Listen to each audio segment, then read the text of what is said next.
said condescendingly, to Mircea, because he was the dog owner, at least as far as another first-level master was concerned. But Mircea knew better. Specifically, he knew me better and probably read something on my face, because his eyes widened slightly and he opened his mouth, probably to say something to calm me down. Too late. It was sort of a demon to the demons, I told her flatly, called Kululu, one of the ancient horrors as they're known, because they terrify even the demonic peoples. They're old, they're many times more powerful than most demons, and they're usually insane. The Demon High Council trapped and imprisoned them millennia ago, but occasionally one gets loose and goes berserk. As I said, Adra, the head of the council, is checking on it. I sat down. Mircea had a strange look on his face, part amused, part horrified, and part something I couldn't name but that weirdly looked like pride. Ismita and the rest of the table just stared at me. They appeared nonplussed rather than angry, like the cute dog had just taken a shit in the middle of the Senate chamber and nobody knew what to do about it. It didn't look like they were used to being spoken to quite that abruptly, and by a lowly human of all things, but to give Ismita her due, she recovered quickly, and this time she addressed me. "You're saying this wasn't about the war, then?" "Adra doesn't know. That's why he's checking," I added kindly. She stared at me some more. She looked like she was trying to decide what to do with that. Not the information so much, but the tone, which had matched hers to me almost perfectly. A master vamp addressing her like that might have been taken as a challenge, but I wasn't one. I was just Mircea's little pet Pythia, so was she supposed to respond to Mircea? I saw her flick a glance his way, but Mircea had gotten himself under control and was just standing there, trying to look like this was all perfectly normal. He was doing a pretty good job. He appeared calm, polite, and inoffensive, which seemed to confuse her even more. What the hell is this? I could almost see her wondering. Was he trying to undermine her? Because if so, why? They were on the same Senate, even in the same clique from what I'd heard. Ismita's absence had deprived the consul, who had formed a cabal with her, Mircea and Marlowe, of an important vote. So Mircea was Ismita's ally, and not someone she'd expect to be angling for... what? Some kind of public showdown? She glanced back at me, and I gave her my best blank-eyed stare back. It didn't help that Mircea was across the table from me, on the same side as her and down a bit, so she couldn't watch us both at the same time. It seemed to be freaking her out slightly. But I didn't help her. Because it hadn't occurred to Ismita that she was undermining me, that she was essentially challenging me by speaking to me like that, something she would never have done to anyone else at this table. But I was human, and the Pythias were just tools to be used by the Circle or the Senate, depending on who managed to grab us first. Not equals to be spoken to politely, or risk a challenge she might not be able to handle. "Calm down," I told myself. "You're angry, but not really at her. How is this different from the way the Senate has always treated you? Unless they need propaganda for their war, that is." And now I was mad all over again. Mircea noticed and moved to distract me, or maybe he was just doing his job. "Did Andromelech happen to mention any reason why the creature should have come here?" he asked, and maybe it was my imagination, but his voice seemed extra polite. A small frown appeared on Ismita's beautiful forehead. I shook my head. "No, but the last time one of them got loose, it trashed the Shadowland looking for an old enemy." I decided not to mention that the last time was yesterday morning. Things were tense enough in here as it was, and that wasn't all on me.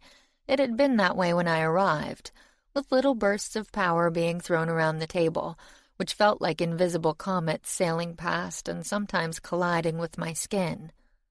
They weren't attacks, It was just hard to have this much energy in one place without it spilling over, especially when people were agitated. Possibly this one was doing the same thing and was after one of the demons assigned to the army, I added. Could that have been the small creature you encountered in the dead soldier's brain? Marlowe asked, and then winced. That sounds insane to even say, he muttered, but he looked hopeful anyway. 'Cause yeah, we'd all be happier if this was just some ancient vendetta. Possibly, I said again. He managed to escape back into the demon world while we were battling Kululu, but he was traumatized to the point that even Adra wasn't able to get much out of him, just that there was a chance he was able to recognize Kululu even in its possessed form, since they originate from the same world. Which could also explain why this Kululu was hunting him, Mircea said. It knew he could alert the council to the fact that it had escaped. Escaped how? Marlowe interjected. And is there a chance that more of those things are on the loose? If our enemies managed to free them, they could use the resulting chaos to preoccupy the Demon Council, and us, if any more make it to Earth. There was a general murmuring around the table. And delay the invasion. I don't know yet, I said, because I didn't, and because until Adra found out something, there was no reason for everybody to freak out. Especially the way Master Vamps tended to interpret that term. Adra's away right now, I continued, looking into it personally. As soon as he tells me anything, I'll pass it on. Marlowe nodded and sat back against his chair, apparently satisfied. Unlike Ismita, the frown had been growing as Marlowe and I spoke, maybe because he hadn't acted like he was speaking to an inferior. He'd asked a couple of questions, and I'd answered them, something that would have been a normal enough exchange in the human world, if you ignored the subject matter. But in the vampire, well, it just didn't work like that. Humans were servants or prey, nothing more. And Ismita had clearly had enough of everyone acting like it was perfectly fine that the family dog had been allowed a seat at the dinner table. Especially this dinner table. It suddenly occurred to me that part of the weird tension in here might be down to something besides concern over the invasion. Vamps got together all the time in small groups, and every couple of years, the leading masters in a senate's territory assembled for something called convocation, which, instead of diplomas and speeches, mostly involved posturing and scheming. But nobody did this. Never before, until the current war, had all 6 senates met up and tried to talk about anything. Sure, they exchanged ambassadors at times and discussed conflicts or the sharing of resources between 2 or 3 of them, but they didn't all come together to decide on anything, and I wasn't sure they even knew how. A World Senate sounded good in theory, but in practice, I wondered how it was going in practice. I didn't know. But Ismita clearly thought I was embarrassing them all by having opinions and presuming to share them. She hadn't been here for the last 4 months, while the Senate and I struggled to figure out where I belonged. It had been one long power play with each of us winning part of the time. We'd finally reached a delicate sort of equilibrium, with them mostly acting like I was another master vamp, although never acknowledging that that's what they were doing, and me trying not to yell at them half as much as I wanted. Yet they still hadn't learned anything, or they wouldn't have commissioned a massive statue of Goddess Cassie and not bothered to tell me about it, or called a meeting about the war, one I'd been fighting more than any of them and not thought to invite me, or let Ismita get back to her feet with another little smile preparing to send me out of the room. Yeah, I thought, back on my feet too, almost before I realized it. Let's see how well that goes for you. I had a chance to see her eyes widen slightly, to watch Mircea say something I couldn't hear because of the heartbeat pounding in my ears, to witness Marlowe jumping up and gesturing, and the consul looking pissed. I didn't care. When Vamps pushed you, you pushed back, or you were a servant forever, and I was done being a servant. But the showdown never happened. Because someone else was angry too. And he was a lot more vocal about it. And a lot more insane. Chapter 27. A man, or possibly a fae, it was hard to tell since he was sitting beside Caedmon and all covered up, suddenly leaned forward and slapped the table. "Can we get back to the point?" he snarled. "I'm telling you, invasion is impossible." I started slightly, and then stared at him. I couldn't help it, but not because of the almost palpable anger radiating off him, but because he was wearing what looked like actual dragon hide. This wasn't the knobby skin of legend, scarred and battle-worn, but more like the liquid scales on the dress I'd bought from the coven, although these weren't metal. They looked like flakes of precious stone or fossilized feathers, in a vibrant iridescent green that shone with a prism of other colors whenever he moved. Sapphire, ruby, amethyst, and opal. They were like a carpet of jewels and were beautiful. Simply beautiful.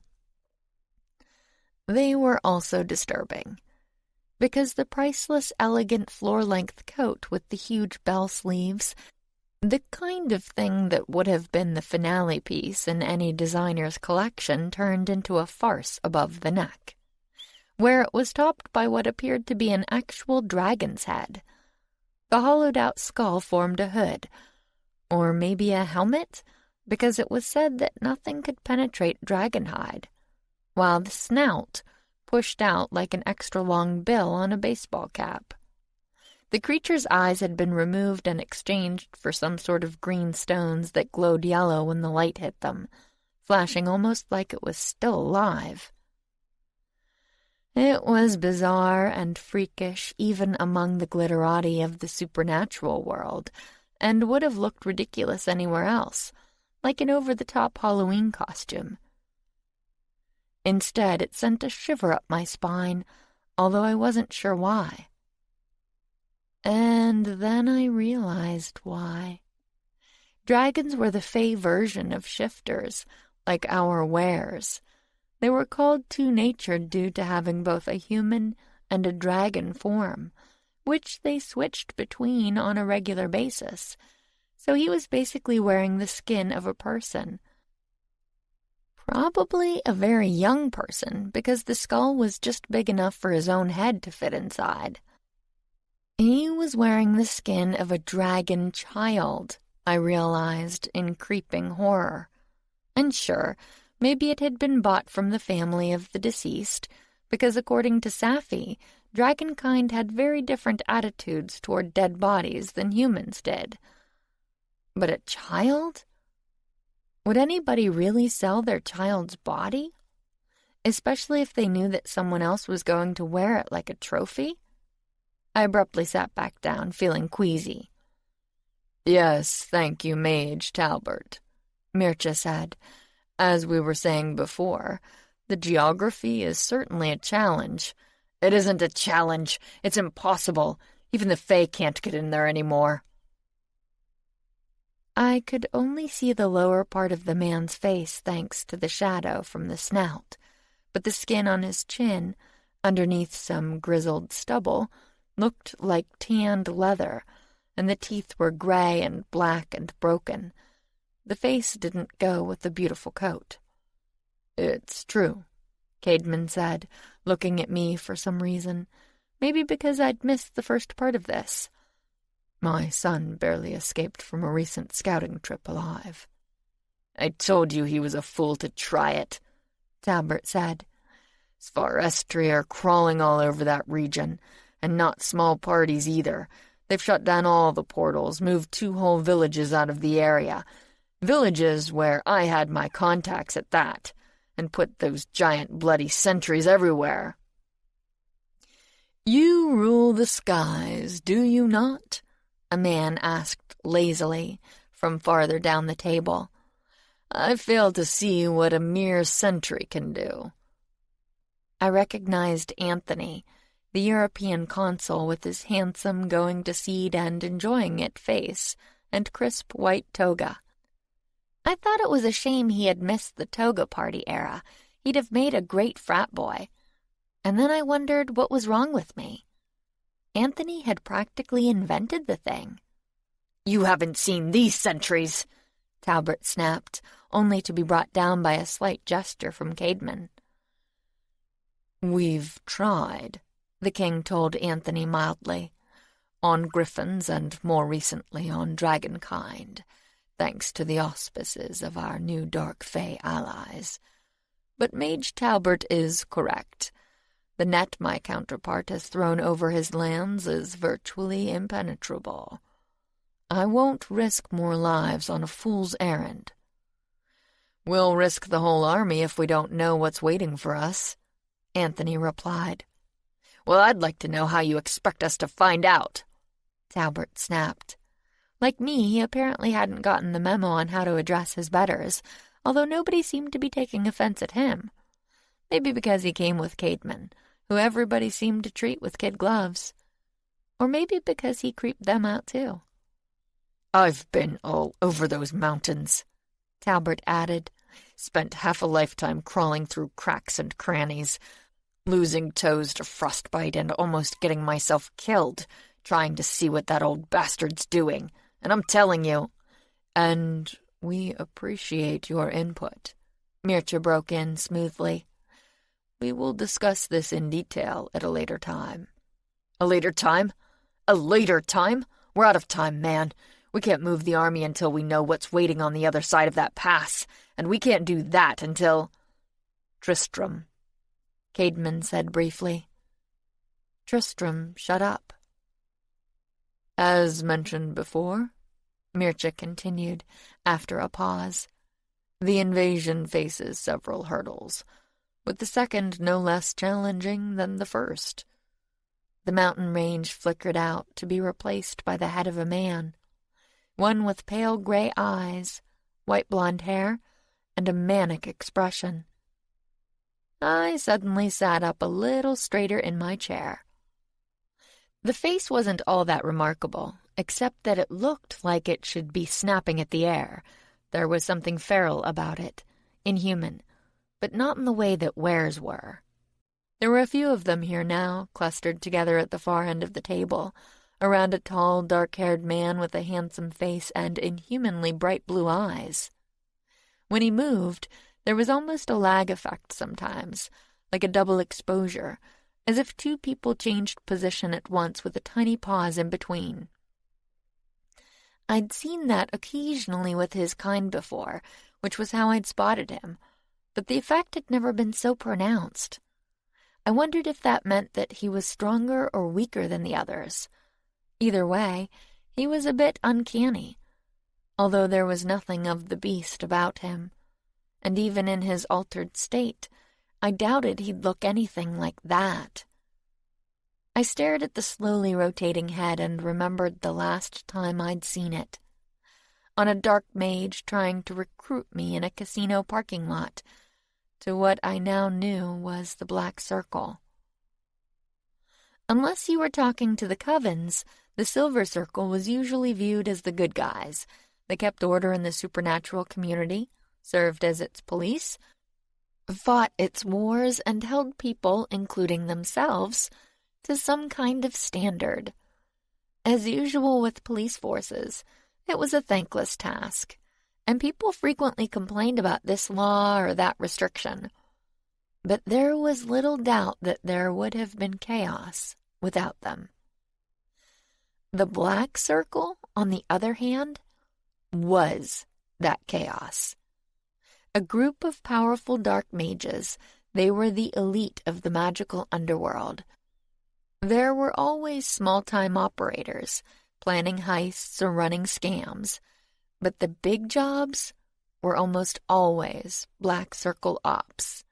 They probably would have been a far greater threat even than they were, but most suffered from a major addiction to magic, which they stole to increase their abilities and to get really, really high. And fortunately, really, really high people don't plan too well. Unfortunately, the leadership seemed to be in better shape. Although how much better, nobody knew, because nobody knew much about them. On the outer edges of the circle were groups of mages who acted almost independently, running their own criminal enterprises. They paid a percentage to their contacts on the next layer inward, who in turn provided them with tips on jobs. But they rarely knew anybody but their contact, who rarely knew anybody but his contact, and so on. Each layer in seemed to have a better quality of mage who ran progressively bigger and better cons, as well as reaping rewards from mentoring their contacts on the outer edges. Only those who overperformed in a major way were able to move up, or inward in this case, and get closer to the center of the organization. My father had been one of them. He'd scammed the scammers, promising to get his ghosts to spy on the Silver Circle for them, something they'd had little success with themselves. He told them that he was creating a ghost army and needed magic to feed it. A lot of magic, only to take it and run when they started getting suspicious. But few people ever got close enough to try something like that, including the Silver Circle itself, which regularly busted dark mages, but had never managed to reach the core. "This is the dark mage currently known as Jonathan," Mircea said. "Some of you have heard of him, others have not. To sum him up, he is a leading member of the Black Circle who has been assisting our enemies in the war. However, he has been a problem for much longer than the current conflict." He looked pointedly down the table, where an elderly man rose to his feet. He was wearing a slightly old-fashioned dark gray three-piece suit, nothing special, and although I couldn't see his feet, I was pretty sure he had on the same pair of scuffed brown brogues he always wore, because they were comfy and he could give a crap about fashion. The only impressive thing about him was the halo of white hair, which was the male version of the coven leader's mane I'd seen back in the Witches' Enclave. It wasn't floor-length, but it was electric, wafting about his head as if a sea anemone had decided to perch there for a moment. He looked like an irascible professor, or maybe a slightly loony librarian. He wasn't. He was Jonas Marsden, acting head of the Silver Circle, and as leader of the largest and most powerful magical organization on Earth, he got respect. It was subtle, thanks to their mental abilities. Vamps didn't need to disrupt a meeting to chat. But you could tell when they were in someone else's head. Their eyes got a little distant, and their faces tended to sag. There weren't any saggers in the room right now. "As Lord Mircea has said, the necromancer goes by Jonathan," Jonas said, "although whether that is his true name or not is a matter of some debate, as are most other facts about him. We don't know how old he is, where he originally came from, or what training he received. We do know that we have been hunting him for over 400 years. And okay, that got an audible reaction. And then Marlowe made it worse. "He's far older than that. We have it on good authority that he was alive in the 12th century, making him at least 900. "That's impossible! He's human!" That was Ismida again, who'd also resumed her seat at some point, but who was now leaning across the table. "He is using magic to extend his life," Jonas told her. "Something that occurs naturally for mages, who feed off food as ordinary humans do, but also off the magic our bodies process from the world around us. We are essentially fleshy talismans, which is why we live roughly twice as long as other humans, and some more than that, depending on how powerful they are." "Everybody knows that," Ismida interrupted, her dark eyes flashing scarlet for an instant. "But that means 200 years, maybe a bit more, not almost 1,000. "It depends on how much magic you are able to acquire," Jonas said mildly. Jonathan wormed his way into the Dark Circle hierarchy, giving himself access to their sizable stockpiles. Considering his age, I doubt he produces any of his own magic anymore, but he has been artificially prolonging his life with huge quantities of stolen power, and now lives mostly or completely off the energy it provides. We think that is what allows him to find magical resources that others overlook, Mircea added.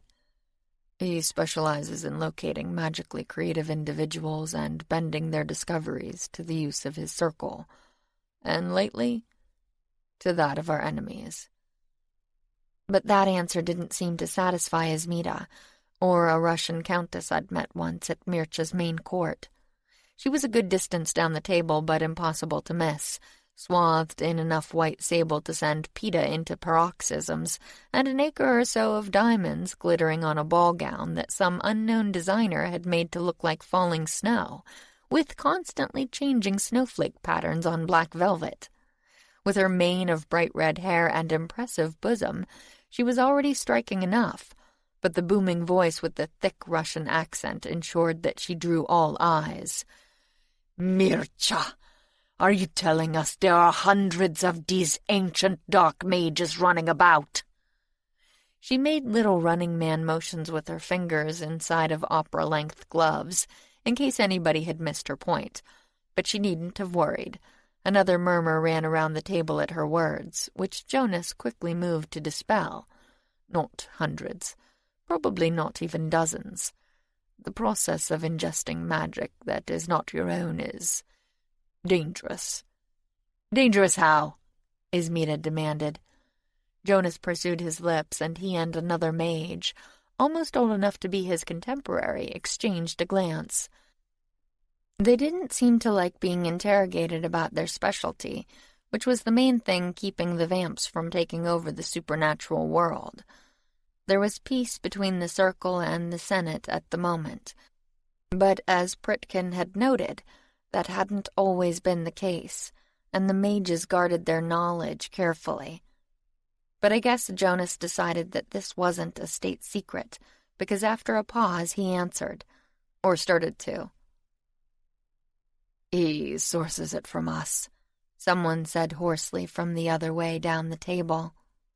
I craned my neck and recognized another vamp I knew, although I hadn't seen him for a while. Louis César, a powerful member of the European Senate, had come over to fight a duel for the consul near the beginning of summer, and it looked like he hadn't left yet. Or maybe he was back. Everyone else seemed to be. He looked a little different from the last time I saw him. The thick auburn hair was the same, pulled back from his face with a subtle clip, and the strong jaw, piercing blue eyes, and aristocratic features hadn't changed. But the expression... He hadn't been having a nice time when we met, but he looked worse now. Not physically, not exactly, but the handsome face was haunted. He was speaking to the table, but his gaze never left Jonathan's slowly revolving head. He took me, he said, his voice expressionless except for a slight crackle around the edges. Drained me of magic, of life, brought me to the brink again and again. I died every night and was reborn every morning, only for him to do it all over again. But it was never enough. He stopped speaking, but nobody said anything. The monotone voice, contrasted with the pain on his face, was chilling. We just sat there for maybe 30 seconds until he spoke again. My family suffered as much as I did. They became little more than a battery, struggling to source enough energy to keep me alive through the bond. But they weren't feeding me. They were feeding him. The only satisfaction I had was knowing that the very power that sustained him was perverting him at the same time. Humans aren't like us. They don't feed the way we do. And when one tries it...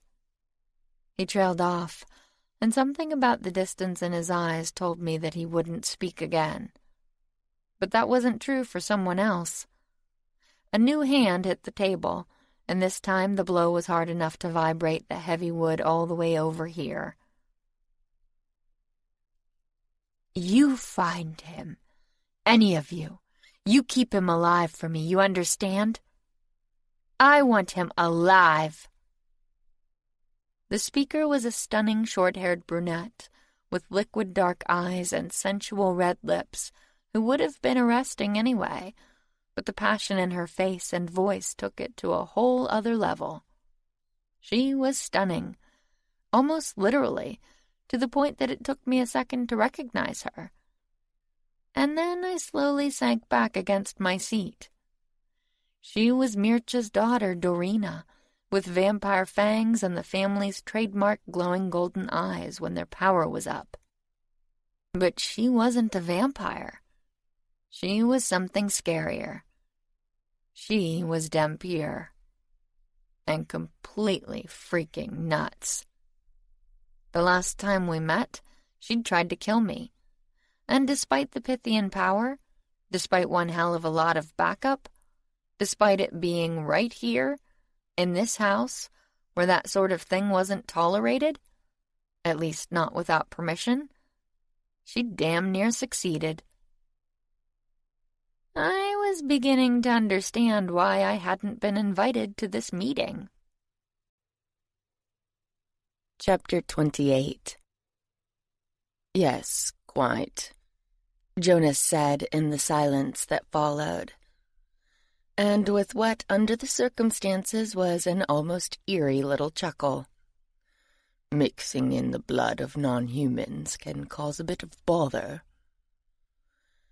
Everyone stared at him. Anyone else would have been in trouble, maybe even in danger for that comment, considering the tension in the room and the unspoken thought on everyone's minds. If such a thing could happen to Louis César, the famed dueling champion of the European Senate, it could happen to them. And that wasn't likely to go down well. Vamps, especially old ones, got out of the habit of fear. Like Adra, they'd been so strong for so long that they began to think themselves impregnable, untouchable. Over time, they forgot the breath-stealing, spine-tingling, horror-inducing fear that the rest of us weaker creatures have to live with on a daily basis. Or at least, that I had lately. But they didn't. The apex predator wasn't used to being hunted or to feeling that sense of dread, and when he was suddenly reminded, when a wave of that long-forgotten panic slammed into place, widening the eyes, clenching the hands, making the neck jerk with desire to stare in all directions at once, well, most people wouldn't have taken that moment to make a joke. Most people, but not Jonas, because he had a secret weapon, and it was a good one. When I'd first met him, I hadn't been sure if he was crazy, senile, or just really, really weird. But he'd gone around saying outrageous things like, "Let's have a coup," when talking about overthrowing the Silver Circle's formidable old leadership and installing himself as the new Lord Protector.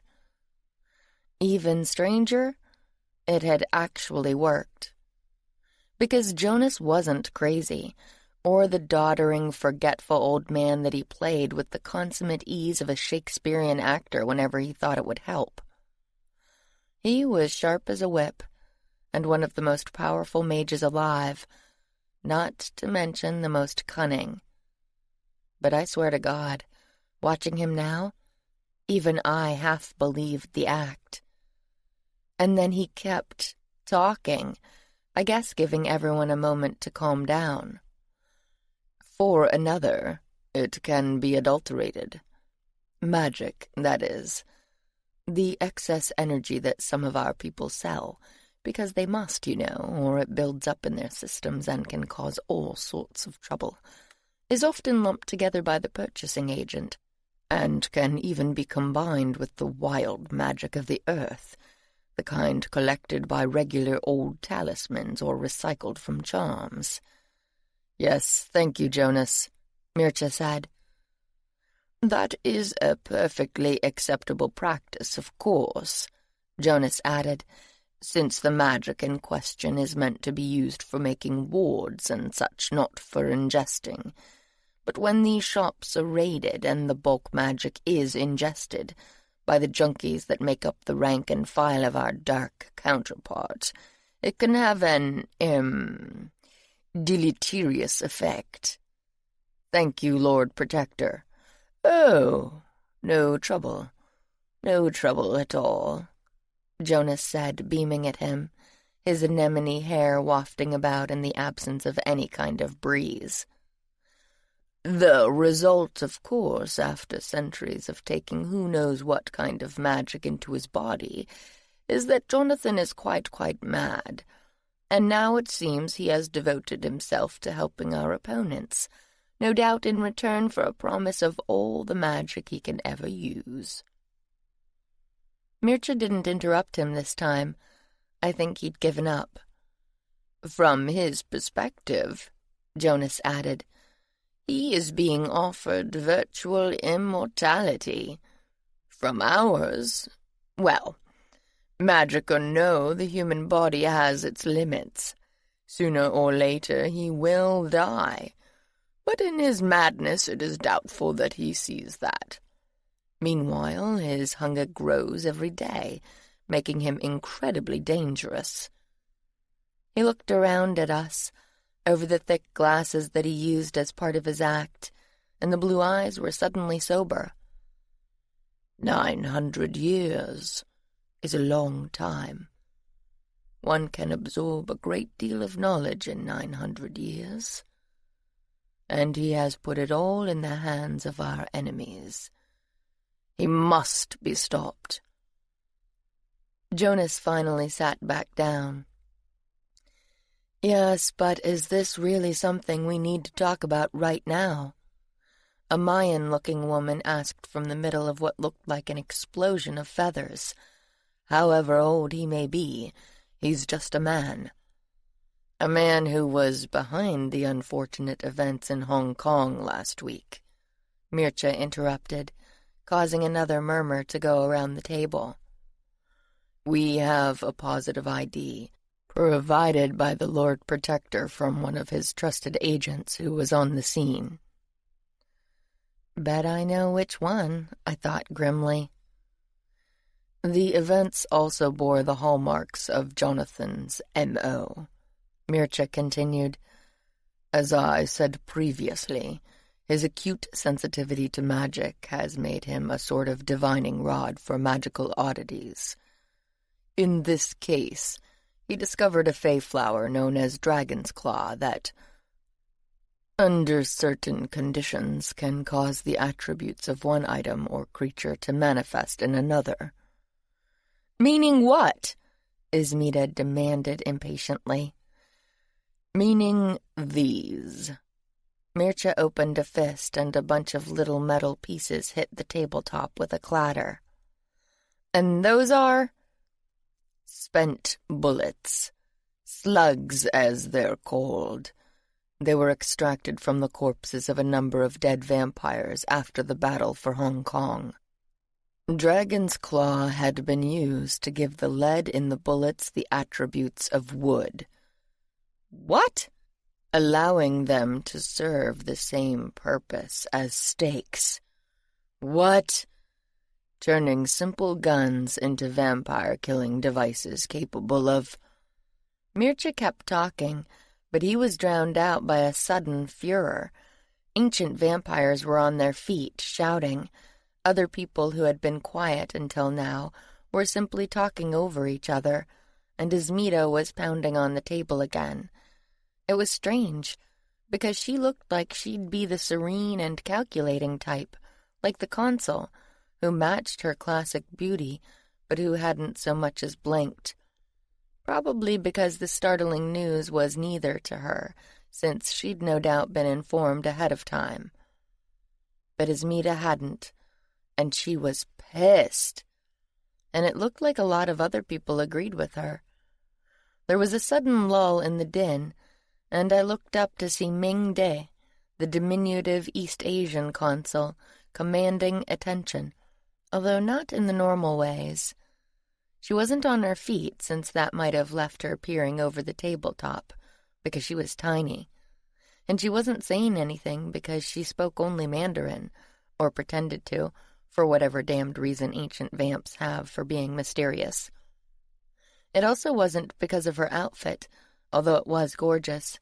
Bright yellow silk, thick and creamy and covered with embroidered dragons that gamboled about, ducking under sleeves, peering out of the thick sash around her waist, or chasing each other across her bodice. Having dealt with Augustine for a while now, that didn't surprise me.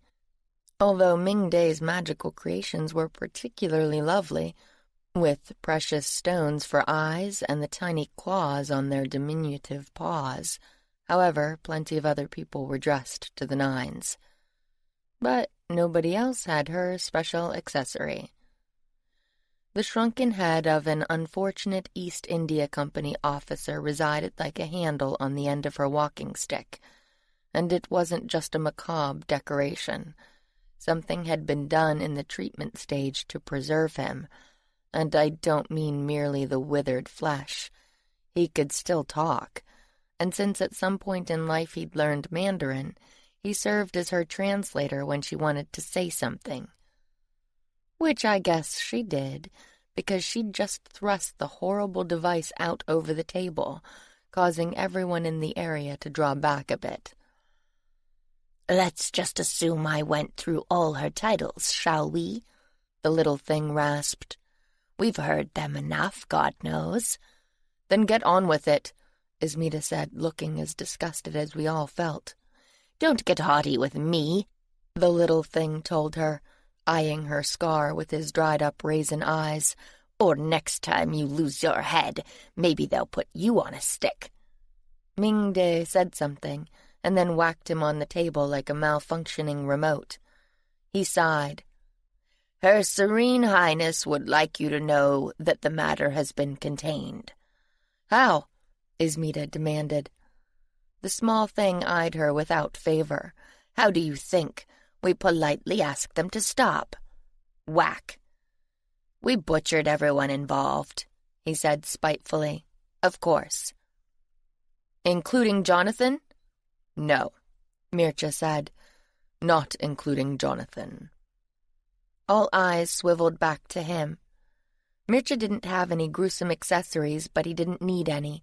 He was in his element, the dark gaze sharp and gleaming, the voice clear and commanding, the aura of power easily reclaiming everyone's attention, including that of his boss, who was sitting at his side.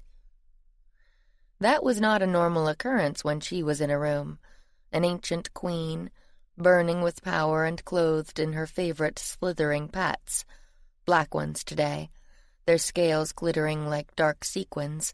She usually held all eyes, and that was especially true lately. The new wartime Senate had needed a leader, and Mircea, in his former job as her chief diplomat, had managed to convince the other 5 senates that it should be her. You'd have thought that would have won him some major brownie points, but her gaze wasn't that of a proud mentor. It wasn't that of a jealous rival either, because the consul was too good to show everything she felt, and because he wasn't one. Yet. But if even I could see the way he easily commanded the room, her room, so could she. I glanced around the large space, wondering if the guards I'd been promised were here or not. I'd recently made a deal with Adra for bodyguards for Mircea, the kind that even the consul couldn't see. But the problem with invisible guards is, how do you know if they're slacking off? I sure as hell hadn't seen them in action yesterday, when we were all fighting for our lives. And she wouldn't need long. I caught her eyes for a moment, and they narrowed slightly. She glanced around at the same areas I had, the dark gaze opaque and inscrutable. I wondered if mine and Mircea's recent breakup had given her reassurance about our combined power, or if she thought it some kind of mind game, the kind that came before an attack, perhaps. She needed him, I reminded myself, at least for now. And when she didn't? I forced a neutral expression onto my face and resisted the urge to chew on my bottom lip. This was why I hated intrigue. Vamps lived for this stuff, but I always felt like I had too much to watch and not enough eyes. Tammy needed staff to help with the kids, but I needed a damned spy master like the consul had in Marlowe. I also needed to talk to Adra again, preferably when I wasn't half asleep and scared out of my mind. I needed to be sure those damned guards were here. "Not Jonathan," Mircea repeated, unaware of the drama. "He remains on the loose, which is why we need your help to locate him. We destroyed the flowers and equipped our armies with shields." "I would damn well hope so," someone said. "But there is every chance that more of those bullets exist. Even worse, it seems that they were merely a lure to bring our senators to Hong Kong on an investigation. The idea seems to have been to destroy the city and take as many of us as possible along with it." Mircea made no indication that I could see, but Jonathan's disturbing face suddenly changed into an image of a city, sleek and modern and lying above something that looked like, well, that had to be a ley line vortex, a massive one.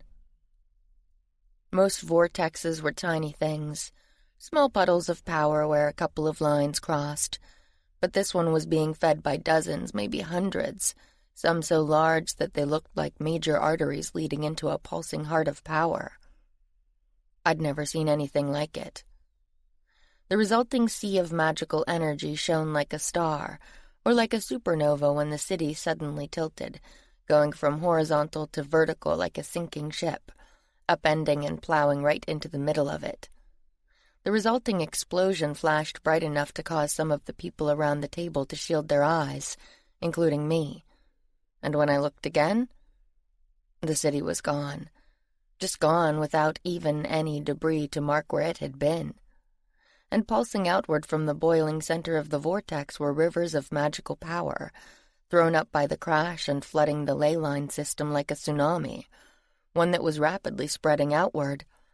"Oh, God," someone said, loud in the silence, while we watched 3 of the major centers of vampire power on Earth be wiped away, like sandcastles when the tide comes in, because the Chinese, European, and the South Asian senates were situated on the ley lines, for ease of transport. Might want to do something about that, I thought dizzily. "As you know," Mircea said, his voice echoing in the stunned silence, "the city of Hong Kong is really 2 cities in one, the human and the supernatural, the latter of which exists in a phased state slightly outside this dimension, thanks to the magnificent engineering job done during the early years of Her Highness's reign." Mingde graciously inclined her head, making the tassels on her elaborate headdress swing slightly. "This allows both cities to occupy essentially the same space at the same time, creating a truly supernatural enclave that does not have to rely on subterfuges, such as wards, to hide its existence. It can do this thanks to the enormous energy of the ley line sink that lies beneath it. However, this also left it vulnerable. Jonathan's plan seems to have been to knock the supernatural city out of phase, which would send it crashing into the human one with enough force to rupture the ley line sink. All that energy would then overflow its bounds and be pushed through the ley line system, destroying 3 of our senates and as many members of this one as he had been able to lure into his trap. Fortunately, he was stopped in time by the combined efforts of 2 operatives, one of ours and one of the Circle's. "Just in time," Jonas muttered, looking disturbed. No shit, I thought, staring at the pulsing map and thinking of Pritkin. No wonder he hadn't been around. He was supposed to be resting, and this was what he got up to?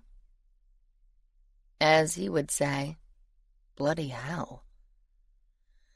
Efforts are being made to improve security on the pillars that support the Fays, along with moving the vulnerable courts, Mircea added. But all of this is useless if we do not find Jonathan. The image changed again to a much less disturbing one of 3 white pills. We first became aware of him in the 1980s. A mage in New Orleans stumbled across a formula that caused the majority of the magic in a person's body to concentrate in a single area. He was selling it to locals who wished to appear more talented than they were in a particular skill set, to cheat on a test, or to win a fight. The pills couldn't give them more magic, but by concentrating everything they had in one area, they could make them appear much more powerful than they actually were. Something that would have been nice to know, a mage said nastily from down the table. We had people trying to pass the core entrance exam only to discover later that they were far less able than they seemed. Mircea ignored him. Jonathan, however, saw more potential in the product, realizing that vampires are magical creatures too. We do not use magic as the mages do, but we are magic. He utilized the mage's formula to essentially quarantine our power, locking it away from us by redirecting it to a single ability, such as hearing, thus leaving the vampire in question vulnerable. Vulnerable how? A man in a turban demanded. Most people were still looking stunned from watching a city be vaporized, but he appeared to have recovered faster. He looked South Asian, with a handsome 30-ish face, and a gold tunic draped in enough jewels to rival a prince. Of course, maybe he was one. Vulnerable in that a vampire's body, without its magic, is simply a corpse, Mircea said. The vamp just looked at him. The kind that necromancers are able to control? There was an uncomfortable silence around the table, maybe because most of those present were vampires. And? The prince demanded. Necromancers have always been able to influence, even briefly control, low-level vampires. It's one reason we regulate the damn things. I wasn't talking about low-level vampires, Mircea told him steadily, or even masters. I should hope not. I was talking about us. Us? The man looked confused. What do you mean, us? I mean Senate members. The pills... But that was as far as he got. Mircea broke off because there was no point even trying to finish that sentence. If I'd thought the former uproar was something, it was nothing to this. In a matter of minutes, the most powerful vampires on Earth had learned about bullets that could mow them down as easily as hot lead could do to a human. They'd seen a city almost destroyed, and 3 of the bastions of vampire power on Earth taken out with it. And now they were told that Jonathan had discovered a way to hijack even their own bodies? It was pandemonium. You're telling us that one man is responsible for this? The prince yelled, somehow managing to make himself heard above the din. And that he's still out there? What the hell have you been doing? Looking for him, was the bland reply. The small muscle in Mircea's jaw was jumping again, but otherwise you'd never know he was stressed. We next came across him in Paris this past summer. This summer? You lost him for decades? He does not have the recipe for the pills, Mircea assured him. The Bokor who developed it, and who is now deceased, was savvy enough not to give it to him, afraid that he would be double-crossed in their arrangement. And if he lied? Then it would stand to reason, would it not, that Jonathan might have used it before now? And how do we know he hasn't? The prince demanded. He could have been controlling people for decades. He could be controlling one of us now. And that tore it. The fizzy comets of power that were being flung around the table were more like fists now, a couple of which sent me reeling, while the pressure in the room, maybe a couple extra atmospheres worth, was threatening to stop my breathing. It wasn't doing anybody else any good either. I saw one of the mages abruptly stand up and move a step or two away from the table to give himself room to maneuver. I saw a door blow open and additional vamps run in, guards to various senators judging by their clothes. I saw one of the wearers spontaneously change, going from a young brunette to a dark, sleekly dangerous wolf with bright yellow eyes, snarling at a table that didn't even notice her, because something bigger was going on. "Explain yourself," the princely guy told Mircea, causing the ever-increasing tension in the room to ratchet up another few notches, although I wouldn't have said that was possible a moment ago. It felt like it had at Tony's when things were really getting serious, like being in a pressure cooker that was about to blow. Until Mircea did the last thing that I, or anyone else apparently, had expected. He laughed. Chapter 29. The loud, disorderly room abruptly went quiet, yet the laughter continued, not a chortle or a guffaw, which might have been put down to stress and would have been over in a moment, but loud, sustained, apparently genuine laughter that came up from the belly and spilled out of Mircea's mouth, shockingly loud in the silence, until people started glancing sideways at each other, their confused faces making it clear that they had no idea what to do with this. Neither did I. Mircea had been under a lot of stress lately. Hell, we both had. That was the thing about war.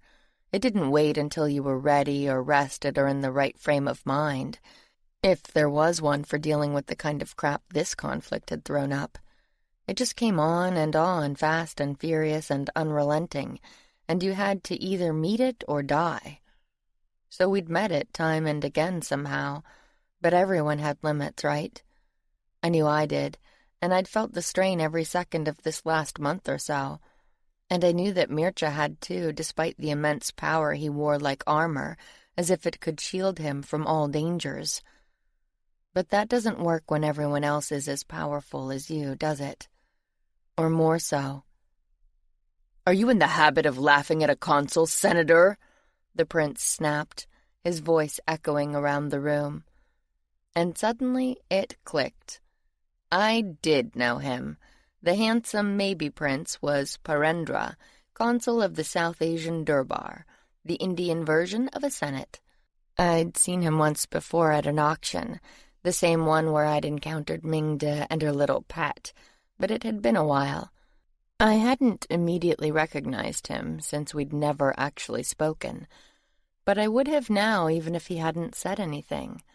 The power pouring off him was enough to lift the hair on my arms even this far away.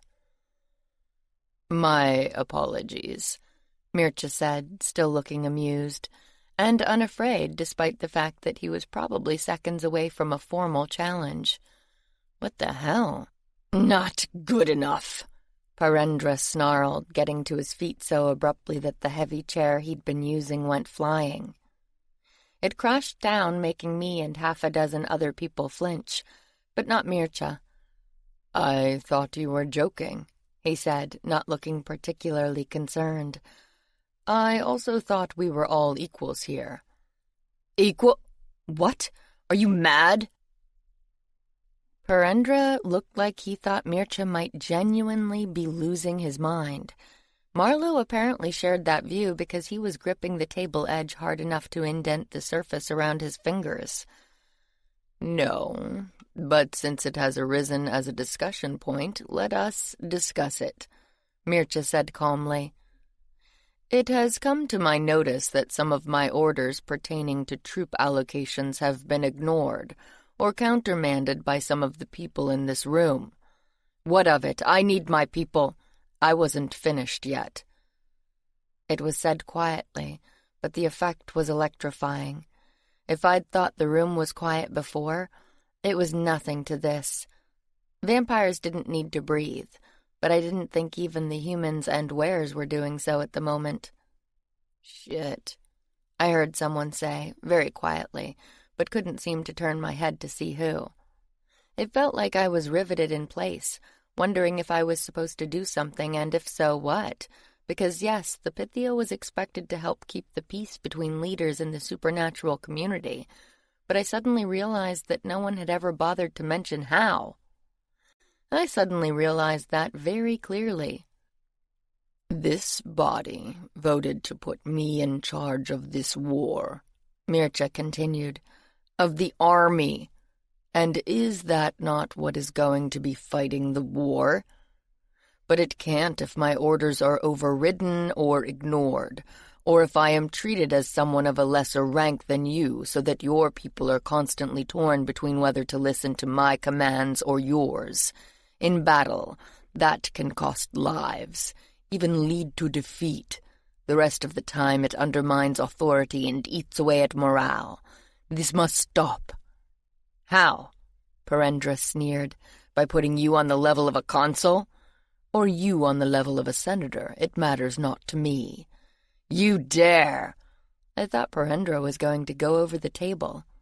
I think Marlowe did too, because he was on his feet suddenly, but Mircea cut him off with a gesture that clearly said, "I don't need the help." "Yes, I dare," Mircea said evenly. "It is either that or lead this army to destruction, and that I will not do. Once this war is over, I will resume my former rank, and be grateful to be alive to do so. But for now, and for the duration of the conflict, I rank on a level with the rest of this new Senate of ours, and where the army is concerned, I rank above it. Or you can get yourself another general." "You son of a bitch!" Marlowe was incandescent. The dark eyes were fire. The dark curls looked like they'd had hands running through them, and the skin was dead white from fear or shock or God knows what. He looked like he would have slammed the door behind him or possibly ripped it off its hinges and thrown it at Mircea's head. Only there wasn't any door. I'd wondered why there was a colonnade inside a building, especially since it wasn't holding up the roof. And now I knew. Each large segment between giant marble pillars was closed off by an invisible ward, creating a bunch of quiet rooms where different groups could hold discussions in private. I knew that not because anybody had told me, since nobody was in a mood to tell me anything, but because all sound from outside had cut off as soon as I followed Mircea and Marlowe through two of the pillars, which all things considered was just as well. "What the hell were you thinking?" Marlowe demanded as his friend, usually, turned around. "I was thinking that a few things needed to be made clear." Mircea looked eerily calm, and as perfect as always, except for a lock of hair that had escaped from the tight confinement it was usually kept in. Mircea's hair was longer than modern styles permitted, at least for guys who wore Armani suits, meaning a little below shoulder length. Rather than cut it to comply with social expectations, he'd compromised by pulling it back into a discreet clip at the base of his neck. From a distance, or even up close if he weren't paying attention, his hair looked short, since he frequently wore dark colors that the ponytail blended into. But not now. He pulled the clip off and tossed it aside, the tortoiseshell rattling on the stone of the floor because he hadn't bothered to put it in a pocket. Without it, mahogany waves fell onto broad shoulders, giving him the distinct air of a barbarian prince. He just needed a circlet, which he was entitled to, although his family had never been ones to lounge around comfy palaces, listening to music while servants peeled them a grape. Mircea looked like what he was, a scion of a line that had battled its way to power on the very disputed borders of a war zone, and then battled both in that war zone and at home to keep what they'd taken. Wheeling and dealing with dangerous people, or strapping on a sword and going to crack open a few stubborn skulls, was bred in the bone. He just didn't usually look like it. He was kind of looking like it now, but the chief spy was too angry to notice. "Made clear, he says," Marlowe snarled. "If you want to make a play like that, you let me know in advance. I didn't have most of my men here. I didn't have anything." "I didn't plan this," Mircea said. "I merely—" "Bollocks," Marlowe snapped. "That was deliberate." Yes, it was deliberate, but it wasn't planned. And neither was Marlowe's heart attack, I thought, although it looked like one was imminent. I glanced behind me. Getting and dressing down from your coworker could be interpreted as weakness, but nobody could see us right now. At least I was pretty sure. The ward had darkened after we came in, enough that it looked like I'd put on shades whenever I looked outside, which I probably shouldn't be doing because it wasn't helping my mood. That break Batman had told me about had finally been called, and the room had flooded with people. We were supposed to be one big happy family, but the divisions were only too obvious. The mages were congregated together in a huddle beside Jonas, their long leather coats wafting about as if in a gale because of the magic pouring off them. The Fae, including the disturbing dragon-headed guy, were clustered around Caedmon, who for some weird reason was looking pretty upbeat. The wares were in a knot covering the transformed girl. Whether trying to calm her down or to shield her while she got redressed, I wasn't sure. But that lag in their movements was extra obvious suddenly. And the vamps? Well, the vamps were everywhere. It looked like a lot of people had used the excuse the break had provided to call in their family members. All of them. The big space looked like a ballroom suddenly, one filled with high-level vamps who were way twitchier than usual, maybe because of what they'd just heard, or because there were so many of them that their power streams kept tangling up and ricocheting off. I felt some of them buzzing across my skin even this far away.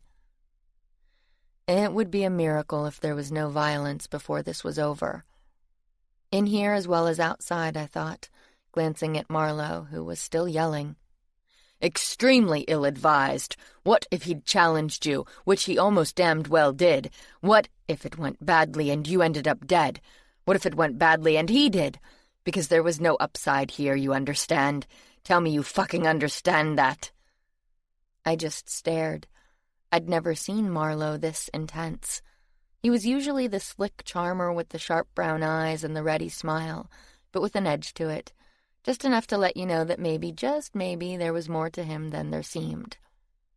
But I rarely saw that other side. I saw a man who was charming and handsome and occasionally silly, to the point that, as far as I'd been able to tell, being the consul's chief spy involved telling the Pythia gruesome stories about Tudor life, or giving her such extravagant compliments that they seemed designed to make her laugh. I wasn't laughing now. And neither was Mircea. It is not always possible to know the exact moment for such a ploy, Mircea informed him tightly. You have to strike when the moment is right. And you thought that was the right damned moment? Yes. You weren't prepared to deal with the challenge today, but neither was Parendra. Most of his men aren't here, and those who are tend to the political side of things, advisors and aides, not warriors. His second wasn't even in attendance. He couldn't afford to risk it. And if he forgot that, you know his temper, and you were deliberately trying to humiliate him. Hardly. Mircea's voice went cold. If anything, it was the opposite. Explain. I jumped slightly and whirled around, having turned toward Mircea during the conversation and away from the non-existent door, which was how the consul had come in without my noticing. Not that that was unusual. She was a vampire after all, and could move with the same silence that they all did. But the two senators hadn't noticed her either, judging by their slightly appalled expressions. Or maybe that was down to the outfit. I'd been admiring clothes all day, because the Senate always put on a show, especially when they had guests. But this was next level, even for her, because she wasn't just wearing snakes as I'd originally thought. She was wearing cobras. I stumbled back a few paces to get away from the three curious flat-headed horrors who had just detached from the living sheath covering her from breast to groin and flicked their tongues out at me. Others twined around her arms like living bracelets and climbed up her legs like the straps on gladiator sandals, only she wasn't wearing any. She'd finished the ensemble off with black snakeskin pumps so high that I didn't know how she walked in them, and black pearls so lustrous and scattered so thickly through her long dark hair that I couldn't tell what was a jewel and what was the gleaming black eyes on another of her creatures. Taken all together, the ensemble was stunning and eye-catching and horrifying and weirdly beautiful, just like its owner. Especially now, with her color high and her dark eyes flashing. It didn't look like she'd been warned about Mircha's little show either. "Of course," he said smoothly, "but perhaps Cassie should—" "Stay," the consul snapped. "You used her as a strong-arm tactic. She has the right to know why." "I did not," Mircha said stiffly. "I didn't know she planned to be here." "Then you took advantage of the opportunity." "Or perhaps this was your idea?" And suddenly those flashing eyes were on me. "What? No," I said, stumbling back a bit when one of the damned snakes lunged at me. I didn't know if they responded to their mistress's temper, but it kind of looked like it, with more and more of them peeling off to stretch deadly snub-nosed heads in my direction. "Then what are you doing here?" "I'm supposed to be here. I'm Pythia." "Lady Femino did not attend our meetings," she pointed out. "Well, did you invite her? Because mine got lost in the mail," I said, trying to recover. "And anyway, we weren't at war then, and this new Senate of yours has every other damned head of anything on it, and it didn't even exist in her time." I was practically babbling, but damn, it was hard to think with those things reaching. "Shit!"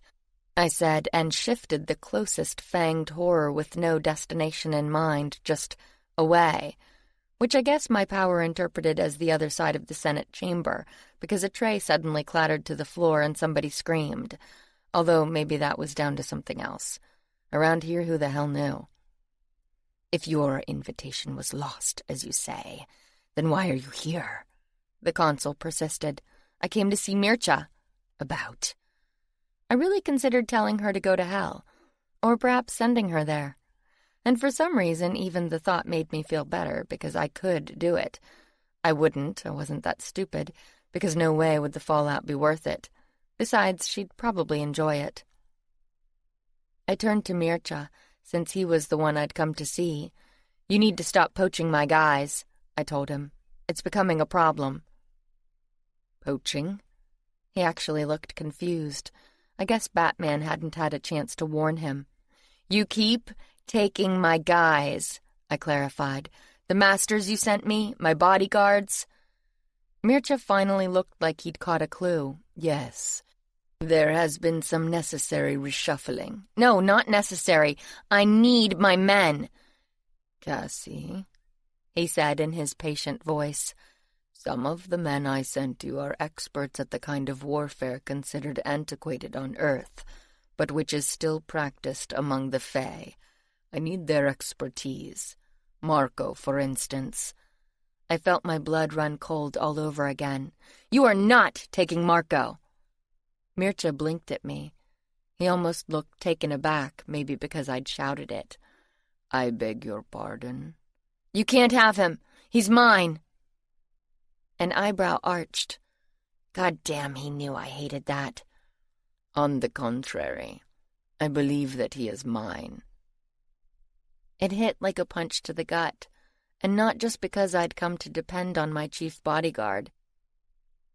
He was scary as hell to almost everyone, a 6'5" hunk of solid muscle with terrible taste in golf shirts and awful, smelly cigars. But to the little girls of my court, he was a giant teddy bear who let them crawl all over him, who cooked them cartoon character pancakes for breakfast, and who let them paint his fingernails. And when a couple of the other guards made the mistake of laughing at Marco's new dark blue manicure, he'd sat them down so that the delighted tots could give them a whole makeover. But it wasn't just the kids who had benefited. Marco had lost his daughter and wife to bandits while he was away fighting one of the Roman Empire's ceaseless wars. He'd come home, bruised and battered and hurting, only to find his farm burned to the ground and their decomposing bodies flung in a ditch. And even now, 2,000 years later, he wasn't over it. People who say that time heals all wounds have never met a vampire. Worse still, Marco had passed through the hands of a number of masters in his long life, ones who'd liked his fighting ability and imposing stature, but who had never seen the pain eating him away inside, and who probably wouldn't have cared if they had. But then fate and Marco's incredibly undiplomatic manner had landed him with me, and what a change that had made, particularly after I got my court. Marco now had dozens of daughters who might not be the real thing, but who seemed to have finally eased that terrible pain. Keeping us safe, because I was in no way blind to the fact that Pythia or no, I fit into the small thing that must be protected category in his mind, had also saved him. Marco was finally home, and he was damned well going to stay there. But the consul was bored now because she didn't care about my staffing problems. "Explain," she told Mircea again. "Parendra has been late sending the men he promised," Mircea said, "and when he does, he frequently takes them back again." "And you cannot merely substitute others. We have more arriving every day. Why risk so much for an inconvenience?" "It isn't an inconvenience." "Then what is it?" Mircea's eyes flashed gold for a second, but he reined it in. "Ours is a hybrid army," he said stiffly. "But that depends on a decent pairing, which we don't always have. Not every vampire can handle the idea of possession, and even fewer can learn to work with their partner in harmony. If they are constantly fighting each other, they cannot fight our enemies. But after we go through the long and sometimes very frustrating process of finding good matches, they are being jerked away. If I didn't know better, I would say that Parendra is deliberately trying to sabotage us." "Is he?" she asked Marlowe, because it was his job to know these things. "If so, there's been no other indication," he said. "It could be nerves. After this place was hit a month ago, every Senate has been worried about security, afraid they'll be next, and this damned mess in Hong Kong doesn't help. He may not like his best people being pulled away when he thinks he needs them most." "He'll need them more if we lose," she said dryly. "Yes, but they're not used to thinking as a group," Marlowe reminded her. "None of us are. Everyone's wondering what happens when this is over, what the fallout will be. They're afraid you won't want to relinquish power, that they may have to fight for it. We ask for their best to help us win. What if those best are then turned back on them?" "That would be impossible unless the demons stayed in residence," she pointed out, "and perhaps not even then, and the demons go home when the threat is eliminated." "Do they?" Marlowe persisted. He sounded eager, like someone who has been trying to make a point for a while but not getting a hearing. But he had one now, and he was taking full advantage. "The other senates only know what we've told them, that the demons are on loan, and the possessions are temporary, lasting solely for the duration of the war." "But that's true," I said. "That's the deal I made with Adra." "Yes, the deal you made," Marlowe said. "Exactly." I frowned. "Meaning?" "That the Demon Alliance is with you, not us. Adramelech is your ally. We only receive the benefit of it because you are allied with us." I frowned some more because I wasn't getting this. "So?" The vamps exchanged glances. "So, Cassie," Mircea said gently, "what if you lied?" Chapter 30. I started to protest, to tell them I hadn't, before I realized it didn't matter. Vampires lied all the time. To humans, to each other, even to themselves. It was their favorite pastime. Of course they'd assumed I'd lie if Mircea asked me to. Of course they would. "So what am I supposed to do?" I asked. "Get Adra to come talk to them?" Another exchange of glances, this time surprised. "Would he do that?" Marlowe asked. "Well, why not?" Marlowe looked at Mircea, who licked his lips. which for him in a situation like this where he needed to control his face was tantamount to anybody else having a freak-out. I stared at him. Cassie, I don't think you understand how unusual it is to merely waltz into hell whenever you like and talk to the head of the Demon High Council. I don't waltz. But you do go. When I have to. It's not exactly my idea of a fun afternoon. You misunderstand, Mircea said. Anyone can go. The mages go to the nearest hell, the Shadowland, I believe. I nodded. The more powerful of them who can protect themselves travel there to obtain potion ingredients not often found on Earth. But they do not go to see Adramelech. His lips twisted, or Adra, as you call him. They don't have reason to, I pointed out. They wouldn't be let in even if they did, Marlowe exploded. I blinked at him because I was tired and over this and wanted to go home. With a damned assurance about Marco. Your point is, I said to Mircea, because Marlowe was looking stressed. That you have a relationship with these creatures that the rest of us do not, and cannot duplicate. Even were you to bring them here, that would only demonstrate your power over them. That you can summon the council at will. I can't summon anyone. But it would look that way, Mircea told me patiently. And thus put anything they said into question. I pinched the bridge of my nose.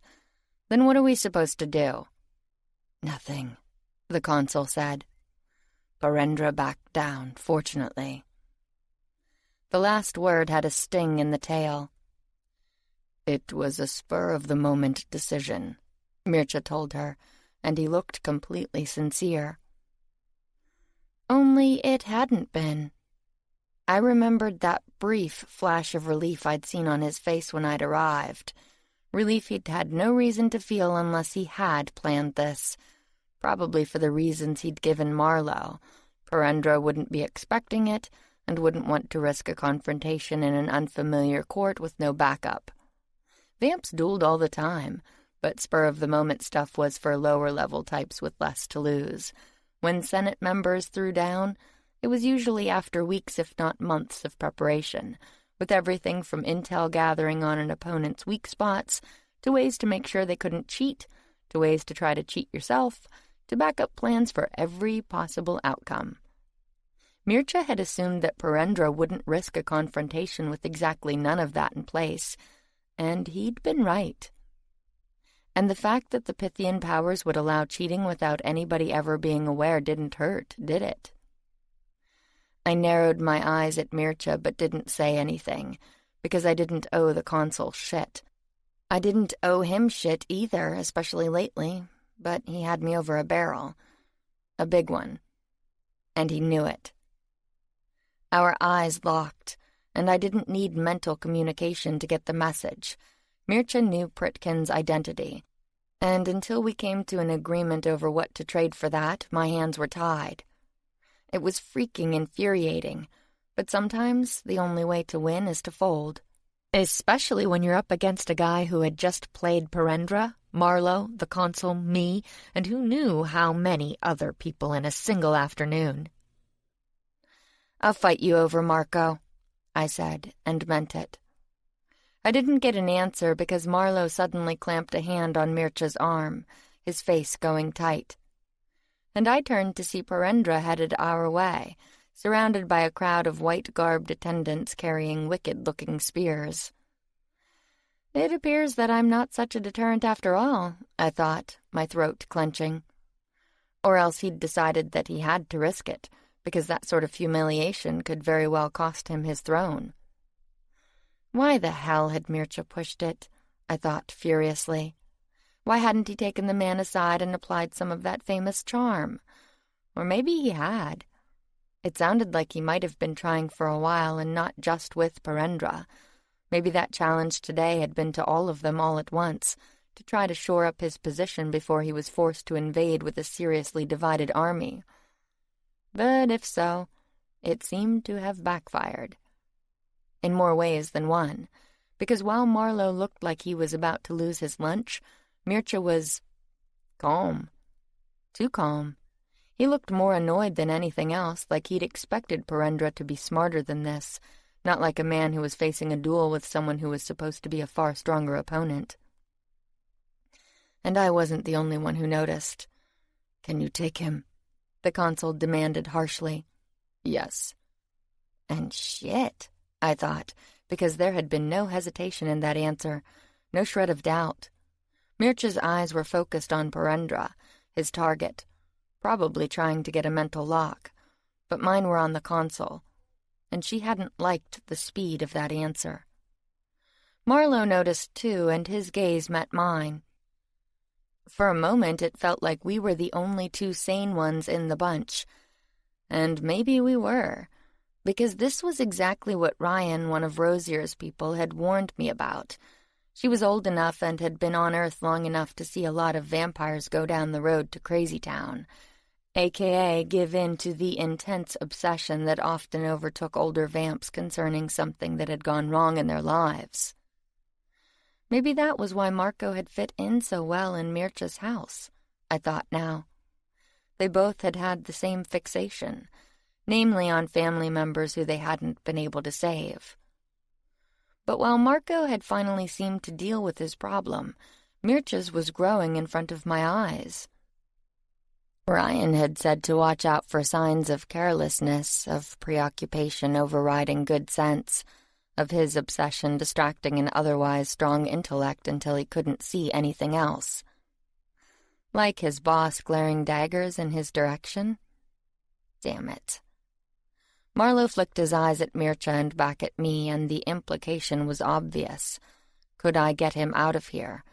And of course the answer was yes, but how would that help? A challenge was a challenge. It would still be there tomorrow, not to mention the hit that Mircea would take for looking like he'd fled the field. And what was Marlowe planning to do after we left? Because if he was going to try to talk Purendra down from issuing a challenge in the first place, I'd love to know how. From what I'd seen lately, Marlowe was even less diplomatic than me. But he was glaring daggers at me currently, and jerking his neck in Mircea's direction like an epileptic having a seizure. And yes, I got it already, but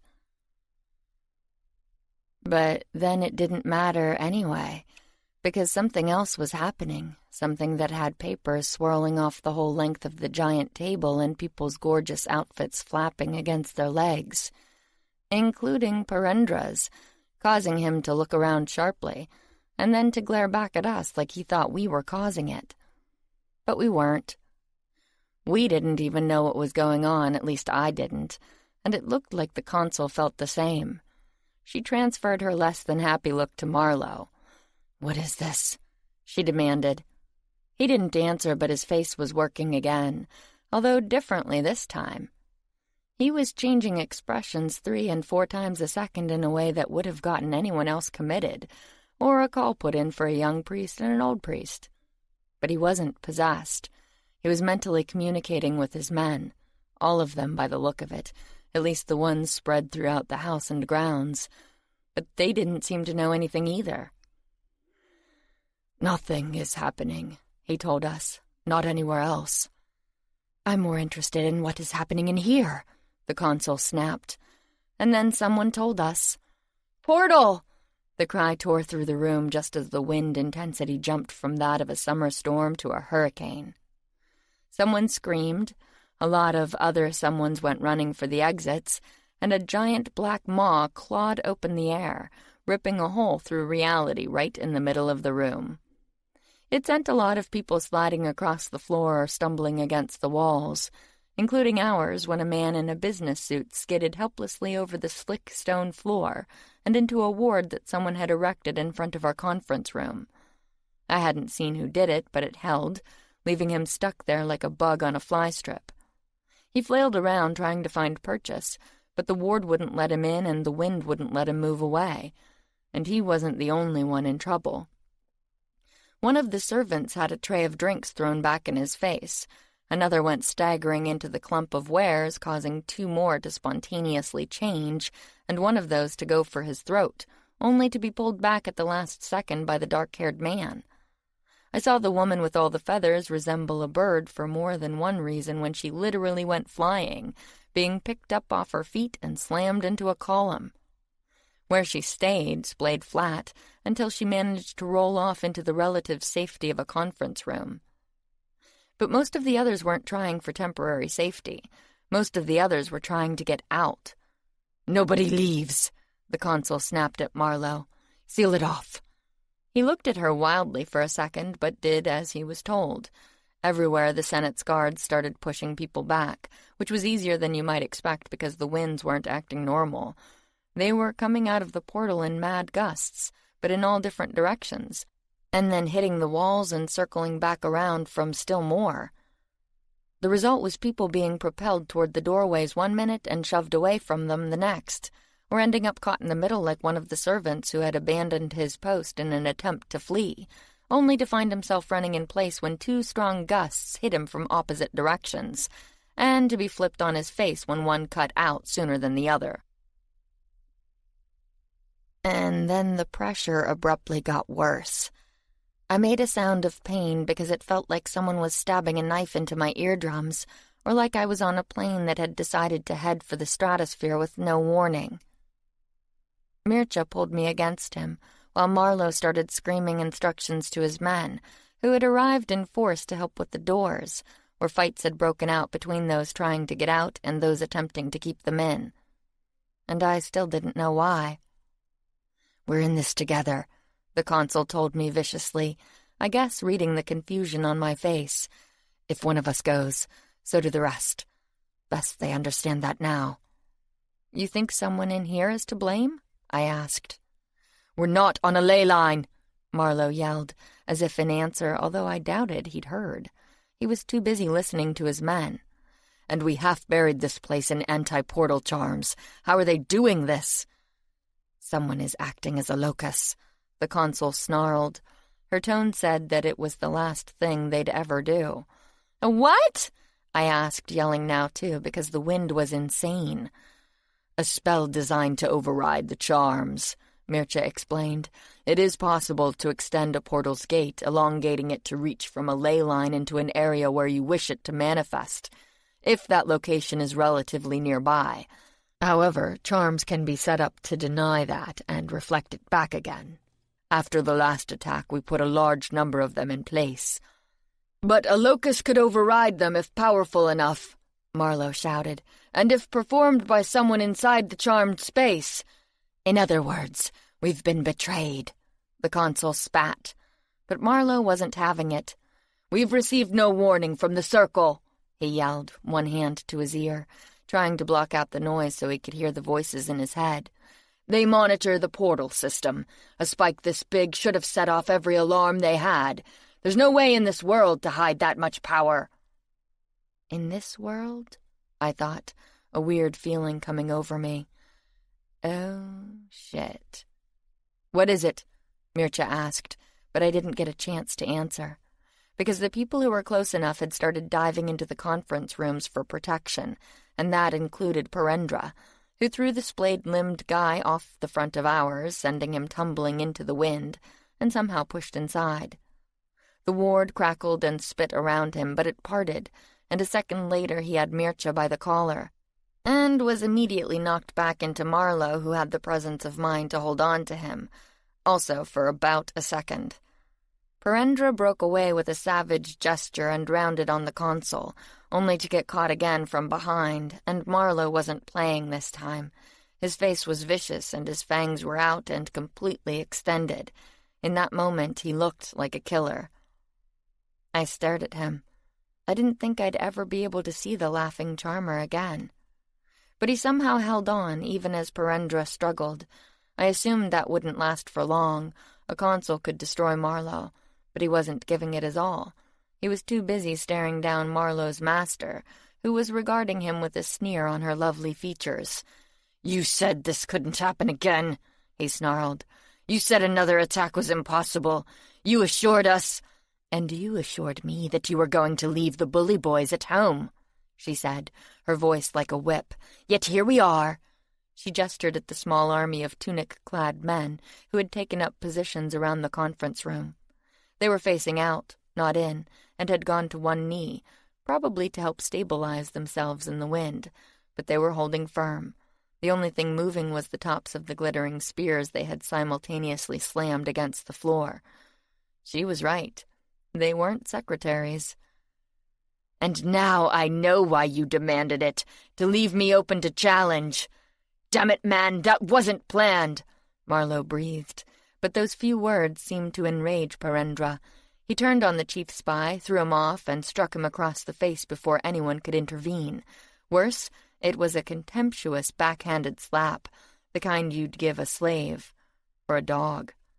And the next second, Marlowe was face-to-face and toe-to-toe with the consul, only, judging from his expression, I wasn't sure he remembered that.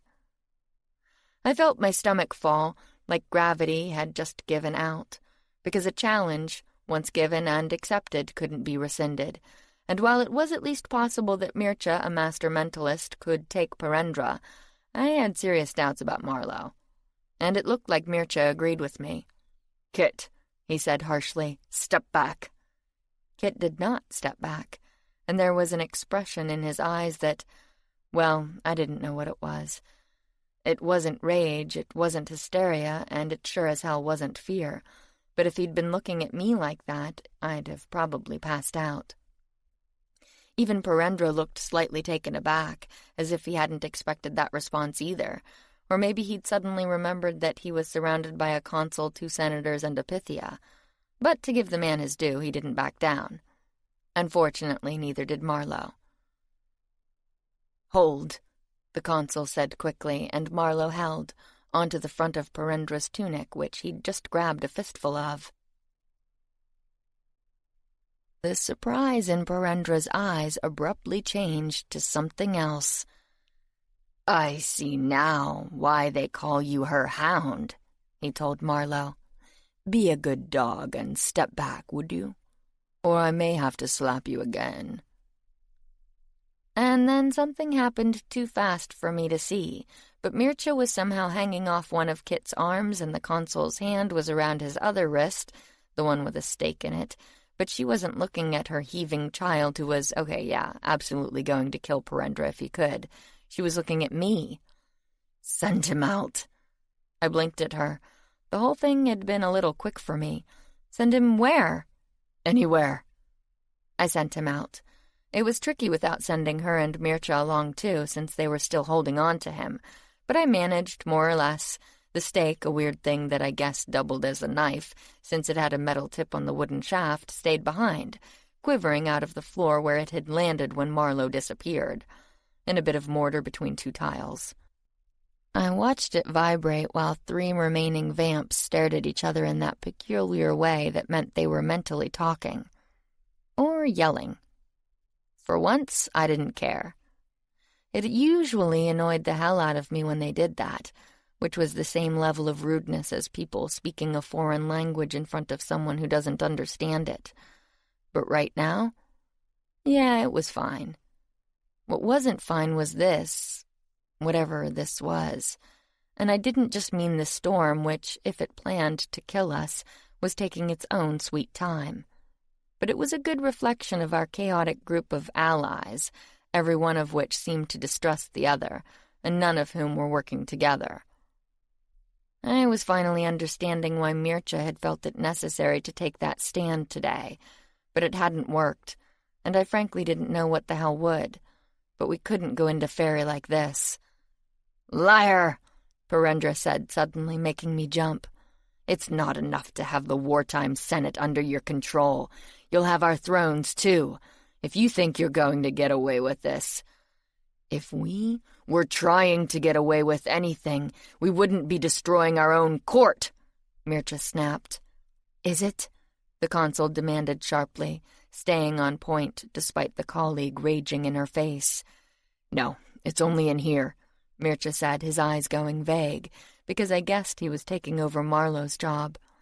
So far, there are no portals opening anywhere else. If they send through a bomb, they don't need to be anywhere else, I pointed out. A bomb would be caught by our wards, the same ones that were supposed to prevent the opening of portals? Mircea cursed and made a sudden move toward the console, I suppose so I could shift us all out, but Perendra pushed between them. You bring us here to destroy us, and now you think to leave? You'll die along with us. I'm not doing this, the consul snapped. My people are not doing this. Liar! Would you two shut up? I yelled, and they both turned to stare at me, which would normally have been terrifying, only my terror quotient had just been met by something else. The wind died down abruptly, leaving some people smacking into the ground and formally suspended glassware shattering against the floor.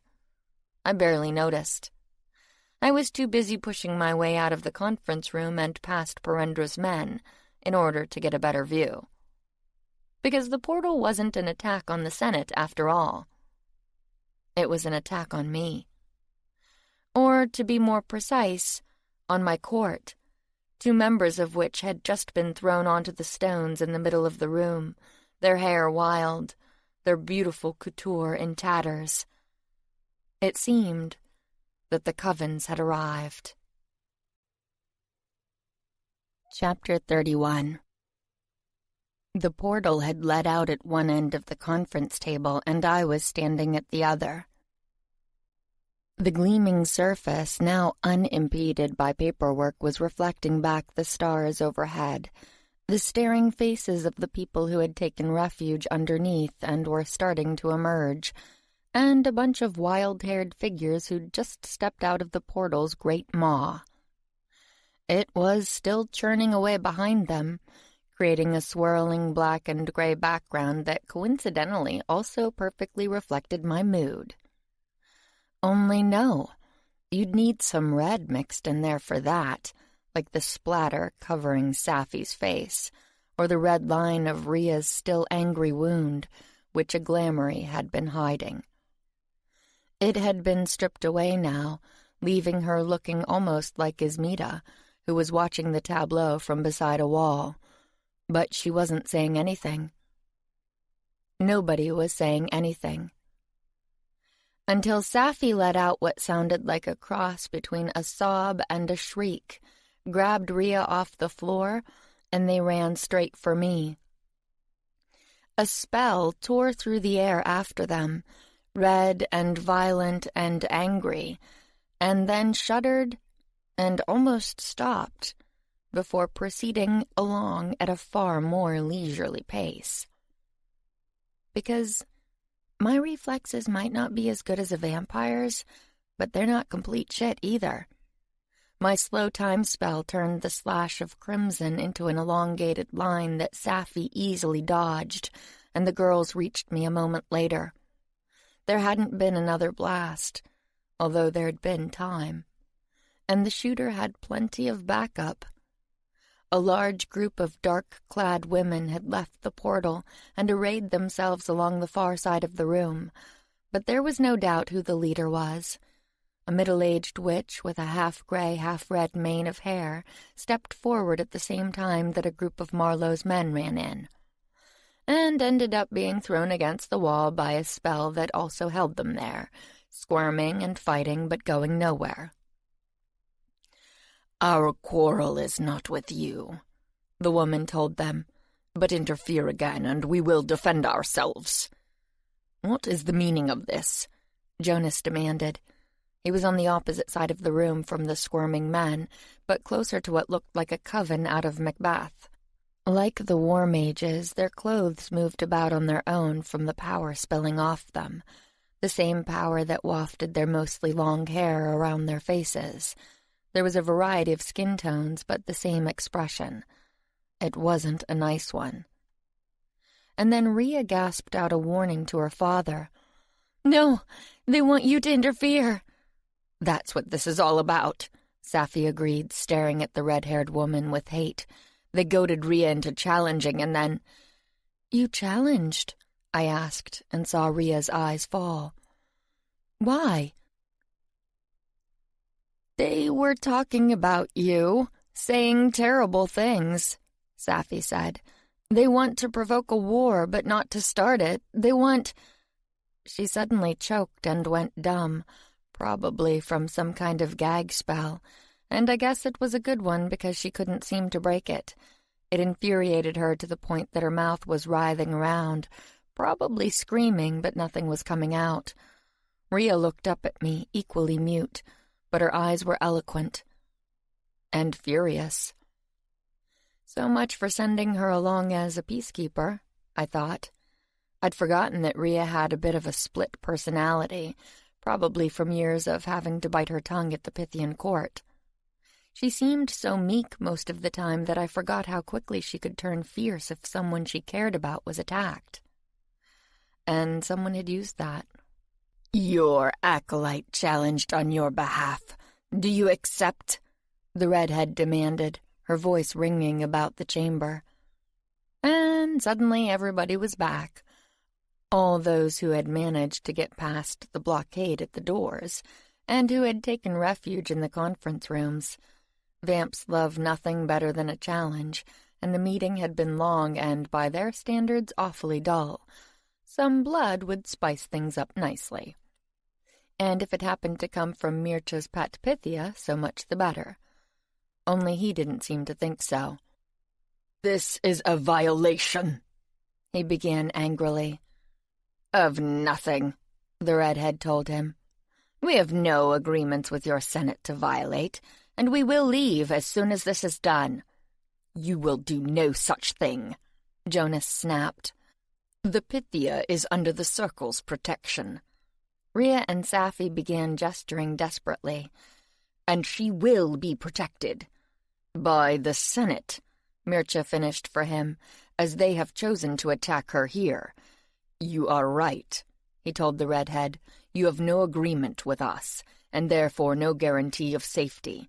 You have violated—" "Violated? But we were invited," she said, and then she laughed. "By the Lord Protector's own daughter." That sent a murmur around the room. I guess it wasn't universally known who Rhea was outside of the covens. Well, until now. "The Lord Protector does not have jurisdiction here," the consul said. "I do." "Then give us the woman and we'll go," the redhead said. "But challenge has been issued and accepted. This will be fought somewhere, unless you choose to repudiate?" she asked me slyly. "And if she does?" Mircha asked before I could. "If challenge was made without her authorization, and she is willing to state as much," the woman's eyes slid to Jonas, "then we will take the girl instead." And suddenly, I and everyone else got a very good demonstration of exactly how powerful Jonas Marsden was. Because the torrent of power that suddenly spilled off him felt like it gave me a sunburn, even this far away. And the usually vague and myopic blue eyes were sharp and steady. "I think not." It was final. It was also welcomed, because Safi was right. The redhead wanted a fight. But not with me. I remembered what Zara had said yesterday. There were covens who hated the Circle, wanted a renewed war, and saw this as their chance. But there were others that did not, and there appeared to have been a quarrel going on between them, one that I'd stumbled into the middle of. It looked like my offer to Zara had given an excuse for the covens to get together, and the war party had taken the chance to force the issue, goading Rhea into a challenge that they'd deliberately misinterpreted as coming from me. So now either I fought, or they would try to take her. Jonas would resist, and we would get to World War III. "And if the Pythia accepts?" the consul asked, apparently following this at least as well as me. "Who does she duel?" "Why, all of us," the redhead said, faking surprise. "Rhea challenged the coven." "That's a lie!" The voice spoke from behind the other witches, probably because a new arrival had just come through the portal. Evelyn, I thought. I couldn't see her face past the others, but the towering height and head of steel-gray curls were unmistakable. And then she pushed through the throng. "Ingaret, have you gone mad?" "Quite the contrary." The redhead spread her arms. "I am clearer-headed than I have ever been, and I am tired of waiting. 500 years we have hidden, cowering in the shadows. No more! If you don't have the guts to do what must be done, then get out of the way. I won't let you do this. You can't." "I can, and I have. Challenge was freely made. To you. You can't expect—" "Ah, but she was a bit careless in her wording, was she not?" She looked around at the other women, who I guessed were members of her coven. Or perhaps of several like-minded ones, because there were a lot of witches. "You all heard her. There was no mention of my name. Because she didn't know it. Just a challenge issued on behalf of her Pythia, whom she was there to represent to my coven." "You know damned well that wasn't what she meant." "I don't care what she meant," Ingaret snapped. "I care what she said. And what she said, I accept." My voice hadn't been loud, but the acoustics in here were excellent. The words echoed off the walls and seemed to fill the whole space, loud as clashing cymbals. Or maybe that was my ears ringing, because I wasn't up to this. Not after shifting here, shifting 2 guards and Marlowe, and then slowing Ingaret's spell. The Pythian power was inexhaustible, but it had to be processed through weak human flesh, and when my stamina gave out, so did my power. Unlike my mother, I didn't own it. I just borrowed it.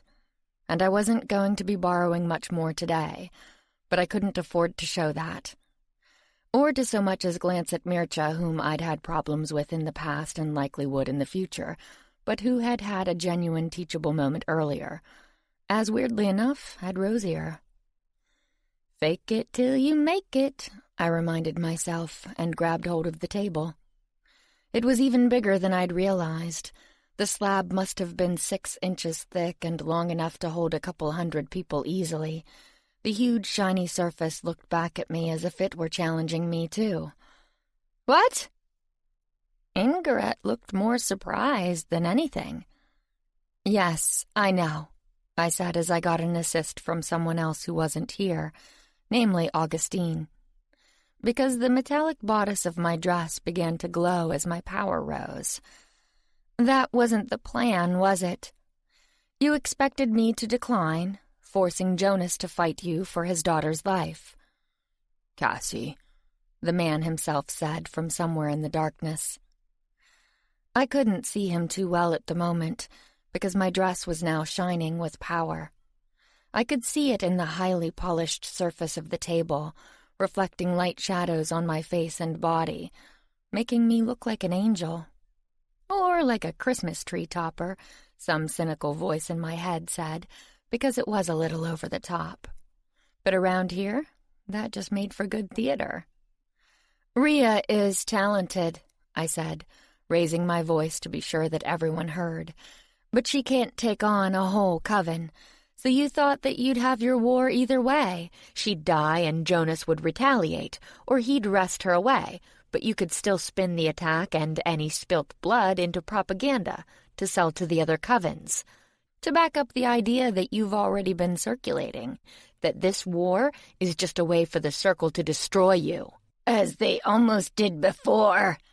I couldn't see much, but Ingaret was clearly visible, being surrounded by the boiling heart of the portal, like she'd stepped straight out of hell. But I knew hell a little these days, and there was nothing there that was any worse than what we made for ourselves right here on Earth. In her hatred and jealousy, she'd derail the war, maybe even ensure that we lost it. She'd literally rather die than work together, and there were many who obviously agreed with her. But there were others, a lot of others suddenly, who did not. It looked like Evelyn had brought friends, I thought, seeing vague shadows pushing past the other witches, but instead of lowering the danger in the room, their presence seemed to heighten it, especially when several dozen wands were drawn, their tips glowing red. They flashed off Ingeret's eyes, and for a second she really did look demonic. But she wasn't. She was just a woman, a scared one currently, because this was not going according to plan. And it was going to go a lot less well if she and her coven lost it and started attacking people. "Ingeret!" I yelled, snapping her attention back to me. "Enough of this. You want to duel? Let's duel." "So be it," she hissed and pulled out a wand. "After these others are evacuated, they have no part in this, and I will not have them injured." I glanced around the room, and weirdly, the same hush had fallen over it that had preceded Jonas speaking earlier. Of course it had, I thought cynically. For all their centuries of experience, the Senate only really respected one thing, and that was power. I wondered if the covens were the same. "They can take care of themselves," Ingeret said, a red stream flooding out of her wand. But not at me. Not yet. It crawled up into the air like a bloody snake and hung there. I didn't know why. And then I did, when maybe a dozen more witches pulled their own wands, adding their strength to it. One of them was the impressive woman from yesterday morning, at the coven's version of a train station, although she didn't look too happy to be here. And neither did some of the others. Time to make them unhappier, I thought, and gripped the table harder. "They can't, actually," I said, pulling attention back to me. "If I have to fight all of you at once, I will not be able to precisely control the area of the effect. Not while channeling that much power." I looked at the console. "Evacuate this place, and not just this room. Empty the house, and to be on the safe side, get everyone a good half-mile away." "A half-mile?" Ingeret sneered. "You should make your lies more believable." She looked around at her supporters, who had started glancing at each other. "She lies." "I wish I did," I told her sadly. "But that's the problem with being only a demigod. There are restrictions. Mine have always been with control. I can channel as much power as my mother ever did for a short time, but I can't control it nearly so well. In fact, I'm not even as good at that as Agnes was. She had such fine-tuned control. It was a beautiful thing, like a dagger between the ribs, while I looked down at the table under my hands, where the beautiful shiny wood had started to gray and crack and splinter. It was only a puddle now, maybe a couple of feet square. I doubted Ingeret could even see it, and if I wanted this to work, she needed to. "I've always been more of a hammer," I told her, and pushed. The effect tore down the table, giving me more than I'd expected. A lot more, I thought in surprise, watching not only the table but the gilded chairs around it spontaneously age. And while the slab of thick, dark wood grayed in an instant, fissures forming in the surface and running toward Ingeret's group like claws, it was the chairs that did me proudest.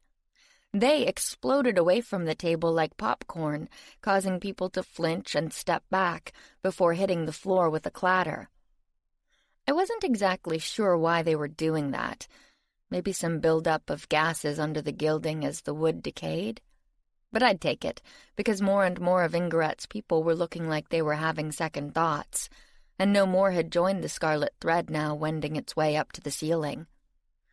But nobody was leaving either, and my power was almost spent, barely halfway down the table. "Hurry," I said breathlessly to the console. "I'm trying to hold it back, but I don't know how long I can. I don't usually summon so much at once." "Begin evacuation," she told Mircea, her dark eyes on mine. "Make sure everyone gets out." "And away," I reminded her, groaning as if trying desperately to hold my power back.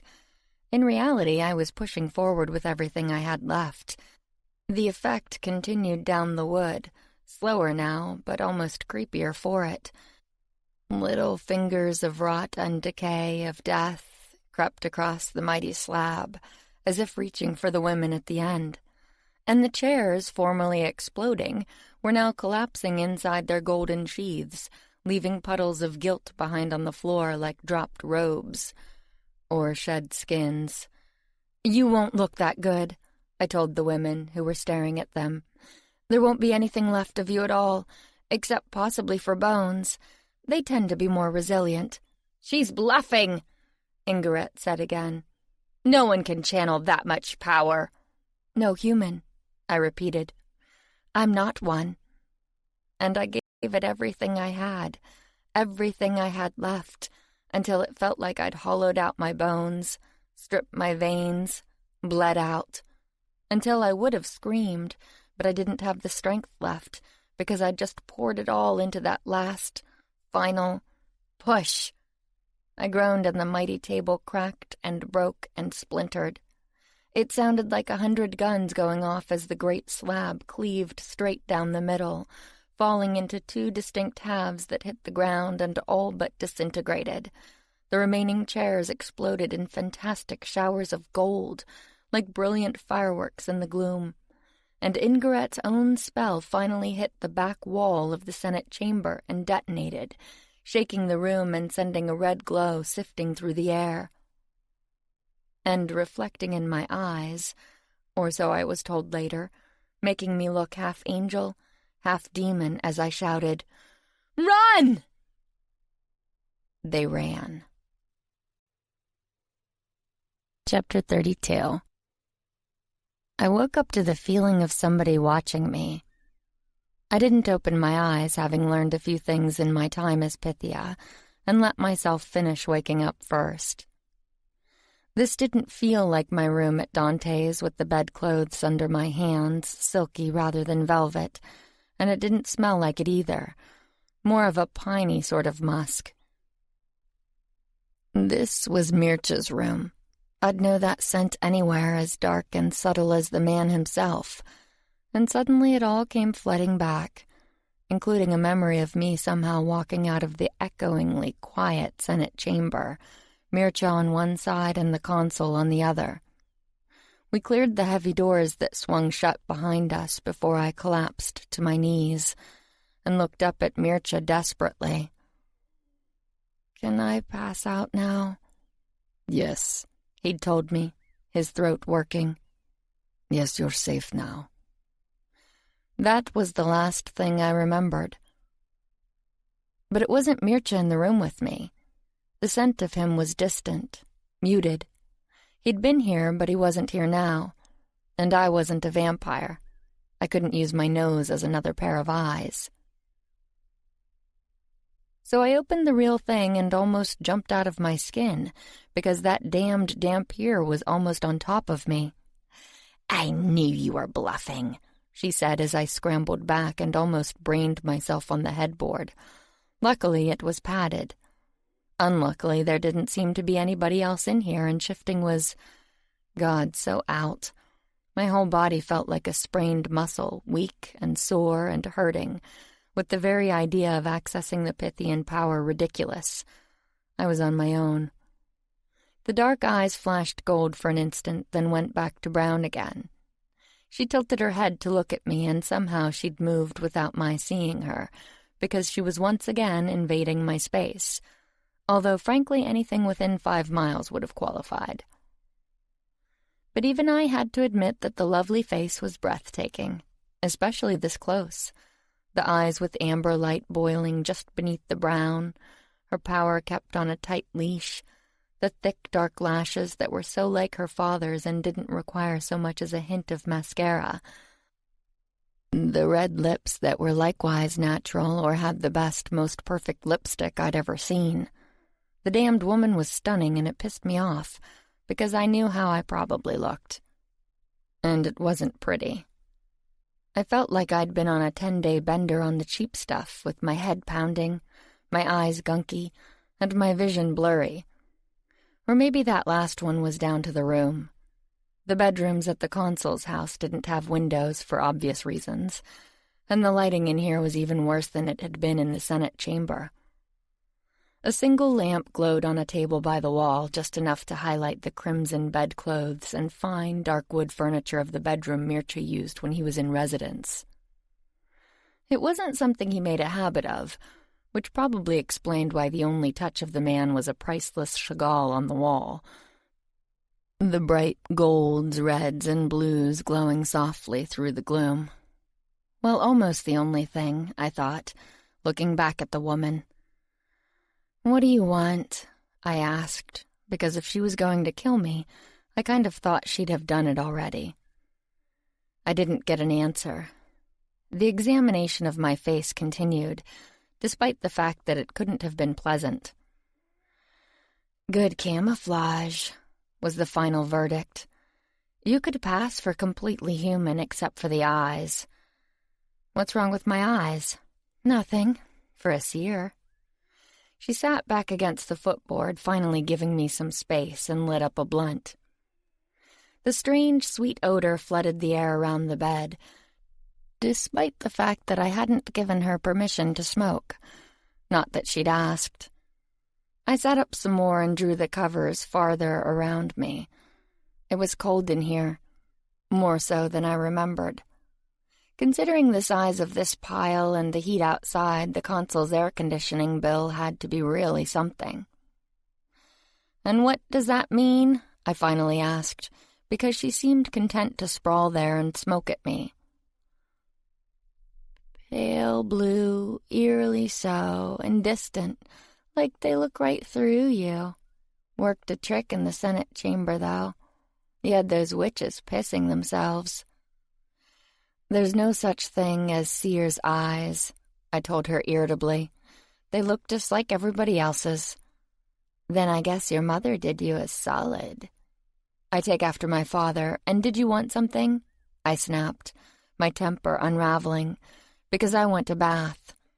A really hot one. Preferably back in my big sauna-sized tub in Vegas, although how I was supposed to get there I didn't know.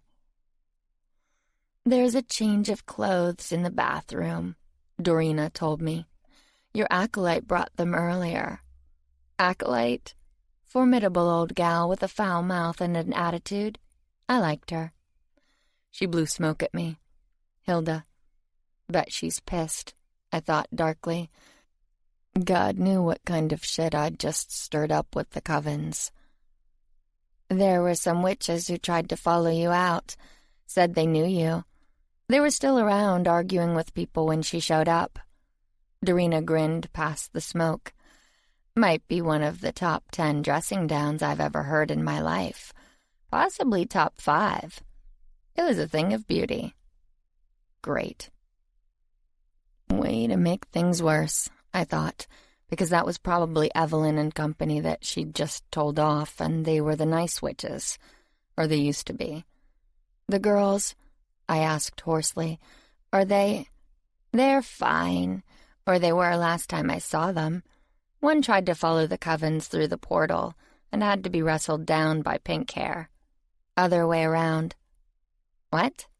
"Safi, the one with the pink hair, is the firebrand." Dorina raised an eyebrow at me, in a way that eerily reminded me of her father. "Yeah, not so much. The dark-haired chick was going off. Her father, Marsden?" I nodded. "Yeah, he had to spell her with something to calm her down after the remaining witches tackled her to the ground to keep her from taking on a whole coven. Only it didn't look like it worked so well, because she was still screaming mad when your acolyte showed up and dragged both girls off by the ear." "Holy shit." "Didn't know what happened after that," she added, grinning. Neither did I, and I didn't want to. What the hell was wrong with Rhea, and how was I supposed to fix it? How was I supposed to fix any of this? I momentarily thought about burying my head under the covers, but I doubted it would help. And I knew what would help, but that was back home too. I settled for sitting there miserably, cold chills climbing over my body, my head pounding and my stomach growling, and scowled at the fearsome creature of legend sitting on my bed. "Great. Thanks for telling me. And you're still here because—" She grinned, and then flopped onto the bed like she owned the place, which, considering that she was blood, was probably fair. "God, I'm glad you're an asshole." "I'm not," I snapped. Then you're giving a really good impression, but don't take it the wrong way. She rolled her head over to look at me. I vastly prefer assholes to the slick, smarmy, too diplomatic to ever say one true thing types around here. At least with assholes, you know where you stand. And where do I stand with you? She just smiled. I want to make sure we have an agreement. About what? What I said in the Senate chamber. Jonathan is going to poke his creepy head out sooner or later, and I want him alive. Fine, got it. I threw back the bedclothes and started to get up, only to have a deceptively small hand latch onto my arm with the speed of a striking snake and the strength of a bodybuilder. Make that 10 bodybuilders, I thought, because I struggled for a minute and went exactly nowhere. It might as well have been a statue that had latched onto me. God, I didn't need this. What do you want? Assurance. Jonathan lives off magic. He's drawn to it like a fly to light, and you're the brightest spark around. I frowned at her. What do you mean? I mean, that little show you put on in there, that was life magic. I can't feed from it like the family does, but I've learned to recognize it when I see it. So, didn't you hear them in there, droning on and on about magical types? I thought I was going to stab myself in the eye. But there is a difference. Wild magic is like electricity. You can do things with it, but you can't feed from it, or trust me, the vamps would be sucking on a ley line's teat 24/7. I blinked but didn't reply, trying to get that image out of my head. But what you have? That's the good stuff, the rare stuff, the kind only found in bodies. Like the ones everyone has. But everyone else doesn't have magical life energy, the wild magic of the world processed through the body of a mage. Regular old mages don't have enough for Jonathan anymore, and the adulterated piss the Black Circle regularly rips off does almost as much harm as good. But you? My God, you're the motherlode. I pulled away, and this time she let me go. I stood by the side of the bed, Augustine's dress feeling ridiculously silky and inadequate, especially without the armor-like breastplate. Somebody had taken that off, and I didn't see where they'd put it. Not that it mattered. It wouldn't have provided much heat anyway. I crossed my arms and scowled at her. What are you saying? What does it sound like? He's going to come after you sooner or later, and probably sooner. Why sooner? Because he's getting desperate. She scooted over to the side of the bed, causing me to step back a pace. She noticed, and for the first time she dropped the insouciant smile. Sorry, by the way. About what? The whole trying to kill you thing. If it helps, it wasn't me. I'm pretty sure it was you. The grin was back, just a flash this time. The other me. There's 2 of us in here. It gets crowded sometimes. Uh-huh. Mircea had said something of the kind, although I hadn't understood it any better then. It sounded like she had a split personality, with the split being between a mad dog killer and a raging psychopath. What exactly do you want me to do? I asked. Hold him for me. He'll come for you, and likely soon. He's getting desperate. He used to pop up every 2 or 3 decades, but lately it's like he's everywhere. He was in New York a month ago masterminding an attack on the Senate's HQ, then in Paris a couple weeks after that, then in Hong Kong just a few days ago. He's probably working on another plan right now, desperate to get the gods back and gain the immortality or whatever the fuck they've offered him. But he's also running out of gas. And I'm the gas station? She nodded. Now you're getting it. He thought he hit the lottery when he took Louis Caesar, but the power of a god is even better. The Pythian power would sustain him for, well, maybe ever. With it to draw from, he might not even need the gods. Then why hasn't he been after it before? I demanded, before remembering. He had been. Before I became Pythia in full, when I was just in the running, Jonathan had found me in that parking lot. Thankfully, so had a lot of other people. A lot of very scary people. He'd been forced to flee, and I hadn't seen him since, maybe because, Once I became Pythia, I was a much less easy target. But in the street that night... What had been the plan, I wondered? Kidnap me like Louis Cesar? Wait to see if the power came to me, then drain me every day, almost to death, sucking down as much of it as possible until my body couldn't channel anymore? A shudder went through me, and Dorina saw it. I get it, she said, and her voice this time was softer, sweeter. And the face was just a face. Lovely still, but with none of the uncanniness of a minute ago.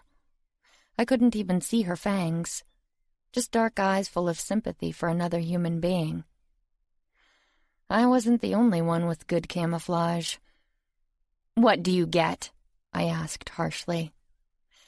"Jonathan legitimately scares even me, and I don't scare easy." "Then why do you want him? Is the kill so important to you?" "It's not about me. I'd gut him and be done with it, or watch you dust him to powder. Nice, by the way. As long as he's dead. I wouldn't care." "Then what?" I began, and then I got it too. I remembered her passion after Louis Cesar's impromptu confession and understood.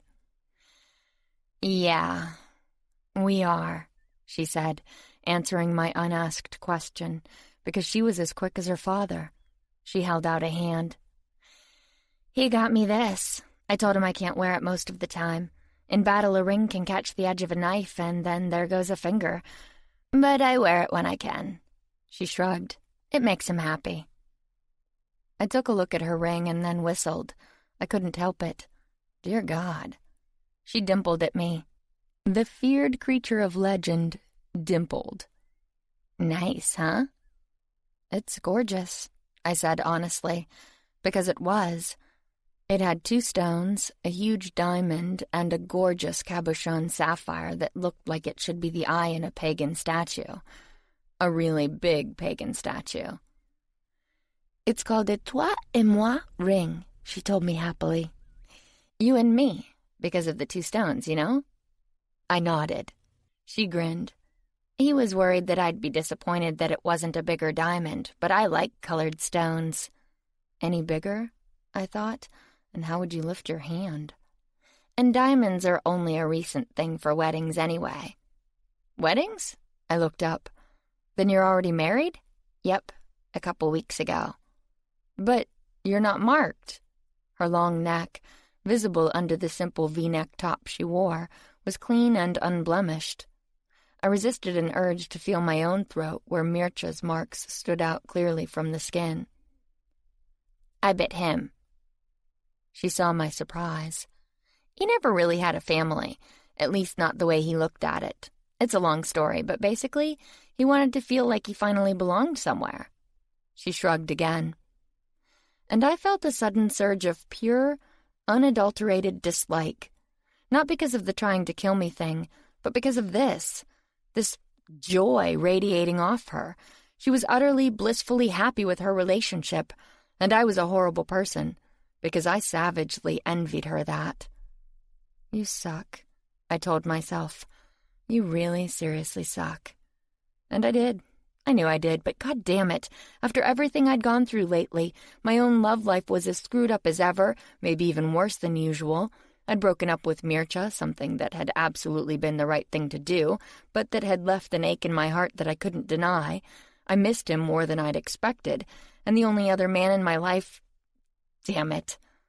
I'd spent weeks scared out of my mind, running after Pritkin, trying to get him back from Adra's freaking spell, and all the while being sure I never would.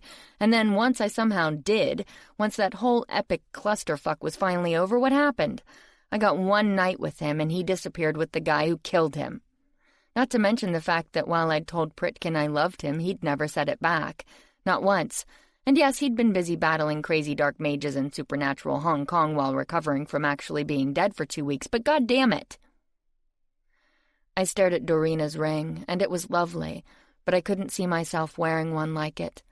Couldn't imagine a fairy tale ending to my story. The far more likely scenario, assuming Pritkin didn't manage to get himself killed again, was that I was going to screw this up royally and end up with nothing. Nothing at all. Of course, considering how Pythia's love lives usually went, maybe that was for the best, I thought darkly. Are you okay? Dorina asked. Yeah. It was hoarse. She looked concerned and went to get me a glass of water, which made it worse. I wanted to hold on to that flash of dislike, because she was prettier than me and she was happier than me and she was living proof of Mircha's ability to get women to fall head over heels for him in whatever era he happened to be in at the moment. He probably didn't even miss me. And that was fine, okay? I didn't need him or Pritkin or big-ass flashy rings that didn't look flashy on her slender hand, just elegant. She could probably make a croaker sack look elegant, I thought evilly. And then I felt bad some more. Why was I like this? I thought, for what had to be the 100th time. As usual, I didn't get an answer. I did get some water, though. Look, Dorina said, crouching in front of me because I'd sat back down on the bed at some point. I get that you've had a bad day, but I need confirmation on this. Why, so you can tie Jonathan up with a bow and give him to your husband as a belated wedding gift? Yes. I just looked at her. Maybe without the bow, she conceded. And you think that will help? Because Louis Cesar hadn't struck me as the vengeful type. Admittedly, I didn't know him very well, but he'd seemed strangely normal for a vampire from what I remembered. And while it sounded crazy to say about a dueling champion, he hadn't actually seemed to like violence. I was sure he was capable of it, but the relish a lot of vamps took in their enemies' pain, no, not so much. I think that will end it, she said viciously, and there came the baby fangs. As a hybrid between vamps and humans, I guess it only made sense that she'd have half-sized fangs, but like with everything else about her, they'd ended up cute. God damn it. He can't get past it, she told me now, her eyes dark. I want to help him, but I don't know how. He seems fine, and then I see it, a shadow crossing his face. And he has nightmares. Have you ever known a vampire to have nightmares? No. Well, he does, and it's always the same thing. I don't know everything that went on there when he was with that monster, but he'd already had some abuse in the past that... She broke off abruptly, her jaw clenching. And suddenly, I wasn't seeing the beautiful woman with the gorgeous husband and the ring of the gods. I was seeing someone suffering from the same uncertainty I felt most of the time, desperately wanting to help, but not knowing how, and not knowing if anything she did would be enough. I really doubted that ripping Jonathan to shreds was going to solve Louis Cesar's problems, but what did I know? He was a vampire after all. Maybe it was their version of therapy, or maybe just knowing that the son of a bitch was dead would be enough. I'll do what I can, I told her, but if it's him or me, then do your worst, she agreed, but try to get a picture. And then she was gone, leaving me sitting on the edge of the bed, clutching my water glass and wondering if I'd imagined the feel of a soft kiss on my cheek. Chapter 33. I got a shower in Mircha's bathroom, although it didn't seem to warm me up any. But something else did. I'd been rummaging through the stuff Hilda had left, which included clothes, shoes, toiletries, even a new toothbrush, and my makeup bag. I grabbed it, my hands actually shaking in relief. And sure enough, there it was, hiding under a powder puff, a partly empty bottle of a potion called the Tears of Apollo, which was completely empty a few seconds later. My hands caught the edge of the sink, my body shuddering through the feeling of that substance coursing through me, like liquid power. It wasn't, but it was liquid stamina, designed to allow a Pythia to access more of the Pythian energy. I'd discovered just how much more on the search for Pritkin, and ever since, it had been my best friend. There wasn't enough these days. Nothing was enough. But it was close. And it didn't take long. In seconds, everything became easier. The shaking I'd started doing stopped. My temperature normalized. Even the hunger I'd been feeling went down to I missed dinner levels instead of a burning, gnawing ache. Damn, this stuff was good. After a few moments, I brushed my teeth because the tears was definitely not a taste sensation, and ran a brush through my hair. It was finally long enough to put up in a ponytail, so I did, and then pulled on a pair of jeans and a simple tee. It was plain, without any cutesy sayings, and technically meant to be worn under another shirt, which I didn't have. There was also no jewelry in what Hilda had provided, or smart pantsuits or casual little dresses or anything that might work for further meetings. The implication was clear. Get your ass home. Which I planned to do just as soon as I got a debrief. And some of whatever delicious scent was wafting through the louvers on the door. I stuck my head out. Mircea was there, tie and jacket off and shoes somewhere other than on his feet. He was putting the contents of a tray on a little table under the Chagall, and there were 2 place settings. Since I didn't see anybody else around, I wandered over to take a look. Damn. Lasagna. Well, I had to stay now. "Where are you finding cooks?" I asked. "I thought you took them all for soldiers." "Practice soldiers," he corrected, adding a basket of breadsticks. "Although some turned out to be quite apt. Some of those decided to stay and chance their luck. I believe the consul pulled the rest of her staff out of Dante's to make up the deficiency." He gestured at the table, and I sat down, and discovered that there was also salad, wine, and sadly thin slices of cheesecake to go along with the meal. I dug in. Mircea joined me, to my surprise. Vamps don't have to eat, although some seem to enjoy it anyway. He was off and on. Tonight, and it was night, it felt like I'd slept for hours. I guess he wanted to be sociable. Although for the next 10 minutes that mostly involved watching me shovel it in, and seriously it would have been a shame for whoever made this to end up as a soldier. He or she had a gift, one that stretched to homemade noodles, fresh San Marzano tomato sauce, real ricotta, plump creminis. Damn, I was hungry. I finally looked up at the mopping up the plate with bread phase to find Mircea watching me. "What?" I asked, around a mouthful of garlicky goodness that rivaled even Tammy's. "Nothing," he said, smiling, and refilled my glass. "I enjoy watching you eat." I didn't know how to take that, so I concentrated on the wine.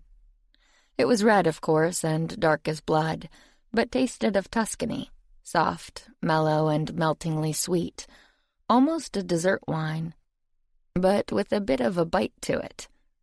It reminded me of the man pouring it, although Mircea was only soft and sweet when he wanted something.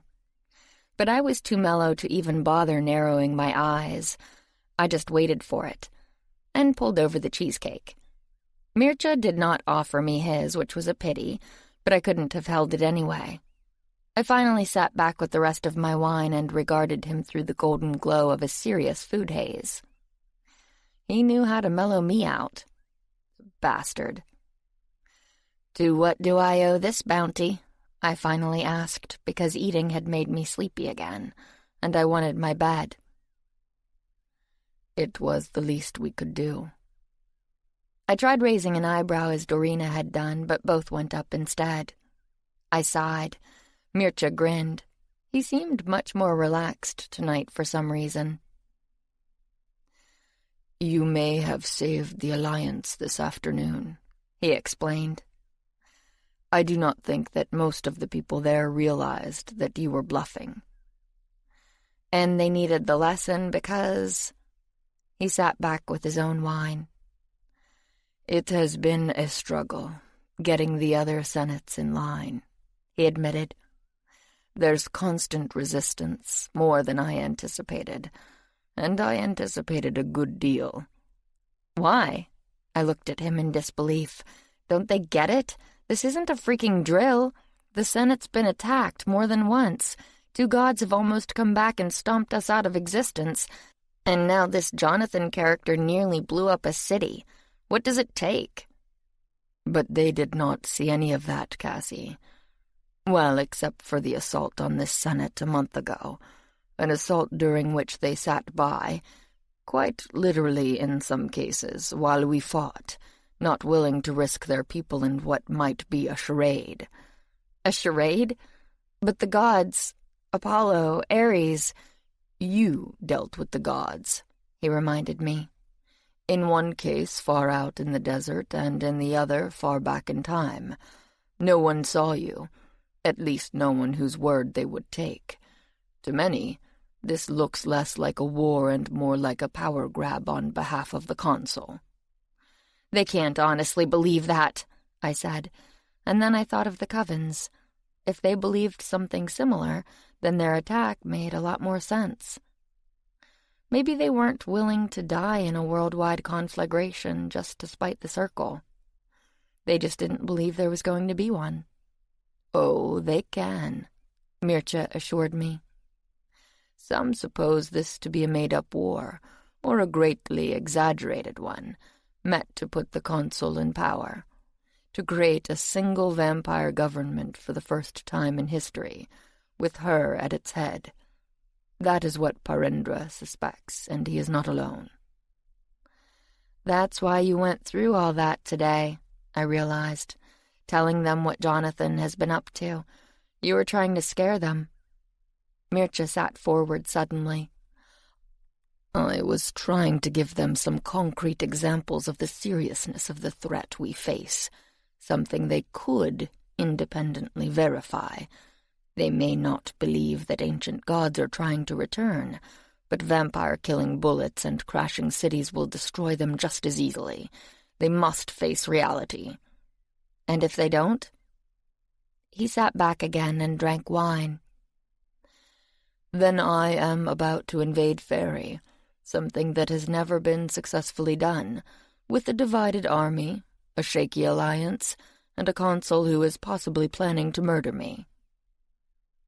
He said it so matter-of-factly that it took a moment to register. You noticed that? He smiled slightly, his lips redder than normal from the wine. It is becoming less subtle by the day. And I didn't help, I guessed. If she'd bought that little farce, then I looked powerful and like even more of a threat than before. If she didn't, the more likely scenario, considering that she'd been there when I fell on my face, then I looked weak, which meant she might not have to worry so much about my wrath if she took out Mircea. I honestly didn't know what I was supposed to do. I never know what she thinks, Mircea said, agreeing with me. No one does. It's part of the reason she stayed in power for so long. But you helped greatly with the alliance.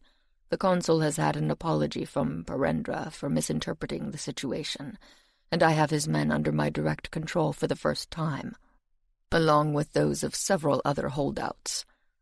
I frowned around my fork. But you just said he thinks this is a power grab. Oh, he does. That was the most grudging apology I've ever heard. Then why give it? Mircea looked at me, the dark eyes gleaming. You, Cassie. The other consuls know you are on our side, and while some of them suspect me of manipulating you into supporting the consul's power play, they aren't sure. Pythian involvement introduces an element of doubt, and your power worries them. They had a demonstration of it the night the alliance was first signed, if you recall, and another tonight. I stared at him, hoping I was hearing wrong. So I need to almost die every month to keep them in line? The eyebrow was back, along with a slight quirk of the lips. Once every 2 months should suffice. Gee, thanks.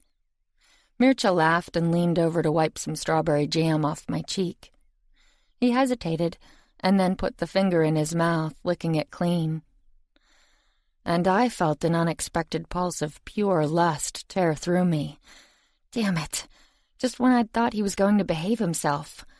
Who was I kidding? This was Mircea. That was behaving. I don't think I've ever seen anyone appreciate their food so much, he told me, as if nothing had happened. You ought to spend more time with Fred, I said sourly. I beg your pardon. I drank wine resentfully. Your vampire Fred? You ought to see him over a dish of... I stopped, because Mircea was suddenly looking at me strangely, and then continued to do so without commenting, without moving, without even breathing for a long moment. He looked like a film that had been paused, or a man frozen in time. It was eerie, especially since he wasn't one of the vamps who went out of their way to emphasize the difference between themselves and humans. Some made a point of never breathing, rarely blinking, and not bothering to turn their skin anything other than dead white. They moved with a boneless, silent grace that sent the hair ruffling at the back of your neck, because humans didn't walk like that. Some of the most extreme had fingernails they allowed to grow into long, gnarled talons, bodies that were sometimes morphed in weird ways by their master powers, and eyes that glowed inhuman colors all of the time, not just when their power was up, or when they were too distracted to mask it. I studied Mircea's face, but there was none of that in evidence. I'd seen him once without the constant glamoury he wore, but he had been strangely beautiful, not hideous. Terrible, but in an awe-inspiring, otherworldly kind of way. Glowing alabaster skin, inch-long fangs, and eyes of flaming, molten lava. They weren't lava right now. They weren't even the glowing cinnamon amber that he usually let people see when his power was rising. They were their normal brown velvet, like his skin had its usual golden sheen, and his hair, still down around his shoulders, was the characteristic rich mahogany. Yet there was something different about him. I'd no sooner had the thought than he abruptly got up and left the table, and then the room, still without a word. I just sat there for a moment, nonplussed. Then I followed him. Mircea's suite at the consoles wasn't anywhere near as large as his old rooms at Magic, maybe because he had an apartment in New York and usually stayed there when he was on this coast. And considering what went on around here normally, I didn't blame him. Or maybe because the consul's sprawling court was seriously overcrowded these days, hosting a ton of senators and their retinues from around the world, all of whom thought they deserved a palace of their own. So instead of a multi-roomed, self-contained mansion filled with servants and retainers, he had what amounted to a regular one-bedroom apartment, although it looked like he needed more space, because the living room was full of... I had no idea. It looked like Augustine's shop had exploded in here. There were gorgeous bolts of material everywhere, gleaming or glittering in the ambient lighting. There were soft furs flung over couches and couture hanging from racks. There were boxes of every shape and size piled almost as tall as me in perilous towers, some with more expensive stuff spilling out of the sides. But none of it said Augustine. "Who's Claude?" I asked, checking out a little label. It was on a jungle print dress covered in elaborate embroidered birds, toucans, and macaws, one of which flew off and perched on my shoulder. It had weight like a real bird, but was only two-dimensional, which is probably why it kept cocking its head at me, trying to get a better view. Until it flew off to perch on a lampshade instead and sat there preening its sequined feathers. Mircea looked up from rummaging in a box. "A French designer. We raided his shop recently." I looked around. Augustine would be pleased to hear it, no doubt, but why did the Senate need to steal their couture? I asked Mircea as much and received a cocked eyebrow in return. "We didn't steal it. We confiscated it. With proper remuneration, of course. Claude now has the distinction of being the only designer in the world to sell out a collection before it was even shown." "That doesn't explain why you wanted it," I pointed out, although some of it was pretty impressive. And pretty sneaky, I realized, as a beaded monkey leapt off a nearby coat and grabbed my bracelet, and made off with it. "Hey!" I said, staring, because that wasn't an ordinary bracelet. "Give that back!" But the only response was some chittering from atop a curtain rod over some fake windows, and a flash of scary-looking teeth. "That is why," Mircea told me. Claude put too much magic into it, of the wrong kind. The wrong kind? That is what I want to show you, he said, as I ran around trying to catch the little thief, which stayed just ahead of me, only occasionally pausing to look back over its shoulder with beady little eyes. But it was paying too much attention to me, and not enough to Mircea, who snatched it out of the air as it leapt past, going from side table to sofa. A moment later, I had my bracelet back, and Mr. Hansy had been dumped onto his jacket again, where he continued to watch me malevolently from underneath a banana leaf. Great for kleptomaniacs, I said, scowling. It's a bit more troublesome than that, Mircea said, looking down at his desk. He'd spread out a cloak on it, a pretty standard thing in black with a high neck and a white satin lining. It looked like the sort of thing you'd wear to the opera, or to a costume party if you wanted to do a high-end version of Dracula, but I was guessing that it was more important than that, because Mircea was gazing at it like it was a sacred relic. Stay here and watch this, he told me. Watch what? I asked as he took another cloak, a lady's one this time, and walked back into the bedroom with it. He didn't answer, and I wasn't sure what it was in the jungle of items spread around that I was supposed to be watching. A bear with real fur and little beads for eyes watched me with distrust from a painted forest, and sent 3 adorable cubs scrambling up a tree for protection. A school of dolphins chased each other around a dress that shimmered like sunlight on water and splashed what felt like real droplets at me as the pod raced by. Another dress boiled red and gold and black like lava, with the crust on top making ever-changing patterns on the mesmerizing surface. And then I felt something crawling up my hand. I shook it instinctively and stumbled back, but the small creatures running up my arm didn't come off, which was alarming because they looked like small golden beetles. Exactly like. Crap. I danced around some more, but it didn't help, and now they were inside my tea and scurrying over my skin. And I got a sudden flashback to the mummy and freaked the hell out. But they weren't trying to eat me, I realized a moment later. They were trying to... Oh, I said, catching a brief glimpse of myself in a mirror, but not of my messy hair. I walked over to the wall to get a better look, and yeah, that's what I'd thought. They were styling it. I stared at them as they scurried over my head, tossing aside my scrunchie disdainfully and working quickly to form an elaborately braided hairstyle. It was sort of a 20s bob crossed with Heidi, which they formed and then clamped off using their bodies like jeweled hairpins to keep it all in place. It was a gorgeous updo, the sort of thing I'd never worn, and I suddenly wished I had some place to show it off. I turned this way and that, watching the pins glitter and gleam. It was beautiful. Cassie? What? Do you see it? Mircea asked from the next room. See what? See me, he answered strangely. Or maybe not. Because when I glanced around again, the interior of the cloak was no longer white, but looked like a TV screen if TV screens could drape over a desk. I moved closer and found myself looking down into a dizzying view of the bedroom.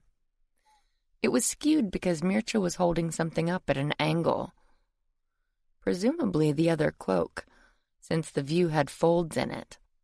He threw it over the bed after a moment, and the room skewed even more, showing me a flash of the open bathroom door, the wall, and, finally, the ceiling. Do you see? He asked again. I see the bedroom, I said, and saw part of his head nod. A moment later he came back into the living room and strode across to join me. That's the problem, he told me. The problem is that I can see the bedroom? No. The problem is why you can.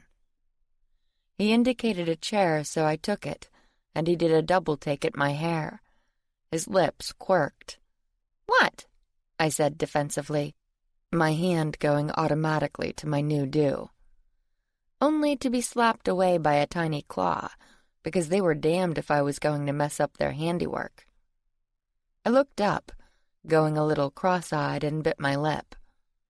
I wondered how exactly you got them out.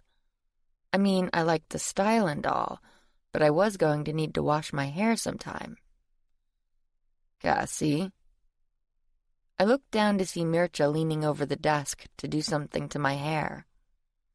Suddenly, my curls were falling around my face again, and the little golden creatures were on the move, trailing back down my neck and arm, and into a black case that I must have accidentally brushed with my hand at some point without realizing it.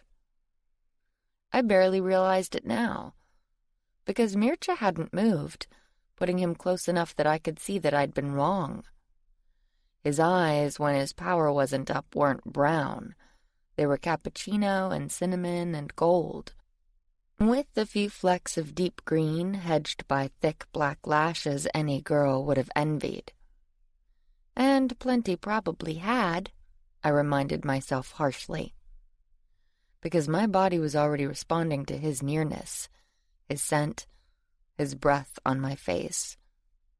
He hadn't come any closer, but he hadn't sat back down again either, and for a moment we stayed just like that, unmoving.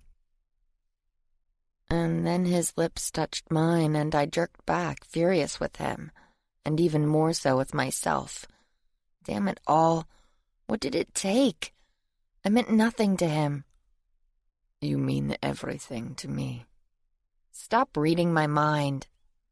"You're projecting." "I'm doing no such thing." Or maybe I was. I didn't care. "Cut it out." "I'll try.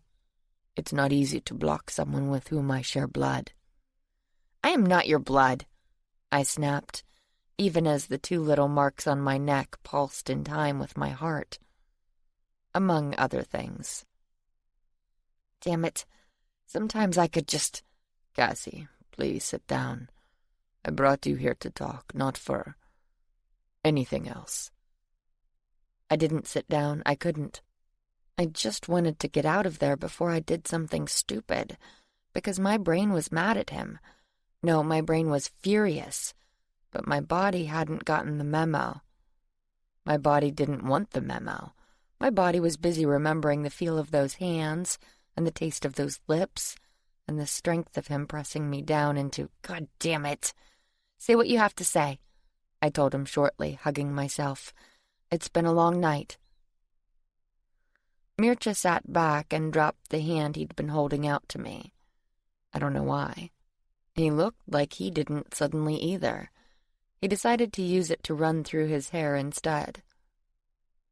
His expression was that of a man who'd had a long day, too. Someone who had had too much put on him for too long, and who badly needed a break. Everybody went to Mircha, and everything somehow ended up being his responsibility. I didn't know how he did it, honestly. I went to the bar and got us both a drink. Mircha looked at it ruefully as I carried it back over. "Do I look that bad?" "We both look that bad." "You don't," he told me, his fingers brushing mine as he took the heavy glass. "Mircha..." "We have to do this sometime," he said, referring to God knew what. We had about 1,000,000 things we needed to talk about, because we couldn't before. For so long, for months, we'd had so many secrets. His wife and Dorina's existence on his side, and Pritkin's true identity on mine, that we hadn't been able to say much of anything. We'd had to tiptoe around each other, like 2 people on a minefield, so scared of putting a foot wrong that we barely moved at all. And relationships don't work like that. "They stagnate like that," Mircha agreed, reading my mind. "Stop it," I told him, but there was no heat behind it this time. "I'm trying, Cassie," he told me, "as I tried with us, and I did try.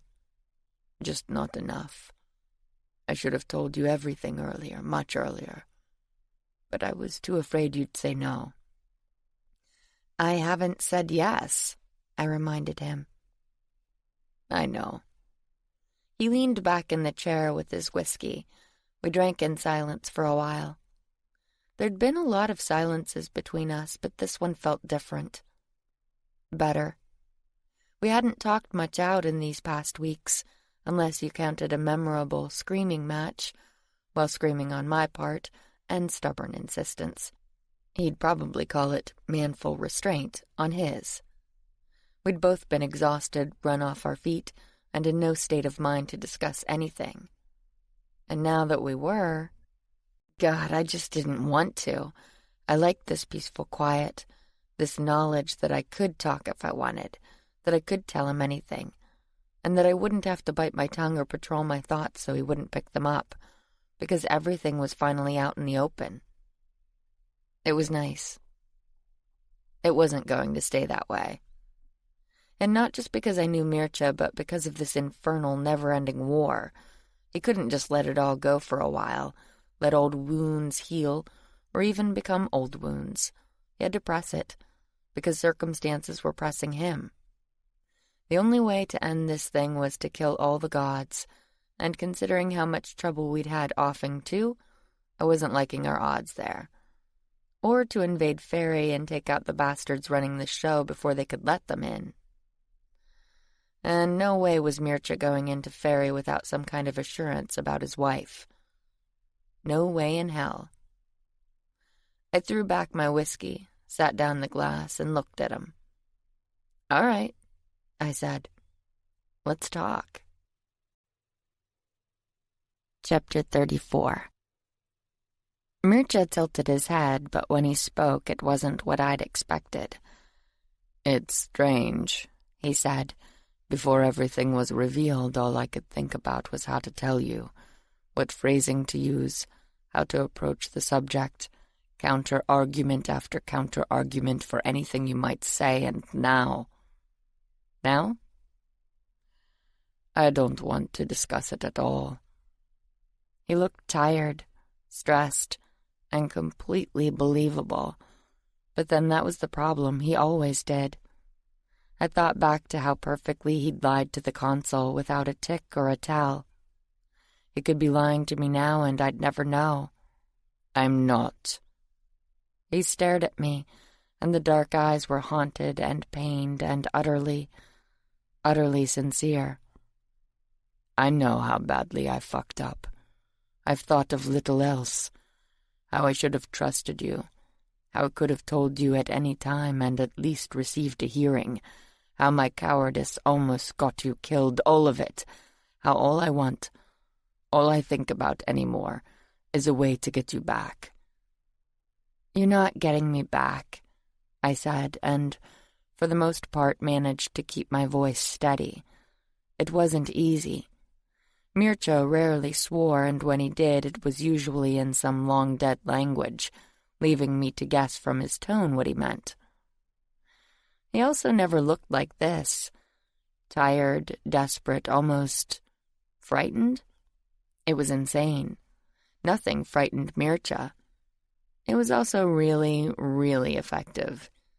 It made me want to go to him, to comfort, to console. It made me want to drop my guard, which was the last thing I could afford. Mircea the bastard I could handle.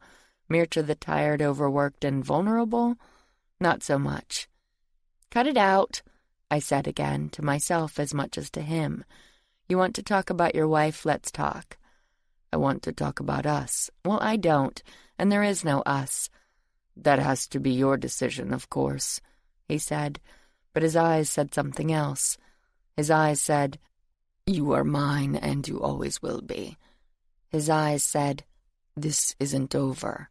His eyes could go to hell along with the rest of him. "Damn it, Mircea." "But perhaps I can at least regain some of your trust." "What?" The sudden course correction caught me off guard. "How?" "By telling you about this." His hand clenched in the soft fabric of the cape, causing the picture of the bedroom ceiling to scrunch up and wobble around. I frowned at it, and that is the reason we raided Claude's Paris showroom, and his factory floor, and everything in between, including tracking down samples of his new line that he gave to friends. I looked at the cloak some more. I didn't get it. Why?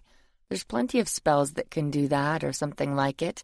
If you're talking about espionage, that was the original idea, yes. Anthony feared that certain members of his Senate were conspiring against him, and wanted to find out if it was true. But the usual surveillance spells can be counteracted, which people planning to overthrow their consul would certainly take care to do. He needed something new. This? It still looked like a wearable TV to me, but Mircea nodded. Claude is Anthony's couturier, and he is known for using old, in some cases very old spells as inspiration for his collections. In this case, he came across one not seen in 5 centuries, Nodo d'amore. Lover's knot, I translated. Another nod. It was used during the Renaissance in the wars that took place between vampire factions following the consul's accession. Some masters did not like the new laws and tighter oversight that she was putting in place, and wanted to overthrow her, or at least to carve out independent fiefdoms for themselves. She demurred. I bet. The consul didn't share power. Some things never changed. Claude came across an old spellbook from that time. Mircea continued. One we missed when Lover's Knot was outlawed, and fell in love with its complexity. Outlawed? But why was it? I'm getting there, he promised. Claude broke the spell into its component parts, using one strand in his fashion. It caused an item of clothing, the receiver, to reflect an image of whatever another item, the sender, had in front of it. Claude was even planning to add sound, giving Anthony eyes and ears that looked like nothing more than a handkerchief or a forgotten jacket. Anthony intended to leave pieces of the spelled clothing at the homes of the suspected conspirators in an attempt to discover their plans. But wouldn't the counterspells stop that? He shook his head. The spell in question was so old and so long forgotten that the newer counterspells had no defense against it. Anthony thought he had found his perfect spy device. Mircea smiled slightly, but someone else had found it too. It took me a moment. It really had been a long day. Jonathan. Yes. As usual with him, he had seen something in Claude's work that the man himself had not. You see, the original use for Nodo d'amore was in battle. In battle? I didn't see how that worked. But Mircea nodded. When I was a newly turned vampire living in Venice, I encountered a group of kidnapped witches. They were being transported through the port, but their real destination was the war raging in what is now Romania. They were to be used by the consul's enemies to give magical abilities to vampires in the field. What? My confusion was growing. But vampires can't perform human magic. Once a magic worker is changed, he loses the ability. That was why masters employed mages instead of simply changing them and adding them to the family that way. They'd have preferred the latter, since a child would be much more reliable and much longer lived than a human, whom vampires always viewed with suspicion. Free will meant possible spies or turncoats, but a vampire, especially a newly changed one, would do whatever he or she was asked without question. They wouldn't have a choice. But Mircea didn't seem to agree. Not entirely. What do you mean, not entirely? Because I've never heard it's not common knowledge, he agreed. The first instance I know of was in 15th century Genoa. There was a master in the city in those days, very old and very powerful, and very paranoid. Aren't they all? He smiled slightly, with reason in his case. He called himself Roberto, but the rumor was that his real name was Riecus, and that he had originally been brought to Rome as a slave after the Empire conquered Gaul. In any case, he practically ran Genoa, which was one of the premier seaports in Italy at the time. He was hugely rich, and rich men have enemies, as you say. There were two factions fighting for control of the city, and Roberto's was winning. His opponents knew that the only way to change that was to assassinate him, but they couldn't get anywhere near him. His family was huge, and his human servants were utterly loyal, not that he had many of them. He had so many masters that he did not need anyone to help guard his sanctum during the day. It seemed impregnable. I'm guessing it wasn't. Nothing is truly impregnable, as we discovered today, Mircea said dryly. But attempt after attempt merely resulted in the would-be assassins meeting a gruesome end, until a group of Roberto's enemies sent in a baby vampire with terms for a truce. Wasn't that considered an insult? I asked, frowning. To send a baby vamp? Normally, yes, but Roberto was known for his temper. Kill the messenger wasn't merely a euphemism with him.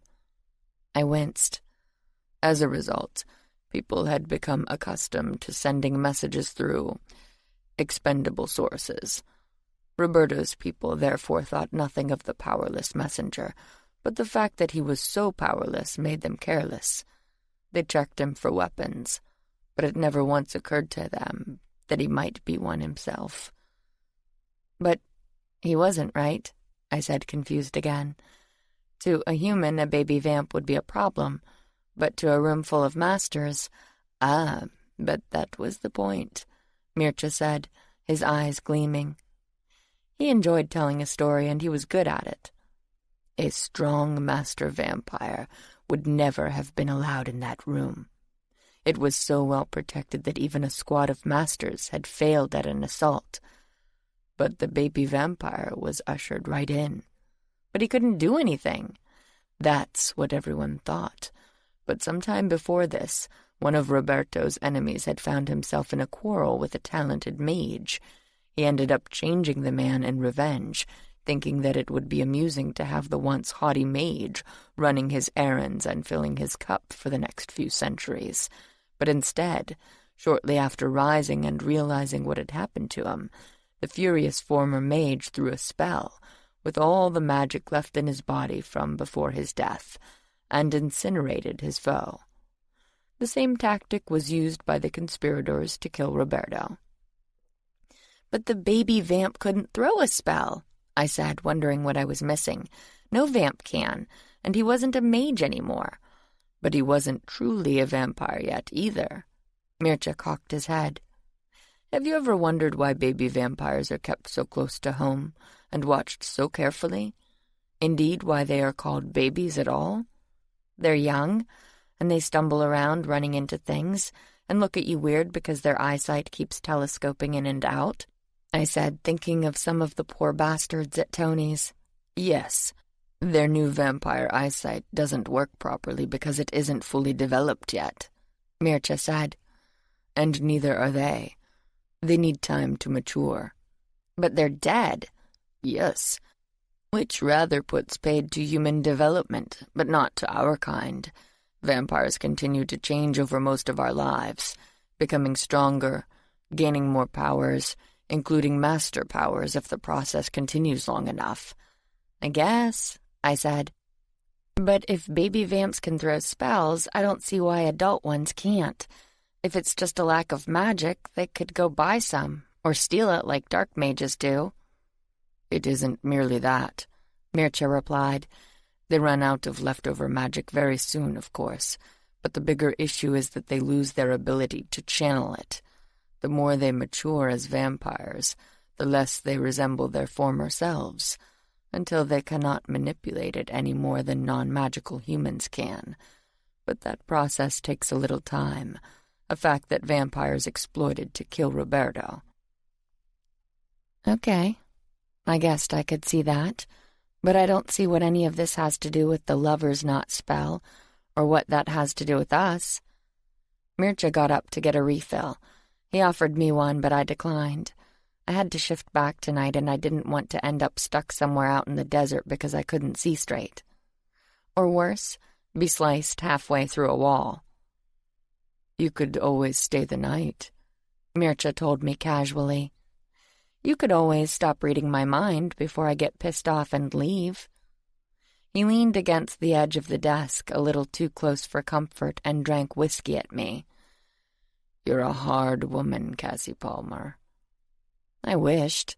Like I wished I didn't notice the fondness in his eyes, or the way they crinkled up at the corners when he smiled, or the strong throat revealed by the open collar of his shirt, or the way the muscles in his thigh bulged under the fine fabric of his trousers when he rested it against the side of the desk, or 100 other things I wasn't cataloging, because none of them had anything to do with me anymore.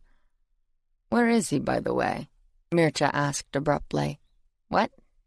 "This war mage of yours, Britkin as he calls himself now. Shouldn't he be here? Here?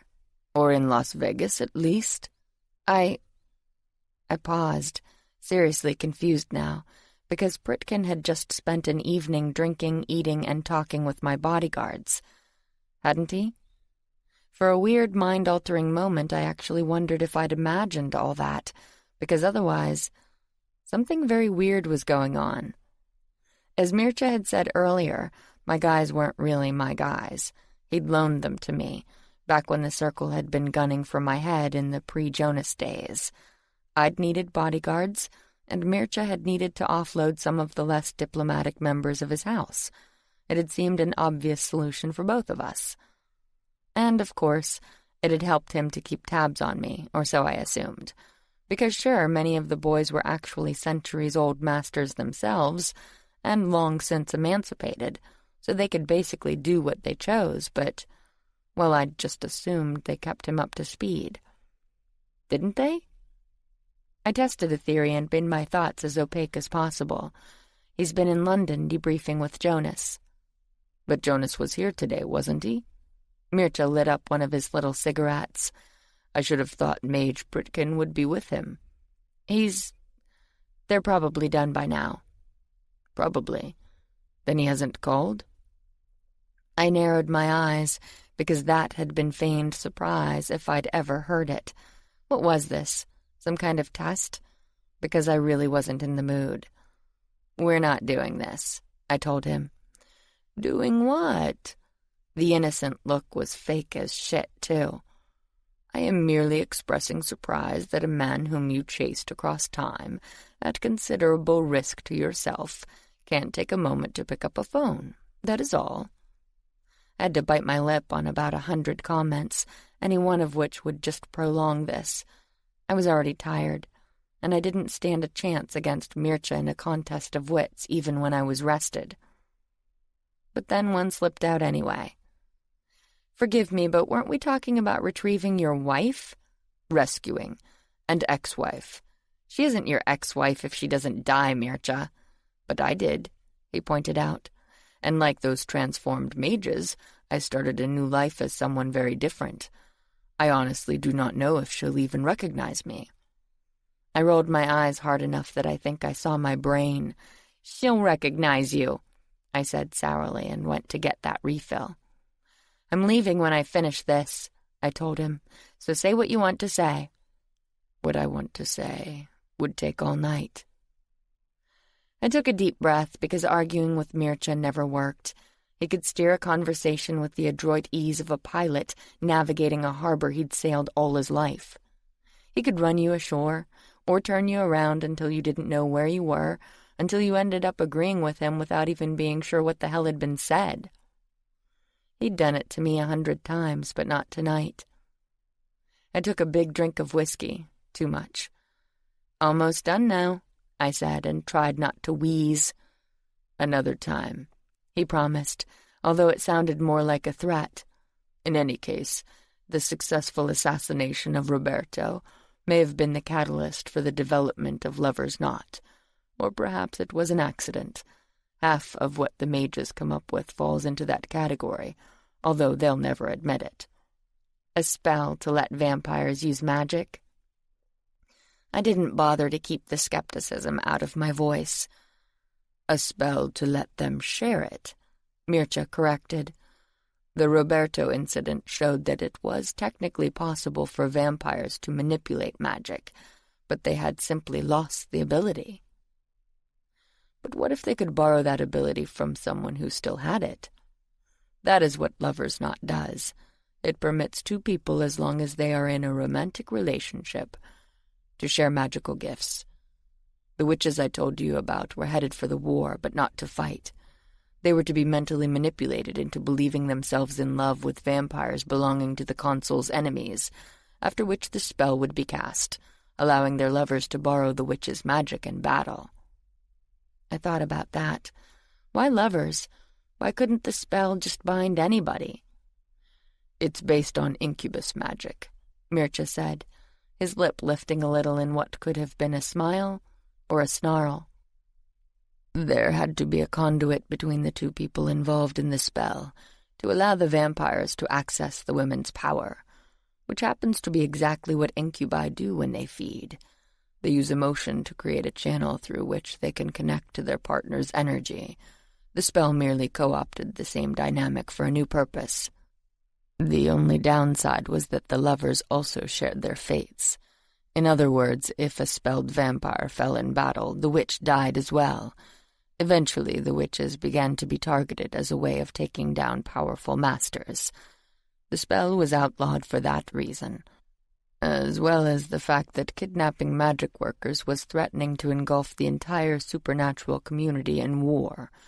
We thought all vestiges of it had been destroyed, until Claude found a single reference and brought it back to life, and Jonathan somehow stumbled across it. To do what? I asked, because I couldn't image what a powerful dark mage wanted with a spell that gave vampires magic. But then I've never been half as devious as the people I deal with all the time. It scares the hell out of me. He kidnapped Anthony, Mircea said, his eyes strangely intense. Jonathan intended to place the spell on him and then kill him, thereby taking out his lover, the consul, as well. Fortunately, we found out in time, rescued Anthony, and confiscated all elements of the spell in Claude's possession. We wiped the memory of it from his mind, ensuring that he cannot reproduce it in the future, although he will also be watched, of course. Of course. This was all fairly interesting, not to mention scary, but I still didn't get what this had to do with me. And then I did, and felt the world tilt around me. Chapter 35. My whiskey glass hit the floor with a thud, but the thick, leaded crystal didn't shatter, unlike me, because it felt like my whole world had just come apart. I stumbled back, hit a table, and would have hit the floor, but Mircea caught me. He was saying something right in my ear, but I couldn't process it, not with what sounded like a hurricane roaring in my head. "What have you done?" I thought in horror. "Mircea, what have you done?" "Cassie! Cassie!" He was yelling, but I still couldn't hear him, could barely even see him. I was too busy seeing something else, the malevolent eyes of Agnes's old acolytes, because Joe hadn't been the only one to join the other side. They'd all fallen, one by one, as the gods used fear and intimidation and the promise of power and immortality to lure them away, while their Pythia lay dying, too weak to oppose them. They were dead now, except for a little idiot who lay in the circle's custody, drugged half out of her mind, and Jo herself, whose necromancer abilities had allowed her spirit to evade the fate of her body. The last time I saw her, she'd been animating corpses with her remaining magic to stave off the inevitable. I didn't know if she still was. My power had been silent on the subject, not dragging me away to some other time to finish her off, because that's what a Pythia had to do to rogue acolytes. That's what I'd had to do to the others. the ones who hadn't ended up savaging each other. That's what I had to do to anyone threatening the timeline, anyone at all. Didn't Mircea understand that? And then I was screaming at him, grabbing hold of his shirt and shaking and yelling, "What did you do? What did you do?" "Nothing, Cassie, listen to me. I've done nothing. I'm not going to do anything." I stared at him, my hair in my face because that had finally gotten through. "You didn't cast it? You didn't steal my power to go back?" I looked around, half expecting to see Elena, Mircea's dead wife, come walking through a door. But she wouldn't. She couldn't. If he really had used Lover's Knot to take my power, to treat me like those vampires had those witches, I would have received a warning. The Pythian power couldn't stop itself from being used by those with access, but it always knew when it was happening. And it had never minded throwing me through history to deal with an heir gone wrong, or a dangerous acolyte. How much more would it have freaked out at a master vampire on a joyride? I collapsed against Mircea's chest, my hands spreading over his warmth, feeling that he was solid, that he was okay. And then my nails were digging into his flesh, even through the material, bright moons of blood welling up, shock in his eyes, because he didn't get it. Even now he didn't. "I have to kill those who misuse the Pythian power, Mircea. I have to kill all of them. Do you understand?" "Cassie." "No, you've been talking for half the night. Now you listen." I threw a young woman through a third-story window, saw the fear and panic in her eyes as she fell onto cobblestones that left her looking like a broken doll. I dueled another through this building, the night of the attack. That's what I was doing. We fought through time, darting around frozen combatants, all while I was sure I was going to die. But she did instead, when I shifted her into the midst of another person's spell. "Cassie, please." "No, you listen. You don't know me. You know who I was, not who I am, not who I've had to be. I pushed Joe Zerimus, the best of Agnes's acolytes, although nobody knew it, into a puddle of magical ice, flash freezing her body, if not her soul. I then pursued that soul through half a dozen bodies, both living and dead, fighting her every inch of the way, countering her tricks, leeching her power until she fled before me. Until she ran for her life because that was what was at stake and she knew it. I stared at him, my eyes full of everything I was feeling. Pain, horror, shock, disbelief. "Don't you realize I'd do the same to you?" He just looked at me. And no, he didn't realize it. Or more likely, he didn't believe it. And that was so dangerous that I didn't have words, or even a place for it in my head. I let him go, got up, and went to the phone on a table. It wasn't on speaker, but it didn't need to be. Mircea could hear every word. I picked it up and dialed a number that few people had. "Lord Mircea?" Jonas sounded pissed. "I demand—" "It's not Mircea," I said roughly. "It's me." The tirade cut off. "Cassie?"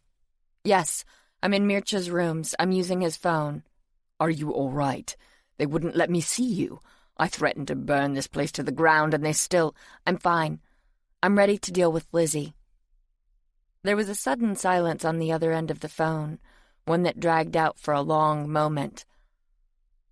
"Are you sure?" Jonas finally said, and his voice was different, rougher. He didn't like this any better than I did, but unlike Mircea, he understood. "Yes, wake her up." "Do you want to see her?" "No, but I didn't have a choice. There are some things you don't do over the phone."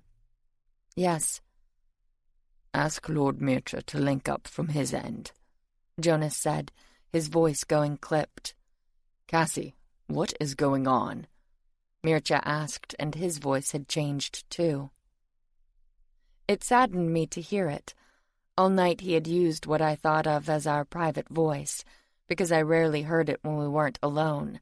It was lighter, less guarded, full of laughter.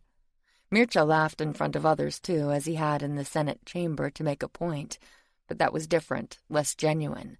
Just another tool, but with me. He was different with me. Or maybe I just wanted him to be. It didn't matter now because he was back to his formal voice, the careful way every word one he used around court, because you were a fool if you didn't. It cut me to hear it here, but it would cut a lot more if he didn't get this. "Can you link up?" I asked, because he was just standing there. Mircea walked over to a mirror, the same one I'd used to admire my silly hairstyle, and touched the surface. Immediately it changed to something I'd seen before, so much so that it felt like déjà vu. A sleepy young woman with matted blonde hair, a cot, a cell, plain concrete walls. "Elizabeth Warrender," I told Mircea, "the last acolyte." As before, she didn't seem happy to see me. "What do you want?" Lizzie demanded. "And why do you always call me in the middle of the damned night?" "It's not night where you are, Lizzie." She glanced around. "How the hell would I know? This place doesn't even have windows." "Makes it harder for you to shift out," I heard someone say from out of frame. "Shut the hell up," Lizzie snapped. "How dare you even speak to me? Do you have any idea—" "Lizzie?" My voice was quiet, but it turned her glare back to me. "They're all idiots here," she snapped. "Sooner or later they're going to forget a dose or be a little late, and then I'm gone. If you had any sense, you'd move me. You know I can't do that." The usual prison for time travelers was in a place known as the Badlands. I'd been there several times, but I still wasn't sure exactly what it was. Another dimension? A fold in this one? The space between universes where time couldn't reach? Nobody seemed to know, even Hilda. All I knew was that the Pythian power didn't work there, making it an ideal cage for time travelers who the court needed to stash for a while. Of course, most of those were people who had used other methods to travel through time. There were extremely dangerous spells that could manage it, if you were willing to be blown into 1,000 pieces if they failed, or worse, to be detached from time completely, forever falling through the centuries, unable to gain a foothold ever again. Those sorts of prisoners were given a time out, literally, until the huge amount of magic that they'd somehow acquired to attempt such a thing dissipated. They were then turned over to the Circle for more commonplace punishments. But the Pythian power didn't run out, and no one could take access back once it was given. It had to be freely surrendered, and Lizzie hadn't surrendered it. And she was right. This couldn't go on forever. "I thought she was dead," Lizzie said, talking about Jo, because she was the reason Lizzie was stuck in limbo. "They told me you killed her." "I killed her body, but we both know that doesn't end it. So go chase her. What the hell do you want with me? I've told you everything I know." Lizzie shoved limp, blonde, unwashed hair out of her face. She'd had a common sort of prettiness once, but it didn't look like she'd enjoyed her time with the Circle. Dark shadows ringed bloodshot blue eyes, like maybe the drugs they kept her on to keep her from accessing her power didn't allow proper sleep. Her face was also gaunter than I remembered, and her shoulder blades, always prominent, looked like they were trying to tear through her too pale skin. I felt a stab of pity, because awful as she was, she hadn't gotten there on her own. In another time, in a different court, without the gods interfering and the other acolytes egging her on, Lizzie would have been a loser, a not very bright, easily led, vindictive little loser, but a more or less harmless one. She never would have been Pythia, but she probably wouldn't be in there either, shivering in a thin nightdress on a hard cot, wondering about her fate, which a smarter woman would already have known. "Jo doesn't give a shit about me," Lizzie said after a moment. When she remembered that she was supposed to be trying to manipulate me, she wouldn't risk a trip to the Badlands to rescue me, not when I'd only be competition anyway, and at least I wouldn't have these bastards staring at me all day.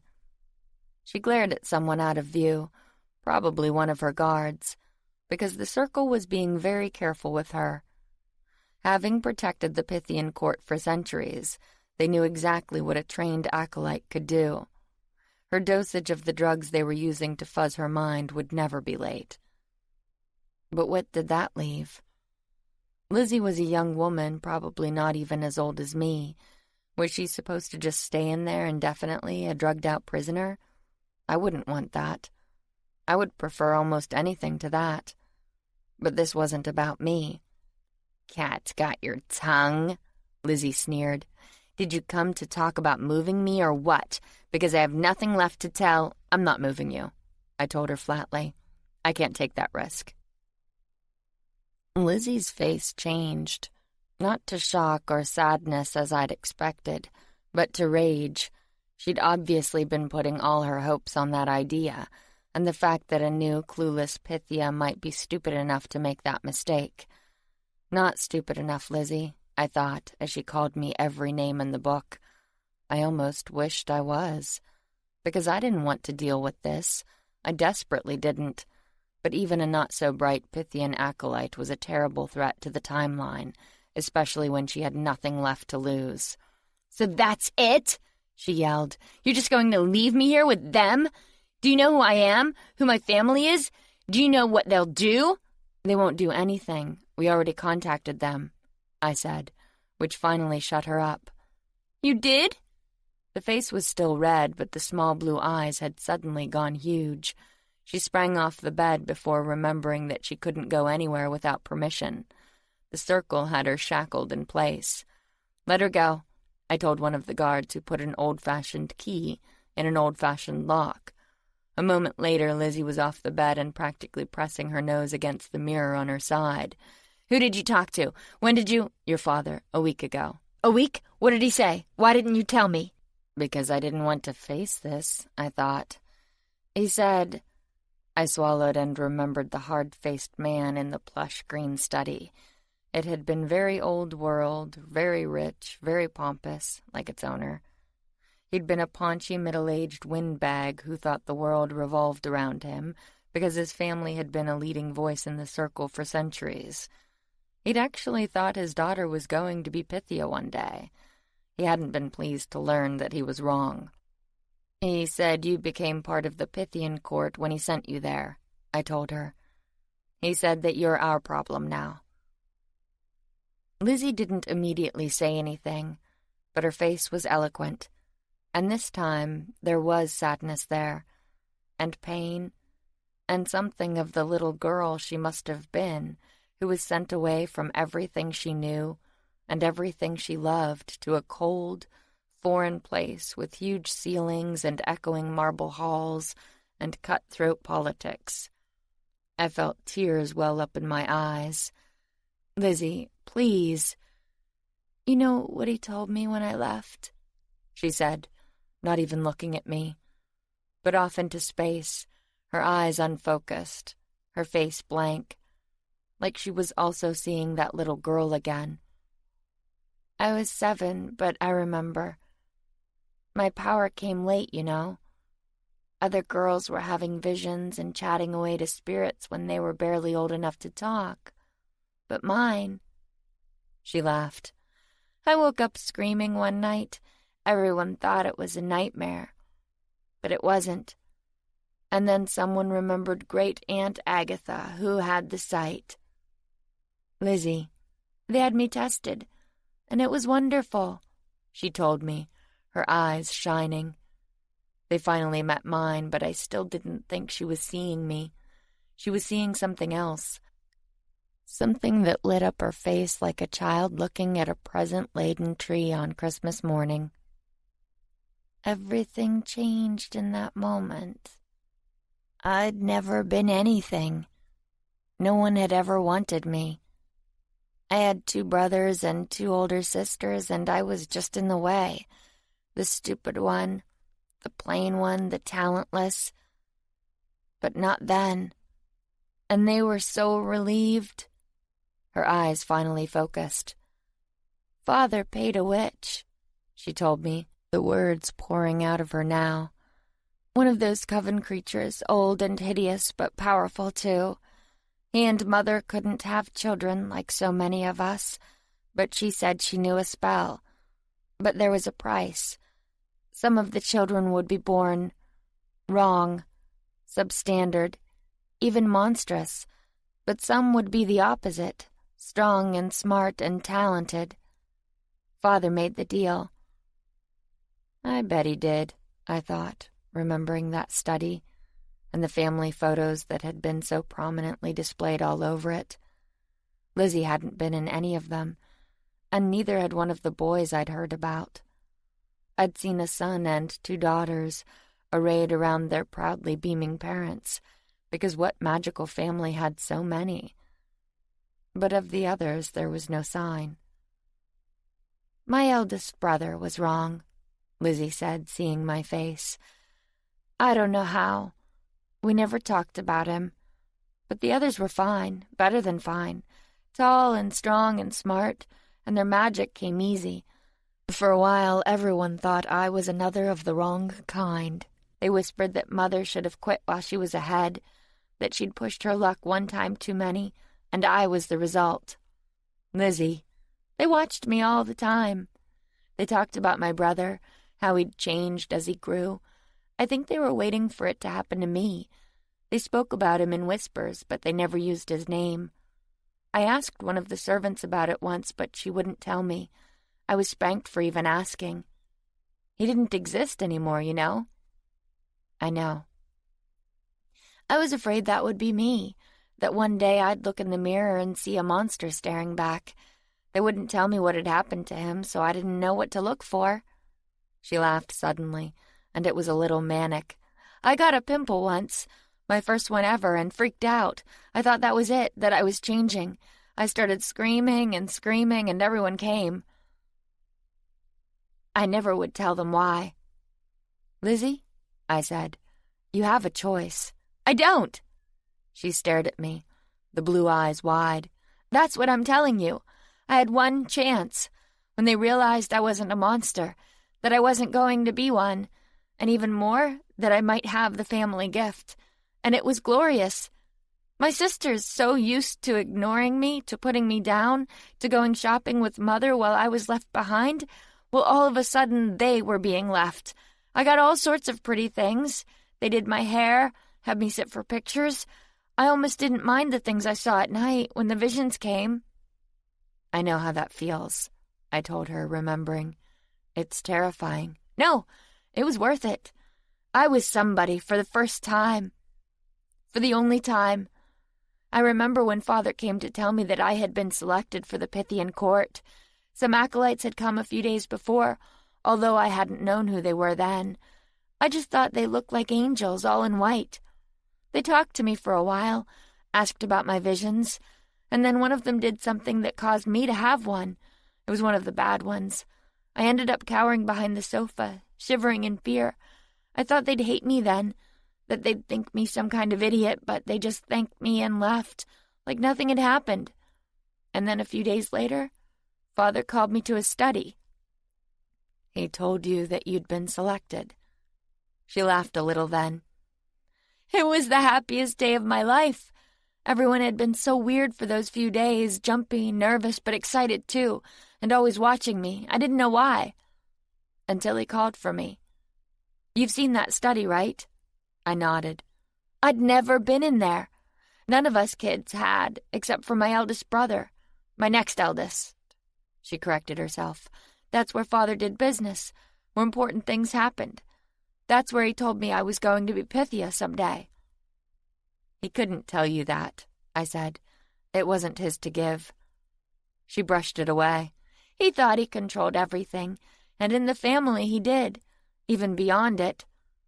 Her eyes had gone distant again, but now they snapped back to mine. Do you know what he told me when I left? That the only thing we'd never had was a Pythia. Every other major office, even Lord Protector, had been ours at one time or another, but not that. Not until me. He told me to come back as Pythia or not at all. I swallowed. Lizzie, you're a powerful clairvoyant. You could be rich. Important people would want to see you. Important jobs would be open to you. And all I have to do is give back the power, right? She sneered. I tried to bring back gods. They'll let me rot in here. I could talk to Jonas. You could get out. When I'm middle-aged or older, and what would I have then? Who would be waiting for me? My name stricken from the roster, debased, demoted, scorned. My family never had an acolyte either, and they were so proud, you understand? My father was proud. Lizzie, she shook her head. It doesn't matter. This isn't just about them, it's about me. It was the only thing I ever had that made me special, and I was, you understand? I am. I've done things, seen things that they never will, not with all their money, and I... She cut off, and this time, when she met my eyes, there was no anger in them, just utter resolve. I won't ever be Pythia, she told me. But I won't go back in shame either. I'll die as I've lived, as an acolyte. I bowed my head. I could argue with her all night, but she'd had weeks to make up her mind, and anyway, what could I say? I would have done the same. So be it. One of the previously unseen guards moved forward into the picture and looked at me, uncertainty on his face, but she only laughed at him. That's not how it's done, she said, with a trace of her old haughtiness.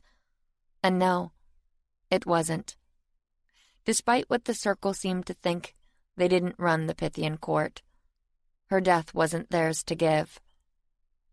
A moment later, the guard was joined by another, both of them senior war mages, both of them frantically looking around the tiny room. But their captive wasn't there. Blue eyes met mine, in person this time. My hand clenched around her throat, a spasm, not a threat. I'd threatened her with this fate once before, but it wasn't like that now. Now it was a choice on her part and a duty on mine. But it was still so fucking hard. She saw, and her lips quirked. You're Pythia, she told me. It's part of the job. I swallowed and nodded. And you are an acolyte, I whispered.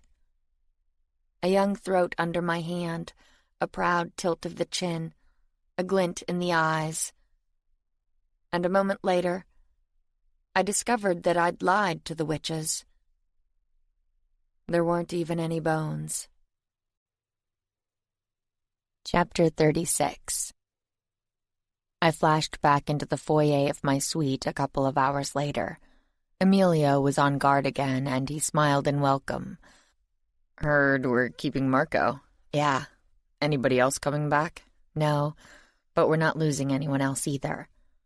He grinned wider and threw open the door. Then you won. No, I told him quietly. Nobody won. I went in. It was dark and quiet, even though it was the middle of the night. That was usually high noon as far as vampires were concerned, but only Marco's hulking shape was visible, outlined against the slightly less dark of the terrace. His cigar end flared bright red against the night, reminding me of the bonfire I'd just left.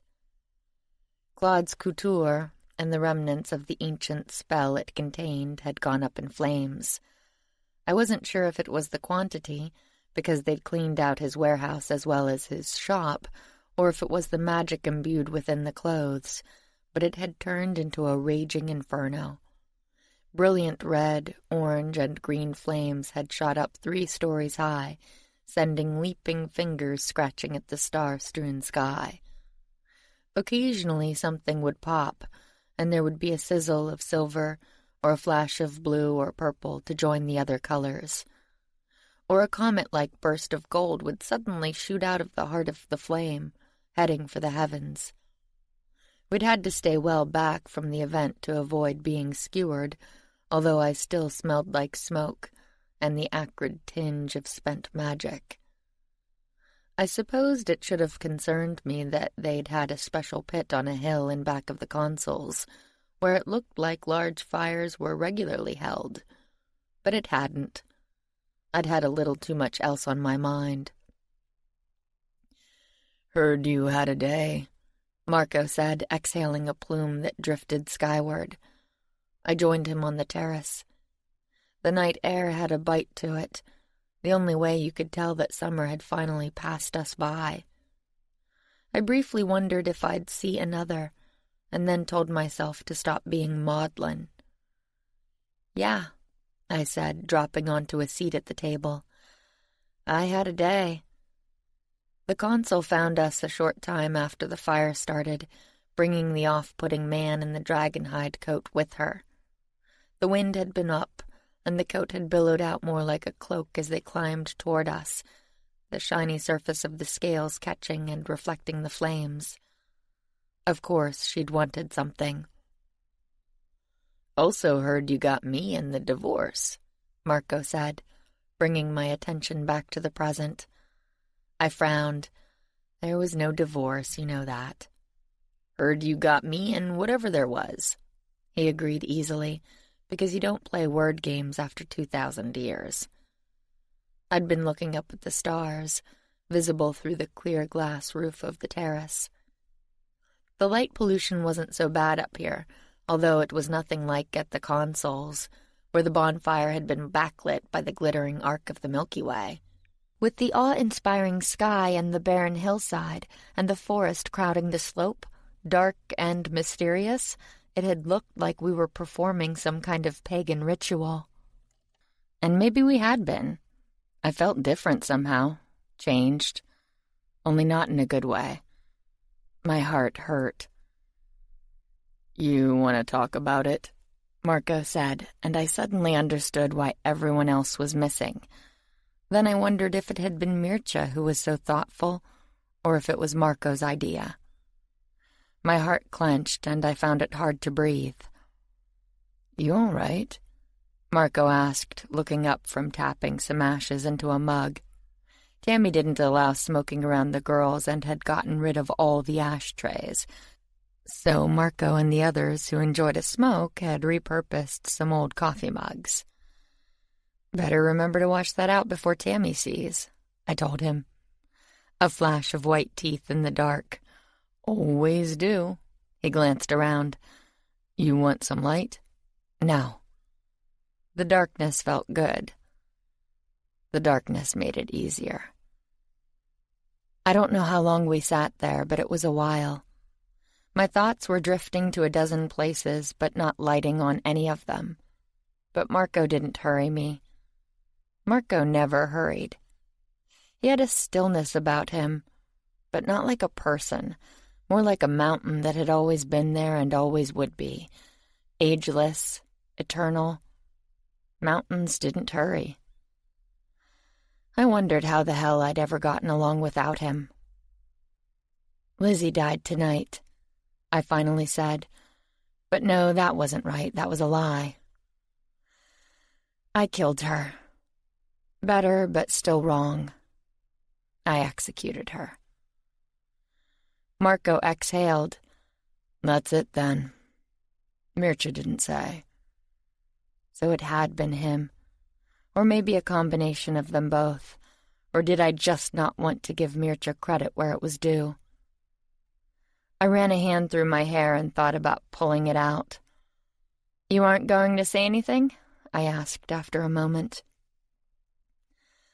"I could," Marco agreed, "but you wouldn't like it." I frowned at him. "What?" "I used to be a soldier, Cassie. You know that. If you want comfort, I can give it, but..." "But..." Marco settled back against his chair, causing the plastic bands to groan. Not that he was fat. I'd guess his weight at between 250 and 260, although I might be off slightly, I didn't know. But the composition I was pretty sure of. Hugging Marco was like hugging a granite boulder. "I was 15, he told me. "New recruit, green as they come, but big. I grew up fast, which is why the army took me.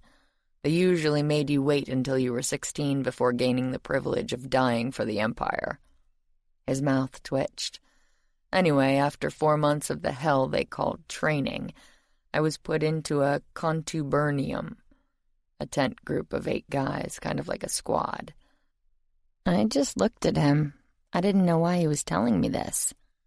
"We slept together, cooked together, fought together.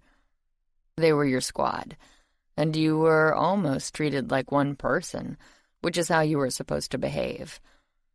But there was one guy. There's always one guy. Marco sighed.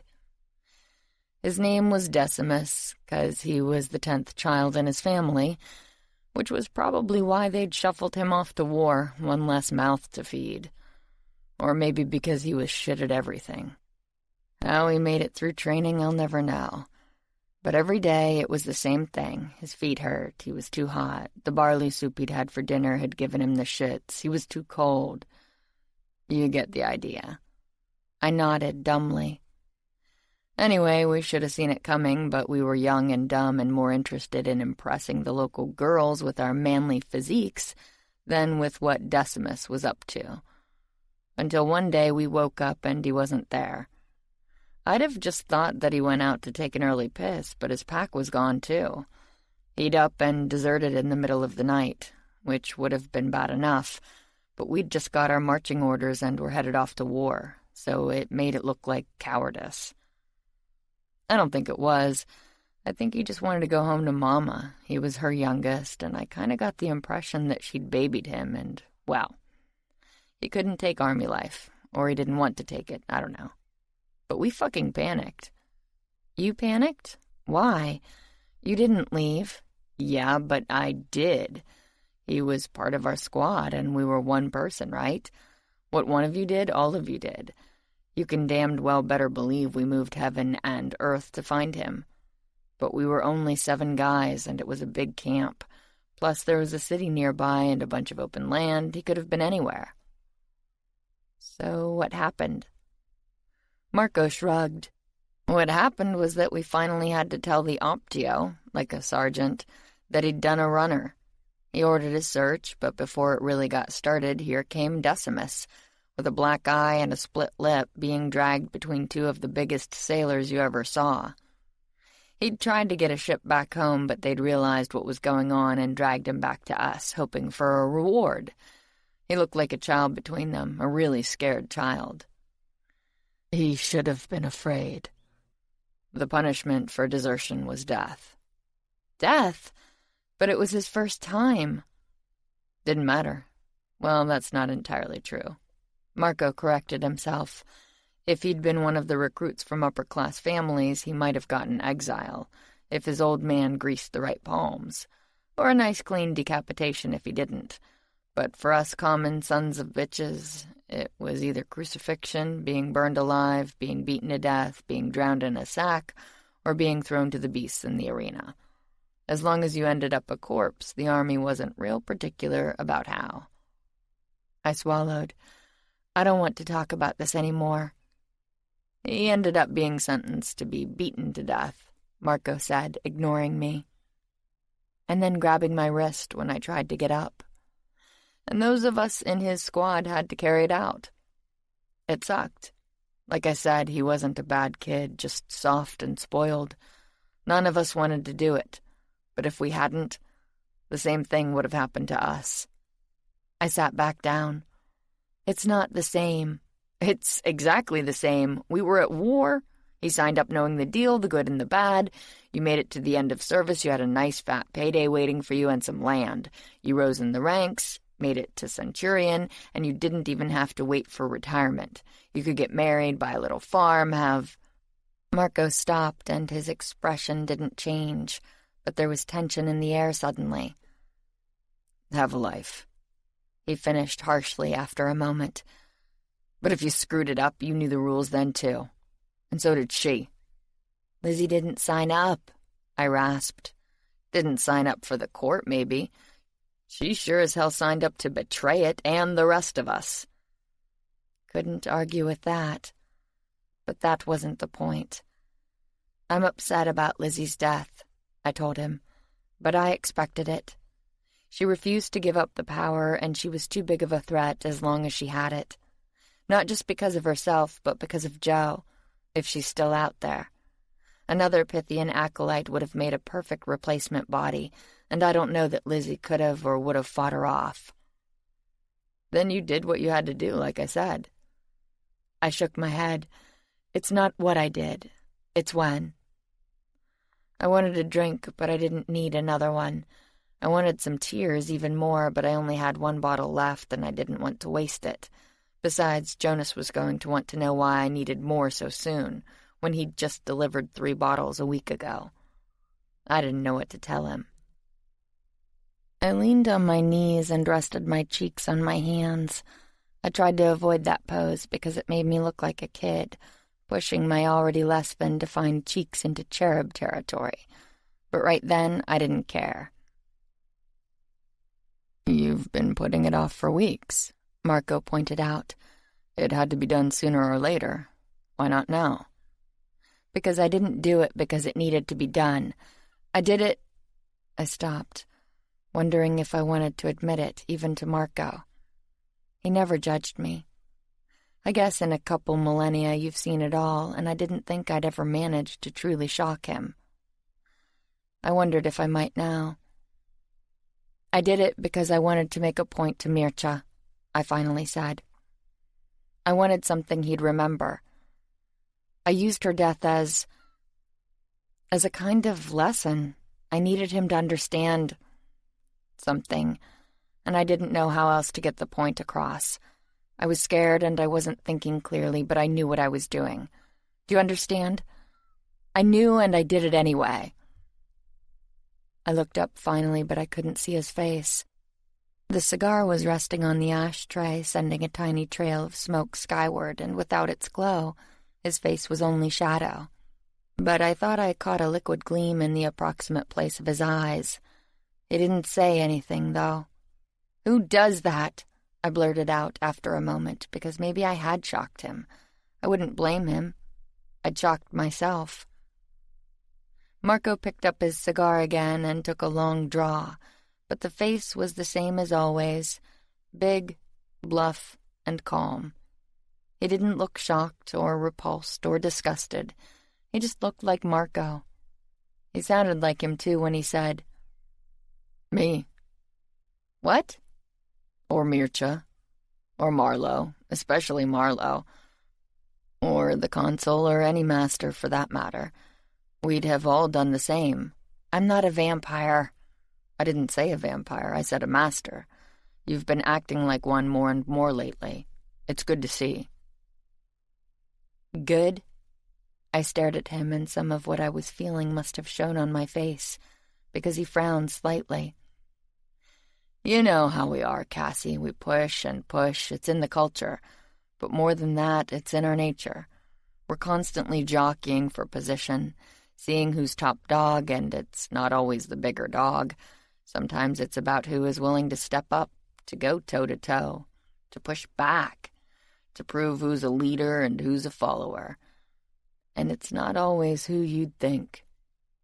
The big head fell back. This time it was his turn to look at the stars.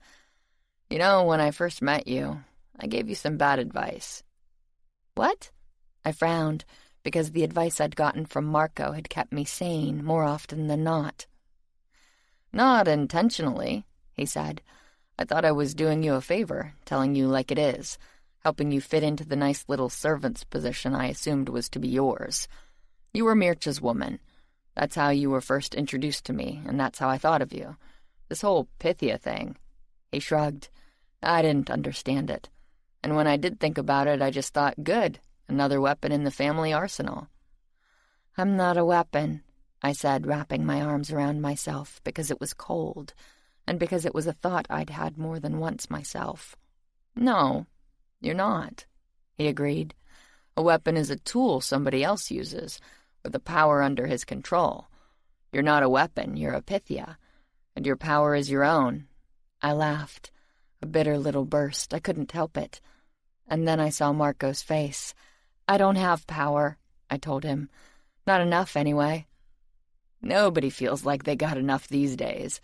But there's lots of types of power, and lots of types of strength. That advice I gave you was that everybody serves somebody. Best to realize it early and get in line.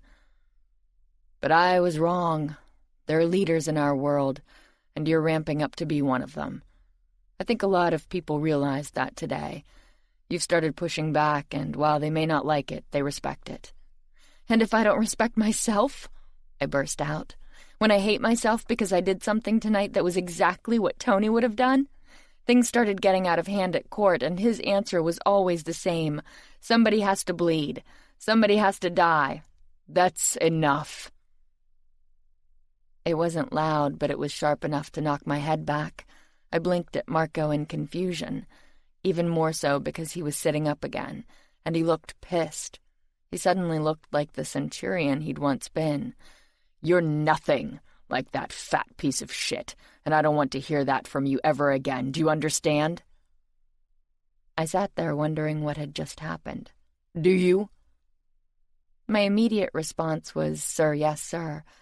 But that wasn't true, and I was tired of taking orders, even well-meant ones. I acted like him, Marco. "Bullshit! You let a necessity do double duty, that's all. You didn't go looking for someone to bleed for you. You didn't take joy in what had to be done. You're sitting here beating yourself up over it. Do you think Tony ever did that?" "Maybe he did in the beginning." "Like hell!" Marco chewed angrily on his cigar. "I've known that fat prick for centuries, even before I came to Mircha's, and he was always the same. The change doesn't change who you are.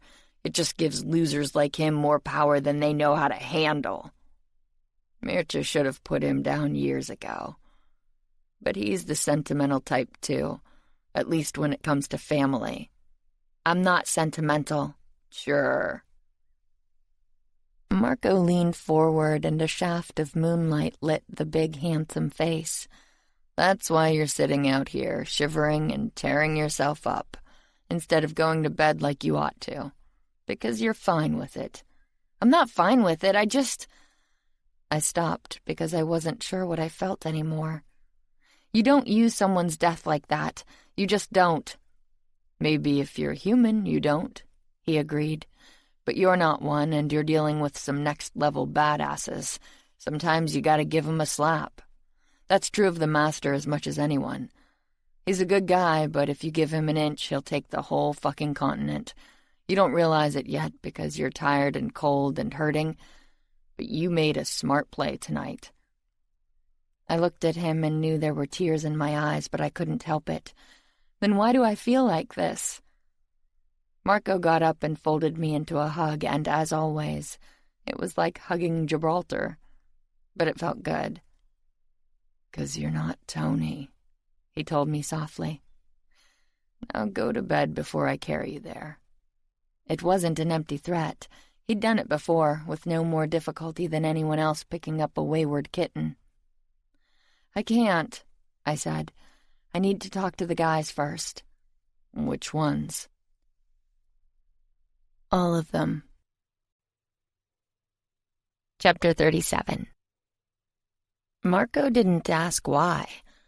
Maybe he already knew. He just went to collect the boys after tossing me a throw from off the back of the sofa. Although he could have summoned them mentally just as easily. But maybe he thought I needed a moment. He wasn't wrong. Talking with Marco usually helped me sort out my thoughts. He might not always be right, because nobody was always right, and he was rarely diplomatic. But I didn't need diplomacy, I needed honesty, and he always gave me that. But sometimes I couldn't give it back. There were things I couldn't tell Marco, things I had to sort out for myself. Like Mircha saying passionately that I'd misunderstood, that he'd told me about lovers not to prove that he wouldn't go behind my back. "I've known about this for weeks," he'd said, the dark eyes urgent, willing me to understand, "and I've done nothing other than confiscate all traces of the spell. I won't do anything." "And the others?" I'd asked roughly. "Who else knows?" "No one. The spell is truly lost this time. Even Claude doesn't have it." "And who took it out of his mind? Was it you?" I'd seen the answer on his face before he'd replied. Of course it had been him. He'd trust no one else with something like that. So there was someone who still knew it then.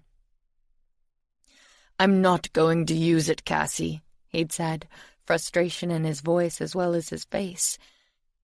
He hadn't understood how I would take this. He really, really hadn't. No one will hear about it from me, no matter what you decide. This isn't more blackmail, then? I'd asked steadily. Mircea had started to reply, something sharp, judging by his expression, but he caught himself. I always got under his skin somehow, and I wasn't even trying. I didn't want him angry. I just wanted the truth. I needed it because this was so much bigger than he seemed to think. I can hardly blame you for assuming that, he'd said after a moment. But no, I was desperate before. I knew how badly our conversation had gone when I told you about Elena. I thought I'd lost my last chance. And if you get desperate again, I won't. You must believe me. And the thing was, I did believe Mircea. Or rather, I believed that Mircea believed Mircea. Maybe I was hopelessly naive, but he was right. He hadn't had to tell me about that spell. He had plenty of mages under his control. He could have had any one of them cast it on him, which would have also put it on me, through the link between us. And we did have a link. Our recent breakup had made no difference, magically speaking, not with the marks I still bore on my neck. He might have put them there when he was out of his head, but they had still created a bond that nothing could undo. Under vampire law, I was his. Whether that would be good enough for this particular spell, no one knew, because Mircea hadn't tried it. He'd said that he wouldn't risk destroying time for a single woman's life, and right now, I believed him. But next week? Next month? Next year? Ryan had told me about the insidious nature of the obsession that plagued older vamps, how it crept up on them, how it grew over time, little by little, because, of course it did. No master would have been caught out if it was obvious. But if the changes were slight, building up slowly, would Mircea notice? Would anyone? And when the obsession took him and he couldn't see anything but her, what would he do then? I sat forward and put my elbows back on my knees and my head in my hands, because I didn't need to ask that question. I already knew. Mircea hadn't been called Mircea the Bold when he was alive for nothing. He could say whatever he liked and even mean it, but when push came to shove, when he didn't think he had another choice, he would act. That was just who he was, the daring leader of men, not the diplomat standing on the sidelines as he'd been pretending. And I wasn't the only one who thought so. The consul knew him too, and arguably better than me. She'd certainly known him longer, and she was worried. I'd thought she was just being paranoid. It's a popular vampire pastime, and she had more reason than most. But now I wondered, what if she'd seen something I hadn't? At least, that I hadn't before today. There had definitely been a different Mircea in that Senate chamber. The diplomat act had been wearing thin, maybe because it had never been more than a veneer anyway. Mircea had told me so himself, how carefully he'd cultivated it over many years, learning how to smile, to dissemble, to persuade. He'd done it because he had to. It had literally been his job with the Senate, and because he'd wanted to talk some Pythia into breaking every rule there was. He hadn't succeeded with the latter, but he'd had spectacular success with the former, adroitly navigating centuries of vampire infighting and political maneuvering, and a whole flurry of knives headed straight for his back.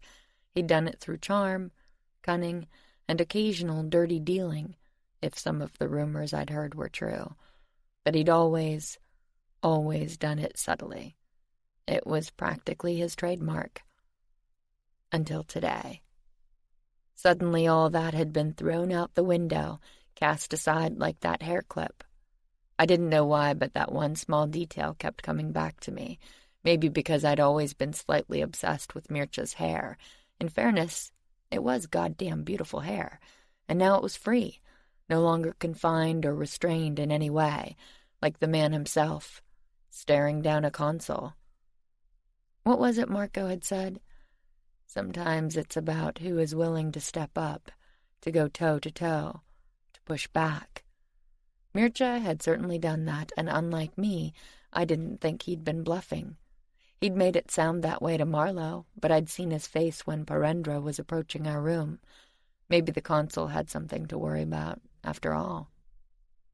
And so did I, because Mircea the Bold wasn't the patient man I knew, the one who had spent an entire year at Tony's crappy court, making friends with a kid on the off chance that she might become Pythia someday. That man would wait to see what I'd do about the blackmail, because I hadn't made a decision yet. But this man? He'd immediately pushed on to another source of pressure, and a far better one. I hated the idea of Pritkin's real identity getting out, because I knew he'd hate it. An intensely private man, he would find it incredibly galling to be mobbed wherever he went, and have his privacy permanently invaded. But while I'd been upset on his behalf, I hadn't been afraid. I was now. This Mircea wasn't going to wait around forever, not when he had the means to get what he'd wanted for 500 years actually in his hands, or in that clever, twisty brain of his, the one that ran circles around me without even trying. Or maybe I'd been wrong before. Maybe he was trying, because even after I'd made my position plain, even after Lizzie, he just kept right on making the same point. He wasn't going to do anything. He wasn't going to risk it. Not that he couldn't, that he wouldn't, until he changed his mind, because it was entirely in his hands, wasn't it? It was all down to his choice now. And mine. A shudder took me, because the thin cotton throw was doing nothing. I fought with it, trying to get more coverage, and then someone touched my arm. I looked up to see that Marco was back and gazing down at me in concern. "Hey, you okay?" I nodded, but couldn't speak. "You don't have to do this now," he told me, crouching down, and looking at the skin under his palm with a frown. "You're ice cold. You need to be in bed." "In a minute," I said, and to my surprise it sounded fairly normal, like I wasn't just sitting here thinking about killing his boss. Only that was the problem. I wasn't. I should be, as Lizzie had said. It was part of the job. But that? I couldn't do that. I knew I couldn't. I didn't think I could ever do it to anyone again after tonight. That had been horrible. Horrible. And Mircea. I shuddered again, and Marco frowned harder. "Okay, that's it. It's time for Betty Bye. Meeting's cancelled," he added, looking past me. I had been facing outward toward the garden that had been made out of lush pots of flowers and raised boxes filled with greenery, but now I turned around and saw a crowd of dark shapes standing just inside the entrance to the suite, their faces in shadow, but their eyes glinting gold in the night. They looked like they had when I first saw them, what felt like ages ago now, and had thought them bizarre, disturbing, mysterious, like dozens of cats staring at me out of the darkness. But I wasn't disturbed any longer, because these were men I knew, men I trusted. Most of them, anyway. "I talked with Mircea tonight," I said abruptly. "We reached a deal. I do a favor for the War Council, and he—" "What's a War Council?" That was Lorenzo, from somewhere in the middle of the pack. I couldn't see him because he was only a few inches taller than me, having been born in an era when food wasn't plentiful. But I recognized the Brooklyn accent he'd picked up in the last century or so. I guessed I wasn't the only one being kept out of the loop. What they're calling the leaders of the Circle and Senate these days, and anyone else helping out in the war. I stumbled into one of their meetings. "Stumbled? Why weren't you invited?" That was Santiago, one of Mircea's Spanish masters. About half of Mircea's guys, and as many as 2/3 of his masters, were Italian, picked up during his extensive stay in that part of the world after he was cursed. But he had gone to other places too, including making the pilgrimage to Santiago de Compostela back in the 16th century, where he'd ended up with a runt-of-the-litter vamp named after the city. The trip had not been out of religious fervor, although Mircea still considered himself to be one of the faithful. It was yet another way he differed from most vamps. But because a prominent priest had started a vamp-killing brigade. He had been telling the many pilgrims who came to the city every year that there was an evil spreading across Europe like a stain, and that they were the only ones who could wipe it out. That was a problem, because people came from all over Europe to get the blessing of St. James, who was supposed to have been buried there. What they mostly received instead was a cheap tin pin to wear on their cloaks, a quick blessing, and an empty purse. And for a while a vamp-killing kit, complete with instructions from the priest. They were pretty good instructions, and the potions included with the kits, which the pilgrims were assured were different kinds of holy water, were pretty effective too. There was only one requirement in return: ship all the bones back to Compostela. The priest said it was to allow him to cleanse them of their evil so that they would not curse the town or city with their presence. But in reality he was selling them. Vampire bones were worth the fortune to potion sellers, since they greatly increased the effectiveness of any potion they were mixed with. But after the current consul came to power, the trade had suffered a serious blow, in part thanks to Mircea.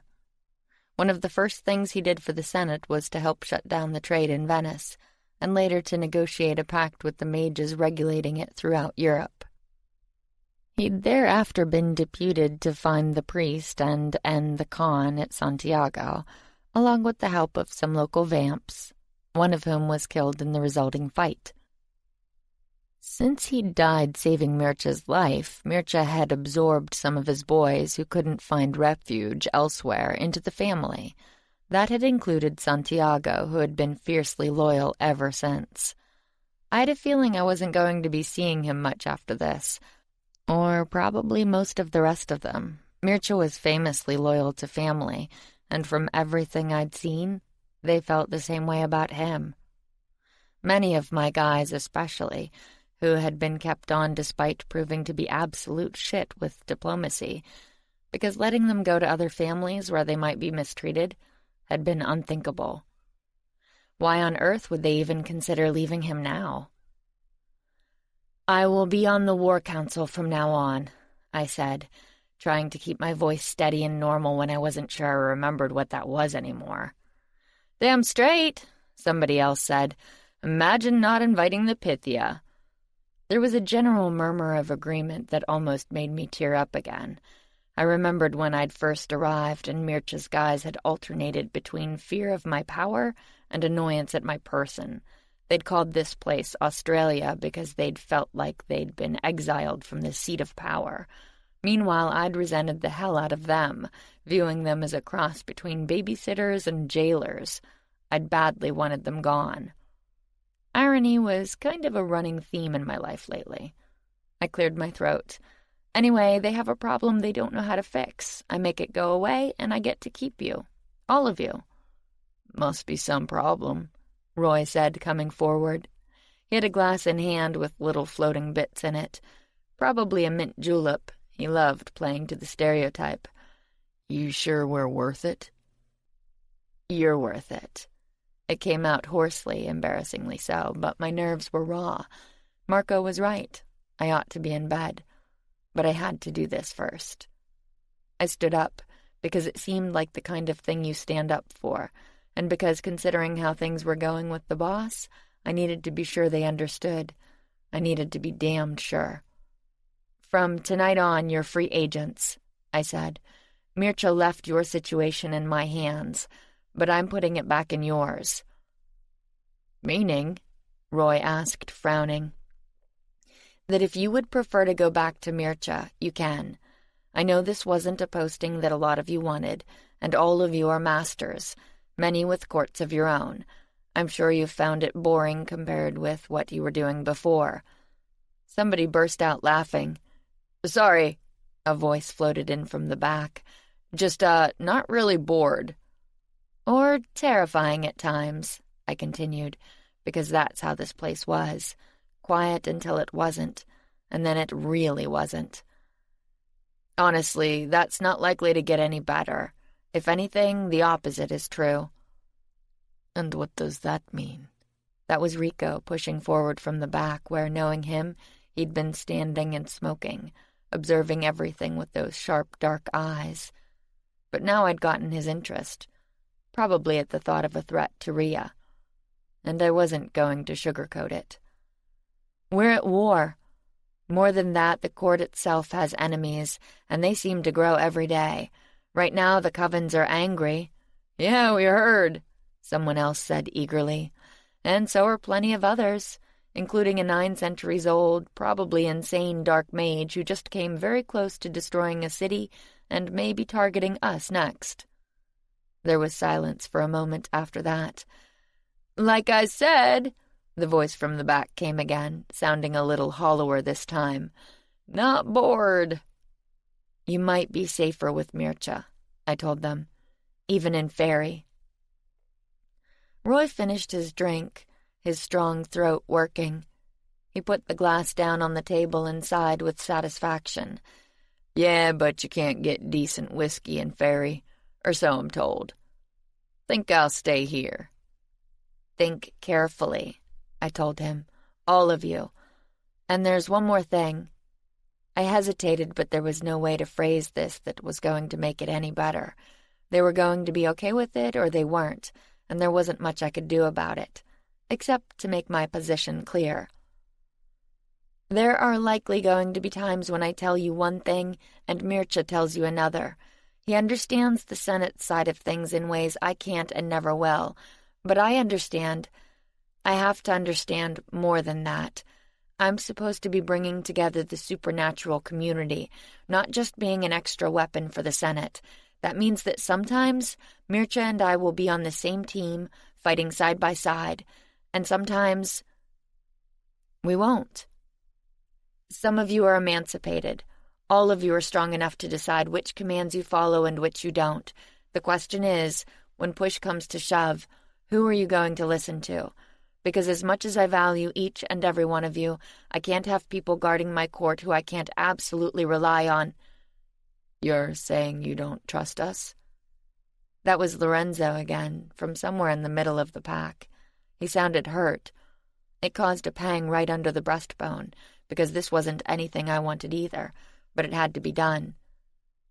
"I'm saying the opposite," I told him. "I do trust you, which is why I'm telling you this, and giving you the chance to opt out. I won't think worse of you. I understand how a vampire family works, and that what I'm asking is difficult. Some of you may find it impossible. That's okay. What isn't okay is staying here and allowing someone else to countermand my orders when he doesn't have all the facts, or even if he does. This is my court, and you are my men." I saw Fred standing in the doorway to the lounge and caught his eye. "Or else you won't be here at all." Chapter 38. I still didn't go to bed, although I tried. After the guys filed out, I went to the kitchen to see if we had any hot chocolate. I badly wanted something warm and comforting, but coffee would leave me wired, and I needed to rest. I settled on chocolate as a decent alternative, but of course it wasn't that easy. The place was massive, a gleaming ode to the 1920s for some reason, with tiny black and white tiles and Art Deco patterns all over the floor, a tin ceiling, and old-fashioned-looking white porcelain appliances with shiny brass fixtures. It even had 20s-era framed paintings on the walls, mostly black and white as well, all showing beautiful people with impossibly elongated bodies, lounging around, not doing much. It did not have a map, which is what I needed to find anything in what looked like 1,000 cabinets.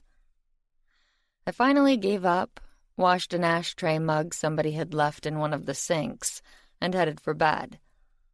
I almost made it that time.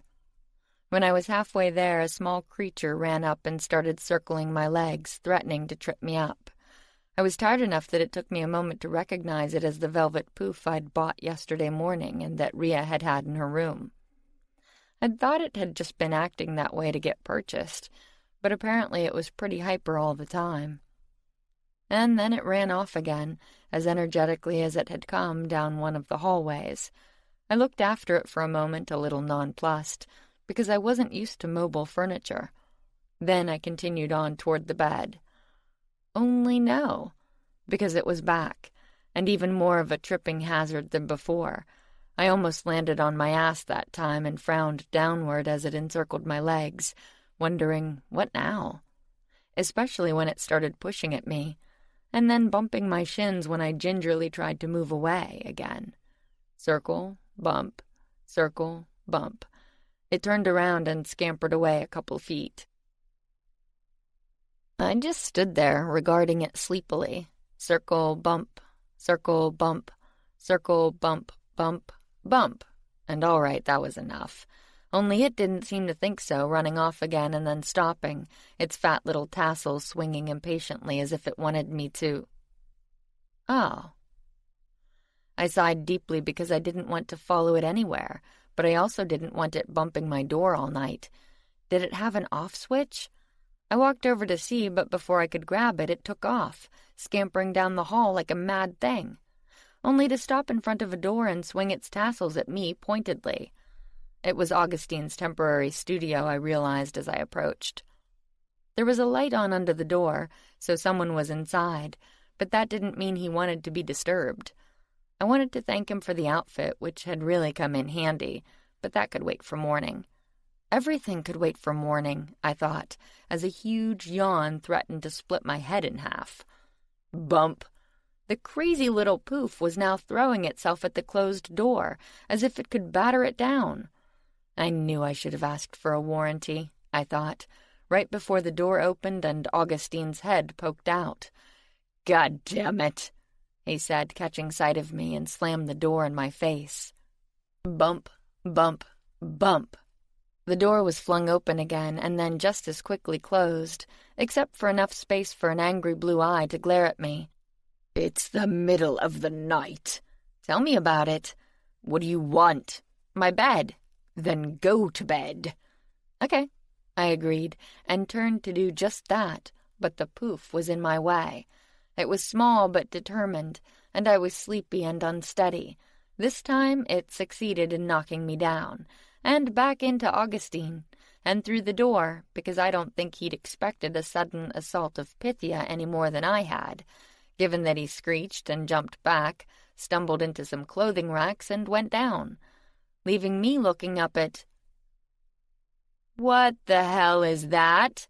I asked, trying to get my eyes to focus on something that was upside down and freaky and way too close.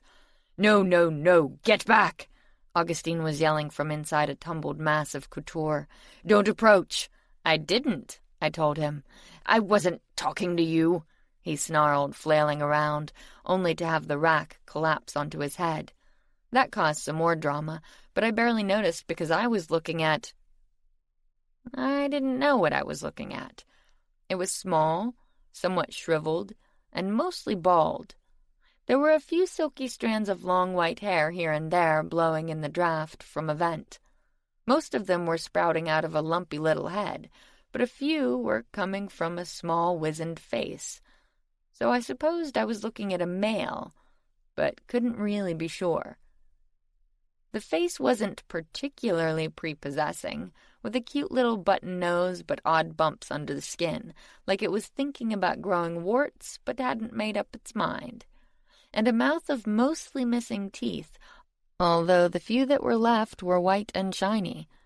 But I barely noticed all that because the eyes were lovely, I thought, staring into huge purplish orbs with golden striations radiating through them. They looked like twin stars set in a violet sky, like sunrise and sunset all in one, and were glowing so brightly out of the little face I could barely see it anymore. Beautiful, I murmured, because they were. The tiny creature smiled gently at me, and then he clocked me over the head with a broom handle and the world went swimmy. Son of a bitch! I said, holding my now throbbing head and trying to ward off subsequent blows, only there weren't any. Probably because my hassock with the soul of a Doberman had knocked whatever it was to the floor and was trying to savage it, only it didn't have any teeth. It did have a good bit of heft and hard little feet, and swinging tassels that kept hitting its prey in the face, however, obscuring its view. Which is why the batty little thing didn't see me roll to my feet and snatch away the broom. Of course, I didn't use it. I didn't do anything at all except spare myself future head trauma, but you'd never know it. The creature stopped rustling the furniture and huddled before me in fear, old age-spotted hands curled over its misshapen noggin. I stared from it to the broom, which I wasn't even brandishing menacingly, wondering, what the hell, before Augustine jerked it away from me. And then tossed it aside, booted away my tasseled defender, and gathered up the tiny old whatever it was gently into his arms, and stood there glaring at me from over top of its head, like I was the aggressor. I just stood there for a moment, swaying, my head throbbing, and finally reached tilt. I turned around and started out the door, when a long-fingered hand grabbed my arm. "You don't want to know what's going on?" "No." So, of course, he proceeded to tell me. "They were imprisoning him. I didn't have a choice." I sighed, knowing I'd regret this, and turned back around. "Who were?" "The damned witches." I swear my heart iced over. "What witches?" "Don't look at me like that. This is your fault. You wouldn't tell me, or I wouldn't have had to eavesdrop. Fuck. And follow the girls back to where you bought that dress in the first place. Fuck. And find him laboring in some kind of third-world sweatshop. Fuck! So of course I had to get him out. You stole him from the covens? No wonder they came after me." Augustine brushed it away.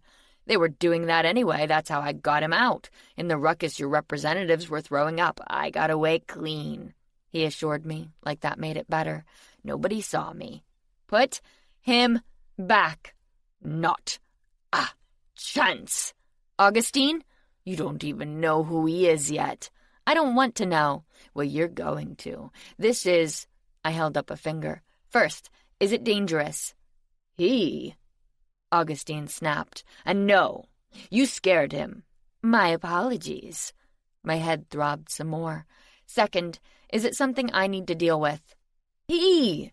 "And no, this has nothing to do with you." "Great. Third, get it, him, out of here before Marco finds out, and don't let the witches know you took him, that you live here, or that you have anything to do with me." I shook off his grip and shut the door.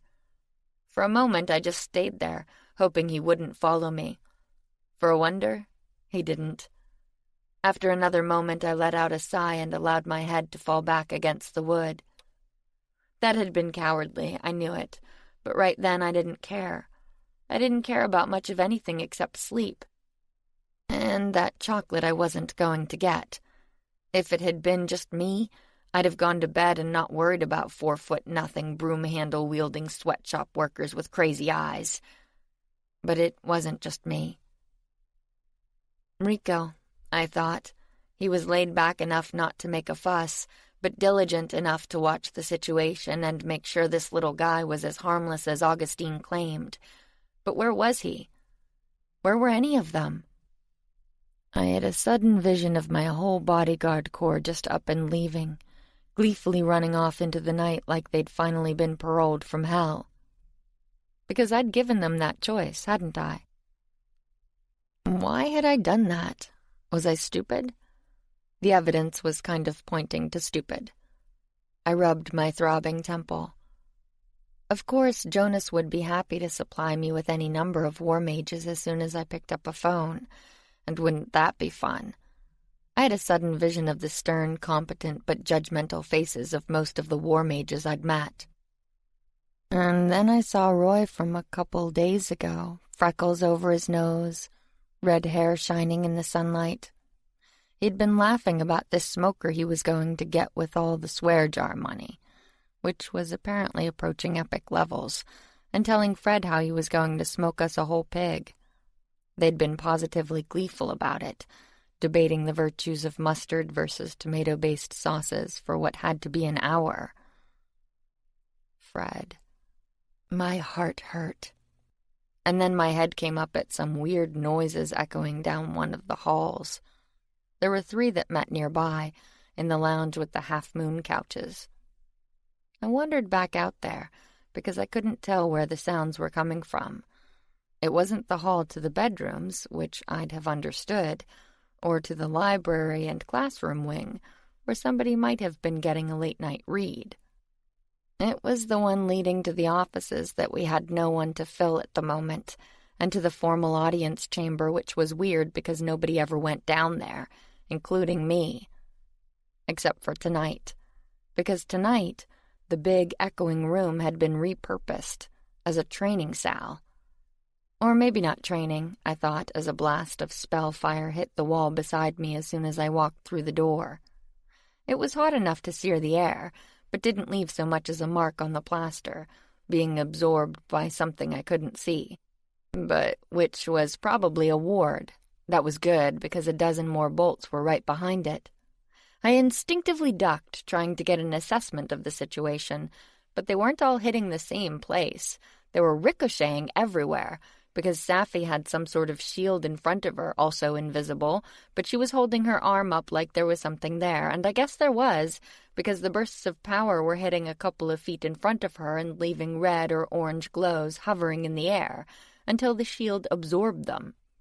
The remaining energy bounced off in different directions, except for what was causing her to slowly back up, or to be more accurate, what was pushing her back, sliding her feet across the highly polished floor despite her best efforts to hold position. And then one great big burst decided to top that, slamming into her with the strength of a giant's sledgehammer. Safi flipped in midair, but instead of hitting down face first, as I probably would have, she somehow came down on one knee, for about half a second, before jumping back to her feet and pulling out her own wand. "All right, that's it! Defend yourself!" That was Rhea, her long dark hair down around her face, which was twisted in anger. "The next thing I throw won't be defense!" Safi snapped, and Rhea's eyes flashed like the lightning sprawling across the sky outside. "Go ahead. You think I won't? I said go ahead!" And outside, thunder boomed, although from where I couldn't tell. There wasn't a cloud in the sky. "What is going on?" I asked, standing up. Both girls started, as if I'd been somehow invisible up until then. Of course, maybe I had, or as good as. Like the rest of the suite, the throne room, as the guys had taken to calling it, had been designed by a megalomaniac with an unlimited budget and questionable taste. However, for once, she'd restrained herself. Instead of strange decor choices just to show off how wealthy she was, she'd let the natural beauty of the landscape outside do the work for her. It would have been hard to top the spectacular dawns and sunsets that daily bathed the room in rose and gold, made even more impressive by the huge swath of floor-to-ceiling windows, all along the side opposite the door. However, the glittering cityscape at night, mirrored in the sky by a haze of stars, wasn't too shabby either. I couldn't really compete, although I seemed to have gotten the girls' attention now. "What's going on?" I repeated, because they were both just standing there. Safi looked defiant and guilty and seriously pissed off, while Rhea looked a little crazed. "They have been like this for hours," Rico said, coming in behind me. He had a tray in his hands with steaming mugs of cocoa on it, because Rico is a god. "How did you know that's what I wanted?" I asked, taking one. "You were muttering about it in the kitchen." "Was I? Entirely possible. I can't find anything in there." "It is too large," he agreed. "I am still learning it myself." "I'm never here long enough to learn it," I said, taking a sip. It scalded my tongue, but I didn't care. Heat and comfort and chocolate to boot. Why did anybody ever drink coffee? "It's good?" he asked, watching me. I nodded, unable to answer because my nose was already back in the mug. It was one of the big ones Tammy had found on arrival. Heavy stoneware things that held way more than a cup. They were better than a hand warmer. "Did you make this with cream?" I asked because it was luscious. Safi said. Half and half, Rico informed me. Cream is too heavy on its own. It is too rich, yes? I don't think it's possible to be too rich if you're talking about chocolate, I said honestly. Hello? That was Safi again. There's a little guy in Augustine's room, I told Rico. I think he's harmless, but if you're still on board... I am still on board, he told me firmly, and I couldn't help a stupid smile from spreading over my face. That's good, I said, and suspected that my eyes were wet. The others are meeting, he told me, downstairs in the old suite. So that's where they'd all gone. Marco is giving them 24 hours to decide, he added. I nodded but didn't ask any questions. They would decide what they would decide. It was frankly a relief that they even felt the need to talk about it. I cleared my throat. So, about the little guy. I know of him, Rico assured me. Augustine's suit fools the eyes, but nothing more. And that, ladies and gentlemen, was exactly why vamp bodyguards were so damned amazing. Nothing got past them. I smiled gratefully and touched his arm. Thanks. He nodded soberly. I hate to interrupt, Safi said, but weren't you planning to yell at us or something? I was planning to point out that there's cups here for you, too. They looked at each other, then at me, and then they came over because chocolate. Rico handed out the remaining mugs. You didn't make one for yourself? I asked him, because that didn't seem fair. I don't like the chocolate, he told me. What? I may have gasped. He cocked his head at me curiously. Why is it, whenever I say that around a woman, I get that response? What response? As if I had just blasphemed. Well, it is chocolate, I pointed out. That's about as close to heaven as we get on Earth. Safi snorted into her drink and then choked. I patted her on the back and she seemed to be okay. Damn, I needed this, she told me. We were waiting up to see you, Rhea blurted. She hadn't touched her cup. Well, now you've seen me, I said, and that's going to get cold. Better drink up. She looked down and seemed surprised that she had a mug in her hands. She drank up. Safi had already been belting back hers and finished with a sigh. She put the mug back on the tray. Okay, she said. Go ahead. I'm ready. Ready for what? My head almost split open in another too-wide yawn. For whatever you're going to say. I regarded her sleepily. I wasn't going to say anything, except that it would be nice if you didn't trash the audience hall. We haven't even had a chance to use it yet. What did I tell you? Rico asked her. Safi put her hands up. Hey, preaching to the choir, okay? This wasn't my idea. What wasn't your idea? I asked, and she rolled her eyes. Ask her, she said, looking at Rhea. You okay? I asked Rhea, and she nodded sharply. No, in other words. Great. Give us a minute? I asked the other two. Come, you can help me clean up, Rico told Safi. All right, but I get the spray sink. Not if you are going to shoot me with the little hose again.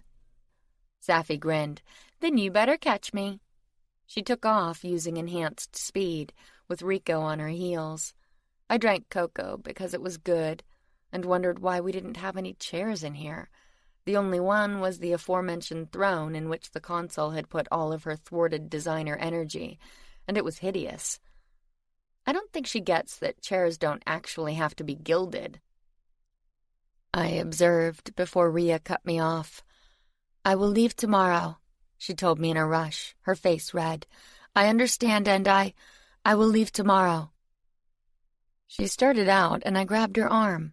It probably wasn't a good sign that I almost missed. I'm really tired, I said, stating the obvious, and I have this thing I have to do tomorrow. Could you give me the condensed version? She just stared at me. Like now? I suggested. But I... She stopped and tried again. But you saw... Saw what? I was trying for patience, but didn't think I was doing so great. I yawned again. I couldn't help it. Rhea looked like she'd been slapped, or maybe I was reading it wrong. I didn't know. But then she blurted out a torrent of words that I didn't get half of, but that seemed to boil down to, the coven sprang a trap, but if she'd been able to shift like a proper acolyte, she could have gotten her and Safi out of there before it got bad. But she couldn't because she was trash, so they'd had to stay, and the covens hadn't let them leave, and they'd kept goading and goading until Rhea snapped, because she was trash. So the two girls had fallen into their trap and almost gotten me killed or started a war because she was trash. Or something like that. And you were beating up poor Safi because... I asked. I wasn't. I just... She stopped herself before another tirade started and swallowed. If I can't shift, she said carefully, I should at least improve my combat skills so that I don't get caught like that again. Why not just learn to shift?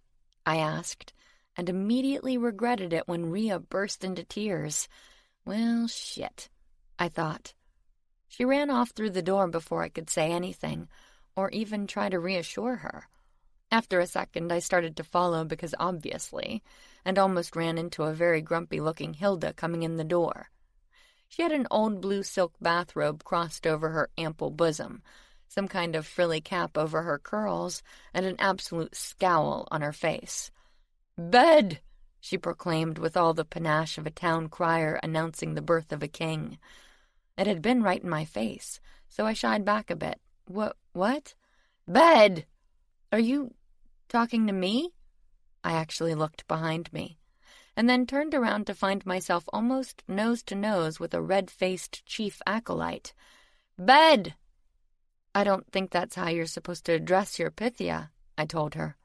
That is exactly how I am supposed to address her when she has once again exhausted herself to the point of falling on her face. You were supposed to be back hours ago. Do you think it helps the court to have our chief defender running herself ragged? What if there was an attack, What if we needed your support? Could you do that now? Well, I think, no, you could not. So again, I say go to bed. But Rhea can wait. That young lady has a lot to learn, and she will. Oh, yes, she will. The expression on Hilda's face was kind of frightening. I was suddenly glad that Rhea had escaped. I needed to talk to you anyway, I told her. I agreed to do an errand tomorrow, and... The next thing I knew, I was standing in my darkened room with my mouth open but nobody to talk to. I was about to turn around, march out, and find Hilda, and explain that you didn't just go around shifting your Pythia. But then I saw my bed, and somehow I ended up face down among all the velvet, just miles and miles of it, still in my clothes, but who cares, because bed. I'll deal with it tomorrow, I told myself wearily. I'll deal with everything tomorrow. Tomorrow simply has to be better than today. Right? Chapter 39. Tomorrow was not better, although it started out that way. Tammy woke me up with the breakfast of the gods, and I don't mean just perfectly cooked bacon, fruit in a leaded crystal cup, and coffee that tasted, and probably was, freshly ground, but also... What are those? I asked, blinking sleep out of my eyes. Pancakes? I blinked at them some more, and then poked them with a fork. But I poked carefully, because the cake on top, the only one I could see out of a fat stack, was not the usual golden brown. Or rather, it was in places, but in other spots it was... Rafe, I said, looking up at her. Tammy nodded. He arrived this morning, said something about being useless until they fix the mess, whatever that means, and... She caught my arm. Where are you going? To see him. We'd hardly had any time to talk before. Wait. What's wrong? I looked around but didn't see anything out of place. Just the door to the bedroom standing slightly open, and through the gap. Who is that? I asked, because there were raised voices filtering down the hall. Uninvited guests, Tammy warned me. Get dressed and shift to the butler's pantry. I'll make sure it's clear. I sighed, but I did as instructed, dragging on a tee and some jeans, running a comb through my bedhead, before grabbing my too pretty to eat breakfast and shifting out. The butler's pantry was deserted as promised, although there was more almost shouting filtering in through the louvered doors. I peered out of the ones leading to the main part of the apartment, but couldn't see much, except for a bunch of leather coats, swaying in a non-existent breeze, and crowding the small salon with the half-moon couches. Well, crap. I backed away and exited through the other door into the kitchen, where, sure enough, Rafe was holding court dressed in a huge apron and a chef's hat, and wielding several squeeze bottles of various colored pancake batter. More bottles of every possible shade were scattered across the countertop beside the stove, where he was frying up masterpiece after masterpiece, none of which were long for this world. "Bird!" a little tow-headed tot ordered, and arguably the world's greatest artist paused to set down the bottles and jiggle the pan. "Are you certain," he asked somberly, "you would not wish a flower like your friend? Or a little cat? Or perhaps—" "No, bird!" she insisted, jumping up and trying to see into the pan. But she was nowhere near tall enough, and Rafe didn't pick her up for fear, I guessed, that the grease would splatter. But he did expertly flip the pancake a moment later and slide it onto a plate, which he then presented to the child with a grin. "Bird!" she said happily, clapping her hands at the exquisite bluebird that resided in the middle of the nicely browned cake, its wings outstretched as if about to take flight. Marco had gotten pretty good at making smiley faces, Pikachu and Mickey Mouse, along with various bug-eyed monsters that resulted when one of the aforementioned designs went wrong, and he quickly added some horns or fangs to pretend that that was what he'd been going for all along. But they weren't in the same ballpark as Rafe's. Hell, they weren't in the same universe. "Marco's gonna have to up his game," I said, staring at the kitchen island, where a bunch of kids were perched on stools, chowing down on priceless art. "Marco's busy with your guests," Tammy said, pulling up another stool for me and putting a placemat down. "Do I want to know?" I asked her. "War mages," Raphael informed me, glancing over his shoulder with a frown. He had the same fondness for the circle as most vamps, maybe even less after having served at Tony's for so many years. "They said the Lord Protector sent them for your errand?" Everybody looked at me. I paused with a piece of bacon halfway to my mouth and blinked back at them. "What?"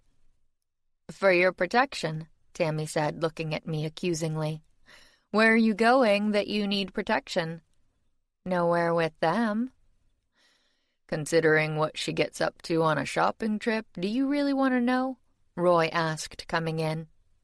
He had another group of tots with him, all of whom had orders for the chef. I took the opportunity that the distraction provided to chow down, although it was hard to bite into even, fluffy, still warm pancakes when they had a gorgeous basket of flowers embedded into them, the braided handle perfectly rendered, the small petals and leaves each looking as dewy and fresh as if just picked from a garden. Or a yawning feline on the next cake down, stretching in a patch of sunlight, radiating warmth and contentment, or a girl on the one at the bottom with flyaway curls and a mischievous grin, peeking around a door frame, her little toes peering out at the world from under the trailing hem of an old-fashioned nightgown. It was me when I was about the age of some of the younger initiates. Rafe grinned as he saw me notice and flipped another cake. "You don't look that different now," he said, taking in the bare toes under my robe. "How long can you stay?" I asked, hoping he was going to say forever. "A week or so at least," he promised. "There is little point in embellishment at the moment." No, I guessed not. "Why, what happened?" Tammy asked, glancing between the two of us. Rafe looked at me. "Could I have some more bacon?" I asked, swallowing, because feeding people always got Tammy distracted. Only not this time. "Cassie?" And then Marco came in. "You done?" he asked, eyeing my plate. "Why?" "We got problems." I sighed and shoved down another bite. "Then I guess I'm done." "Here," Tammy said, looking exasperated, and plopped a bunch of crispy bacon onto my beautiful portrait before wrapping it up like a burrito. "At least finish your breakfast." I happily took it along, greasy and dripping with syrup as it was. If people didn't like it, they could damn well lump it. Especially those people, I thought, making my way into the living room, where the cluster of huge war mages had gotten company of their own. A lot of it. "Don't curse her!" Eugenie bellowed as I emerged from the hall and into a standoff between a bunch of unhappy magical police and an even larger group of their least favorite enemies in the world. I ducked instinctively, clutching my burrito, but no energy bolts were to be seen. Or weapons either, for that matter, although the atmosphere was thick enough to warrant them. Just a ton of witches, some of them familiar, some not, and none of them looking happy. What else is new? I thought, and licked some syrup off my hand where it was attempting to run down my arm. "At least give me a moment to explain before you attack," Evelyn said. To me, I guessed, judging by the fact that she was looking this way. I glanced around and saw that there were a few vamps behind me backing me up. Only one of them was Roy, who was casually sucking on a latte. One was Emilio, who was blinking sleep out of his eyes and had the terminal case of bedhead that only us curly-haired types really understand. And the last was Marco. And okay, Marco had those massive arms crossed over the equally massive chest and was looking fairly fierce, but he in no way appeared to be in attack mode. I looked back at Evelyn and swallowed pancake. "What?" She stared at me for a moment and finally seemed to take in the rumpled bathrobe, the messy curls, and the naked toes. And the syrupy snack that I was still working on because I hadn't brought enough napkins. I inhaled a bit more while she made a mental adjustment. "Did we get you out of bed?" she finally asked. "Out of the kitchen. I was eating breakfast." I looked around at everybody, a number of whom were staring at my food. "You want some?" The witches glanced at each other. "I could eat," one of them offered, and so we all went back to the kitchen. The war mages followed and clustered near the door, muttering among themselves. But the witches went right on up to Raphael and peered curiously into his pan, and then stared in wonder as he began crafting them perfectly rendered pancake portraits of themselves, using 3 pans and vampire speed to expedite the process. "You missed your calling," I told him softly, putting a hand on his shoulder so I could whisper in his ear. "You should have been a chef." He laughed. "Perhaps I will take up a new profession. After so long, it may be time." "Lady Cassandra," one of the mages said, and I looked up. "You want some breakfast?" I asked. The man, an older gray-haired mage with skin like burnished bronze, scowled at me. I didn't take offense. They always looked like that. "No, we want to talk to you." "As do we," Evelyn said, bouncing up from a stool with jam on her chin. She gestured at the witches clustered around Rafe, some of whom were suspiciously young-looking and appeared as wide-eyed and charmed as the initiates. "I'll be back," I promised, eyeing up the girls. "Finish your meal." She looked like she wanted to argue, because Evelyn always wanted to argue, but Zara put a hand on her arm and pulled her back down. The impressive-looking woman I'd first met at the train station, and who had afterward been part of the attack at the consuls, was standing behind them, looking awkward and out of place. I'd noticed her outside.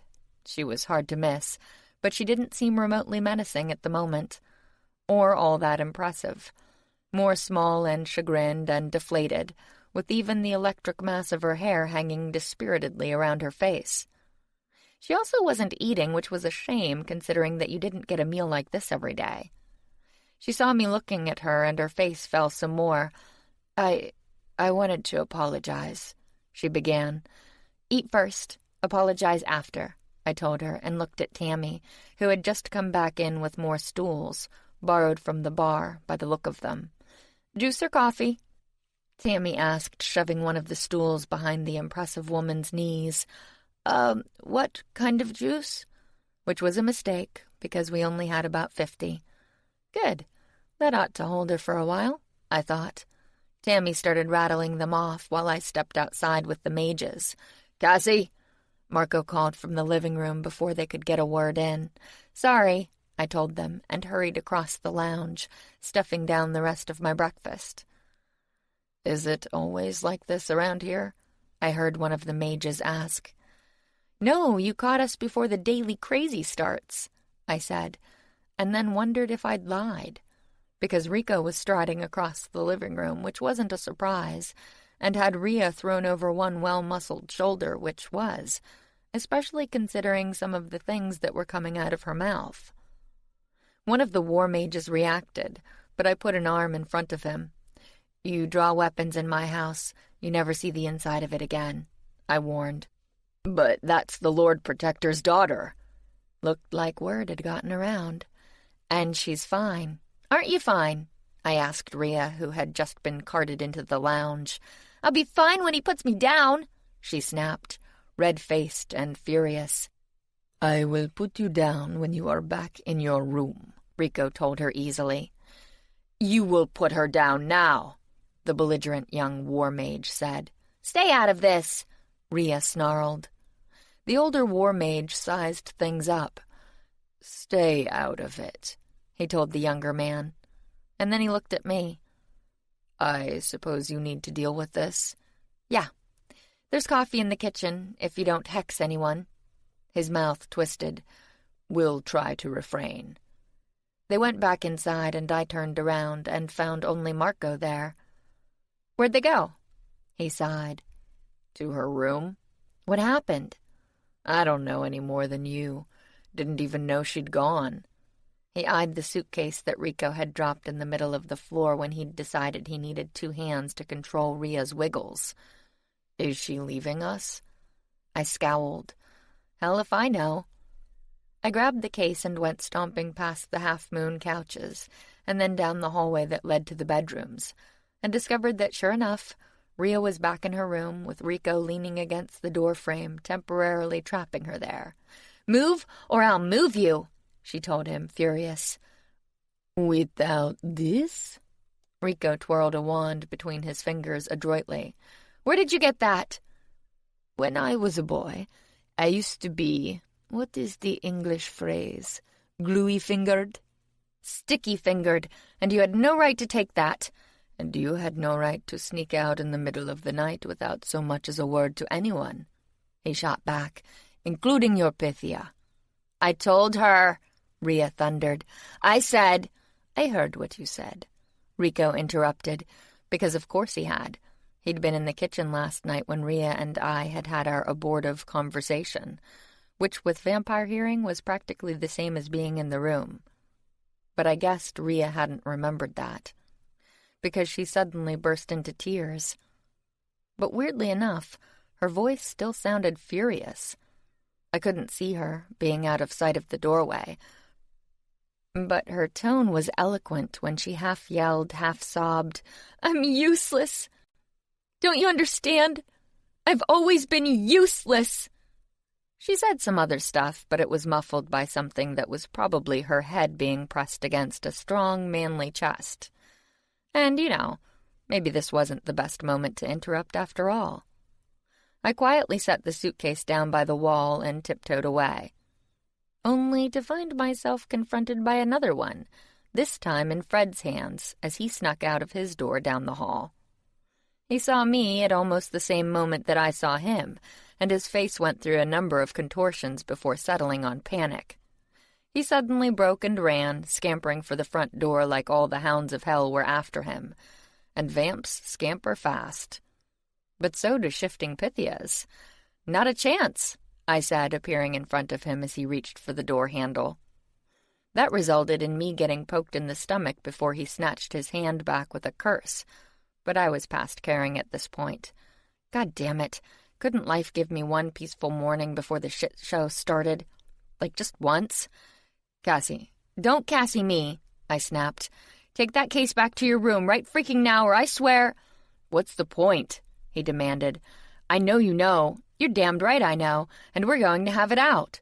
You said we could leave, Everybody but you. You don't get to just slink away somewhere without—" "I wasn't slinking," he told me indignantly. I glared at him. His cheeks started burning. Fred was the only vamp I knew of who blushed. "I was sort of slinking," he admitted. The door opened behind me, and I almost fell through. "Cassie?" That was Pritkin. Normally I'd have had a few things to say to him, too, considering everything, but the huge wave of relief at seeing him back safely was fighting with my righteous indignation. Not that I could see him, since something huge and pillowy and white was pushing its way through the door instead. It looked like an overstuffed comforter, only fluffier. "Try this on," he told me from somewhere behind it. "What?" "Cassie!" That was Augustine, coming in from the halls in a huff, a beautifully quilted bathrobe falling off one bony shoulder and his hair standing out everywhere. "What?" I said, exasperated. "Somebody said there are witches here?" "Yeah, they're in the kitchen." "What?" "What are they doing there?" "Having breakfast." "Are you insane?" he practically shrieked, running up to me. "You know what we have in the—" I jerked him down by the front of the bathrobe and clapped a hand over his mouth. "Shut up." "Cassie?" That was Tammy. "What?" "Don't take that tone with me," she said, hands on slim hips. "Why didn't you tell me we're about to have 8 more mouths to feed?" "What?" "Not to mention beds to come up with when we only have 4 extra rooms right now." "What are you talking about?" "Cassie?" That was Rico, towing a tear-streaked Rhea into the room behind him. "I'm talking about the new initiates," Tammy said, her face thunderous. "We don't have staff for the ones we already have, and you're accepting new ones? How in the hell? Hold that thought," I told her, then grabbed Rhea and shifted us to my room, where the silence charms had better be working, damn it. And then a thought occurred, and I shifted back just in time to slam the door on Fred again. "You stay until I say," I told him, and then I looked at Marco. "He stays." "He's not going anywhere," Marco said, and Fred sighed and sagged against the wall. "Cassie," Tammy said, "in a minute." I shifted back to Rhea, who was standing in the middle of my bedroom looking nonplussed. "Did you mean it?" I asked her. "Mean what?" she asked, starting slightly, because I guess she hadn't seen me flash back in. "That you wanted to help me." "What?" "The other day." I grabbed her by the arms and shook her a little. "Did you mean it?" Yes. Yes, of course I did, but I can't." "You damned well can," I exploded, and then told myself to calm down. It was too early to be freaking out. I didn't usually get this panicked until at least early afternoon. "Lady," Rhea said, looking concerned, because despite her own distress, her natural compassion was taking over. "What is it?" I laughed. "Oh, nothing, except that a bunch of witches, including one who tried to kill me last night, just showed up. And now they want to give me some girls." "What?" "That we don't have room for, so Tammy's pissed off, but we can't refuse them or we'll never get this chance again." No, of course. We can't." "Not to mention that some war mages are trying to muscle in on an errand that they'll only make worse, because they make everything worse." They are? And Pritkin's back, which is good, because he's the one I really need for my errand, only I can't leave because Augustine's hiding a little creature in his workroom that he stole from the witches. "He's doing what?" "And if they find out, not only will we not get the girls, we'll probably piss them off again, and I can't deal with that right now." I shook her some more, and then I stopped because she was starting to look dizzy. "Listen," I said, trying for calm. "I don't pretend to understand everything you're going through, okay? I really don't. Your mom just died, and then you almost died, and I'm a terrible Pythia for not realizing how bad you were hurting and not taking some time to—" "No!" She looked appalled.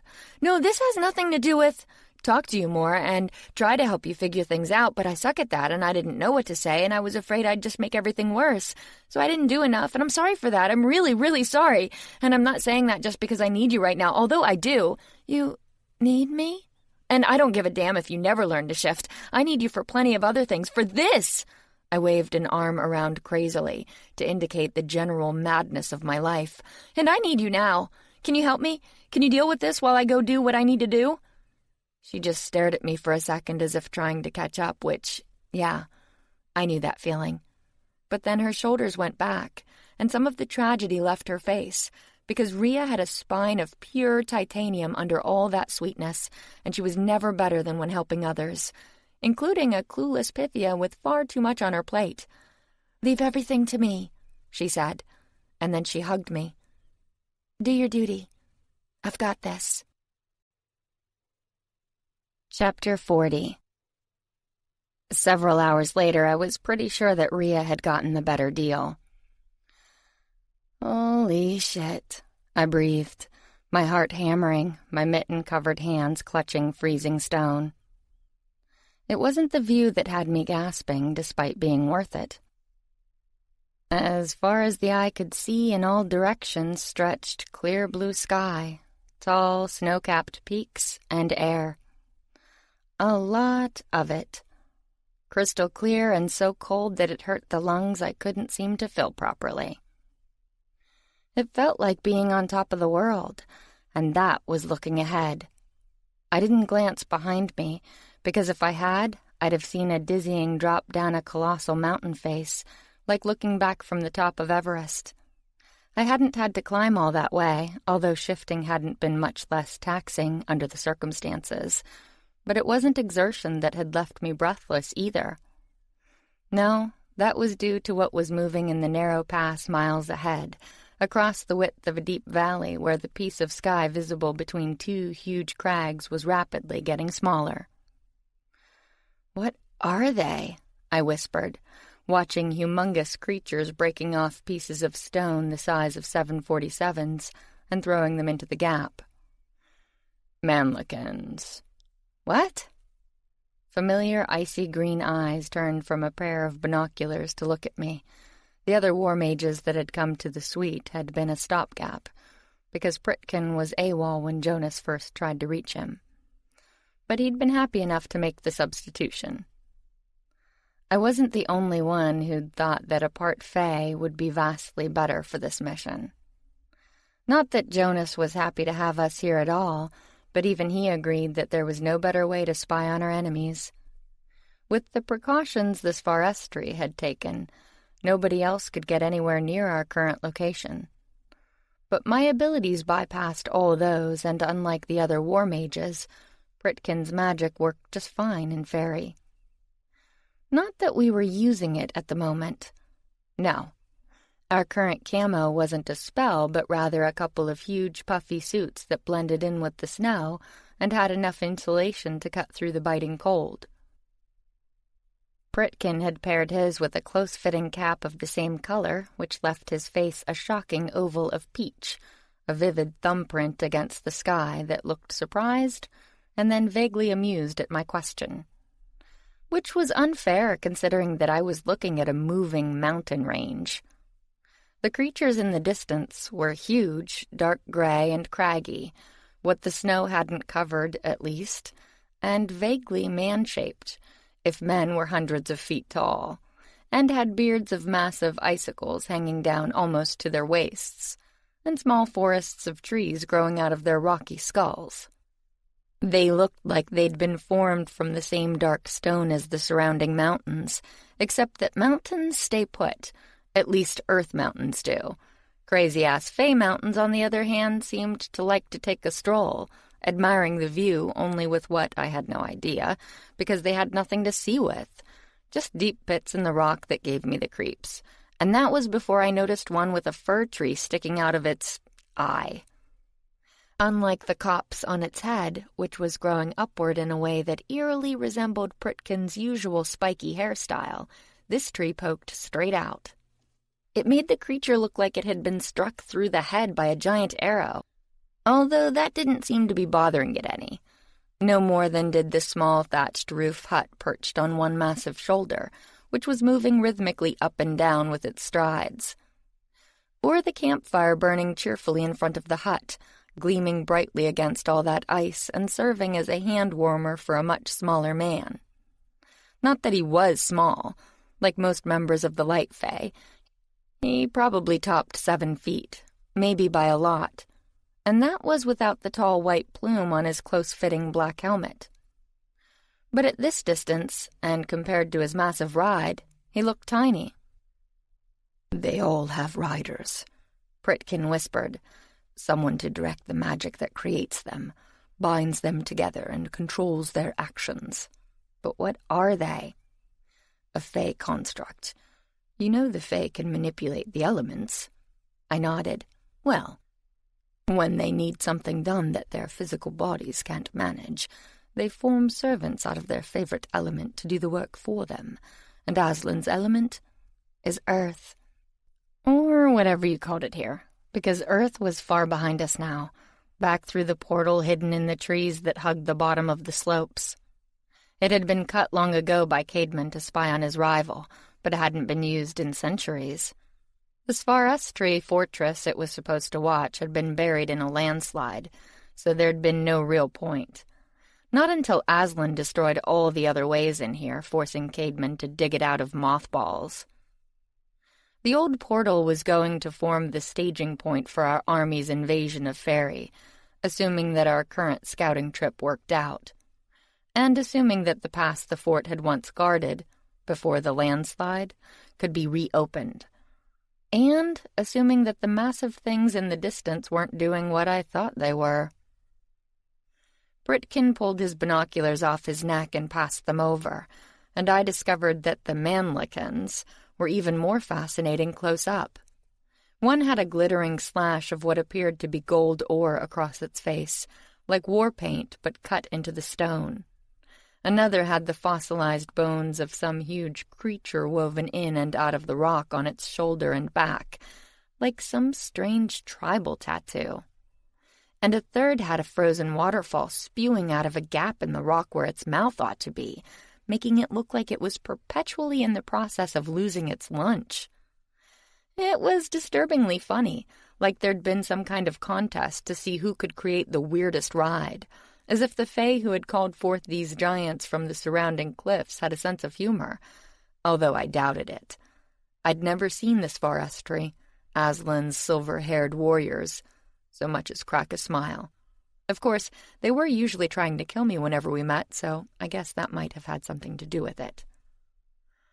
"The riders are the only real vulnerability," Pritkin continued softly. "An external mind for the brainless creation. If you ever have to fight one, don't go for the creature itself. Go for the one controlling it." "I don't intend to fight one," I told him fervently. "Don't think you'd win?" I turned to laugh at him incredulously. "No?" He laughed, and this time he didn't bother to lower his voice. "Shh," I hissed, and tried to get a mitten over his mouth.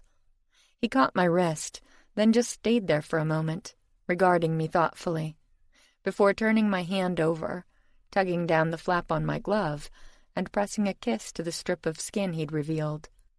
My whole body suddenly went warm. "You're in a good mood," I said, trying for jovial, but it came out sounding more like Marilyn Monroe visiting a Kennedy. I decided to blame it on the weather. Only that doesn't work so well when you're dating an incubus. Green eyes flashed hot in the cold, reddened face, almost as much as the lips, still pressed to my pulse. I swear I could feel the heat radiating all the way up my arm. And into other places, I thought, squirming, as liquid warmth spilled through me. My breath caught, my body tightened, and the grin on my partner's face expanded. "Your cheeks are red," he informed me. "It's cold." I tried moving back a few feet to keep a safe distance between us, if there was such a thing anymore, but he came with me, in a sinuous movement entirely unlike the man I knew, whose motions were precise, calculated, and efficient. Pritkin moved like a soldier, which is what he was, what he'd been for almost a century, not like that. "Your lips are, too." His head lowered, but stopped just short of the area in question. "It's very cold," I whispered. "It is." His breath was warm against my face. "You could catch your death."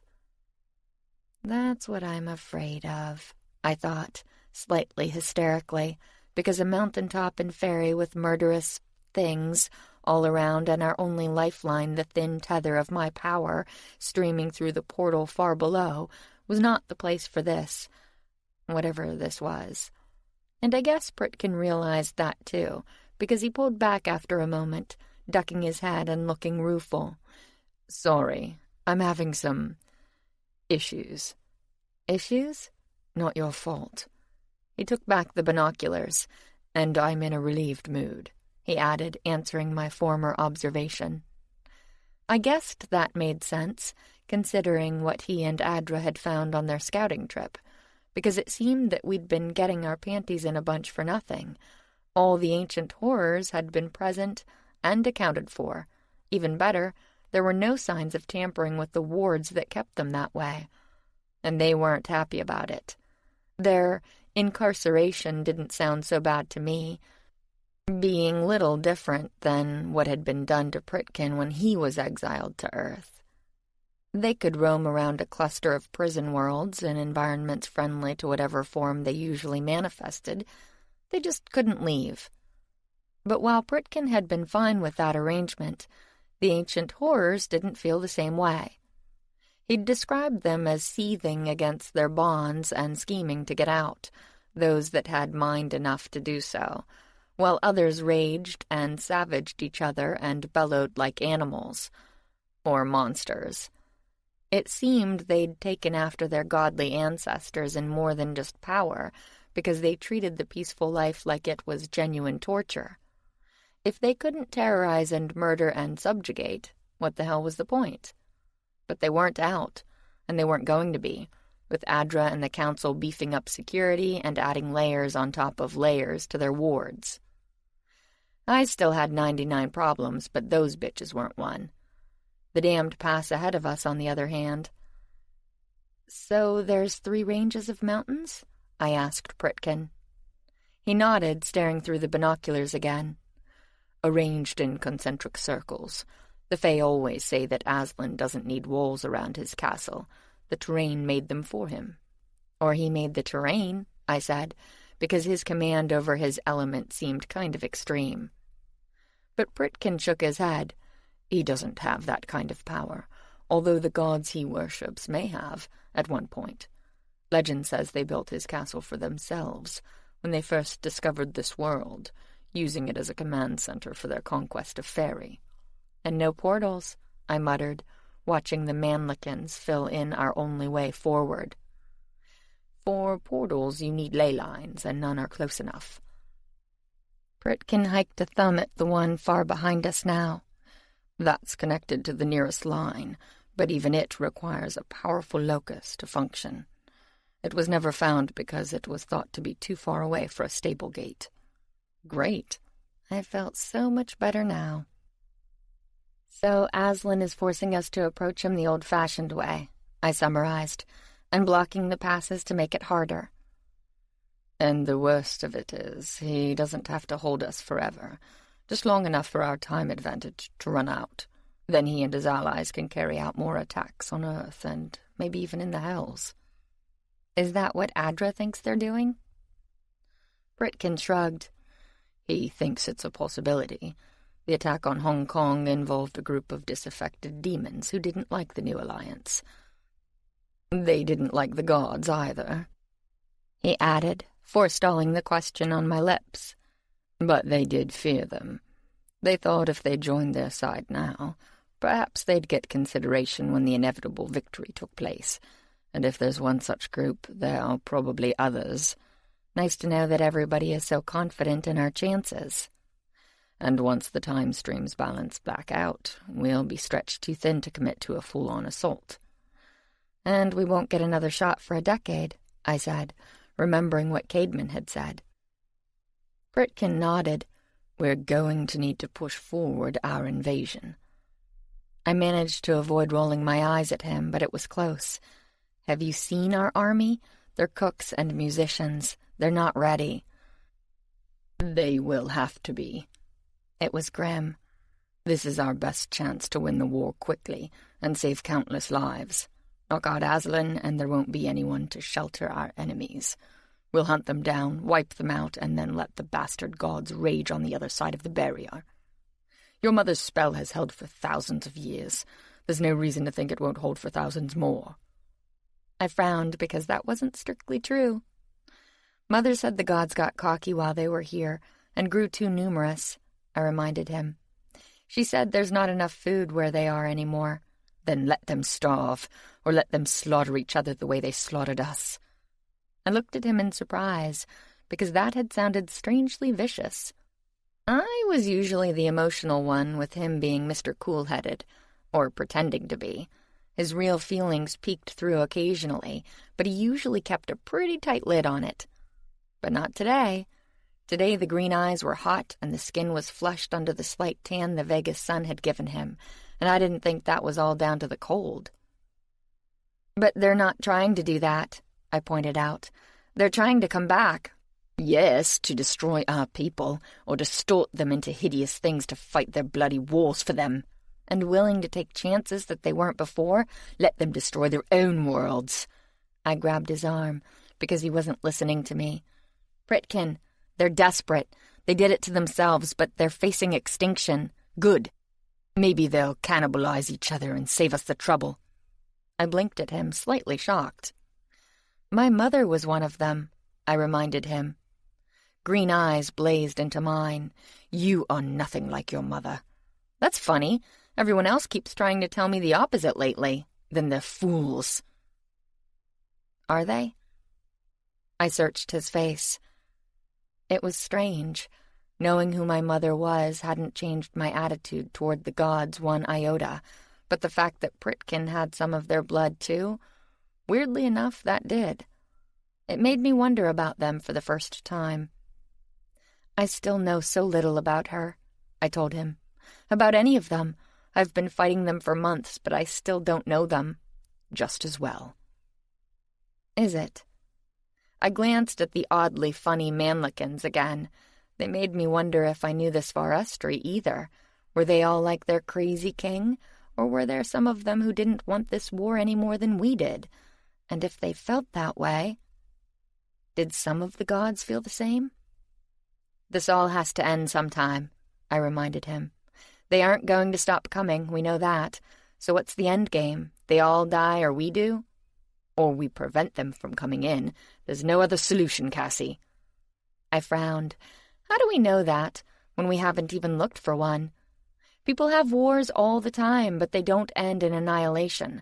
They make treaties, they compromise. Yes, people do. People like you, who have compassion and a kind heart, and want to do the right thing. Not the gods. But that's... No! Listen to me. A strong hand gripped my shoulder. I know what they are, how they think. I've seen the spawn they left behind, the things they deliberately designed to use against us. They would view your compassion only as weakness. So you want them all dead, then? If that keeps them the hell out of here, as long as you're safe, I could give a damn. Hard lips came down on mine, and this time there was no slow-building sweetness. It was liquid fire that spilled through me, running down every vein, stroking deep inside where no hand could reach. And suddenly, I could have cared less that we were on a cliff's edge, teetering over the top of the world, and not even our own. But I did care about something else. "Pritkin!" "I know. Give me a moment," he said, struggling a little with the snowsuit. "No, not that." "What?" He blinked at me, the green eyes looking almost drugged. "That," I whispered, and physically turned his head toward what was coming around the side of the mountain. "Bloody hell," he breathed, and flung himself on top of me. Chapter 41. I was about to protest. Not the time, when I noticed. The vivid arc of the sky had just dimmed, and the mountains had blurred, as if covered by some kind of... "Shield?" I whispered. "Camouflage," Pritkin said as my eyes finally managed to focus on what looked like a soap bubble stretching all around us. It was more or less transparent, except for the bits of snow catching on the surface, but I guess that wasn't true from the other side. because the giant sentinel coming our way didn't see us. Not that it probably could have anyway, I thought, staring at the strangest creation I'd seen yet. This mannequin was even jazzier than the one with the gold war paint, with a head that looked like a giant geode had exploded. One side was crusty and dirty, with clods of earth clinging precariously to the pitted flesh, as if a tumor had eaten half the face.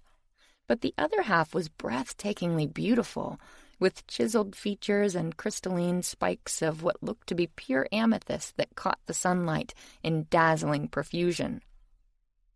Everything from deep purple to palest violet speared out in all directions, with the largest being a massive column that had to be 4 stories tall. It was so dark in color at the base that it was almost black, before going through every possible shade of purple as it rose upward, until it finished almost clear at the tip, showing a distorted mountainscape beyond. And it was so heavy that the creature's head was permanently drawn slightly to one side. For a moment, I just stared. Fairy was the most beautiful hell I'd ever seen, and then I spotted something else, half hidden among the crystalline forest, something that looked a lot like a tent. Maybe because it was, I realized, noticing the leather strips tied between 2 of the smaller spikes and holding up a patched and weathered hide. One that a Fey soldier had just come out of. His black armor gleaming in the sunlight, his silver hair flying in the wind, he looked like something straight out of Tolkien, a vision of knightly splendor from a forgotten age. Until he crouched awkwardly in front of a fire pit with his knees around his ears and began trying to coax a spark to life. "Shh," Pritkin whispered, entirely unnecessarily at this point. The Fae looked up, maybe coincidentally, or maybe because their hearing isn't just a myth, but Pritkin's camo held. It helped that there were plenty of other sounds, the wind whistling through chasms in the mountains, the distant call of some kind of hawk far overhead, the rhythmic crash, crash, crash of stones as big as skyscrapers being thrown into the pass. And the chittering of small things inside the bag I'd dropped when we arrived, who were obviously tired of waiting to be let out. Pritkin and I both froze. The bag was an oversized backpack made of double-stitch nylon and sturdy, but not sturdy enough. A loud scritch, scratch, scritch, carried clearly in the cold mountain air as something inside fought to get out, and fought hard. A second later, I saw a dark nail poke through the material looking like a prehistoric talon. Shit. "Can you shut them up?" I mouthed at Pritkin. He shook his head and glanced at the bubble, not without popping the camo. And it was the only thing keeping us hidden, because the damned mountain obviously meant to come right past us. Our saving grace was that the backpack was dark gray, too, and almost matched the stone it was lying on.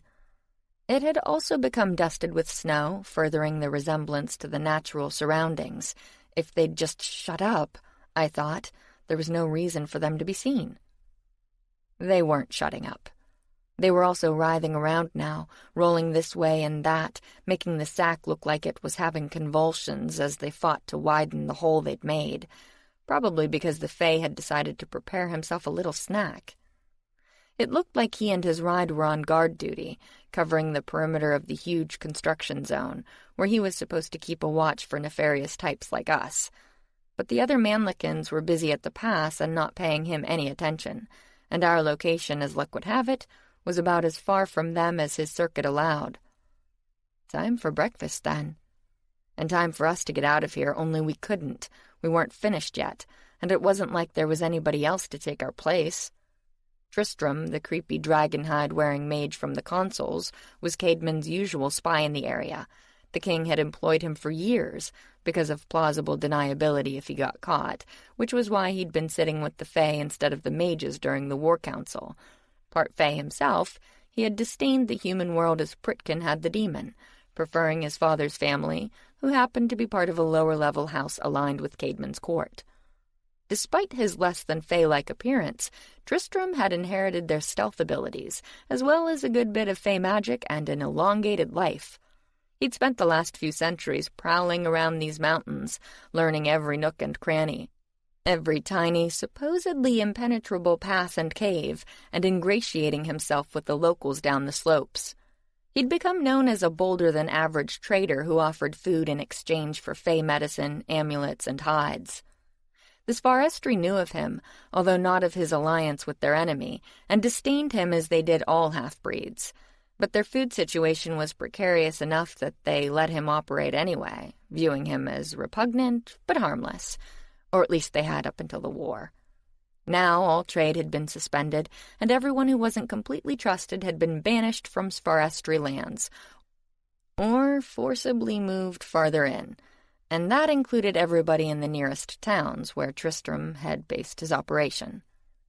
Getting caught here now meant an immediate death sentence, assuming that Aslan's new ramped-up security force didn't kill you first. Not that this one seemed too interested in trying. The Fey soldier had stuck some strips of animal flesh on the end of a spear and was using it like a spit to roast his food. It smelled delicious, and I guess I wasn't the only one who thought so, because the writhing had just gotten faster. I saw Pritkin mouth something profane and felt his body tense. The great crystalline head was almost on a level with us now, and he was preparing to jump the Fey. Probably to keep him from sounding the horn that resided conveniently on a loop of hide by the tent flap. And that wasn't good. Not just because the Fae had a few million pounds of backup, but because we had a payload to deliver, one that would almost certainly be discovered if the damned guard went missing. I grabbed Pritkin's biceps, beginning a furious if silent struggle, and tried to decipher some mouthed words I couldn't make out, but didn't need to. If the idiots in the pack didn't quiet down right freaking now, we were screwed, because the mountain wasn't coming anymore. It was here, which is why I froze the little ankle-biting assholes before they could attempt to mug a Fae. As usual, time stoppage was a bitch, even a small one, which is why it felt like somebody had just punched me in the gut. But on the plus side, the little creatures had frozen in place as if trapped in a non-existent block of ice. Not that it mattered, because the walking mountain suddenly wasn't. I don't know if it was the swirl of unfamiliar magic, or the sounds the creatures had been making, or what, but the massive sentry suddenly shuddered to a halt, almost on top of us. The snow flooded purple as daylight cascaded through semi-precious stone, and I contemplated having a heart attack. The manlequin's massive head had paused, almost even with our ledge, with it and its rider practically close enough to touch.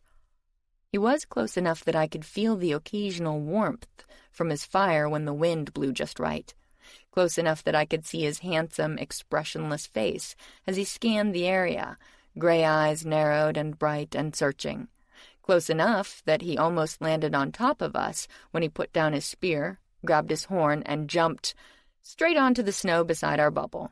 Our camo rippled from the impact, and a little snow sifted off the top, which would have made me catch my breath if I'd had any, because he had to have seen that. But he hadn't. Maybe because he was focused on something else.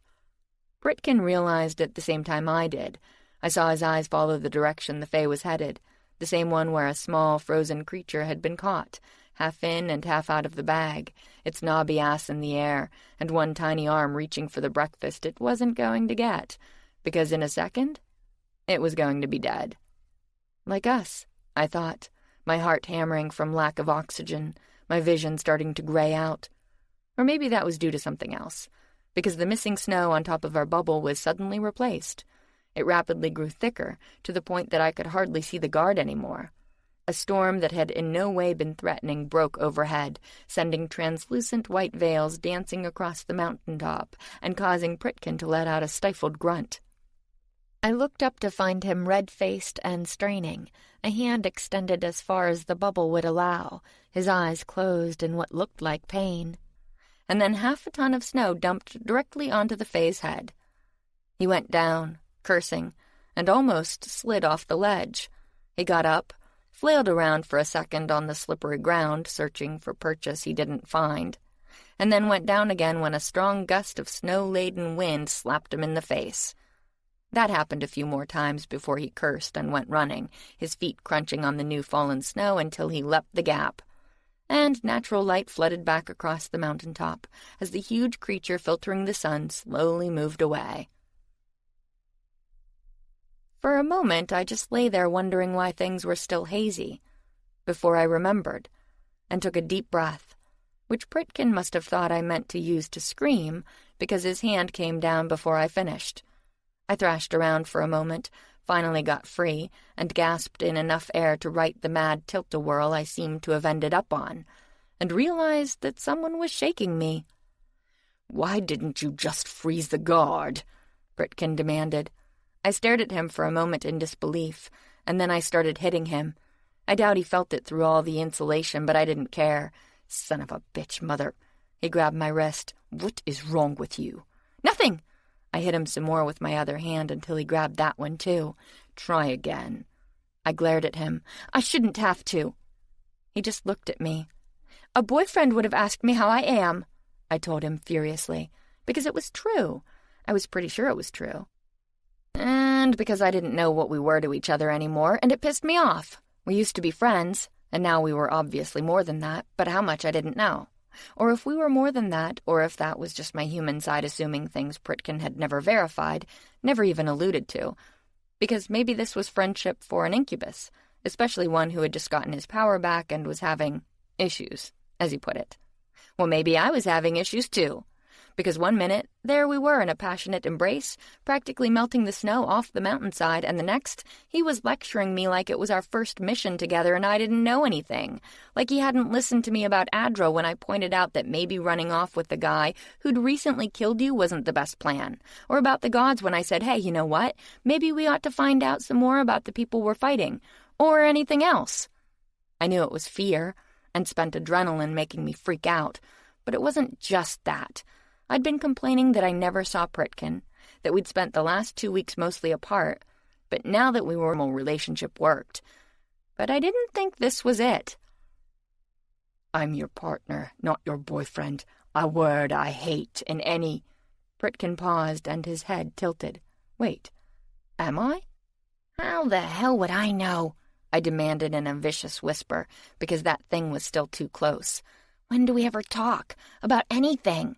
Caleb's always there, or Tammy's coming by with some more goddamn soup, or you're running off half dead to do some crazy errand for Jonas, or we're both about to die." I gestured around. "Even at the top of the world, something is always trying to kill us." Pritkin just looked at me some more, an odd expression on his face. I jerked away, waving my arms like a madwoman to dissipate the camo bubble. Outside, the sun was glaringly bright, but the snow was still coming down fast and hard. We needed to get this done.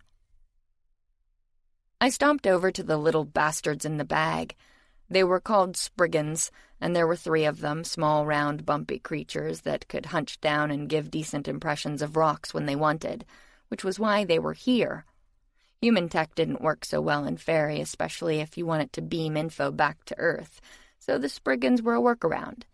They'd long been used by the Dark Fae as spies on their enemies. Put one or more where you wanted and have a Vargur, a sort of Fae seer, peer through their eyes and tell you what was going on. Of course, Vargurs could do that with birds, too, but they were being shot down left and right by this forestry whenever they got too close. Besides, birds gave a brief snapshot of a scene before wheeling off again, and we needed constant eyes on the ground, or more appropriately, the pass, to make sure our work crews didn't get a surprise. Hence, the asshole contingent. Luckily, Pritkin and I didn't have to worry about their attitude problems. We just had to get the living cameras into place, along with some supplies, without anybody noticing, and then get ourselves out. Which was going to be the hard part, I thought, glancing back down the mountain.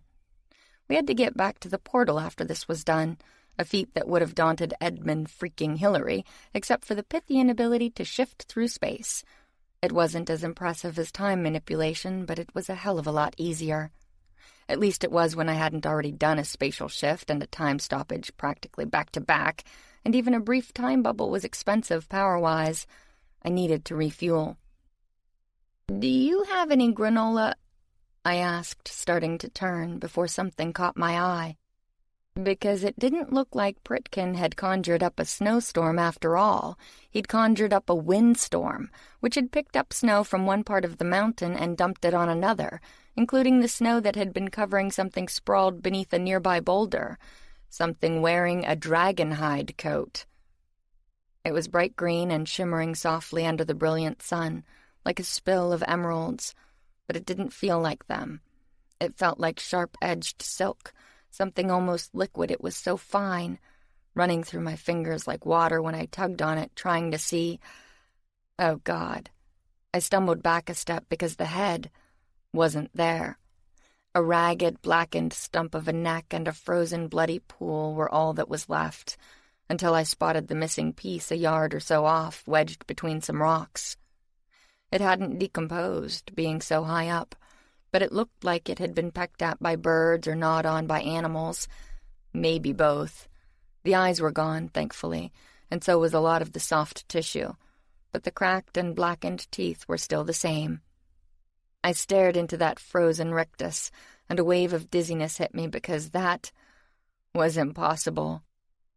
The remains looked like they had been here for days, maybe weeks, before the snow covered them up, but I'd been talking to Tristram just last night, and in a place that checked people for glamories before they came in.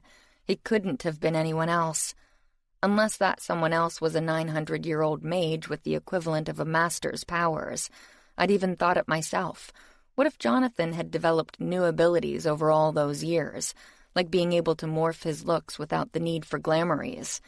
It would explain how he'd been able to elude both the Circle and Senate for so long, and how I could have been talking to him last night when he'd suggested coming up here, when he'd sworn that he couldn't get past Aslan's security to spy on the pass, when he'd insisted that he needed me and my power to do it instead. Holy shit!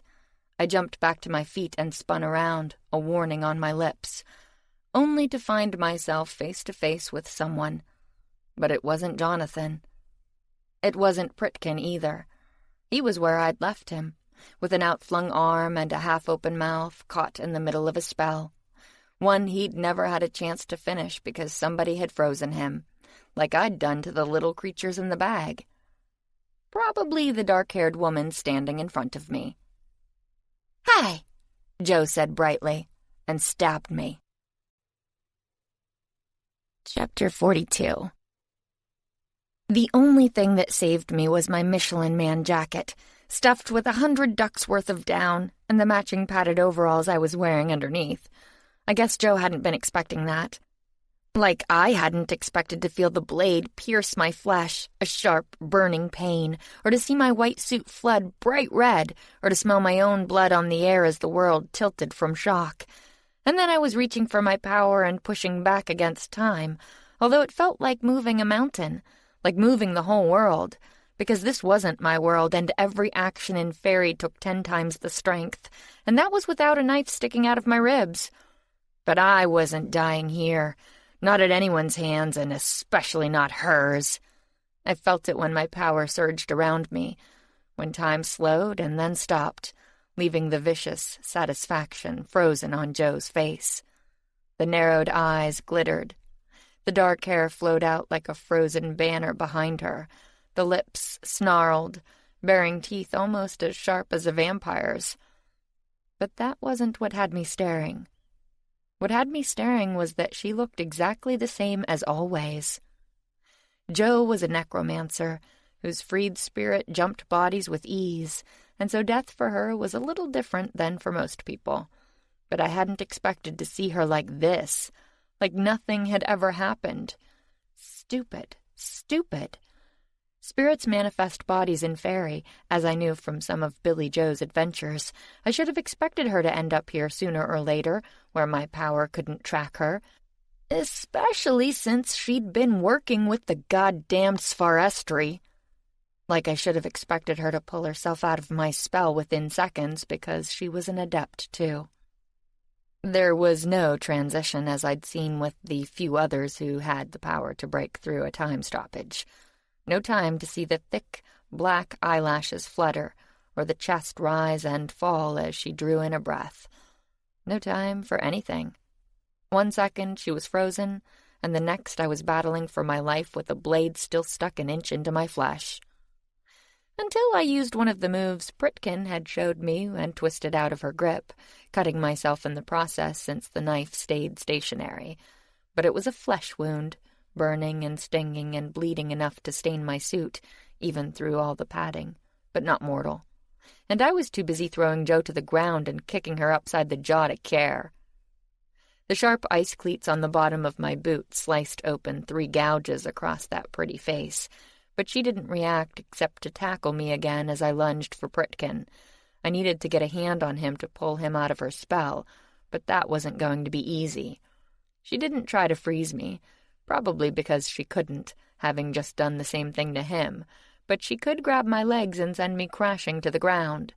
So I smashed her in the face with my cleats some more, causing her to cry out and let go, and allowing me to scramble ahead for a couple of yards while staring behind me, before having to dodge to the side to avoid the knife quivering out of the rock where my torso had just been. I rolled over, kicking her in the stomach as she sprang at me, heard her scream. And then she was gone, as suddenly as she'd appeared. I lay in the snow for a second, breathless and staring.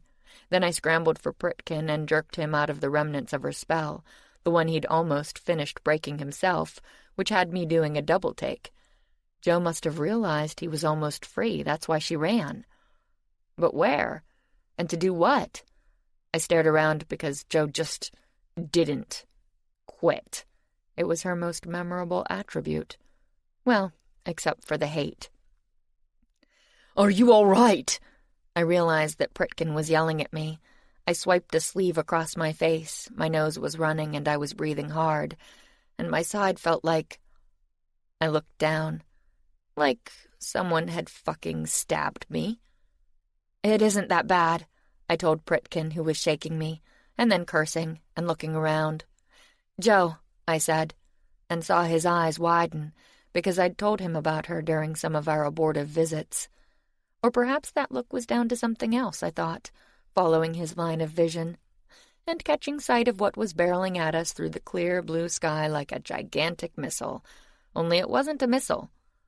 Or a mannequin, or anything else I could possibly have expected. "What the Pritkin yelled, and was cut off when I shifted us, trying to get out of the way of the latest impossible thing to threaten our lives.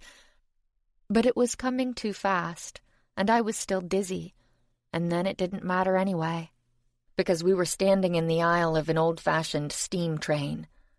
That's what I'd seen screaming toward us through the skies, as crazy as that sounds, and I guess I hadn't been hallucinating.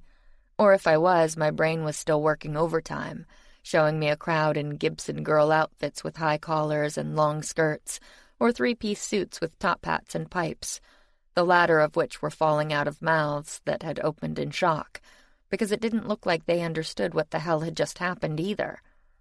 Neither did I. I just knew we were about to... Ah!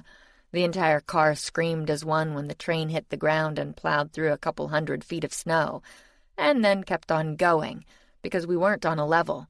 We were on a small, tip-tilted plateau at the top of a mountain that dwarfed most on Earth. And now we were... "Shit!" I screamed and grabbed Pritkin. I had a split second to see the world tilt, to see the sky skew around us, to see the ridiculously steep and rocky slope going down, down, down, slide by outside a window. And then we were falling. Or to be more precise, we were rolling, because antique steam trains are not designed to ski down Everest. The train car started rotating, and people started tumbling, like the guy with a copy of the Morning Times still firmly wedged under his arm and a pair of small spectacles perched on his nose, who flattened me to the floor. He didn't stay there long, because we were rolling constantly now as the train really got into it, throwing people around, breaking windows, and slamming me in the face with someone's boot and someone else's umbrella. Which is why I didn't understand it when our ride suddenly smoothed out. I fought my way free of some petticoats, shoved aside somebody's little yappy dog, and looked up to find Pritkin standing over me. His arms were outstretched, his face was agonized, and despite the weather, he was sweating bullets, which made no sense because he wasn't doing anything. Except for that I thought as I stumbled to my feet and looked out a window and saw us, the whole long train of us, skiing down Everest. I scrambled closer to get a better view, crawling over people who didn't object because they were staring at the same thing. It took me a second to figure out what was going on because of all the snow and icy bits being flung up at the broken windows, hitting me in the face. But after a moment, I caught a glimpse of something familiar, namely the distinctive blue of Pritkin's shields. They were underneath us, forming a pad that I guess was taking the brunt of the beating and banging of who knew how many tons of iron slamming its way down a mountain. The result was a magical shock absorber for us and a stroke for him, because he clearly wasn't going to be doing this much longer. I didn't know how he was doing it now, or how Joe had grabbed a train out of time and flung it through the air at us, which was way above her pay grade. Hell, it was above mine. Or how this was happening in Fairy, where our power wasn't even supposed to work. And then it got worse. "What is that?" a woman beside me screamed, clutching a crying baby. And staring out of the window at the geode-headed mannequin, which was matching our pace down the mountain, and now carrying 2 riders, and a couple of rocks. Only no, not rocks. They were boulders the size of large buildings, which came crashing toward us a second later, because I guess we weren't dying fast enough. One hit something that caused it to bounce over top of us, but the other slammed into a bolt of power that Pritkin threw out the window, shattering it into a million pieces that peppered the train like bullets, startling the stunned crowd, and starting the screaming again. Or maybe that was the rolling, which had also started up again, because Pritkin's shields had just cut out. I grabbed him as we went over. "Handle the train!" I yelled. "I'll handle them!" Only it didn't look like he'd heard me. He was clutching me to his chest, trying to shield me when I needed him to be shielding the train, goddammit. Then we hit a patch of ice and momentarily stopped rolling, and started sliding out of control. As the train slung around, I recognized the second rider as Jo, her dark hair flying, her hand clutching a Fey spear that I assumed was meant for me, because no way was she letting me walk away from this. We had far too much history for that. I shoved my hand into a pocket of my shirt, pulled out a little bottle, and flicked off the cork with a thumb. The contents smelled rancid enough that they caused a nearby man to rear back in alarm, in spite of everything. But to me, they were sweet as candy. "Okay, bitch," I thought. "Want to play? Let's fucking play." And I belted back a whole bottle of the Tears of Apollo. It hit like a train wreck itself, watering my eyes and etching my throat like acid all the way down. I barely noticed, because right on the heels of the pain was power, a sudden eye-opening, vein-expanding, world-altering rush of it, tingling out from my core to my fingertips, and just in time, because the mannequin had found another rock, and this one was the biggest yet, looking like a small mountain itself. Pritkin's lips had been working as he muttered a spell, probably trying to get the pad back, but at that he cut off, and prepared to launch another bolt, which probably wouldn't work because of the rock's size, and wasn't needed anyway. "No," I shook him. "You handle the train. I'll take them." And I know he heard me this time, since I was practically screaming in his face, but he wasn't letting go, and he wasn't shielding, because he thought the rock was a priority, which it was, until I shifted it out of the air as it came screaming for us, and popped it just behind the mannequin's head instead, which it nailed a second later. Right in the skull. The massive geode shattered, sending pretty shards flying everywhere, like a crystal firework. I didn't see what happened to the Fey rider, but Jo was a different story, because she was suddenly here, vanishing off the mannequin's shoulder and appearing behind Pritkin, spear raised, only to have it crumble to pieces in her hand, the sharp metal point clanging against the floorboards as I aged the wooden shaft to powder. Pritkin's eyes widened. I guess he hadn't seen me duel before. "Things changed while you were gone," I didn't say, because I didn't have time. That move would have bought me a few seconds from someone else, but not from Jo. She threw out her other hand, not missing a beat, and I barely managed to counter, leaving 2 time spells meeting and fighting each other in midair. I'd seen that snarl of boiling colors before, and it never ended well. Best-case scenario, they'd ricochet off each other and age whatever they encountered out of existence. Worst case? They did that, I thought, seeing bubbles start to form where the 2 spells met, like the foam on a glass of beer. Ones that were about to fly off in every direction and age tiny holes through everyone and everything in the damned train car. And screw that! I threw a spell with my other hand, not something I'm particularly good at, but it connected. Just not like I'd planned. I'd meant to shift just Joe, but I guess we were linked by the time spells because I ended up going too. Out onto the roof, where the wind blew us both off our feet and almost off the train. But the time bubbles sailed over our heads and into the void, which was good, and I almost followed them, sliding backward half a carriage length before my stomach caught the end of the car, which was bad. Then Joe blew into me, sending us both into the gap and down onto the tiny platform that connected the carriages. And okay, that was worse, because her knee in my wound knocked the air out of me, while her hands tried their best to push my head into the wheels, which were still churning away for some reason. Probably because the engine was still running, I realized, watching a plume of dark gray smoke stream by overhead, framing the wild manic face of the woman above me. Joe did not look remotely sane, with a Joker-worthy grin splitting her face halfway open. "Isn't this fun?" she screamed, and kept on screaming as I aged the life out of her, my hand clenched around her throat, my voice screaming along with hers, because the trauma of having to do this twice in 2 days was almost worse than the power drain.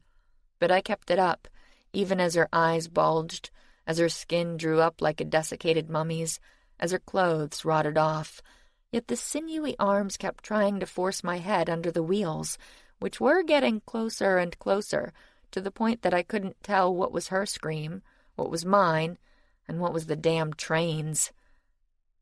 Until she exploded. Papery bits of flesh and sinew flying everywhere, like a fleshy bomb.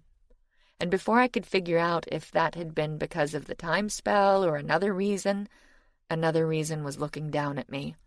"Come on!" Britkin yelled, thrusting out a hand. I grabbed it and he pulled me back into the car, slamming the door behind us and holding me against his chest. "Brace for it!" Brace for what? I thought, staring around in confusion. But I didn't get a chance to ask, because the next second, the winter wonderland streaming by outside the windows was replaced by something else. We'd just torn through the portal, I realized, shredding its power on either side with our bulk, and were riding the Midnight Express through Dante's, the glittering, clanging, colorful casino I called home. "No," I thought, staring around. "Wait!" The train didn't wait. We hit the back wall of the casino's main drag, bounced off, and then kept on bouncing as train car piled on top of train car, cushioned somewhat by Pritkin's spell, but the best shields in the world won't fully absorb the impact of thousands of pounds of iron hitting at top speed. It seemed to go on forever. How many damned cars were there? Before finally settling down into a jumbled wreck of billowing steam, splintered wood, and people who weren't even screaming anymore, but just clinging to whatever they could find, looking shell-shocked. At least those in our car were. I could hear other screams from outside, but dimly.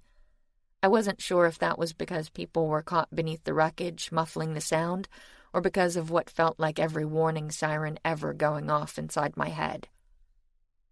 Pritkin had me in a death grip, but I wriggled free, climbed over a seat, and pushed my head out of a missing window.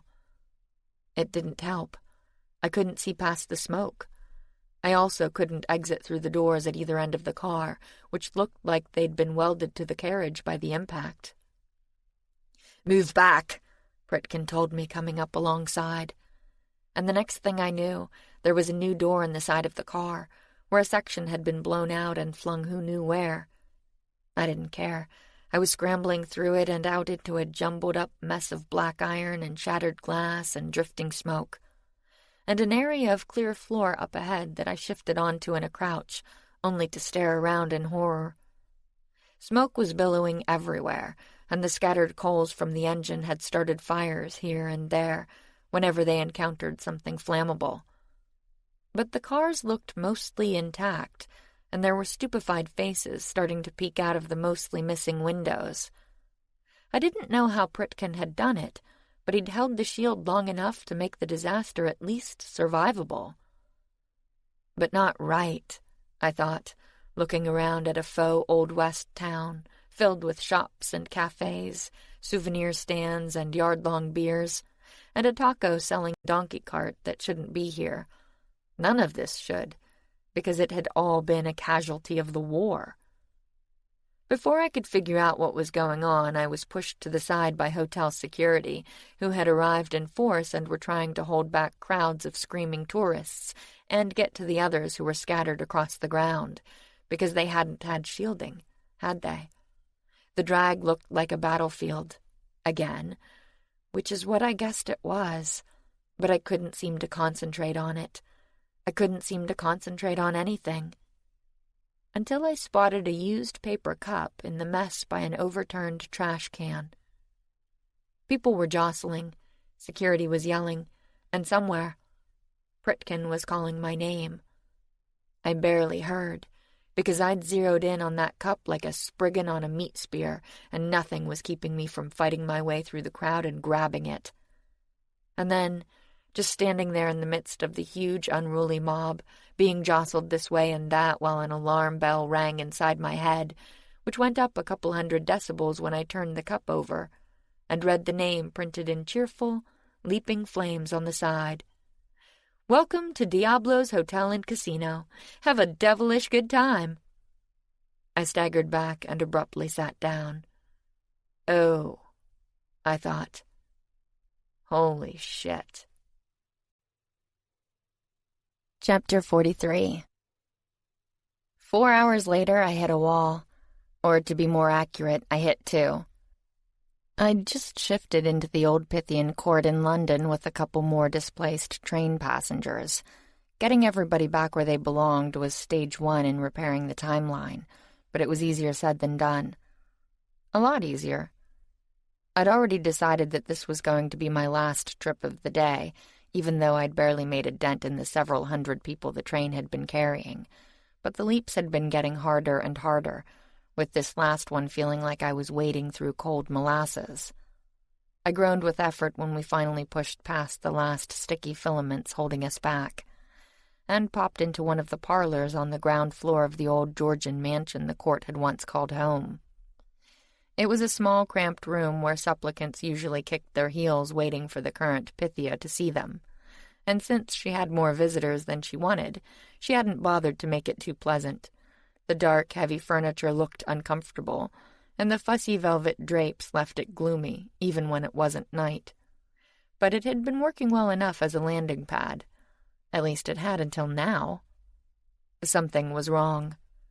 I staggered into a wall, one covered in beige wallpaper with tasteful burgundy ribbons, and also into one featuring unpainted drywall and food splatters above a plastic garbage can. My eyes kept trying to cross because I was seeing both at the same time and couldn't seem to stop. Just as I couldn't stop my legs from collapsing underneath me. In my body, I hit the floor. In my head, I saw another Cassie. I had no idea what was happening, only that she seemed to have been left behind when I shifted, peeling off me like I suddenly had a twin. A very confused one. But after a moment of standing in the middle of the drag, looking as blank as I felt, she moved toward one of the cafes. It was mostly intact, having just been clipped by the carnage. As a result, although the servers had been sent home or pressed into service elsewhere, the emergency crews had been helping themselves to refreshments all afternoon. While I was transitioning here, the other Cassie had followed suit, slipping behind the counter and into the kitchen, only to find that all the coffee pots were empty. Since there were about 1,000 people trying to clean up the mess that one vengeful adept had made, she'd decided to start some more. But that wasn't what had happened. She ended up on the floor, too, coffee grounds scattered around her, the pot clutched in one hand that didn't seem to want to let it go. I watched her smash it again and again into the wall, until there was glass everywhere and her hand and arm were cut and bleeding. But she still didn't stop. A garden of bloody fist prints bloomed like roses on the drywall. Her feet made garbage angels in the trash after she kicked over the can, and now we were both convulsing, her in that other time and me in this one, my back arching like it would break before slamming itself against the hardwood floor. The 2 train passengers I'd brought with me just stood there, staring straight ahead, their glassy eyes making them look like mannequins. They'd been mind-wiped by members of the War Mage Corps, which had been helping with the cleanup, and that left people pretty zoned out for a while, so they weren't going to be calling for help. And neither was I. My teeth were clenched hard enough to hurt, but something had started foaming out of my mouth onto the floor, like I'd been chewing on soap.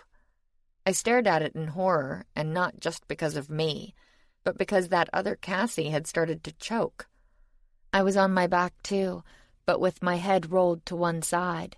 She was staring straight upward at the stained tiles in the kitchen ceiling that were never changed, because no guests were supposed to be back there. One was missing, giving the whole lineup a gap-toothed smile, like the universe was laughing at us. Like Joe, I thought, seeing her hateful face again. But she wasn't here. She was dead. Finally. Completely. Like I was about to be, I thought, despite the Pythian court being a working anthill of people. They were coming and going not 20 feet away, passing quickly across the large entryway that the parlor opened onto. I could see them past the male passengers' legs, war mages with grim looks on their faces, tracking muddy footprints across the marble floor. Acolytes rushing about, the hems of their long white dresses damp from the snow that swirled in every time the door was opened. Dull-faced castaways standing around, looking blank, waiting to be led gently away. And Gertie. Gertie! My brain skidded to a halt. The current Pythia had stopped in the middle of the hall, her motherly shape more motherly than usual due to the corset she wasn't wearing, because I'd gotten her out of bed. That had been hours ago when I'd shifted here to ask for help, because the passengers were her people, and because I desperately needed it. Like I desperately needed her to look at me now. But she wasn't. The parlor was dark with just enough light filtering in from the entryway to see by. There was no reason for anyone to look over here. No reason at all. Except for the small movements of my leg, spasming against the female passenger's skirt, and I didn't know what I could do to draw attention. Now that I was choking, too. My leg began kicking harder, but just the one. The left was as rigid as if taped to a board, but the right was determined to make up for it, battering the woman's skirts viciously. I tried to move slightly so that my kicks would hit her shin instead of all that material. If she woke up, even just to scream at me, it should be enough. She didn't wake up. The glassy-eyed stare never wavered. The slack jaw never firmed. The body never moved. Maybe because I couldn't, at least not at will. I kept kicking the damned skirt instead of her, violently enough to send it swaying. Into a table full of tchotchkes. I stared at them, my panicked brain finally clutching onto an idea. She was an elderly woman wearing a big old-fashioned bustle on the back of her dress, the kind that had been out of style for a while even in this era, and it felt like there was some sort of solid framework under there, not just a bunch of material, which made it considerably heavier than the skirt. I watched, my heart in my throat as the bustle slowly took on a life of its own, the continued movement having a cumulative effect. It swayed back and forth, back and forth, back and forth, until the wildly swinging undergarment finally followed the path of the skirt and slammed into the little table. It had a round marble slab above a slender wooden base and had already been top-heavy. Now it fell to the side, sending the knickknacks it supported scattering widely, right onto the overstuffed cushions of a sofa. I stared at them in disbelief. The room contained a hardwood floor, a bunch of heavy wooden furniture, and a glass-fronted cabinet. Most of the ornaments were glass, too, and should have made a racket loud enough to wake the dead. But somehow they'd landed in the one spot sure to muffle it all. Meanwhile, the room was darkening, and not because of the storm outside. My eyesight was failing, although part of that was likely due to the tears of mingled rage and dismay leaking down my face. I'd come so far, overcome so many odds, from hateful acolytes to vengeful gods, and now I was going to die to a time accident and a goddamn sofa? But try as I might, I couldn't break out of the seizure, or whatever was happening to me. I couldn't move at all, other than for spasms I couldn't control. I couldn't do anything. But someone else could. I could just see well enough to make out the slender wrist and bitten nails of the woman who bent over and plucked a round glass paperweight from between the sofa cushions. It was faintly green, with a lot of captured bubbles, and looked heavy. I knew that because she held it right in front of my face. "I could let you die here," Jo said softly. "Just sit down and watch you drown." "But what would be the point in that?" I stared at her, certain I was imagining things.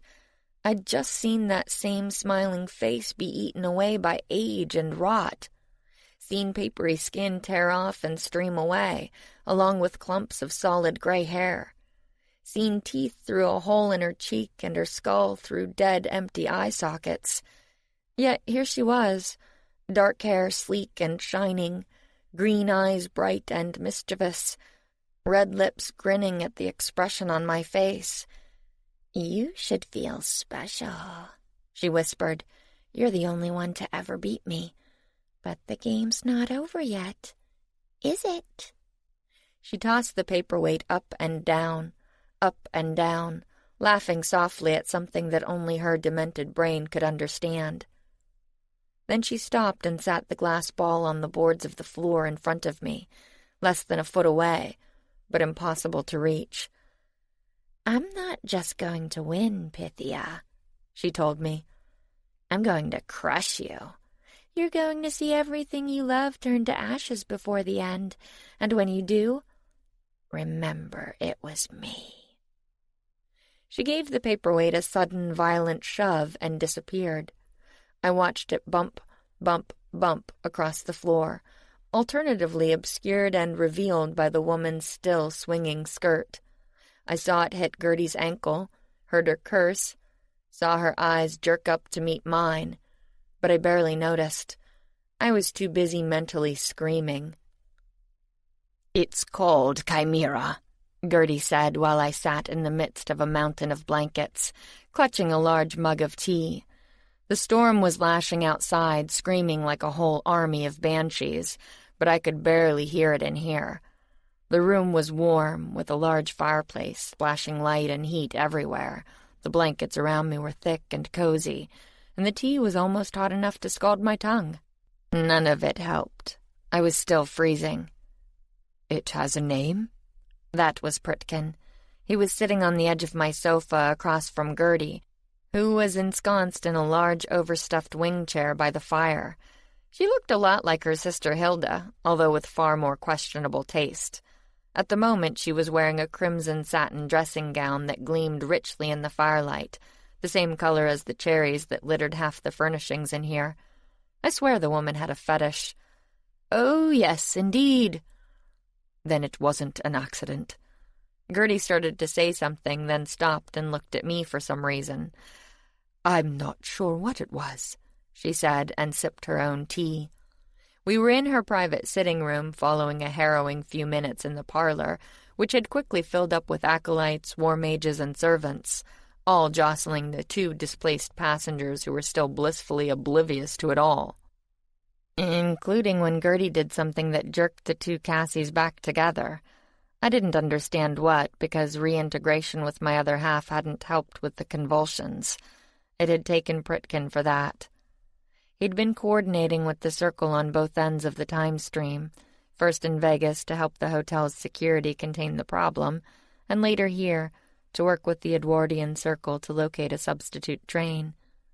Once I retrieved all the passengers, Gertie and her acolytes were going to put it back on the track moments after Joe jerked the other one away, thus repairing the timeline.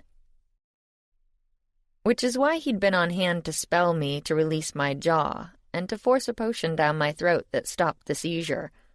It hadn't stopped the terrible cold, which I'd noticed after I was no longer fighting for my life, and which was still tearing through me at odd intervals, jerking my hands violently enough to send tea sloshing onto my woolen cocoon.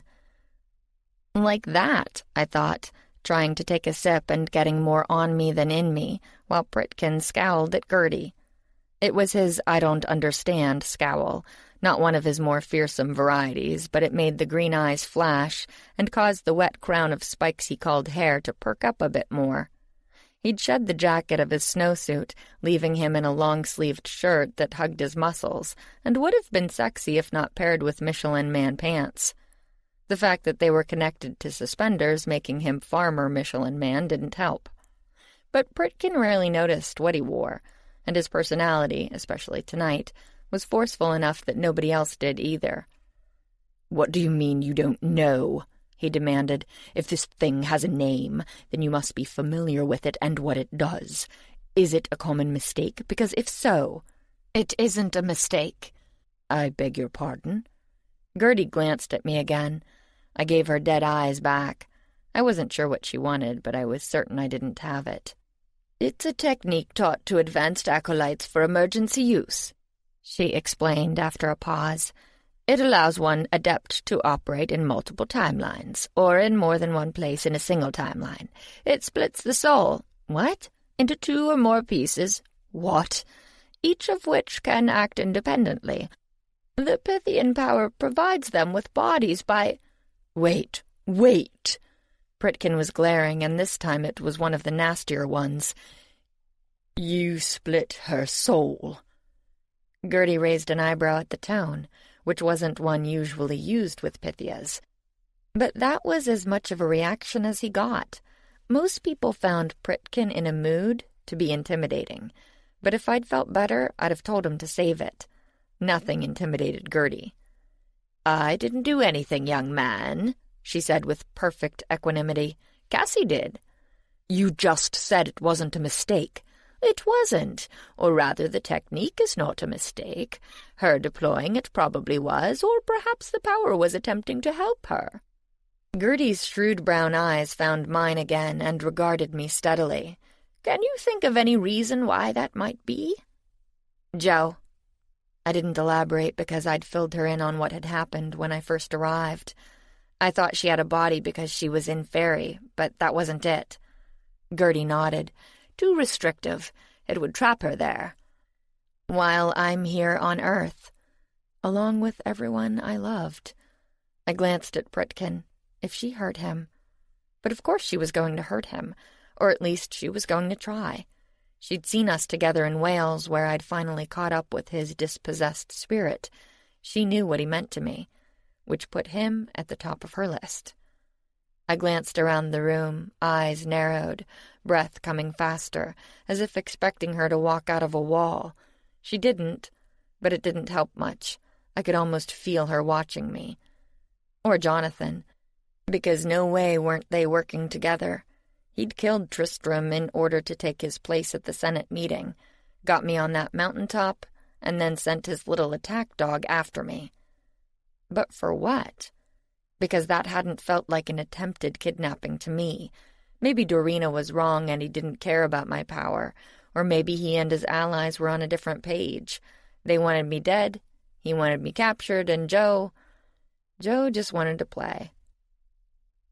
"The power likely used Chimera to alert you to the fact that the rogue was doing the same," Gertie told me, "and could therefore follow you beyond the confines of Fairy." "She said she was going to hurt everyone I loved," I said, my voice harsh. "She said she was going to beat me." "At what?" "If she meant finishing what she started in Wales, that makes little sense. If she somehow obtained enough power to knock several hundred people out of the timeline, she could have shifted a god through the barrier and ended this immediately." I shook my head. I wasn't sure how Jo had done what she did, but I did know one thing. She doesn't want the gods back, not now. She was never a true believer like Aslan. She didn't care about them one way or the other, except as a way of getting revenge on the magical community she felt had wronged her, but I doubt she even cares about that anymore. Death does tend to change one's priorities, Gertie agreed, and bringing the gods back would end her little game. What game? Pritkin demanded, looking angry, probably because he wasn't understanding half of this, not a usual circumstance for him. When it came to magic, it was usually the other way around, with me running to catch up while he explained things. But I knew ghosts, which is essentially what Jo was now, no matter how many substitute bodies she made for herself. Better than anything. Jo isn't human anymore, I told him. She's a vengeful ghost who wants to beat me, to show that I just got lucky last time, and that she really is the best after all. And she won't rest until she does. But beat you at what? Gertie repeated like a terrier with a bone. I don't know. She's tied up with Jonathan, this crazy dark mage high up in the Black Circle. He's working to help them in the war, but he's also running his own game. I stopped, because I didn't need any more drama tonight. Which is what we'd have if Pritkin found out that Jonathan was after my power. I don't know what he wants, I repeated, but he may be where she got all that extra energy. He's high up in the Black Circle leadership. He could get her whatever she needs. Life magic to extend her stamina and allow her to access more of the Pythian power, Gertie said, frowning. Something that will drive her mad, Pritkin said. She's already mad, I pointed out. Hell, she's already dead, twice now. She won't care what the cost is as long as she defeats me. But the Black Circle would, Pritkin argued. Their leadership isn't like the rank and file. They would have been caught years ago, if so. They are shrewd, calculating, and extremely jealous of their magical stores. They would not give away mass amounts of power for no purpose. Which is why Jonathan wants mine, I thought. What had she promised him? Give me what I need and I'll get you your very own demigod, one you can drain over and over? That I could see. She'd tell him anything to get what she needed to take me on. But what had he in turn promised his circle? Because I didn't think it was me. His allies wouldn't take the risk of having me get free, as Louis Cesar had. I hadn't been willing to risk it with Lizzie, and she could channel far less power and wasn't Artemis's daughter. No way would they let him keep me as one of his pets. If so, he wouldn't have had to pal up with a nutcase like Jo. No, he was running his own game, but he had to be giving them something, or promising them something big. Pritkin was right. They wouldn't give him carte blanche otherwise, and they wouldn't do it for long. Father had run his con on the Black Circle's leadership for a while, but even he, who did have genuine ghosts in his service, just not the army of them that he'd promised, had eventually had to flee. What was Jonathan working on? This is speculation, Pritkin said. Can we discuss more pressing matters? Such as? Gertie inquired pleasantly. Such as Chimera. You can't go around splitting souls. It opens you up to possession, to disintegration, to something gaining access to your power, and in this case, possibly the Pythian power as well, and draining you dry. He turned from Gertie to glare at me. A whole soul has a certain amount of protection, but damage can allow inroads even with shields, which you don't have in any case. I didn't do it on purpose. Exactly my point, he interrupted. We still have the majority of the passengers to ferry back. What if your power decides to help you again? It won't. And if you're wrong, you don't know what it might do. That damned spell almost killed you. Pritkin, just drop it, all right? He didn't drop it. Not to mention, he added, turning on Gertie, who had been giving me the evil eye the whole time, that a technique so dangerous to the user is hardly what I would call helpful. There was clearly something wrong with the body the Pythian power somehow formed, something you never explained, by the way, which affected Cassie's real one as well. We have to find out. 3 things, Gertie said, abruptly putting her cup down and standing up, and thereby forcing Pritkin to his feet as well. First, the Pythian power came from the gods originally. Energy beings who form themselves bodies whenever they wish to interact on the physical plane, and reabsorb them when they are finished. The power can do the same for a Pythia, although with a caveat. It cannot duplicate a soul. So you rip it apart? Shh, she told him, taking his arm and walking him toward the door. Second, the soul isn't ripped apart. It is pulled into two pieces, as if you grasped a balloon in the middle, causing it to bulge at both ends. Its integrity remains. It is simply somewhat divided now, you understand? Yes, but... Good. Now both of these pieces are still tethered together and are connected to each other across time. That tether is what I use to pull the two parts of Cassie back into one, by the way. The technique is not harmful, but it is dangerous in combat, as a halved soul has half the power. Now, if you will excuse me, Gertie said as they paused by the door. It is getting very late, and I need my sleep, or what little is left of it. Wait! Britkin looked confused, maybe because I hadn't gotten up yet. You said 3. What? You said 3 things. You've only discussed 2. So I have. Gertie agreed, and closed the door in his face. Chapter 44. There was, of course, an immediate scuffle from the hall, probably involving the 2 hulking war mages that Gertie had guarding the door. I started to get up because I knew how that was likely to go, and we didn't need any more enemies. But she raised a hand. Is there a problem? He tends to be overly protective, I told her. Ah, thank you for telling me. The scuffling sounds abruptly stopped. I stared from her to the door, then I ran over and flung it open. One of the war mages was looking perplexed, maybe because Pritkin was nowhere to be seen. The other was plastered to the wall by some weird white sticky filaments and cussing up a storm. I shut the door again and whirled on Gertie. Where did you send him? To the depot, she said, referring to the converted train station that the Circle had set up as temporary housing, because even the Pythian court couldn't hold so many people. He's fine, if somewhat chilly. I believe he forgot his... coat? She looked with distaste at the snowsuit jacket lying on the back of the sofa, like she could talk. Damn it, Gertie, you can't just... I can, though, she demurred. It's my court, at least for now, and we need to chat. About what? I think you know. She sat back down and picked up her tea, taking a sip, taking her time. The fire played over her curls, picking out the gray roots under all the lavender, which I assumed was some kind of hair dye gone wrong. Or maybe she liked it that way. Gertie had always been a rebel. I'd first met her on the hunt for Pritkin, one of the stops his wildly careening soul had made on its journey back through time had been on her turf. I hadn't managed to catch up with it here, but I and the demon lord I'd had with me, Rosier, who was supposed to apply the counterspell, had nonetheless set off all kinds of alarms. I hadn't expected that, having previously traveled across many Pythia's territories and been ignored. Rosier, however, made a huge difference, since apparently dragging powerful demons across time is a no-no.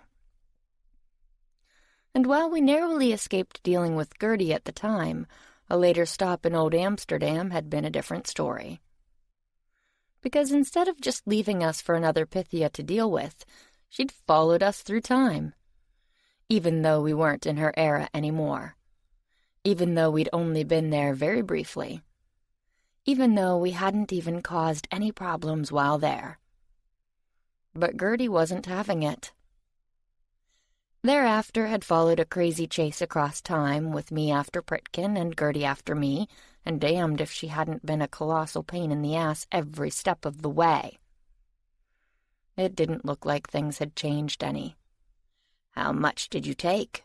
She asked, looking at me over the top of her cup. I didn't answer.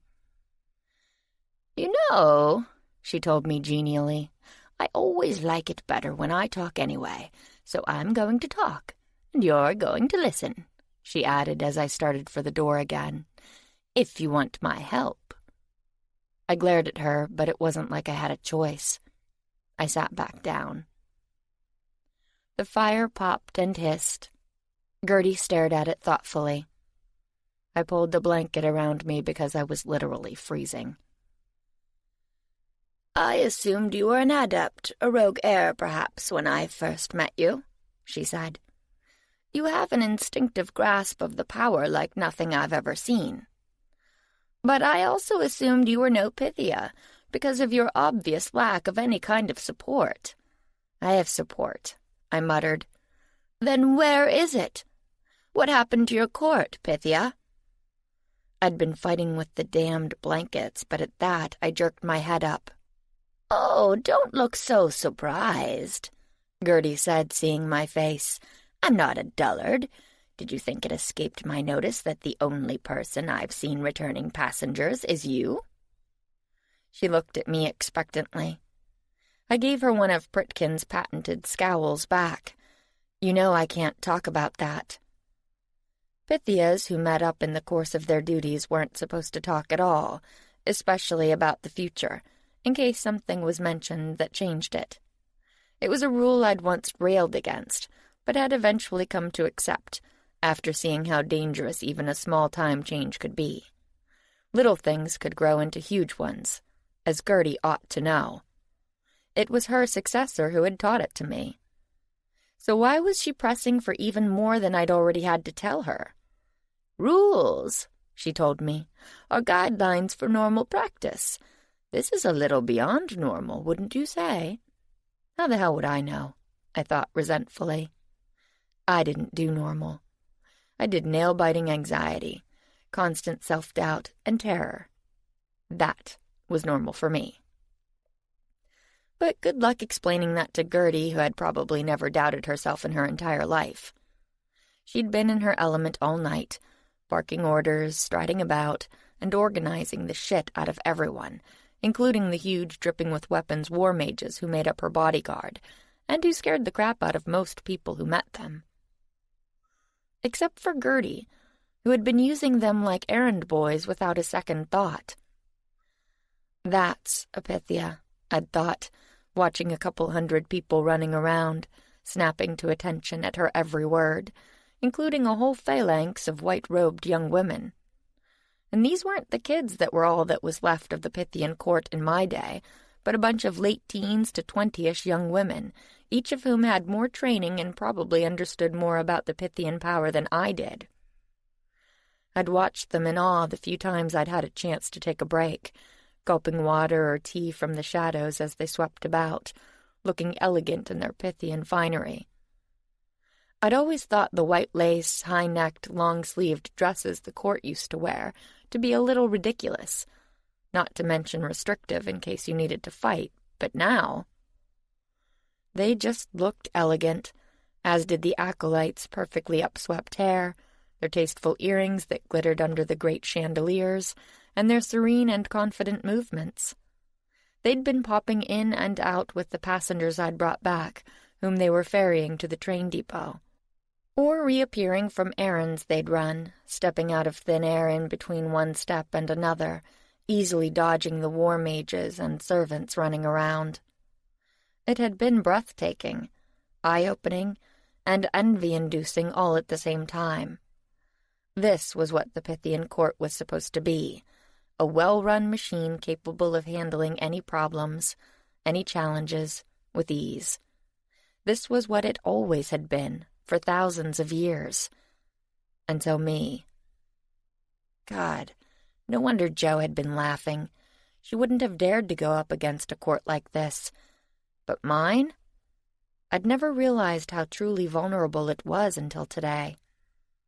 With only a half-trained Pythia and a couple of acolytes, one of whom was little more than an initiate and couldn't even shift yet, and another who should have been enjoying a well-earned retirement, and a bunch of children who were basically sitting ducks because I couldn't protect them, not alone, not from all these new enemies that kept jumping out of the "you see my problem" Gertie said, interrupting my thoughts. I'm faced with a talented young Pythia, but who has little training and less help, and with quite a few challenges before her, including a rogue acolyte, from another court perhaps, trying to undo Artemis's spell and bring back the old gods. You're not supposed to know about that, I said, annoyed, despite the fact that her memory being intact was one of the reasons I'd been able to persuade her to help me. You said all of you would mind-wipe each other after what happened in Wales. You said, did I? Damn it, Gertie, do the others remember as well? Because that would be bad. The big showdown in Wales that Jo and her allies had engineered had required an army to stop it. Specifically, an army of Pythias. It had broken every rule in the book, bringing what had looked like the entire line of Pythias together to try to channel enough power to literally take on a god. And since that god was Ares, it hadn't even worked, but it had bought time, with the Pythian power leashing and then holding him back from fully entering this world, long enough for us to pull out a win by the skin of our teeth. But goddamn, it had been close. I'd been grateful for the other Pythias then. I was feeling less so now. If even one of them changes her mind about something because of what they saw, Gertie cut me off. The others were mind-wiped as agreed. I was the last, and was supposed to have had one of my acolytes handle it. But you didn't. I thought you might need help. It seems I was right. It was said so calmly and so insufferably that for a moment I just looked at her. And then I got up to leave, fighting a bit with the blankets first, which is how she caught me before I hit the door, her hand surprisingly strong on my arm. Or maybe I was just that weak. "How much did you take?" she demanded again. "None of your business. You know it kills, yes? In high doses?" I stopped with my hand on the doorknob. "It didn't kill me." "It almost did." Her voice had gone flat and lost its warmth. "That seizure you had wasn't caused by chimera, which you somehow did correctly. It was caused by this." She held the bottle up to the light. It was small, triangular, and unlike every other potion I'd ever encountered. It lacked a label, because it was made for only one person. Me, or whoever was Pythia at the time. The tears of Apollo glinted in the firelight, looking like liquid gold through the bottle's amber glass. It was greenish-yellow outside it, with tiny herbs that floated in the solution. Like Roy's favorite drink. I knew that because the residue was still clinging to my shirt from the foamy saliva that had dripped from my mouth during the seizure. And because I could still taste it on my tongue, bitter and metallic harsh, something no tea could wash away. But I licked my lips and reached for it anyway, unthinking, almost mesmerized, only to have it jerked back. "I don't think so." My eyes flew up to meet Gertie's, and I felt myself flush. "I didn't have a choice," I told her. "Jo surprised us in Fairy if I hadn't used it. And all the other times?" "What other times?" She just looked at me. It got uncomfortable surprisingly fast. "I didn't have a choice then either. You were chasing me all over Wales. And you haven't taken any since then. Yet you just happened to have an entire bottle on you in Fairy." I'd walked off, back toward my blankets, because Gertie's fire was complete shit. I almost couldn't feel it at all. But at her words, I spun around. "You have no idea what I've been dealing with. No idea." "Then tell me." She leaned back against the door. I laughed, and it was bitter, because sure. And screw up the timeline even more than it already is? I have a selective memory, and if anything preys on me too badly, I'll take that mind wipe I dodged in Wales. I stared at her, but she sounded sincere. A Pythia actually wanting to hear my story? It was absurd. When I'd gone back in time trying to get some training from her successor, she'd shot me in the butt. But Agnes had been a straight-laced stickler about most things, I thought, thinking of Rhea. Whereas Gertie? Hell, I was better at following the rules than she was. She'd been the one to grab all those Pythias out of the timeline to help hunt my punk ass down, and somehow she'd managed to talk them into it, even her predecessor Lydia, who made Agnes look like a freewheeling hippie chick, and that was before they knew about Ares. I didn't know how she'd done it. Or maybe I did, I thought, feeling the power of those eyes on me. It doesn't matter, I told her after a moment. You wouldn't understand. Try me. And somehow, before I realized what was happening, I was back on the sofa with a new mug of tea, and Gertie was sitting beside me. Only I didn't want tea. I wanted a rest, a break, a few days away from the constant pressure. I wanted what she'd just sat on the table, the little bottle shining in the firelight that made all that go away. That made me feel invincible, like this impossible job was easy, and that nothing in the world or out of it could hurt me. The tears of Apollo made me feel like my mother, who had bestrode the world like a colossus, but had failed to pass on most of her godly attributes. So far, the only one I'd noticed was the ability to open the gates between worlds, allowing me to shift from Earth to the Hell regions, even the ones I wasn't supposed to be visiting, and back again. Mother had used the gift to hunt there, picking off powerful demon lords and absorbing their energy, and thus feeding her own. The Great Huntress, they'd called her, in awe and terror as their armies broke and ran before her.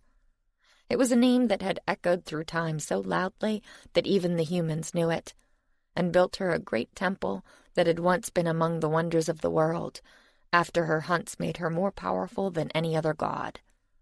Maybe more than all of them, because she'd thrown them out, hadn't she? Exiling the entire pantheon and slamming the door behind them, the door in question being the barrier she had erected, which was still protecting us to this day. But even a goddess isn't invincible, and the battle had taken most of her power, so much so that she could no longer hunt the demons that had once fed her without becoming prey herself. So she'd faded, over thousands of years, unable to feed in any meaningful way, until she became so weak that a fat crime boss of a vampire had been able to do what entire demon armies had not, and take her out. But not before the goddess famed for her virginity did what nobody had expected. She had me. And what had I done with that legacy? So far, I'd used my single talent to help rescue Pritkin from his father's court after he broke his parole and got dragged back to hell. And that was about it. If there were any other godly attributes lurking inside me, they were lurking pretty damn deep. And that wasn't enough. I wasn't enough. My eyes found the little bottle again. Not without help. My predecessor was strong, with a large, capable court, I told Gertie. On the surface, everything seemed fine, but she was fighting a war without even realizing it. The gods had determined to come back, starting with Apollo, because he had the ability to whisper to our acolytes through the Pythian power. Because it was once his, Gertie said. I drank tea and nodded. I didn't want it, but it warmed me inside, like clutching the mug kept my hands from shaking. It didn't serve him any longer, but he could still use it as a conduit. He eventually turned the Pythian heir, who poisoned her mistress, and tried to seize control of the court. Only the power went to me instead. A random girl. Not exactly. I thought about trying to explain my background, decided it would wreck the hell out of any credibility I had, and vetoed it. My mother was the previous heir, who'd run away to get married, I said instead, because it was true. Mother, in desperation, her power almost depleted, had finally gone to the only source of godly energy left in the world, the well of it that had been gifted by Apollo to his seers at Delphi all those centuries ago, and was still in use by the Pythian court. She had glamoured herself and been taken in as an initiate, quickly rising through the ranks. She'd eventually been named the heir, something which she hadn't wanted, out of fear that it would draw the attention of the Spartoi, some demigod sons of Ares that he'd left behind. They'd been hunting her ever since the great battle that had exiled their father, and they'd particularly been watching the court. They knew she'd show up eventually, and it hadn't taken them long to realize who the new heir actually was. They'd come after her, intent on avenging their father and forcing down the barrier holding him and the other gods back, but she'd eluded them with the help of my bumbling, kind of crazy, but occasionally brilliant father. Only to end up being killed by Fat Tony some years later. Life was weird. I inherited some of her abilities, I added, and the power came to me. And the girl, the rogue heir, she died. Good. Gertie was emphatic. And the rest of the court? Because, yeah, there should have been plenty of other people to help me, shouldn't there? Some of the Fae, specifically Aslan, king of the Svarastri, are working with the gods, I told her. He wants to bring them back because his people basically ruled Fairy when the gods were here. They've fallen in stature since then, and they're salty about it. Gertie looked confused. They don't like it, I translated, because my slang was a century too early. They told the other acolytes that Ares would be back soon one way or the other, and would kill them all unless they helped. So they started trying to get that, I pointed to the tears, and shift him through the barrier. And what happened to them? I didn't say anything. I didn't kill Myra, the former heir, although you could argue that I helped. But the acolytes were a different story. I saw them now, pretty girls with hate-filled faces, pushed by their families to excel, to be the next Pythia, to gain their clan's wealth and status and power. They'd been ripe for Apollo's offer, be the one to bring me through and rule at my side for eternity. It had started an all-out war that left one of them dead at another's hands and one imprisoned by the circle, but I'd had to kill the rest. I still saw them in my dreams sometimes, nightmare visions that left me sitting up in bed, panting and wanting to scream. I guessed I'd dream about Lizzie now, too. There was no mirror in sight, so I don't know what was on my face, but I felt Gertie's arm go around my shoulder in a motherly embrace. It has been difficult, hasn't it? I didn't trust myself to speak. I only nodded. And now you've dealt with the old acolytes, except for Joe. But that's left you with what? A court full of little girls and half-trained initiates? I nodded again. And you've been compensating by using this. She picked up the little bottle, and for a moment I thought she was going to relent, that she was actually going to give it to me. But then it went in the pocket of her dressing gown, and she looked at me sternly. I understand the temptation. Likely not as well as you, but we've all felt it. It makes you feel indomitable, able to take on the world for a while, but it exerts a terrible price. So does dying, I snarled, because she still didn't get it. I told you, I don't have a choice. Oh, but you do, dear girl. Most emphatically. What? I looked at her in confusion. I've broken a dozen rules in the last little while. Why not one more? She pulled me to my feet. Your problem isn't a lack of power, Cassie. It's the opposite. You've been using raw power to compensate for a lack of technique. We're going to fix that. How? I stared at her. Don't you think I've tried? Yes, but I haven't. And what does that mean? Her head tilted, like a curious bird.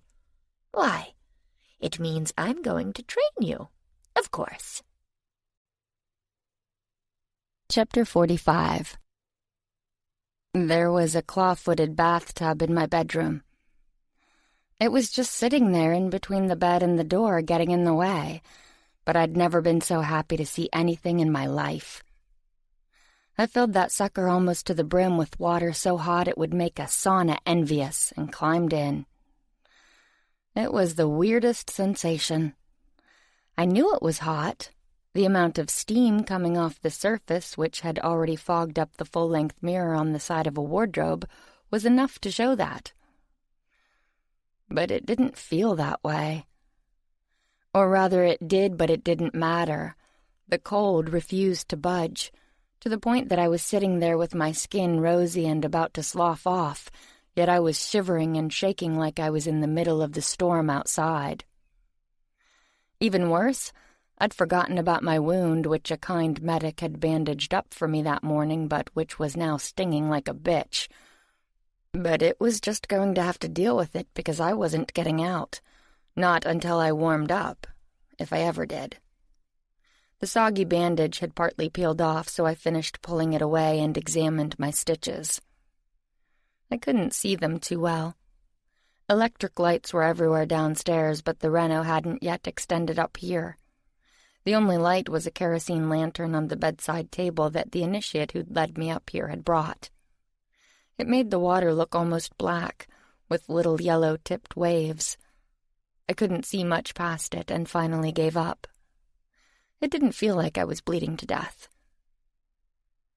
I lay back against the porcelain and shut my eyes, letting waves of shivers run through me. I didn't understand what was going on. It wasn't withdrawal. There hadn't been time for that, and besides, I knew exactly what that felt like. In the aftermath of the whole thing in Wales, I'd had nausea, trembling, muscle aches, and a whole host of other symptoms, none of which I'd understood.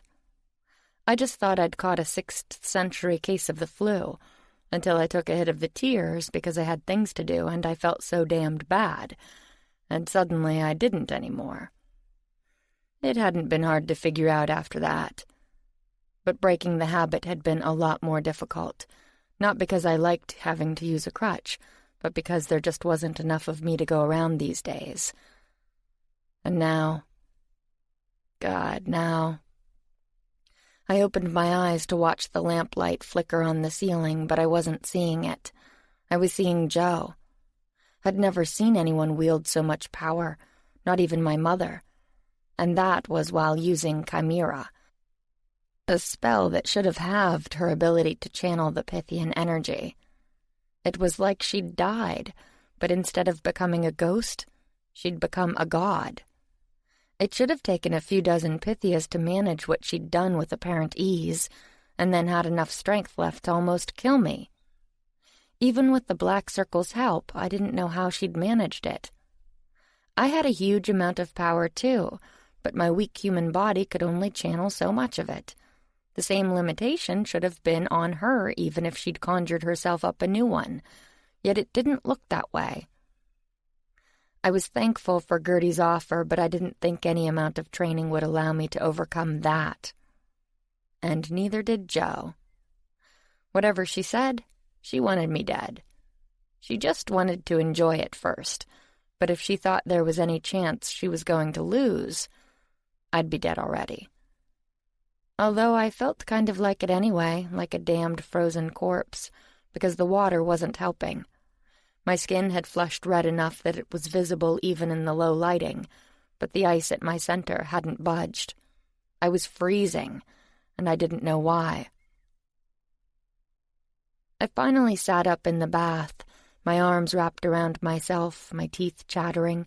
I was so cold I hurt, a bone-deep ache that had me wanting to tear at my skin in order to reach it, to make it stop. It was so bad that I found myself sobbing after a while, and feeling ridiculous but not caring. I finally decided to hell with it. The court had to have a healer on call, and I clearly needed one, even if it came with another lecture from Gertie. I started trying to crawl out of the bath, but my muscles were spasming and ignoring my commands, and the porcelain side of the tub suddenly seemed a mile high. All my thrashing did was send a wave of soapy water over the edge, hitting the hardwood floor and leaking toward the door, the one I couldn't reach. But I didn't have to, because someone was already pounding on it, something I hadn't noticed in my distress, and when I made some sort of incoherent noise, it burst open. Pritkin was standing there, silhouetted by the light leaking up the nearby stairs, his hair and the long coat he'd found somewhere dusted with snow, his face furious. Until he saw me. I couldn't even say help, although I tried. But nothing came out except for a vague whimper. It would have been embarrassing another time, but I was way past caring. I held an arm out to him, sudsy and shaking, and then he was there, kneeling by the side of the tub. He was cold, but not like the burning, horrible ache that was eating me alive. He was human warm under all the snow, maybe more so than usual because he was breathing hard, as if he'd run all the way back here. And when his hand took mine, I felt a little of that terrible ice fade away. But not most of it. I cried out, desperate for something, and I didn't even know what it was. What was wrong with me? Pritkin was saying something, but I could no longer concentrate well enough to understand him. I only knew that he got up to leave, probably to get help, and I panicked and grabbed onto his sleeve. And then something strange happened. Stranger than anything on this very weird day. Because someone else turned to look back at me. It was Pritkin's face, but not his eyes. These were greener, brighter, almost incandescent. They were also familiar. I'd seen them once before on that battlefield in Wales. Ares had been trying to rip open the sky. The wind had been howling and sparks had been flying, and two great armies had been clashing together in the distance. Yet the most riveting thing to me had been those same eyes. Pritkin's incubus nature, long starved and half dead, had peered out of his face for the first time in more than a century. And it had been looking at me. I stared back at it now, wondering if it remembered what had followed, how we'd come together in desperation, just wanting to feel something at the end of the world, and instead had ended up saving it. Because the power we'd generated that night from the incubus feedback loop had been so great that neither of us could contain it. Pritkin's incubus had been so starved, and thus so empty, that it had been able to hold far more of the Pythian power than it normally could, and had therefore been able to send back so much more, after its nature magnified what I'd given, that it had almost torn me apart. But instead, it had torn the fabric between worlds, when I used it to let the ghost of Apollo loose onto the battlefield. But that had only been possible because Pritkin had gone without sex for a century. I didn't think we'd make nearly so much power this time, but I didn't care if we did. I didn't care about anything but filling that terrible ache inside me, the one I finally recognized not as cold, but as hunger. I was starving, and he was the only one who could give me what I needed. But he didn't want to. I didn't understand why, but it was in the set of his shoulders and biceps, rock hard and resisting my attempts to pull him closer. It was in the white-knuckled grip of his fingers on the side of the tub, in the protruding tendons of his neck, in the stubborn set of his jaw. I knew Pritkin. I knew he didn't want this for some reason I didn't understand. But someone else did. He finished turning back around, and his head dipped down to find the cheek I'd just turned to him, because I didn't understand this. I just knew Pritkin didn't want it, so neither did I, right up until his mouth touched my skin. Since I'd turned my head, it was nothing more than a chaste kiss on the cheek, the kind you'd give a friend or a relative, just nothing at all. But it didn't feel that way. His lips were chapped and a little cold. There was melted snow on his face and the scent of winter. Cold air, coal fires, and damp wool hung about him. His hair was hard and scratchy, like inverted icicles spearing up everywhere. But it was the eyes. It was always the eyes that gripped me when I turned into the kiss. So close, so very close and so alien. Only not, because the creature gazing out at me was part of Pritkin too, no matter how much he hated his demon side. Clear green eyes stared back into mine, not like emeralds this time, but like glass, as if I could look through and see his soul. And maybe I could, but if so, his soul wanted the same thing I did. He was hungry. When our lips touched, it was as if a firework exploded, only that's too tame. It was more like a bomb went off. There was none of the playful teasing of the mountaintop, none of the normal human hunger of our night at Dante's. This was a desperate coming together of two aching souls that could only find aid and comfort in each other. And comfort there was. Pritkin shed his clothes while we tried to eat each other alive, and the next moment he was crawling into the tub alongside me, and that changed everything. Suddenly, the water wasn't hot, it was scalding. Suddenly, I wasn't starving, I was ravenous. Suddenly, the room was alight with magic, maybe his, maybe mine, I didn't know, but I could see it everywhere. The lamplight felt solid and real, like the beams were caressing my skin. The water sloshing about me was silk, sliding sensuously along my body. Even the dust motes in the air had power, hovering around us like sparks off a bonfire. And then I was back there again in that tent on the battlefield because, yes, he knew. Yes, he remembered. That other part of Pritkin knew what we'd done together, knew what we could do again, and he was grateful. God, so grateful. I saw it in his eyes, felt it in his kiss when his lips caught mine again, felt all those long years of waiting, the desperate need to fulfill his true potential, but always denied. The little sips of power he'd obtained through the years, from this or that random encounter, had barely been enough to sustain him. And most of that he'd given back in service of his master, boosting his power, sharpening his senses, widening his focus. But it had never mattered. It had never been enough to prove himself, never close to enough. And then came that terrible night a century ago with the master's wife. I didn't know how we were communicating, if it was mind to mind or soul to soul. But I felt it, just as he had. Abrupt, sudden, unexpected joy. He was feeding. He was finally being allowed to feed, not in little bits and pieces, but fully, completely, for the first time ever. It caused a rush of joy so bright, so overwhelming, that it blinded him to what was happening, and to what he was doing. He didn't understand until the beautiful power abruptly cut out, until he looked about in confusion and loss, and slowly, in mounting horror, realized what they held in their arms. No, he couldn't have done that. He recoiled, even as his master roared in pain and grief. He hid deep inside, terrified, appalled, sickened by the realization that he'd destroyed his master's one chance for happiness, and his only chance to ever again feel that wondrous power in his veins. He'd never be let out now.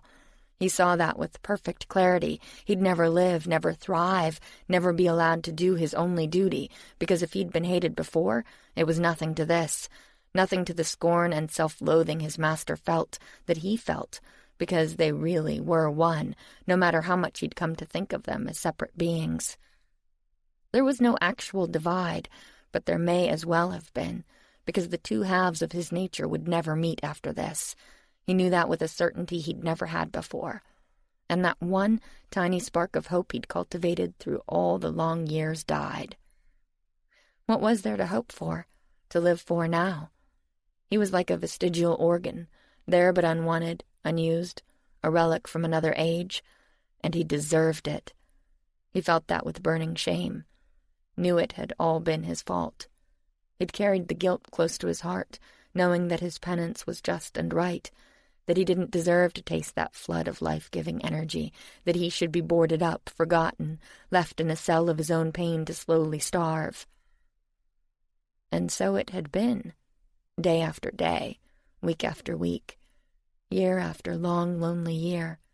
No respite, no hope, no slight reprieves like in the past, because his master was completely celibate now. There was nothing to feed from, nothing at all, and he had felt life slipping away from him, a slow, steady drip, drip, drip, as whatever power he'd once had faded into nothingness. He was waiting to die. But then something unbelievable happened. He had been virtually comatose for so long that rousing himself seemed impossible, as well as futile. He hadn't wakened fully in years, hadn't even opened his eyes to look around. What was the point? There was nothing there. Only, suddenly there was. Something had jolted him out of his slumber like a bolt of lightning. Or what it was, A bolt of pure energy, incubus energy, life energy. He'd stared around, confused and groggy, not comprehending what was happening. Even when it hit again, harder this time, hard enough to crack the walls of the prison he'd made for himself and to send them blasting away into nothingness, leaving him huddled there in the darkness, all alone, stunned and frightened and unsure what to do. Until another bolt hit, blowing open his eyes, leaving him looking at... He wasn't sure. A woman, yes, but not human. Not human at all. He didn't see her with the eyes of a man, because he wasn't one. He saw her as others of his kind had once seen her mother, a glowing being of pure light, of pure life. Only she wasn't threatening him. She wasn't trying to hurt him. She was... No, it was a trick. She couldn't be offering herself to him. Why? To him. Incubi respected power, and he had none, had never had any. And he was so small, so shriveled, so completely powerless now that his own people wouldn't have even bothered to cannibalize him, had they been able to get past his master's formidable defenses. For what would be the point? He had nothing to give. But it was irresistible, the lure of all that power. It would have been to any of his kind, but to him it was completely overwhelming. He knew he had no right to it, knew how furious his master was going to be if he so much as tried to touch it.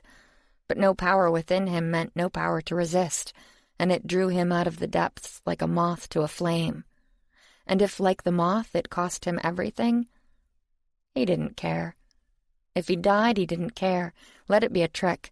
Let it be a nightmare, for what nightmare could be worse than what he'd already lived? Just let him feed. And she had. To his amazement, she had. There had been no hesitation, no holding back. The power was simply there, fully and freely given, all he could ever want and more, so much more than he could ever hold. He'd been tentative at first, just taking a little bit, a dainty sip at that vast ocean, afraid that it would overwhelm him. And it had, but not in the way he'd feared. Instead of more pain, the price of long disuse, he felt fire. Not the kind that burned, but the kind that energized, flowing like a river of sparkling life through his veins. He felt himself opening back up, the long disused, almost calcified pieces of himself filling out, plumping up. His vision brightened, and she came more into focus, a flurry of sparks flying behind her, her blonde hair floating out on currents of her own making, her eyes blue flame. She was the most beautiful sight he'd ever seen. And then it was like a match thrown on a gasoline-soaked bonfire. His hunger reawakened, his true nature surged to the surface. His claws came out and then sheathed again, because he didn't want to hurt her. No, never hurt her. But he couldn't, he found, because she was drinking him down too. As fast as he could absorb that river of energy, as fast as it bloomed and blossomed within him, his gift turning it into so much more than he'd been given, she was taking it back. She was pulling it out of him, but he didn't care, because as soon as one wave retreated, another came to replace it, a never-ending stream, because how do you drink the ocean?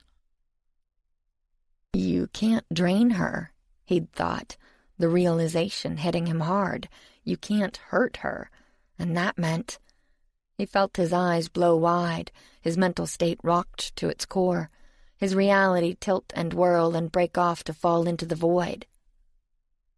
And then he didn't feel anything, at least nothing he would ever be able to describe, because for the first time in his existence, he did what he was meant to do, and opened wide the floodgates of his power, taking everything she could give and more, until he was overwhelmed with it, until he was laughing hysterically, half out of his mind, or perhaps all the way out, because what was this? Fire tore through him. Power overwhelmed him. He felt himself do something else he had never been able to do before, and grow. And with size and power came something else, rage at the creature trying to hurt her, to kill them both. He turned with a roar on the god tearing his way into this world, not in fear but in challenge, because right then he felt like he could take on the world. But she was ahead of him. He sent back all that he could, one last time, which was nowhere near all that he'd managed to absorb, but it was enough. They'd won, a god had died, and he had basked in more energy than he'd ever known existed. It had invigorated him ever since, allowing him to do his job properly for the first time, and give his master more strength, more endurance, more raw power than he'd ever had to work with before. Together, they'd been a force to be reckoned with. Together, they'd been unstoppable. But now he was hungry once more, and she was here. Time to feed. Chapter 46. But Pritkin had two halves to his nature, and one of them was not on board. No. It was low-voiced, but harsh enough to pull me out of the fog. The visions or whatever his other side had been sending shattered, and I clung to him, our bodies slick and intertwined, the warm water sloshing around us, and somehow I managed to focus on his face. The eyes were green, but not incandescent. The jaw was tight, but not in anger. It was his implacable face, the one with enough strength to turn what should have been average features, too large nose, too thin lips, eyebrows too blonde for his skin, handsome. I tried to focus. It was really difficult. "Why?" I finally managed to ask. "I can't." It wasn't true. I could feel how much it wasn't. I frowned and slid against him again and watched his eyes close as if in pain. And then, without his gaze on me, I noticed something else about that face. It was drawn and tired-looking, almost haggard. The small crow's feet were deeper and more pronounced, and there were dark circles under the eyes, as if he hadn't slept for a week. He looked exhausted, and he shouldn't be. He'd been fine when confronting Gertie, tired yass, but not to the point of exhaustion. And even when he'd burst in here, he'd just looked a little winded. "What's wrong?" I asked, smoothing a finger along one of his eyebrows, dislodging a drop of water that had been trembling there. "What is it?" Pritkin didn't say anything.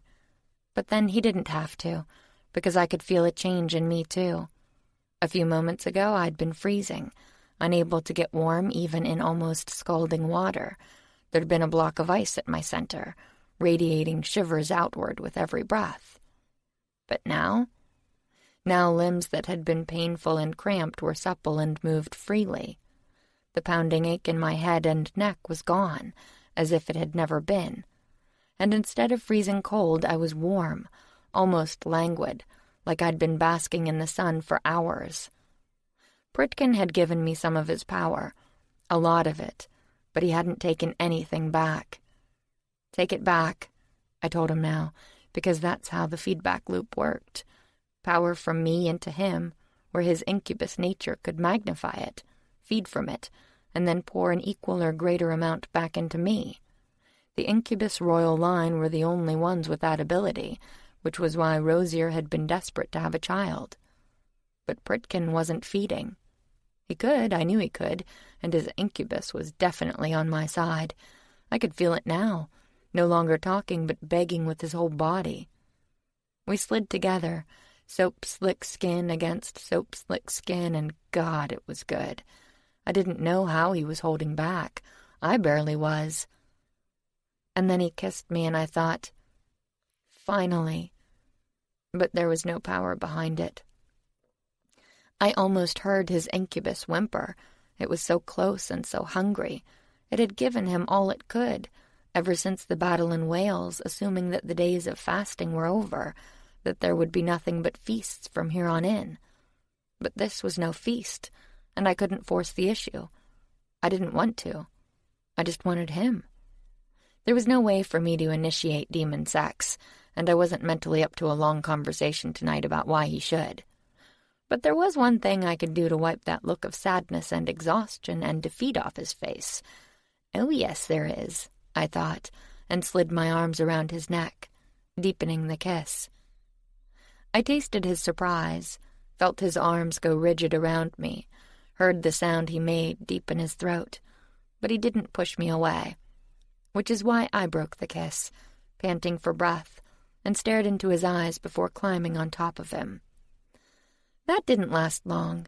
He spun me in the water, sending another wave over the side. "Sorry, Gertie," I thought, and pushed me back against the end of the tub. That was better, I thought. That was perfect. Right before I saw his face. "We're not doing this tonight." For a second, I thought I'd heard wrong. What? No, I didn't mean the other thing. "We're not doing anything tonight." I frowned. "Why not?" "Why not?" He looked at me like I'd lost my mind. "Cassie, you have a wound in your side with 20 stitches in it, not to mention that you almost died a few hours ago. You're in no condition—" "Let me be the judge of that." I tried to kiss him again, but he pulled away. "You're in no condition to judge anything. Nobody is under an incubus's influence. You're going to bed."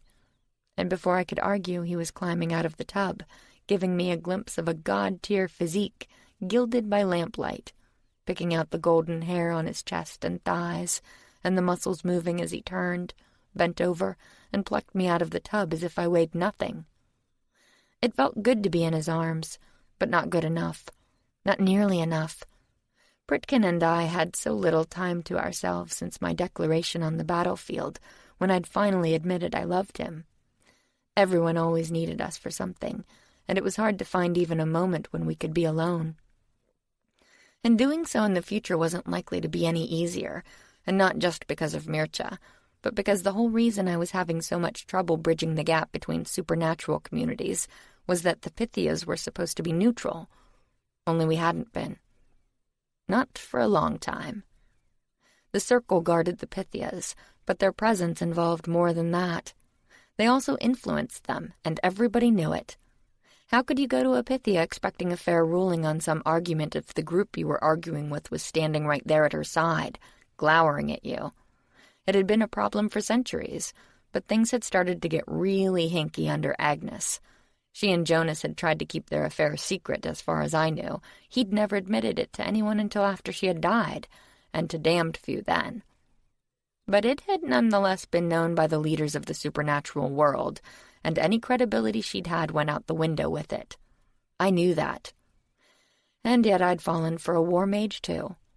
And the damned man didn't get it.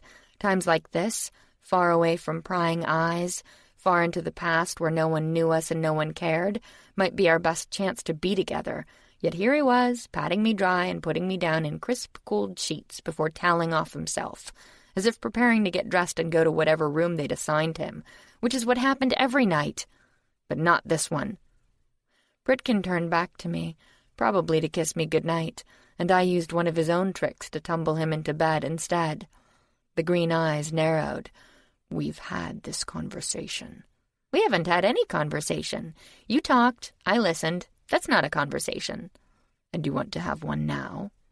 "No, I want to bang your brains out," I thought, but didn't say, because the dense man's hands had come up to my hips to steady me, distracting me. But that was all they were doing. I was naked, still warm and moist from the bath, and sitting on top of evidence that he wasn't nearly as disinterested as he appeared. Yet what was he doing? Offering a conversation? Fine.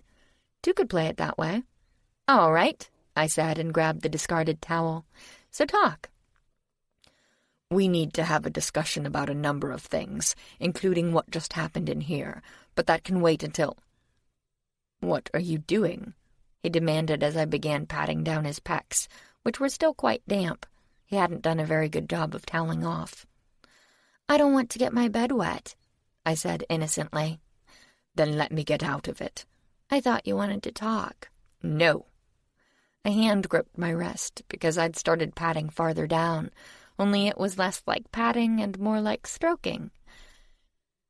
"You wanted to talk. I want to sleep." "You don't want to sleep," I said, and wiggled farther down so I could pat at other things. "Cassie." "We never get this chance," I told him, suddenly furious. "Jonas has you running all over the world, almost getting killed before you even get over almost being killed the last time. This is not the way to have a relationship." "Is that what we're having?" he asked, suddenly intense. "We are now," I told him, and grabbed evidence of that, which was right in front of my face. Britkin stared at me down the length of his body as I ran a thumb over the top of him, and watched the reaction from that one small gesture ripple through his whole frame. Oh yes, he wants this, I thought, no matter what he says. He wanted it badly. And then I licked him. Only no, not licked, stroked with my tongue, slowly, sensually, delighting in the half-groan, half-curse I pulled out of him. And then, before he could argue, and he was definitely about to argue, I fogged his brain by taking the whole slick, delicious head in my mouth, rolling my tongue all around it, and starting to suck. Hard. I guess he hadn't expected that, because it tore another sound out of him, and this one was definitely a curse.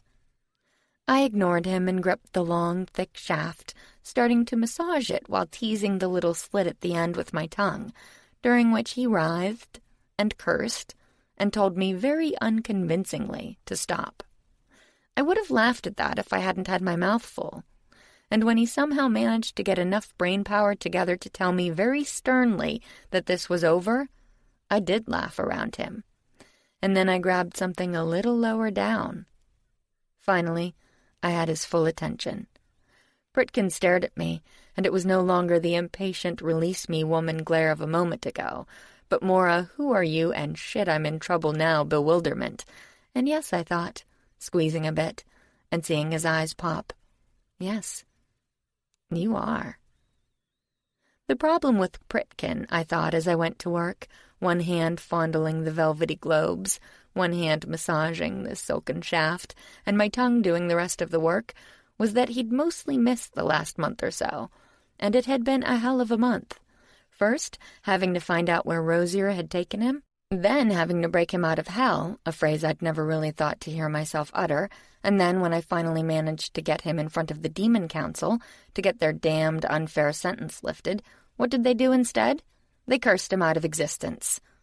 I sucked harder and remembered anger, and Britkin let out a howl. I hope the rooms are soundproofed, I thought, and then remembered the storm, banshee wailing outside. Oh, that was all right then. And then came that long, frustrating, seemingly never-ending chase back through time, with Gertie hounding me, and Rosier bitching at me, and Britkin staying always, always just out of reach. It was enough to send a woman crazy, only I hadn't gone crazy, possibly, because I was already there. What it had done instead was to expand my skill set, because the power teaches the Pythia, or so Agnes had said, because she didn't want to train me. But what she forgot to mention was that it did so only when it thought you needed a new ability, which was usually in the middle of a crisis when you were scared out of your mind. It had been a brutal apprenticeship, but it had worked to a degree. I didn't fool myself that I was at Gertie's level, but I had learned a lot. I'd been forced to. And not all of that had been about the Pythian power. Britkin bucked underneath me, and judging from his face, I wasn't sure if that was out of pleasure or pain, or a combination of both. I took my mouth off him long enough to ask, "Do you want me to stop?" "Stop and I'll scream," he gritted out. "You'll scream anyway," I promised, and went back to work. This last month without him had been hard, harder than anything I'd ever gone through in my life, and considering my life, that was saying something. There were so many times that I'd thought, this is it. You fought a good fight, but you're not going to get past this. Nobody could get past this. Yet somehow I had. Somehow I'd found depths within me that I'd never even suspected existed. I was used to doubting myself. How could I not? Growing up with Fat Tony, who never missed a chance to tell me how worthless I was, how stupid, how I wouldn't last a day outside of his scummy court, off in the real world that was supposedly so much worse. And in fairness, it had been worse, especially lately. But it had been better, too, because I wasn't worthless. I wasn't stupid. I wasn't any of the things he'd always said, and that I'd half believed without even realizing it. I'd started to understand that in fits and starts this past summer, as I somehow stayed alive and kept others alive, despite some really long odds against us. But it hadn't been until the search for Pritkin that I really grasped how much I'd changed. With few allies and a ton of enemies, with a ticking clock constantly in my ears, and with the god that personified war trying to come back and doing a damned good job of it, causing conflict everywhere I turned, yet I just kept going. Maybe Joe and I had something in common after all, I thought, as Pritkin writhed and bucked and grabbed my head, trying to let me know what was coming. As if I didn't already know, I thought, swallowing him down, and finally hearing that scream I'd promised myself. It was lost in the storm outside, in the swirl of power around the bed, in the glow of satisfaction that suffused me along with his essence, because I'd earned this. All those terrifying days and sleepless nights, all the times I'd been so exhausted I couldn't see straight, and muddy and bloody and scared almost literally to death, had been worth it, because I'd won. He spilled into my mouth, finally erasing the horrid taste of that potion, and I swallowed him down, staring into his eyes as I did so, and then licking up every drop. I earned this, I thought again. I'd earned him, and however many obstacles stood in our way, I wasn't giving him up. I'd find a way, just as I'd found all the others. I would, because... There was a knock at the door. I looked at Pritkin, who was lying there, dazed and drunk on the power we'd made together, even with just regular old sex, which never seemed so regular with him. "You gonna get that?" I asked. He looked blankly at me. Guess not. My body humming happily, I got up, grabbed a robe that somebody had thoughtfully left draped over a chair, and opened the door. And heard a gasp from the young acolyte standing behind two hulking war mages. I glanced behind me.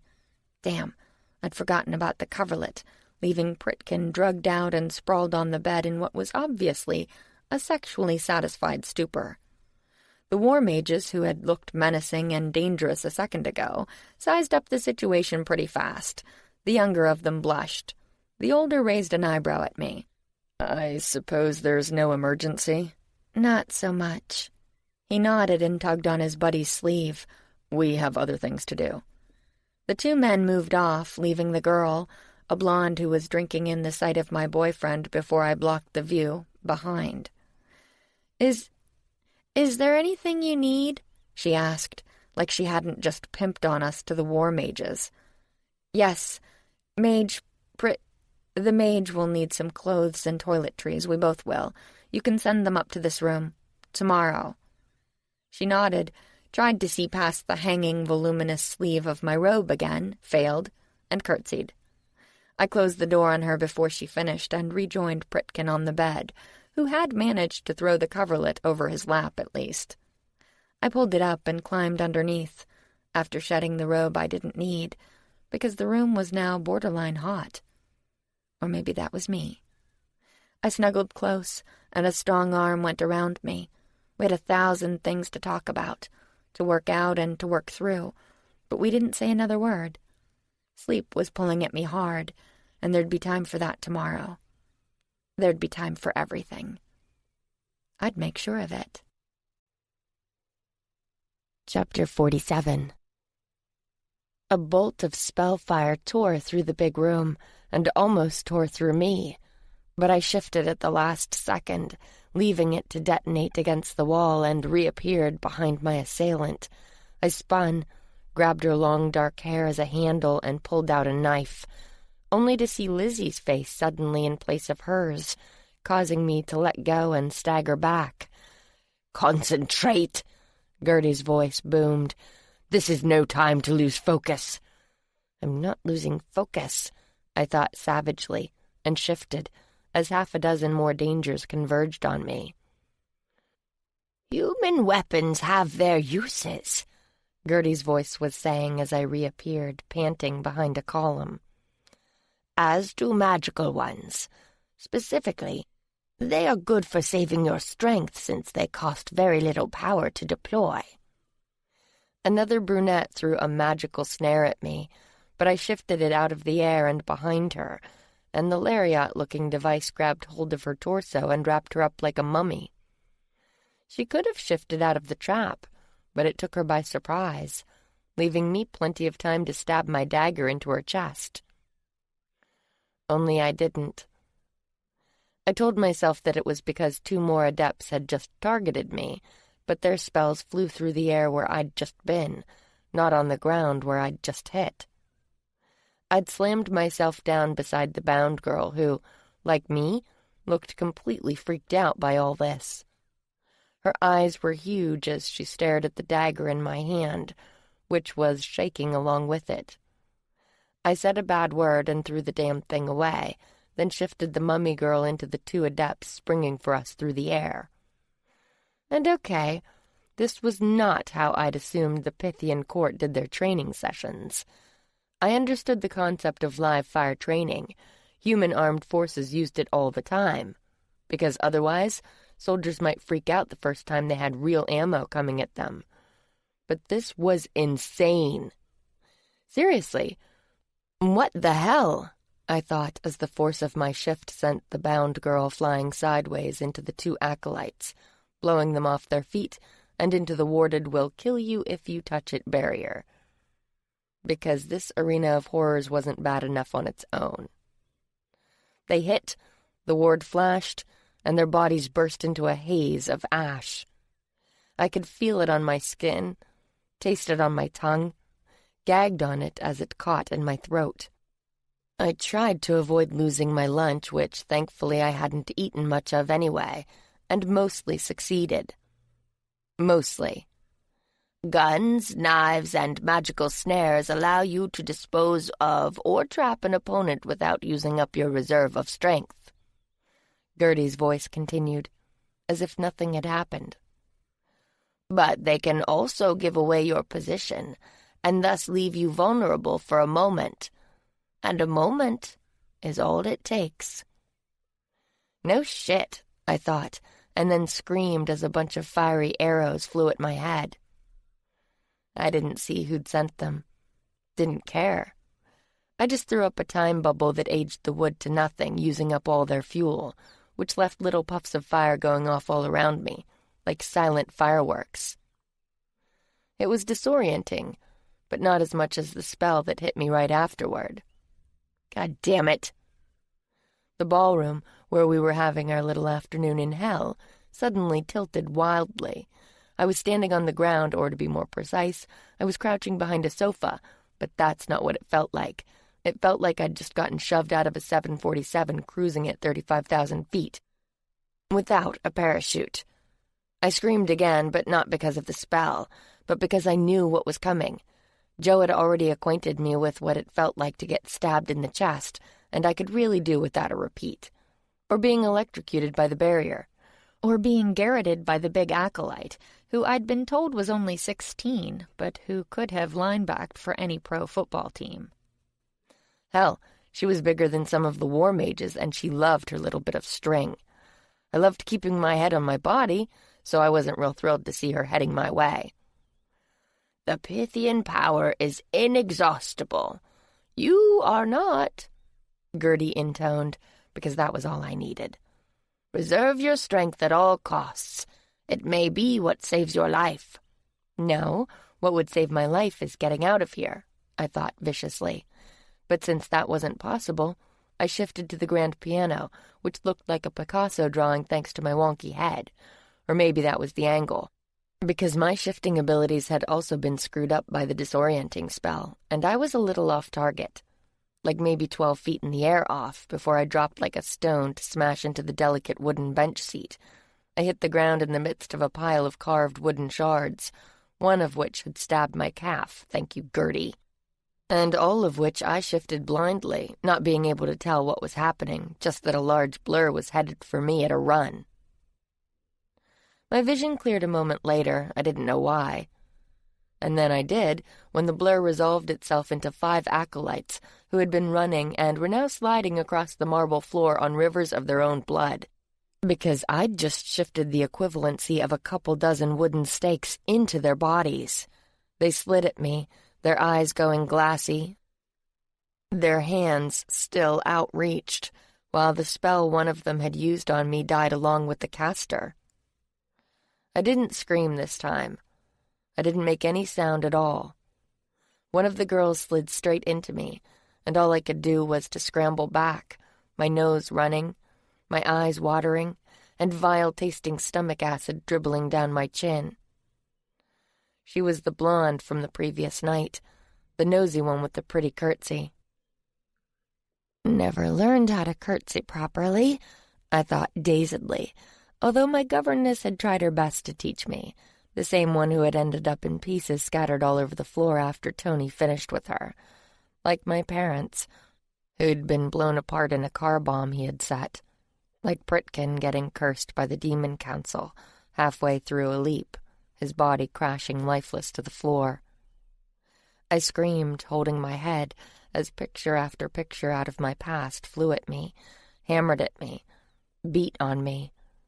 It was so much like my dreams, like the nightmares that sent me sitting bolt upright in bed, sweat slicking my skin, or the visions that had paralyzed me in panic attacks for years, that it took me a moment to realize that it was another spell, one I didn't know how to throw off, because my knowledge of regular magic was close to zero. That was another legacy from Tony, who had forbidden any of the crap mages he employed to even try to teach me. He was afraid I'd use any spells I learned against him, and he was probably right. So I'd remained ignorant. And after I ran away, I had to avoid the magical community at all costs, knowing that he was looking for me there. So no, I couldn't shake this latest bit of hell. Fortunately, I didn't have to. I'd lived with this shit, with these memories every day of my life. If they were going to destroy me, they'd have done it already. Which is why, after the blonde's body disappeared along with the others, I got back to my feet, wiped a hand across my lips, and faced off with my last opponent. Agnes, the current heir. I hadn't expected to see her here. I hadn't seen her at all last night, despite the number of trips I'd made in and out with the passengers. I'd assumed that Gertie was purposefully keeping her away, not wanting to have to mind-wipe her again. I wasn't sure how many times you could do that before somebody went loopy, and if Agnes went loopy, I died, considering that it was her warning that Tony's men were closing in that would one day save my life. But here she was anyway, and quickly proving why she was the heir. Unlike the others, the petite brunette with the wide blue eyes hadn't attacked me. She'd stayed on the sidelines, watching, waiting. For what, I didn't know. Maybe to see how I fought, because she'd fought the others many times apparently, since this kill-o-rama seemed to be a monthly event. But she hadn't fought me. Until now. I pushed sweat-damp hair out of my eyes and wondered how to approach this. Agnes was too close to the barrier for me to shift behind her, unless I wanted to end up crispy fried. But she was also out in the open, not near any possible sources of cover for her or for me. There wouldn't be any sneaking up on Agnes. So what gave her an advantage? Because I knew that face, knew those expressions, and she clearly thought she had one. But what the hell? And then two more Agneses walked out from different parts of the ballroom, one from behind another pillar, and one rising like the freaking undead from behind a table. Only she wasn't undead. She was... "Chimera," Gertie's voice boomed helpfully, "is one way to have the best of both worlds, allowing a hybrid of magical, human, and Pythian powers to be employed simultaneously." As if on cue, one of the copies pulled out a gun.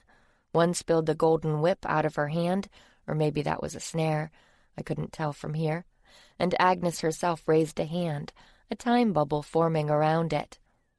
"You have got to be shitting me," I said, stumbling backward a few steps. They weren't shitting me. I stared at them, caught flat-footed, because we were already in Chimera. That's how they did their bloody testing rounds without actually killing each other.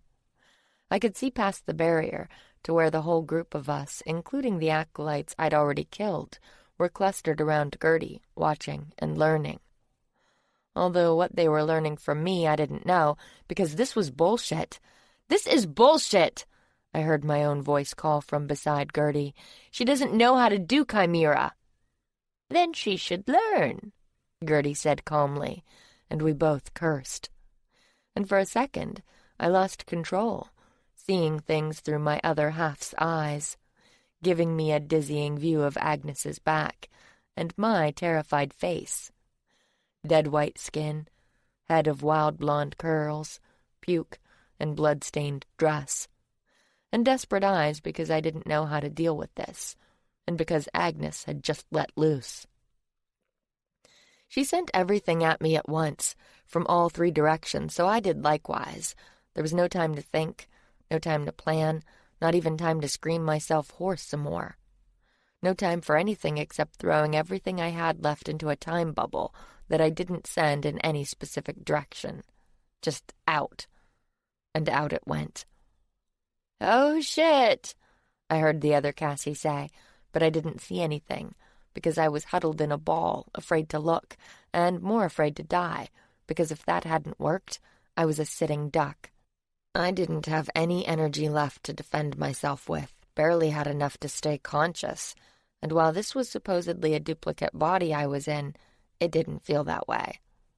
Which meant that dying was probably going to hurt like a bitch. Only, I didn't die. I didn't do anything but hunker there as the girls screamed, as Gertie cursed, and as something fell with a clatter, loud enough to jolt me out of my terror, metal on stone. I finally looked up, peeking out from between my crossed arms, and... oh. The crash had been one of the big curtain rods that had been holding up a huge swath of a rich burgundy velvet. It, or maybe the bolts holding it into the wall, had decayed enough to fail, as a couple centuries or more hit it all at once. Likewise, the once shining marble floor was now cracked and stained, and had grass growing up through it, and vines were climbing the walls on fast forward, eating through crumbling plaster, and shedding piles of leaves that sprouted, grew big, and then shriveled and fell, all in seconds, causing them to pile up in large drifts. Like what I assumed were Agnes's bones, which had made 3 small piles approximately where her doppelgangers had been standing. I stared at them and swallowed, feeling ill, and then flinched when the piano caved in a cacophony of yellowed ivory keys. I glanced overhead, worried about the chandeliers, but they seemed okay, just cobwebbed and dust-encrusted, like something out of a haunted mansion. None looked like they were about to fall on me. Unlike Gertie. She was glaring at me from beside the door, where she and a bunch of wide-eyed girls were clustered in the same little knot. Or maybe in a somewhat tighter one than before, because she was shielding them from the effects of my spell. I wasn't sure how. Until I noticed she'd thrown a time spell too, one running counterclockwise to mine, youthening instead of aging, and stirring up a whole lot of little bubbles along the borderline where the 2 spells met. "Oh, holy shit!" I began right before they exploded outward, peppering the entire ballroom with tiny holes in the walls and the ceilings, in every painting and piece of furniture, and in me. My vision skewed and showed me that other viewpoint again, quickly enough for me to watch daylight stream in 100 tiny spotlights through my duplicate body, which somehow stayed on its feet for a second, before collapsing on the floor, not even twitching, while the room literally fell apart around me. Walls crumbled into rubble, half the ceiling caved in, a chimney fell through the now Swiss cheese-looking roof and exploded on the destroyed marble, sending a spray of bricks everywhere. I barely noticed. I was too busy staring at my fallen body, still visible in the middle of a small lake of red, and wondering how many people get to see themselves die, and why I never seemed to get used to it. And then I lost my remaining lunch all over the pretty ring of intact marble under our feet. It doesn't count as a win if you perish in the attempt, Gertie snapped and swept out. I guess class was over. Bang, bang, bang! I almost jumped out of my skin when somebody started trying to hammer their way through my door. I'd finished changing into a less bloody dress, or was trying to, but the current fashions assumed the presence of a maid, which I didn't have, or a boyfriend who wasn't here, because Pritkin was off at the depot, leaving me fighting with a back full of tiny buttons when the door was attacked. I jerked one of the little fabric-covered things off in surprise, frowned at it, and made my way over to the door. 3 war mages were standing on the other side, along with Gertie and Agnes. Oh, I thought. And then the mages were pushing past me and starting to toss the room, literally. Pillows and blankets went flying. Drawers were flung open and upended, and one guy almost disappeared inside the wardrobe. "What?" I began before I was physically jerked out of the room. "Where is it?" Gertie demanded. I stared from her to the guys and back again, because I had no idea what she was talking about. "Where's what?" "Don't give me that!"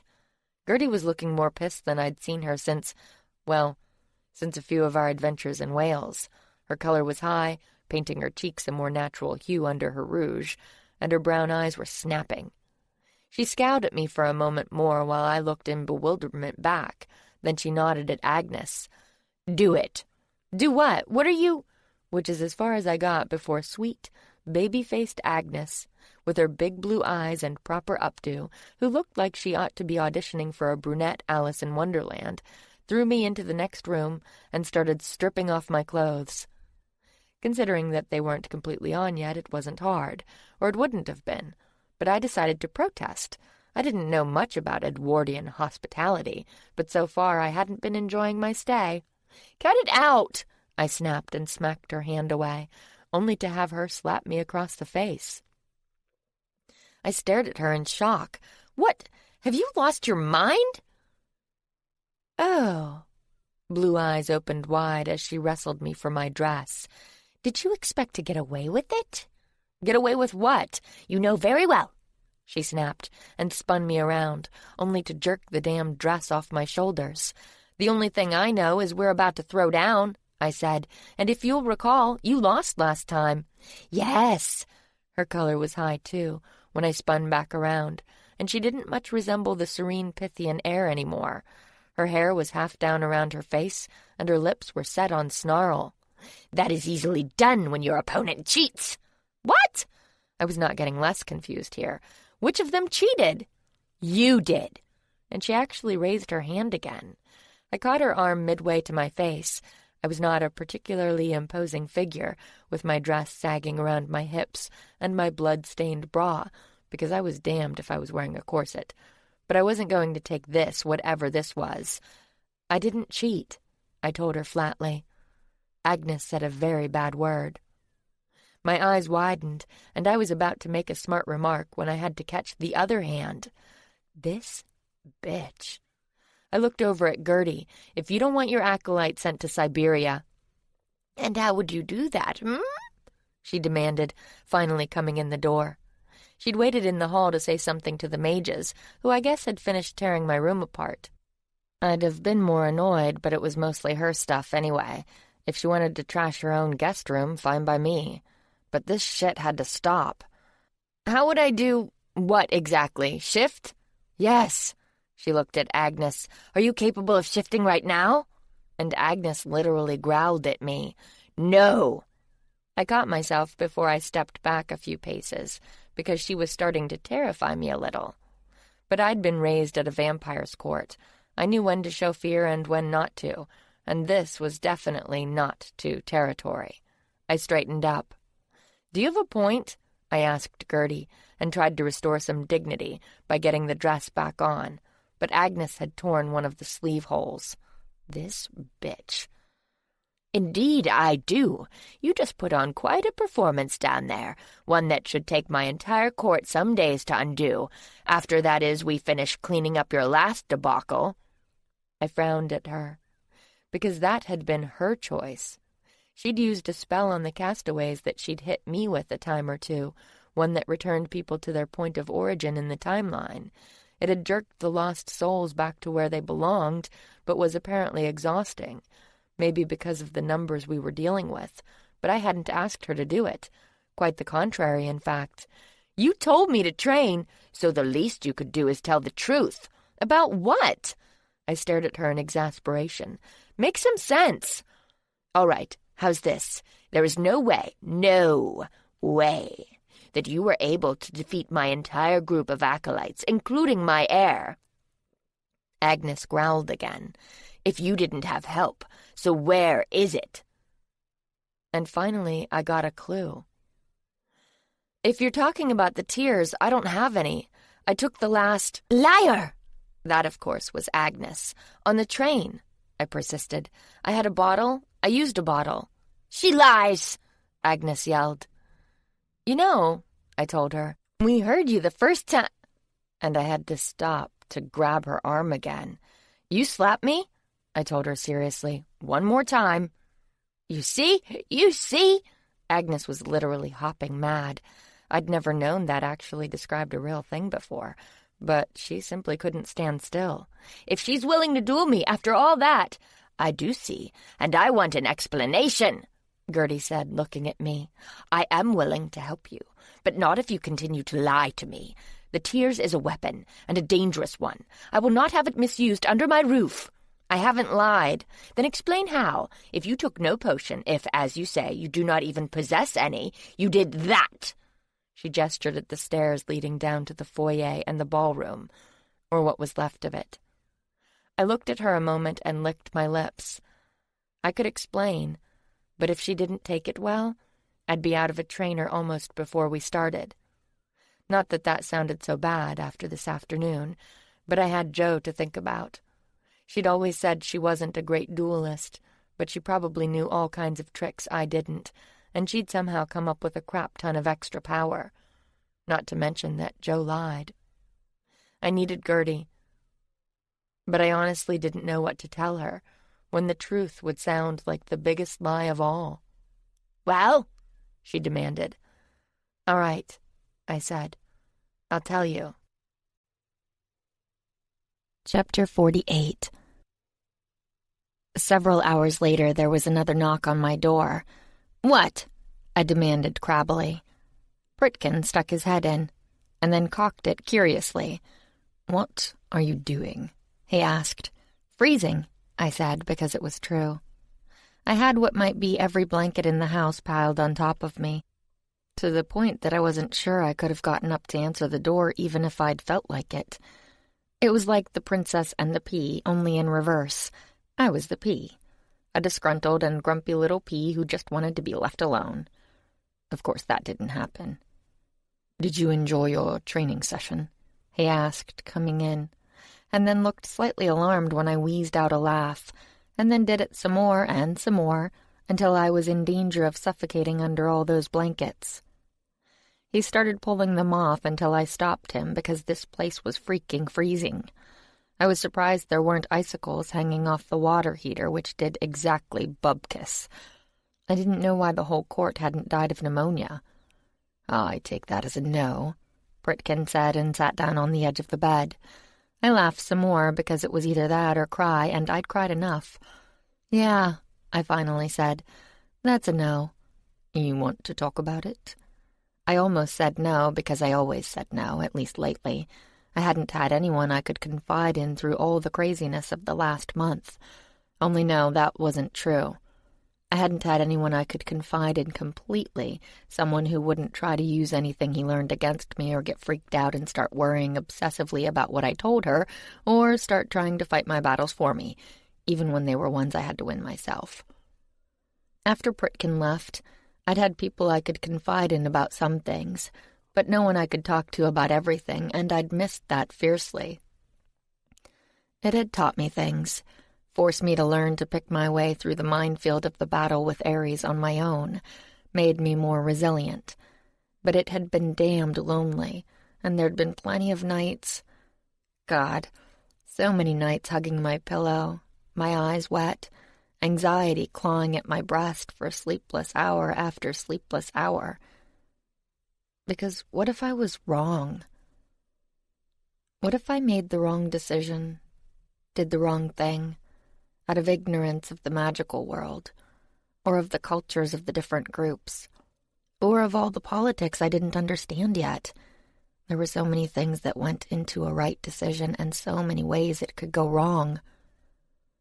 But after Pritkin was taken, I'd had no one to talk it all out with, no one to lay the options on the table with clinical efficiency and let me see things clearly. And now he was back. He was back and we were alone and oh my God, I could talk. So I did. It spilled out in half-incoherent sentences, the words almost falling over themselves because I didn't have to weigh each one, didn't have to leave it trembling on my tongue while I ran down all the reasons why I couldn't say that to this person, because to this person I could say anything. And while his jaw got tighter and tighter as he listened, he didn't try to interrupt me. "It's not that I don't get it," I said, long minutes later. I'd sat up against the headboard, the blankets around the legs I'd pulled up to my chin, but my toes sticking out. The Pythian court faces some next-level shit sometimes, and despite being time travelers, you don't always get do-overs. Like yesterday, Pritkin said, speaking for the first time. I nodded. My power isn't reliable and fairy. If I went back to try to keep Joe from changing time, I might end up changing it worse and getting all those people on that train killed.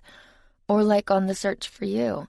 I'd love to pop back to Wales and finish this, but the way things played out, Ares got dead. What if, by killing her permanently this time, I changed that? So I get why the court is like it is. I do. But you don't like it. God, no. I thought back to those little girls clustered around Gertie. Her entire court hadn't been in the ring, just the acolytes, and some of the younger initiates hadn't even been in the room. But some of them had. There'd been one girl, maybe 14 or so, the same age I was when I ran away from Tony the first time. I remembered how scared I'd been then, how my heart had seemed to hammer in my ears constantly, how I almost never slept, not for days, so sure that he or his men were right behind me, how I'd stopped even looking in the mirrors in the bus stations and fast food places where I briefly stopped, because I didn't like my expression. The same one I'd seen on her face today. She hadn't wanted to be there. She hadn't found it exciting. Some of the others had, their eyes shining, their fists clenching at their sides, so wanting to be in there. I could get that, too. Women in this period didn't have a lot of chances at power, and the idea could be intoxicating for some. But for others, whatever happened to being a kid? Playing with freaking dolls or coloring books or whatever they played with here? Whatever happened to not shouldering the cares of the whole world before you'd figured out how to ride a bike? No, I told Pritkin now. I don't like it. Then do your court differently. Every Pythia's court is different, some radically so. Your court can be whatever you want. Pritkin, I don't have a court. I threw off the blankets, even though it was cold, because it was cold underneath them, too. I'd taken off the ruined dress, and had been napping in what they called a chemise, which was less Victoria's Secret and more Granny's closet. I had to remember not to trip over the flounce as I paced around. I don't have a court, I repeated. I have a bunch of little girls I can't protect.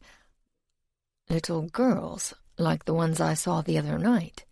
I ran a hand through my hair. Yes, the initiates are all that's left, with an average age of maybe 8. Some of them are barely walking yet. They take them from their families early, plop them into the court, and don't care if it brutalizes the hell out of them. I stopped talking, my throat tight, but kept pacing. Some of the Corps' training techniques would likely shock you as well, Pritkin told me quietly. Not to the degree of killing living physical bodies, although I strongly suspect that has more to do with not having them to spare than with squeamishness. But of course, the men and women who take part volunteer. And they are men and women, I said savagely. They're not children. The concern is that if powerful clairvoyants are left with their families, they may come under the influence of those who would misuse their gifts, as that vampire did yours. I nodded miserably, because he had a point.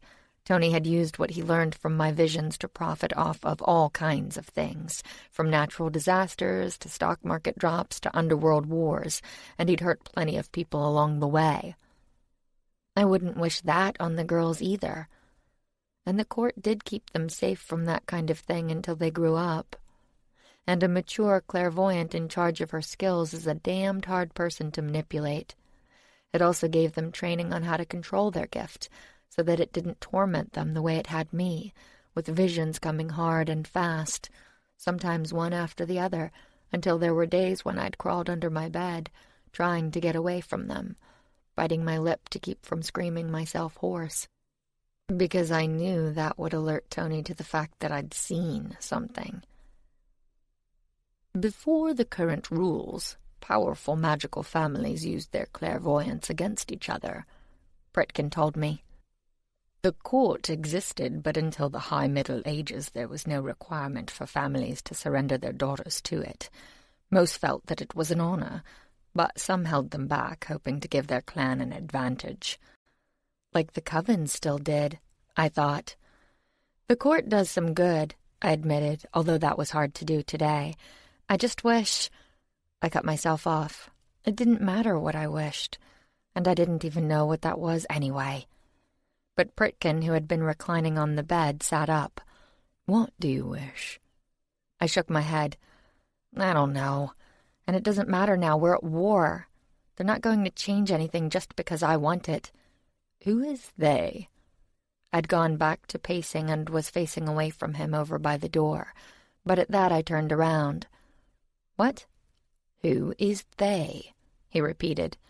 The Circle, for one." "The Circle doesn't control the Pythia." "Well, Jonas thinks he does. At least he acts that way most of the time." Pritkin shrugged. "He can act however he likes, as can anyone else. But the fact remains that there is no they when it comes to the Pythian court. There is only you. So what do you want, Cassie?" I stopped pacing, and for the first time, I thought about it. Not about what I had, which was a mess, but what I'd like. Girls would still come to the court, I said slowly, to protect them and give them basic instruction in how to control their gifts. Doing anything else would leave them open to predators of all kinds. "And?" Pritkin prompted after a moment. But I shook my head. There is no and. That's it. That's all I want. He frowned. "They have to be able to protect themselves. I have to protect them. That's my job. Their job is running and playing and learning and just being. Ideally, yes, but you know that's not how the world works, especially now." "That's how the Corps works," I pointed out. "You just said so. Magically gifted children don't join the Corps. They grow up, then make that decision. The initiates should have the same chance, and when they're older it would be their choice if they took advanced training or not. Not their parents, not the Circles, not anybody else's. Theirs. That's what I want." And it was. I just hadn't realized it until now. "All right," Pritkin said. "How do you get there?" I almost laughed, although not with humor. "Good question." "You do have an acolyte, though, do you not?" Pritkin asked, his forehead wrinkling. "Ms. von Brandt." "She's almost 200 years old," I reminded him. "Every time you use the Pythian power, it takes a toll. It's not so bad when you're young, but she's not, whether she realizes it or not. Every time she shifts, I'm afraid she's going to have a heart attack." "But that's her decision, isn't it?" he murmured. "And Rhea can't even shift at all." "Rhea?" "The dark-haired girl you saw the other night. God, I forgot how much he'd missed out on. The one paired off with Rico in the eating contest? Ah. She joined the court while you were away. I've been trying to teach her. Hilda has too, but it hasn't been working. Maybe that's why they do it this way, I don't know." Imminent death provided a hell of an incentive. "Perhaps she doesn't have the skill," he pointed out. "Not all do. Most, in fact. Oh, she's got the skill and then some, considering who her parents are." I broke off suddenly, faintly horrified.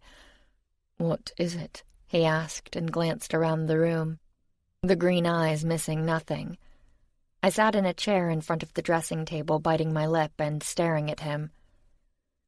"Cassie?" I could tell I was starting to worry him, but damn, how could I have forgotten about that? "If you don't say something," he began, but I shook my head. "No, it's fine. I just forgot you don't know." "Know what?" And now the old Britkin was resurfacing. He'd been deliberately calm while I had my little freak out, but now the familiar scowl was coming back, probably because he'd had a lot to absorb these past few weeks, and he was afraid another earth-shattering bit of information was headed this way. "Relax," I told him. "It's just—" I stopped, not knowing quite how to phrase it. "Rhea is— well, you know how Jonas and Agnes were having an affair?"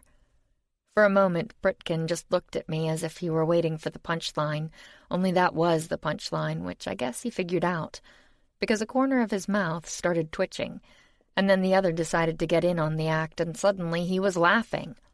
No, he was laughing, full-on belly-deep guffaws that had him falling back onto the bed and rolling around on the sheets, and now I was the one staring worriedly, and looking around the room because I was halfway afraid somebody had snuck in and cursed him or something.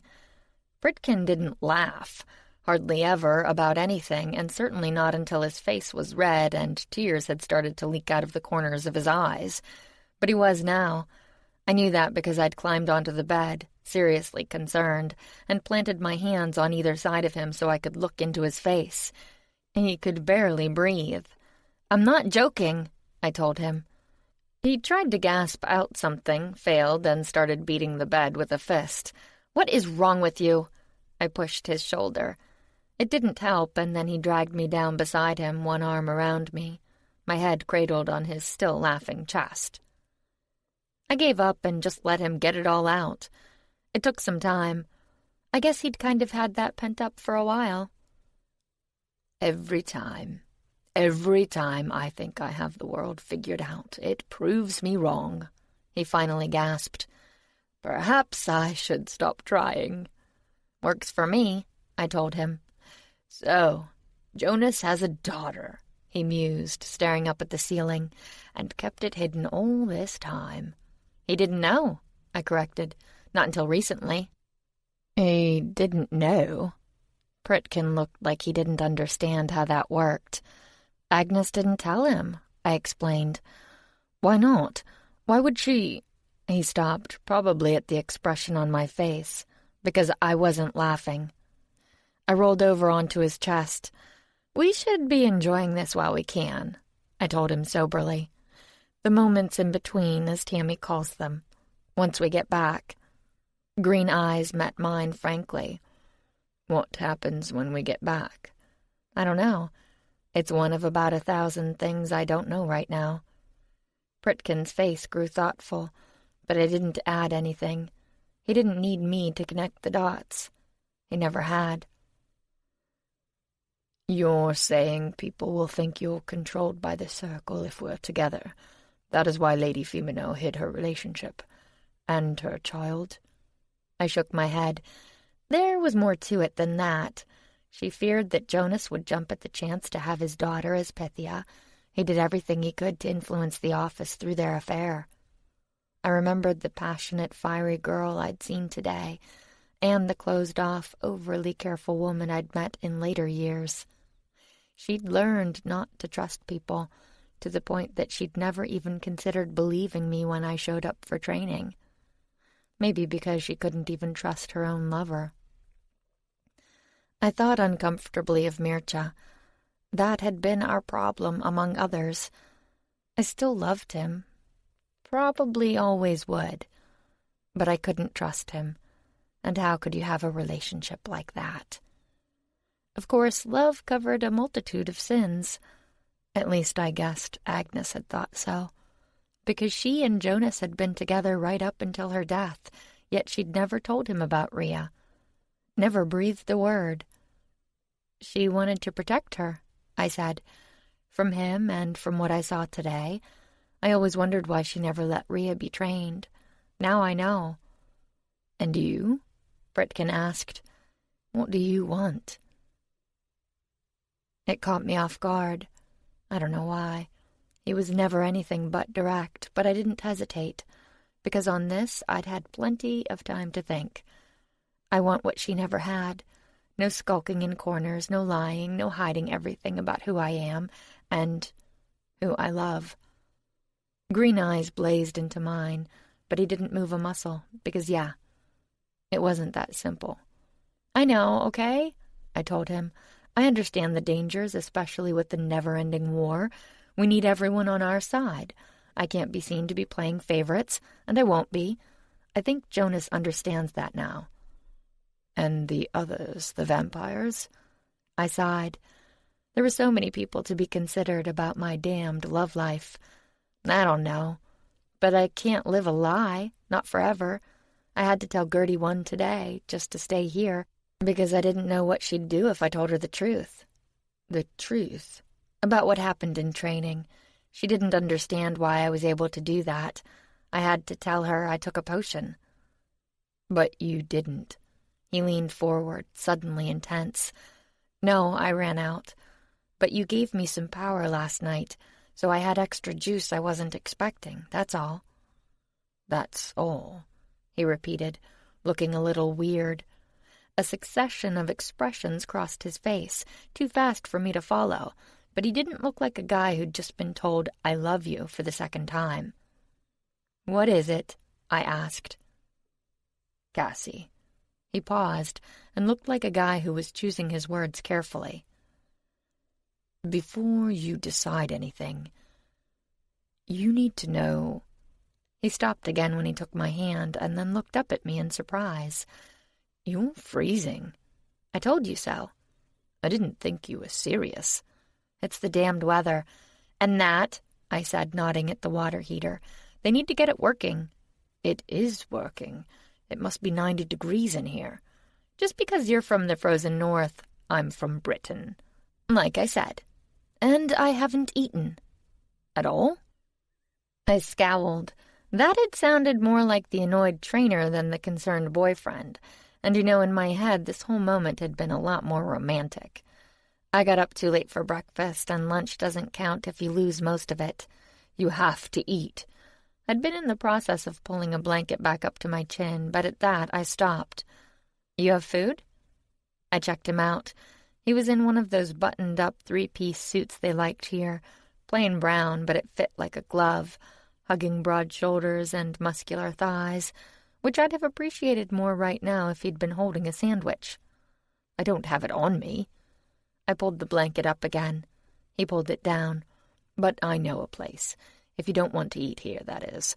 They're serving dinner in a few moments. I was sent up to fetch you. I made a face, dining with a table full of people I'd just killed, and who thought I'd done it by cheating my ass off. Sounded like fun. My stomach grumbled. I didn't want to move, but I didn't want him to leave either. Besides, anything he brought back through this weather would be stone cold by the time it got here. Is the food good? I asked suspiciously. Best in the city. My mouth started to water. And you haven't even heard what's for dessert. Chapter 49. Dessert better be pretty damned epic, I thought grimly, after getting dressed and slogging through slushy, snow-filled streets. To be fair, the buildings blocked most of the wind, but every so often a cross breeze, which was more like a cross gale, would hit, and I honestly thought I might turn to ice, which would have been fine, except we weren't on our way to a cozy restaurant with a roaring fire, where I might have been able to thaw out. A pharmacy? I said, not bothering to keep the disbelief out of my voice. Pharmacies had lunch counters in the U.S. not so long ago, Britkin informed me as we hurried down a darkened alley, and Rothgaze is known for its food. My stomach grumbled unhappily. It did not seem impressed by this knowledge. It wanted steak, not some dime store sandwich. Or roast beef. Didn't the Brits do good roast beef? Or fish and chips, or Irish stew, or meat pies. God, I could really go for a meat pie right now.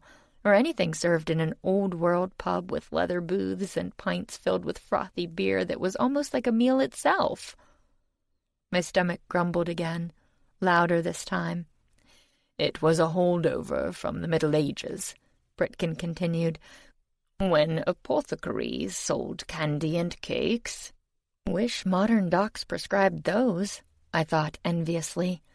Due to being the main source for sugar and spices, many of which were also used in medicines. That's great, but in fact, apothecaries were originally part of the Company of Grocers, which itself belonged to the Guild of Pepperers, and sold wine as well as sweets.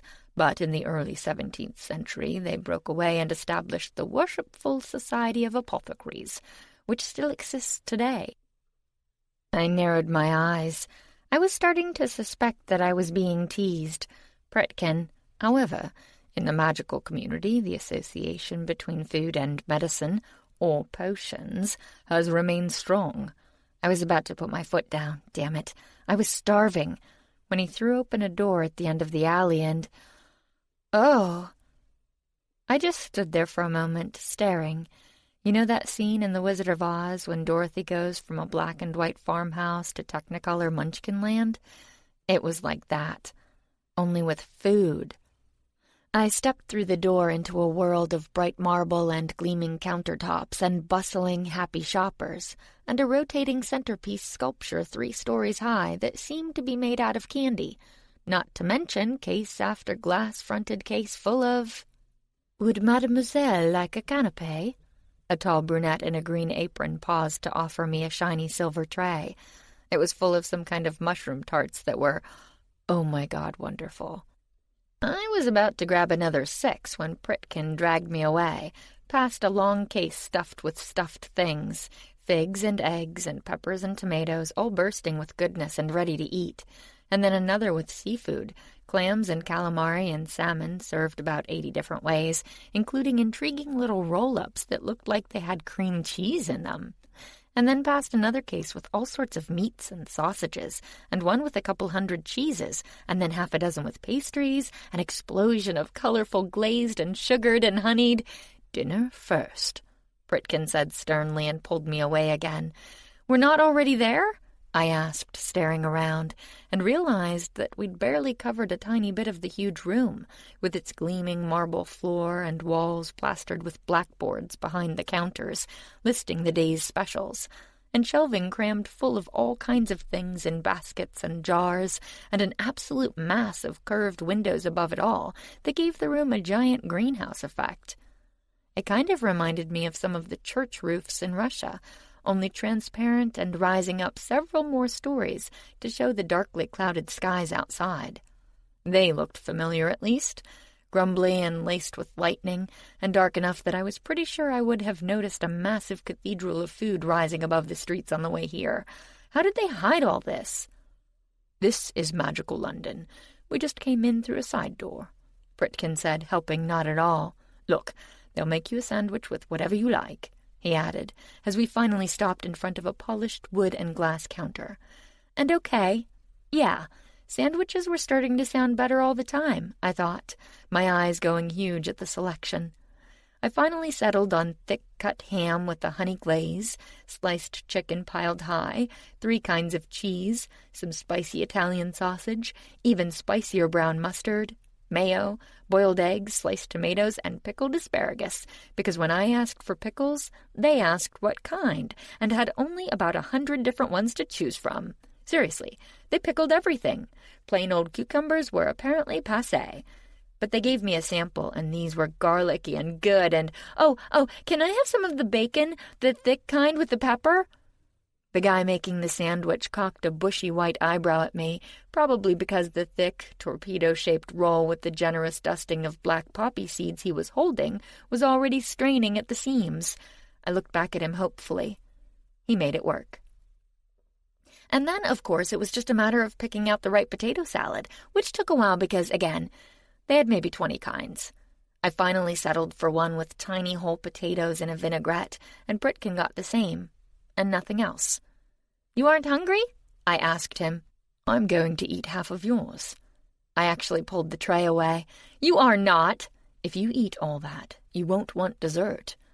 I glanced at the nearest case of mouth-watering goodies, including glazed fruit tarts piled so high that I had no idea how you'd eat them, or wobbly little jellies in a rainbow of colors that quivered whenever the case was opened, or an array of French creations in gold cups that almost looked too pretty to eat. Almost. And some cream puffs that I swear were the size of my head. Damn, I needed one of those. "A third of my sandwich," I said grudgingly, and Pritkin laughed. The guy behind the counter started for some reason, like somebody had pinched him, and stared at him in shock. "Put it on my tab, would you, Bertie?" The man nodded, and Pritkin and I moved away, him taking the tray because it had gotten heavy with food, and the 2 beers and glass steins we'd also ordered. "You know him?" I asked, glancing back to where the man was still staring after us, looking like he wanted to cross himself. "I was assigned to London for a while, doing training for the Corps. The center is just around the corner." Guess that explained why there were so many war mages in here, most of whom were also staring at us as we walked past. "They know you?" "I trained half of them. Yet they're not coming over to say hello?" Pritkin snorted. "No." We found a table. It was in another big white room full of them, which ramped up the greenhouse effect by also including scattered pots of herbs. It was connected to the food hall, but without any doors. They just sort of flowed together. There were some French doors on the opposite wall, flung open to show a round sort of hub, this one with a shiny wood floor. Multiple rooms appeared to branch off it, the apothecary stuff, I guess, with lots of shoppers coming and going. After Ruth died, I went looking for my father," Pritkin said. "When I came back, I was upset. Some of them encountered me before I calmed down." "Oh." Probably explained why several of them had moved to keep us in sight and thrown their coats back to free up their weapons. Pritkin ignored them and put the tray down, filling the table with our humongous sandwich. It was a true monster now that I got a good look at it, but damn was it good. I ate half, I don't know how, but I was ravenously hungry and stuffed it in. I even managed some of the potato salad. But my cream puff? Damn, there was just no way. "We'll get takeaway," Pritkin promised. I brightened. "Cassie," he began, and then cut off, scowling. I looked about in confusion and noticed one of the war mages approaching the table. Another one appeared to be trying to stop him, but he looked determined. I blinked at him. He was tall, with a bulldog face that hadn't completely gone jowly, but only because its owner hadn't yet run to fat. But he looked like he was headed that way, like he looked to be spoiling for a fight. "You should be careful with him," he blurted out before he'd even reached our table. "Excuse me?" I answered, because he'd been talking to me, although he was staring down Pritkin, who hadn't moved, although that didn't mean anything. Something the other mages seemed to know because more were converging on us. "The last woman he was with up and disappeared," the man said, still not looking at me. "Never seen again. Wouldn't want that to happen to you." "Kind of you," I said dryly. "Now go away." That finally got me a glance, at least. "I'm going to have to check you for curses," he said, and raised a hand. Only to have Pritkin grab his wrist before anyone could blink. "You don't touch her." "I told you so," the man said, his voice slightly higher. "Didn't I tell you? He's got her under a compulsion." "So they can come here to eat?" another slightly smarter mage asked.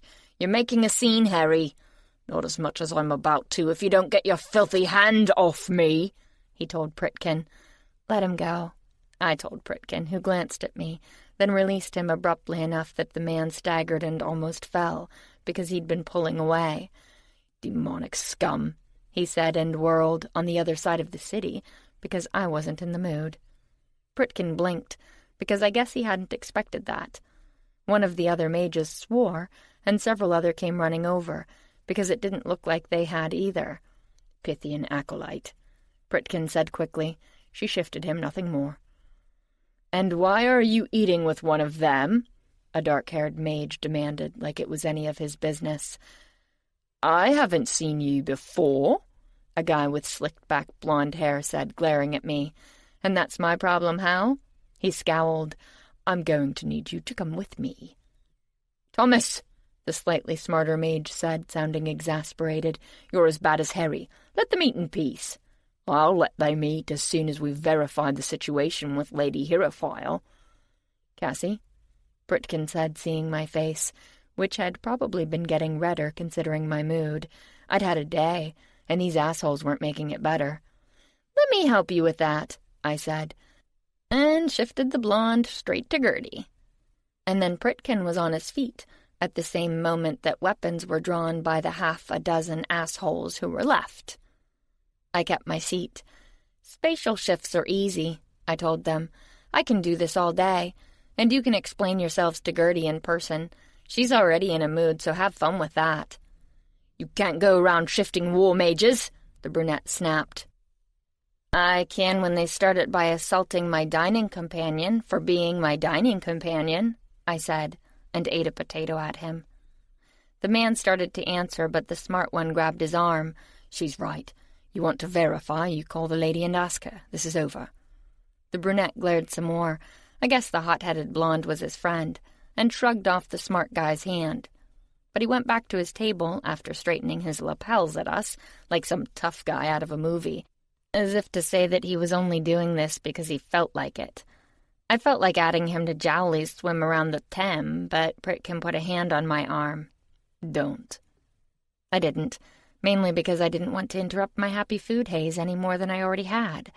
The rest of them left, but nobody apologized. Not even the smart one. Maybe he wasn't so smart after all. "Let's go get a coffee," Pritkin said, eyeing me. Not a chance.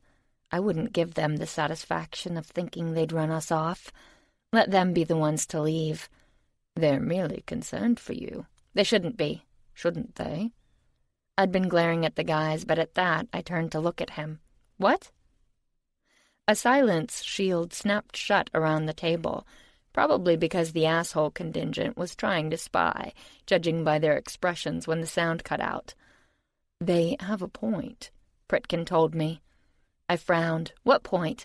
They treated you like some kind of monster." "Cassie." The green eyes were sober. "I am some kind of monster." I started to give the response that deserved when he stopped me. "Adramelech said you know what I am. What my father's experiments made me." And God damn it, Adra. I sighed and leaned back against my chair. "That's what this is about? I should have made him promise to let me tell you." Pritkin stared at me. "How can you be this blasé? You know, what I know is that it doesn't change anything. It changes everything." "How?"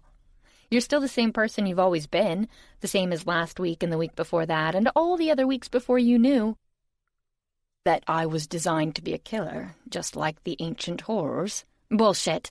That is what Adramelech thinks," he persisted. "What the council were trying to prevent when they cursed me." "I know," I said, covering his hand with mine, because he was clearly taking this hard.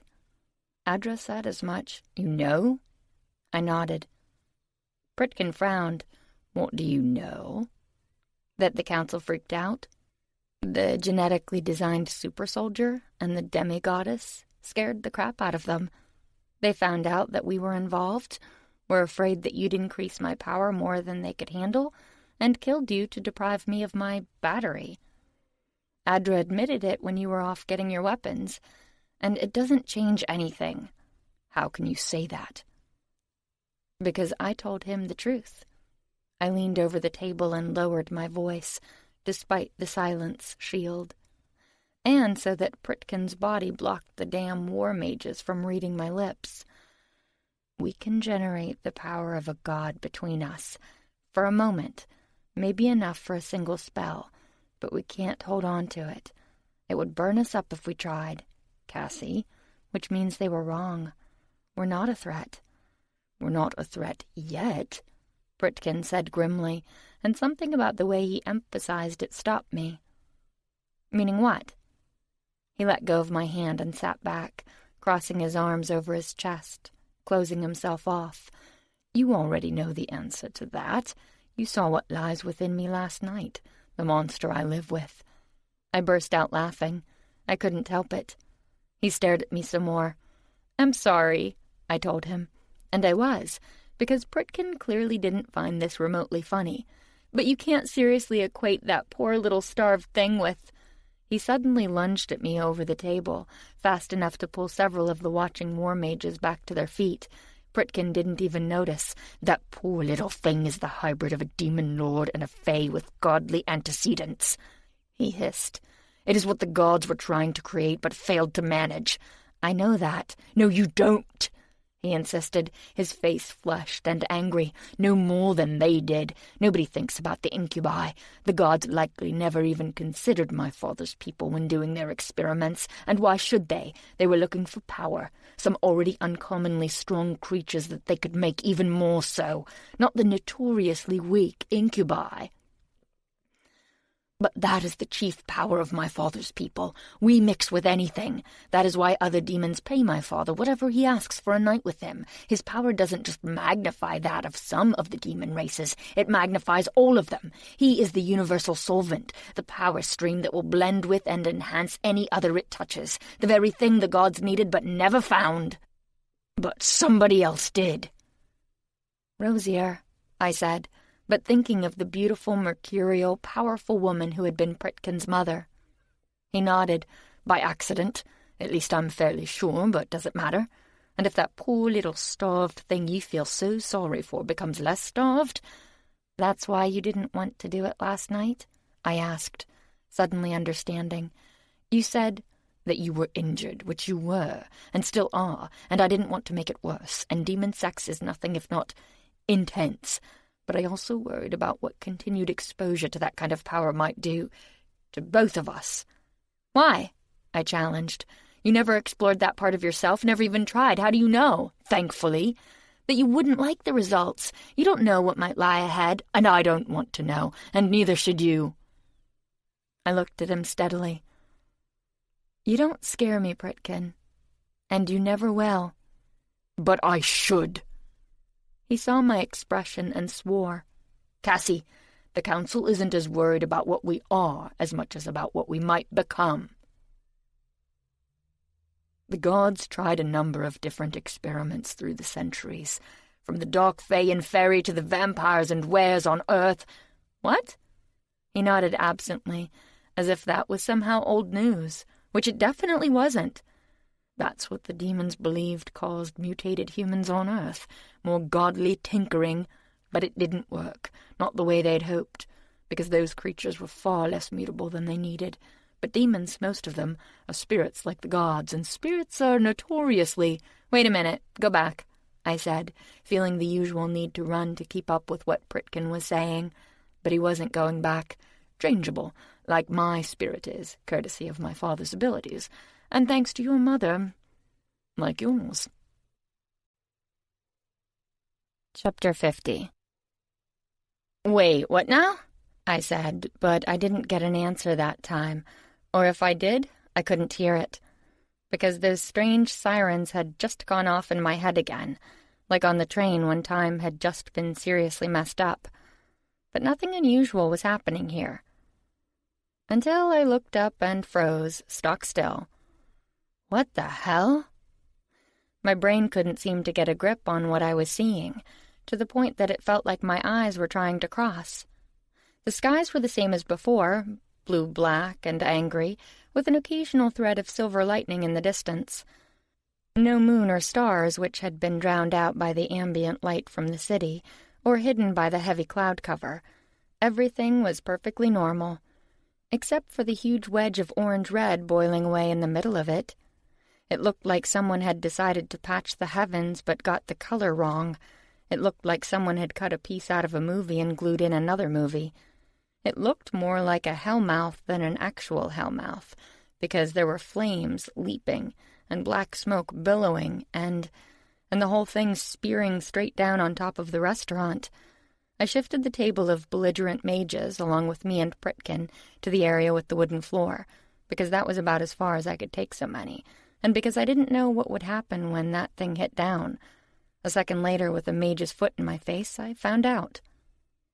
There was no sound when it happened, No shuddering thud or massive explosion, no anything. Half of the formerly pristine atrium was just suddenly on fire, bisected almost exactly in two, along lines where the great wedge had come to rest. The part closest to the cafe was a glowing orange conflagration so hot that I thought my face was going to peel off. The other, where I'd put us down, was cold as a freezer from the frigid air coming in the big front doors all night. There was even a dusting of snow across what looked like the Rothgaze logo set into the floor, although it was hard to see details because of all the people suddenly trampling us trying to get out of the doors. And the damned mages trying to curse the hell out of Pritkin. I'd have shifted them away, but then the overhead lights went out. Maybe, I realized, because the huge patch of glass above us was about to... Shit. I shifted us again, right before the smoke-blackened roof, which looked like it had been burning for hours, fell in. And there was sound this time. A cracking, tinkling, crashing cacophony of it, and massively leaping flames because of all the new oxygen that had just been let in. But not because anything had hit the floor. I landed along with the knot of struggling men on the icy cobblestones of the street outside, at the same moment that the roof should have come down, killing the crowd attempting to follow us. Instead, what looked like a couple tons of glass and iron had hit the shield Pritkin had thrown up, and was somehow still maintaining, although for how long I didn't know, because the damned mages were still trying to fight him. I shifted them out. I didn't have a choice, although it felt like it ripped my guts out to do it. I hadn't had a chance to recover from the last couple of days yet, and shifting multiple people was a bitch. And it was insult to injury in this case, since we really could have used their help. Because the shoppers weren't wasting any time. They fled, mothers with kids in hand, their frantic faces painted by flame, old people hobbling, but hobbling fast, with the help of canes, tall men ducking under the new low ceiling, their eyes huge as they stared at what was hovering in the air just above them, and everyone with the capacity popping out shields of their own. They filled the small space above their heads like multicolored soap bubbles, looking ridiculously flimsy next to Pritkin's solid blue wall, and rubbing together as the crowd elbowed and jostled and fought and fell, all trying to fit through the big double doors at once. Only where they were going I wasn't sure, because I'd just looked up again, and then just stood there for a moment staring like an idiot because the wedge wasn't alone. The entire sky was full of the things, hanging in the air like bright jewels. They weren't all wedge-shaped, but looked more like someone had taken a hammer to a massive pane of glass and scattered the pieces across the sky. Or maybe a window, because they seemed to show different places inside their surfaces. The orange-red ones were the brightest, like firelit rubies, casting leaping shadows onto the frightened faces of the crowd. They were also shedding flurries of sparks, not constantly, but in fits and starts, like they were being carried by a breeze I couldn't feel right now. And in one case, an entire plank, like off the side of a house, came spinning into the night and then lay in the street burning. There were also some ugly yellowish ones with a haze inside that was leaking out, wrapping them in dirty cocoons, and a group that appeared to show a cheerful blue sky, like a bright spring day, strangely eerie under the circumstances, and still more that roiled with dark gray clouds, massive bursts of lightning, and powerful gusts of wind that sent debris flying down onto the crowd, many of whom were standing around, staring up in wonder. "Cassie!" Pritkin gritted out, bringing me back down to earth. I realized that the people streaming out of the inferno were too panicked to grasp that he was the one shielding them, because they kept running into him, threatening his concentration, and if it went, his shield did too. I got in front to attempt some crowd control, feeling the heat on my skin and the suddenly dry air in my lungs, and watching the dark silhouettes of people against all that light, trying to fit through one door, because the other was being consumed by flames. It should have kept my attention, and it did, helping people up who fell down the incongruously still icy steps, and sending them to the right, because the left side of the street was a dead end.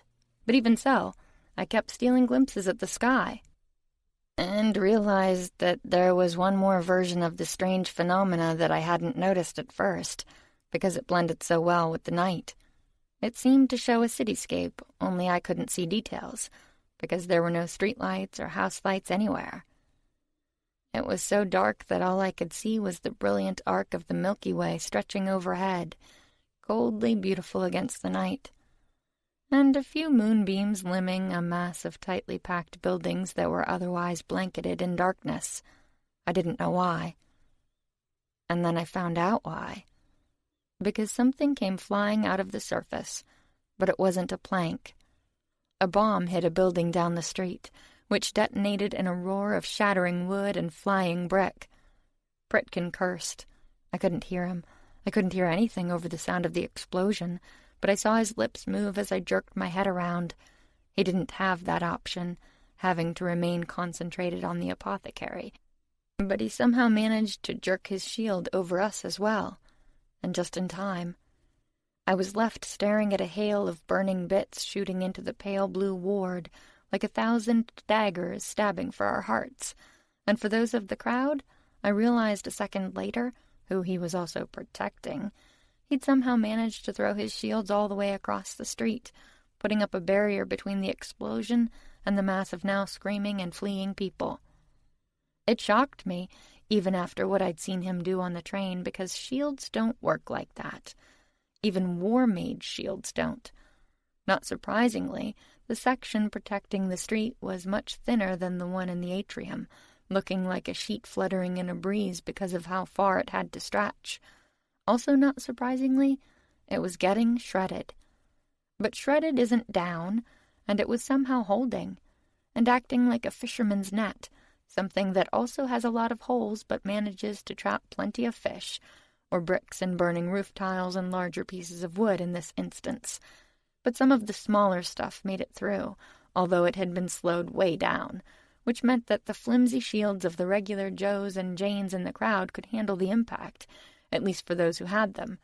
But some didn't, being too frightened to hold concentration, because they weren't trained for this. I saw a middle-aged woman shriek and fall as something slammed into her leg. I saw an old man's body bow outward as he took shrapnel in the back. I saw a small child get splattered by her father's blood when he was hit in the shoulder, causing him to drop her in the middle of the street, and then panic and run away, leaving her standing there, screaming, until I shifted her into my arms. I clutched the crying child and stared at the burning street in horror, but also in dawning realization. I didn't know what this was, but I bet I knew who was behind it. "Joe!" I yelled at Pritkin, but wasn't sure he heard. I barely did. The blast was echoing in my ears like 100 kettle drums, while he looked like he had on the train, with the cords on his neck standing out and straining, broken blood vessels in his eyes, and his face flushed bright red. Although that may have been the hellish light from the burning building and burning skies and burning street, the whole damned place was burning.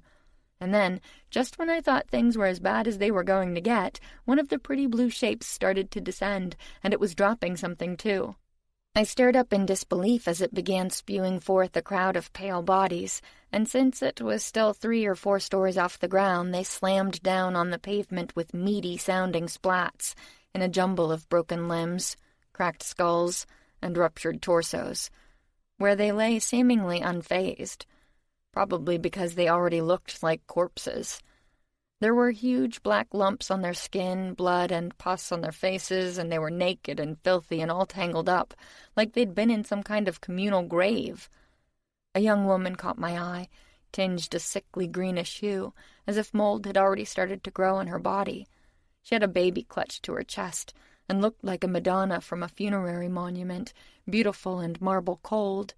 I stared at her, at the fall of matted dark hair, at the sweet face that couldn't have been more than 16, at the long lashes shading the youthful curve of her cheek, that suddenly opened, revealing a cavity crawling with maggots. Pritkin cursed and stumbled back, almost losing his grip on the shield as the whole pile started moving. The dead baby mewled and tried to suck, limbs writhed like pale snakes attempting to detangle, and the corpse of a dog began silently barking. It was beyond horrible, but not dangerous, except to my sanity. "She's trying to scare us!" I yelled at Pritkin, because the street was suddenly filled with screams, ones I could barely hear because the sound of the explosion was still echoing in my ears. No necromancer can animate more than 2 or 3 zombies at a time. I don't care how powerful she is." "Then explain that," he said, as a dozen of the creatures leapt for us all at once, clawing and biting and digging at the shields he'd just pulled tighter around us. "Fuck!" I stumbled back despite the fact that they couldn't reach me, then shifted them into another group leaping for some of the shoppers. And I do mean into.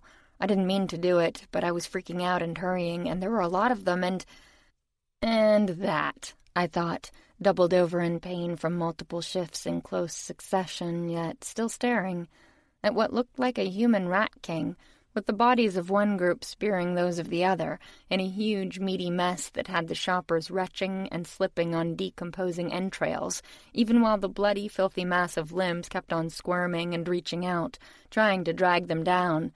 "Joe!" I screamed, staring at the skies. "You want me? Come after me!"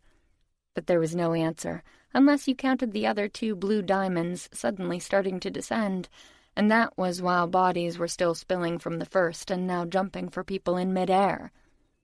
Pritkin stared at them, but there was nothing he could do without dropping his shield, and people continued to stream out of the massive apothecary. Strange as it seemed, all of this had happened in maybe a minute or 2, with no opportunity for those on the upper levels to even reach the street. So I did the only thing I could think of and threw a bubble of slow time over the surface of the nearest blue hell.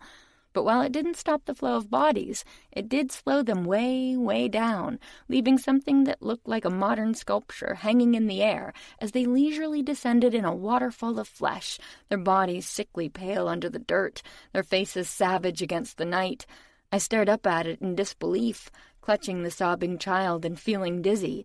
And not just because I had a new entry in the impossible shit list in my brain, but because they'd touch down eventually, and when they did, they'd join the others now spilling out of the other 2 diamonds and running in all directions, and I couldn't slow them all. "Focus their attention on us," Pritkin gritted out. "What? Don't let them scatter. They'll slaughter the whole street." And okay, he had a point, but what the hell was I supposed to— "Damn it, Cassie, do it now!" So I did it now, shifting the drifts of flaming debris piled along the sides of the streets into the bodies, and I shifted a lot.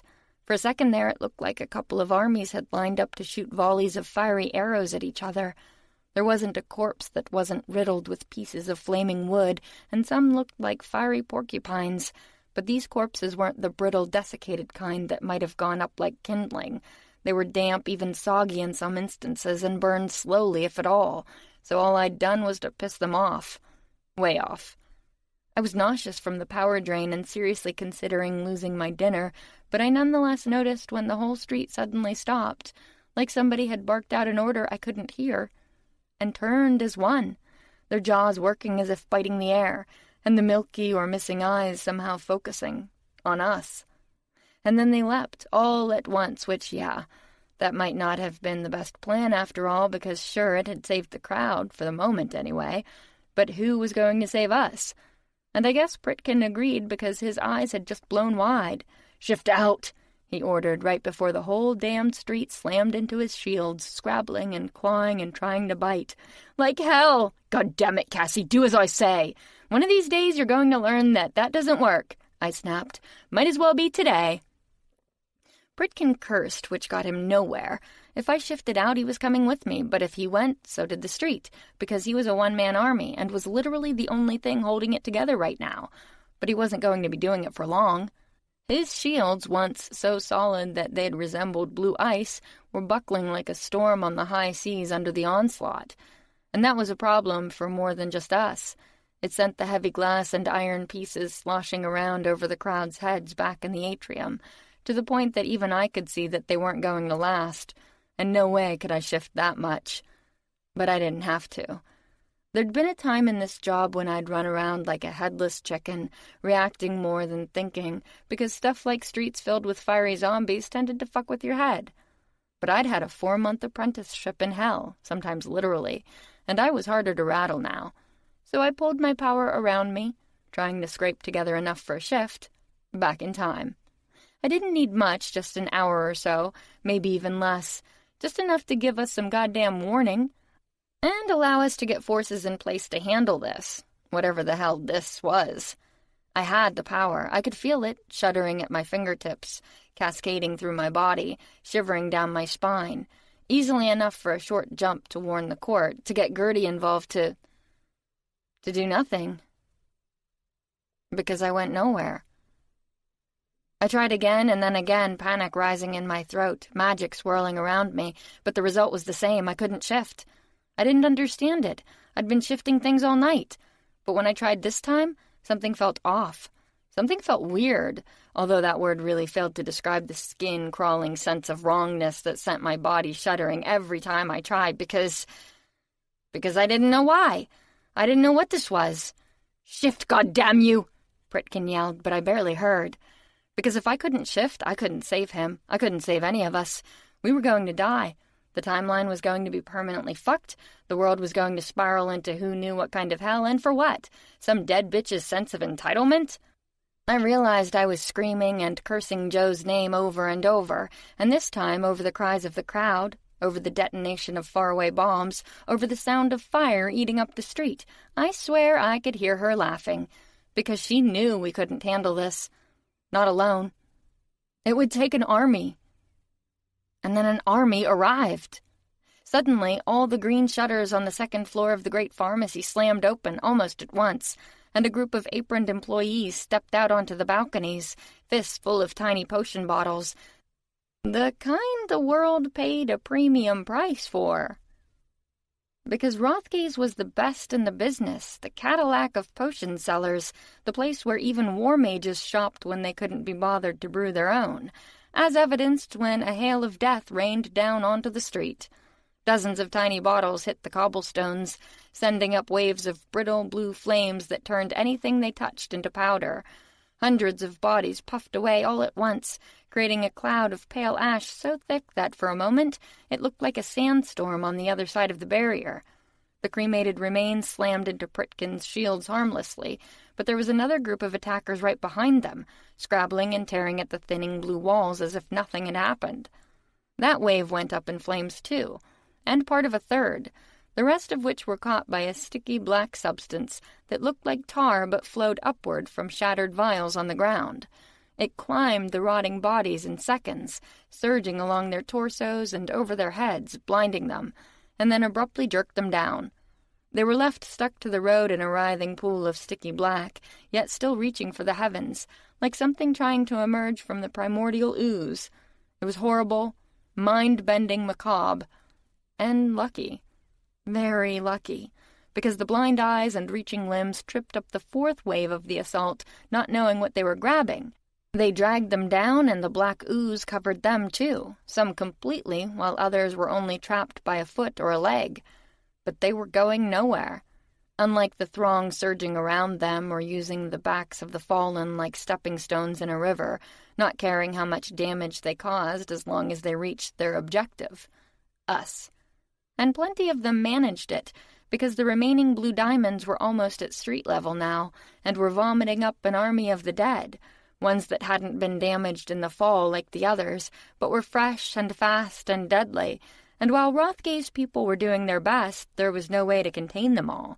It was something the potion sellers seemed to have figured out, because they'd resorted to protecting the area nearest to their shop, providing a narrow escape route for the remaining customers.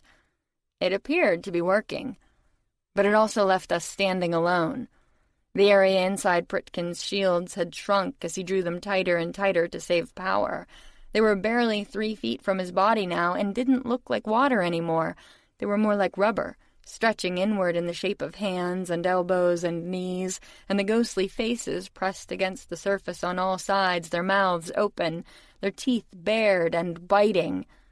They were going to eat us alive, I thought, clutching the little girl. They were going to... And then Pritkin's head jerked around. I didn't know why. I couldn't see anything but death. But then I heard it, faintly over the screams from the street, the still echoing drumbeats of the explosion, and the little girl's sobs, the sound of boots hitting stone. Hundreds of them. And I realized the real army had just arrived. War mages flooded the scene like a brown leather river, more than I'd ever seen in one place before. They knocked away the monsters, ripped straight through them with spells I didn't know and couldn't name, surged up the street. A dozen took over shielding the main hall of the apothecary, just as Pritkin's great shield failed, while the rivers of leather and pale flesh met and clashed up the road, with so many spells being thrown that I was all but blinded by the light. Chapter 51. For a moment I just stood there, being battered by the army of leathercoats swarming all around us, watching pale bodies rain from the sky, while fire, both human and magical, lit up the night. It had started to snow again, lightly, barely a dusting across the scene, but it was enough to smear the colors across my vision, turning the battle into something almost pretty for a moment. And then Pritkin was jerking me back, over to the scant projection of a portico. He was yelling, but I couldn't hear him over the battle raging all around us, until he made a savage gesture and my ears popped. "Out of here! Get back to court! I can't! You can and you will, or I'll drag you there myself!" His eyes were wild. "You don't understand. I couldn't go. Even if I wanted to, I can't shift." "What?" "There's something wrong with my power." "You've been shifting for the last—" He began furiously and then paused. I guess because he wasn't sure how long this had all been going on either. Time gets distorted in battle, hurrying up or slowing down in weird ways that have nothing to do with the Pythian abilities, and everything to do with terror. Or in Pritkin's case, exhaustion, because he'd just channeled as much magic as an entire squad in what was probably literally a couple of minutes. I'd seen it, and I still didn't quite believe it. "You've been shifting," he finished, and I nodded. "Yes, but I can't now. I don't know." It was my turn to stop, but not because of the confusion of battle, but because a frantic woman had just run up and snatched the child out of my arms, screaming and hitting at me. Since the little girl immediately went to her, grabbing her around the neck in a death grip, I was pretty sure this was Mama, and that she was going to get them both killed because she was already trying to run off, and war mages or no, this place was not safe. As indicated when Pritkin somehow summoned even more power and blasted a couple of running corpses to pieces, but not before they got close enough to smatter us all. That wasn't his fault. One of the strange, gaseous shapes had just hit down in the middle of the battle, spreading a thick, yellowish haze everywhere. It extended out even this far, although it was thinner here, but it was still bad enough to make it hard to identify friend from foe at any range. But the woman didn't understand that. Frankly, she looked unable to understand much of anything at the moment. She was crying and screaming and hysterically pulling at the hands I'd put on her arm to keep her from running away, because she was in no shape to make good decisions. Or to listen to me. I got clocked upside the chin, hard enough to break my hold and to send me staggering back, while she started to run, straight into the path of 5 or 6 of those horrible things. I yelled a warning she ignored or didn't hear, then shifted both her and her child to the Pythian court instead of somewhere closer, because I could barely concentrate, being too busy screaming at a power loss I couldn't afford. But it worked. The woman and girl popped out, and Pritkin nailed the leaping creatures, then turned on me with a snarl.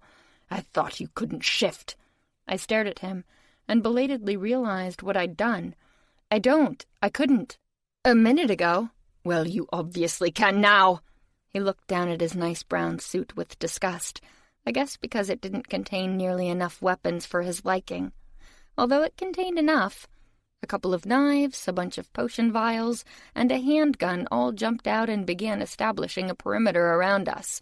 The handgun was not remotely period-appropriate, but judging by his expression, Pritkin had reached fuck-it mode a while ago. Something that did not change when he looked back at me, fury written in every line of his body. "Go home." "Fuck you." And okay, that got me a blink at least. "This is Pythian business," I told him while I had an opening. "Then let the Pythia damned well handle it. This is Lady Herophile's problem. Not if it's Jo who caused it. She's my responsibility." He grabbed me on my side, right over my wound, because he was a bastard. "You're wounded, exhausted, and frightened out of your mind. You're no good to anyone like this." I struck his hand away, gasping. "That's not your call. I'm making it mine." It was grim. "This is Joe," I said, livid. "This is more my problem than yours. If anyone goes to hide back at court, it should be you." Pritkin gave me a level stare out of eyes like chips of green ice. "I forgot how pig-headed you can be, and I forgot what an asshole you can be, but we're stuck." I broke off and shifted a little vial out of the air, and then halfway down the street because it had been sneaking up on me. "God damn it, Pritkin! Stop trying to roofie me!" He didn't even bother to deny it. "I'm not letting you die in this. I'm not planning on it, you—" Hard hands grabbed my shoulders. "You don't understand. You don't die." And, for what might have been the first time ever, I looked up into that familiar face and wasn't sure I could reason with him, because he looked more than a little crazed. The features were pale and strained, and the eyes were a revelation. "You never said it," I whispered, my voice filled with wonder. "What?" "You never said, 'I love you,' until now."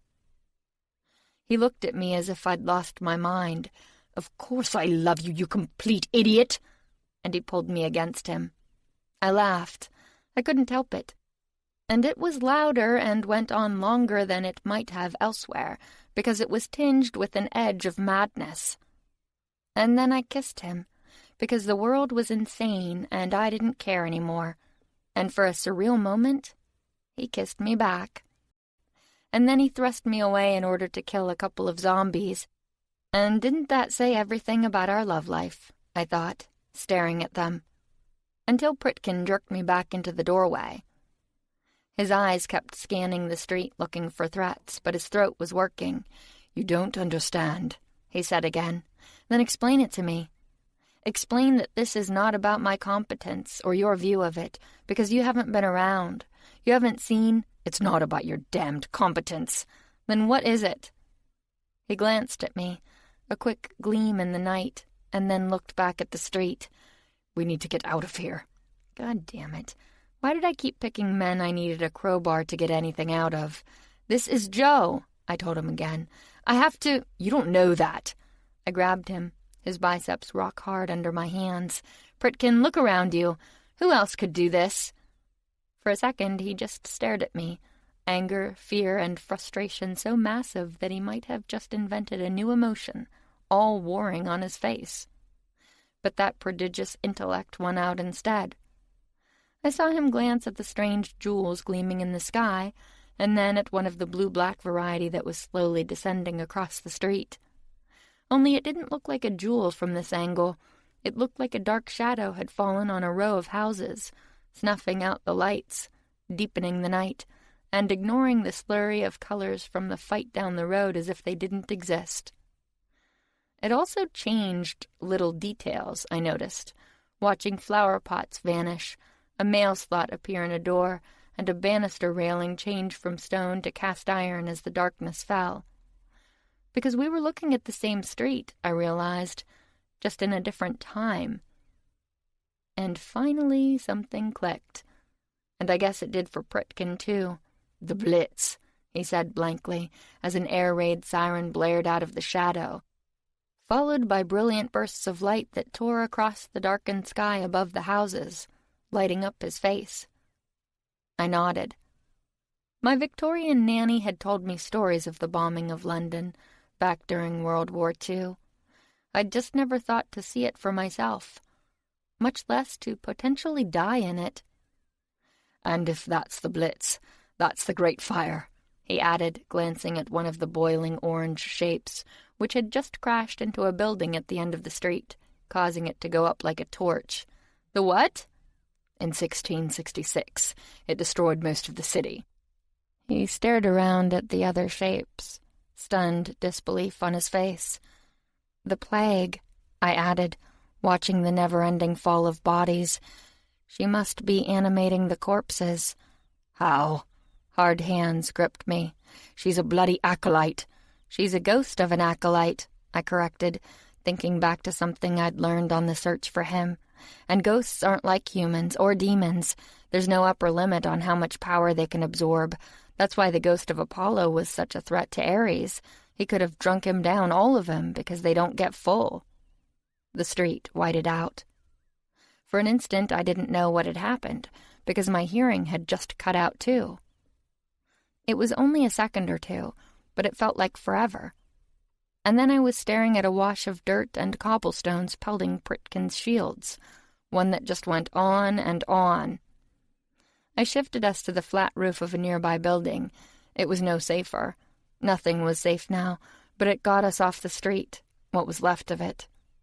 There was a big smoking crater where we'd just been, which is probably why Pritkin staggered and went down to one knee, because, yeah, everyone has their limits, and it looked like he'd just reached his.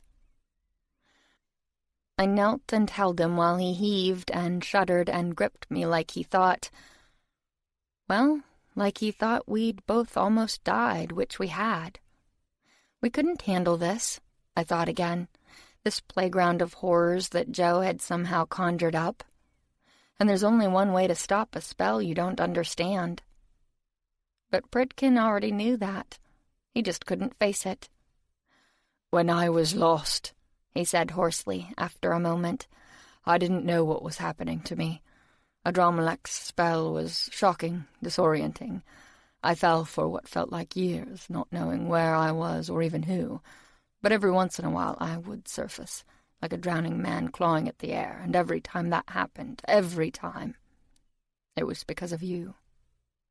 I don't understand. "You were my lodestone, the only thing I saw that made sense.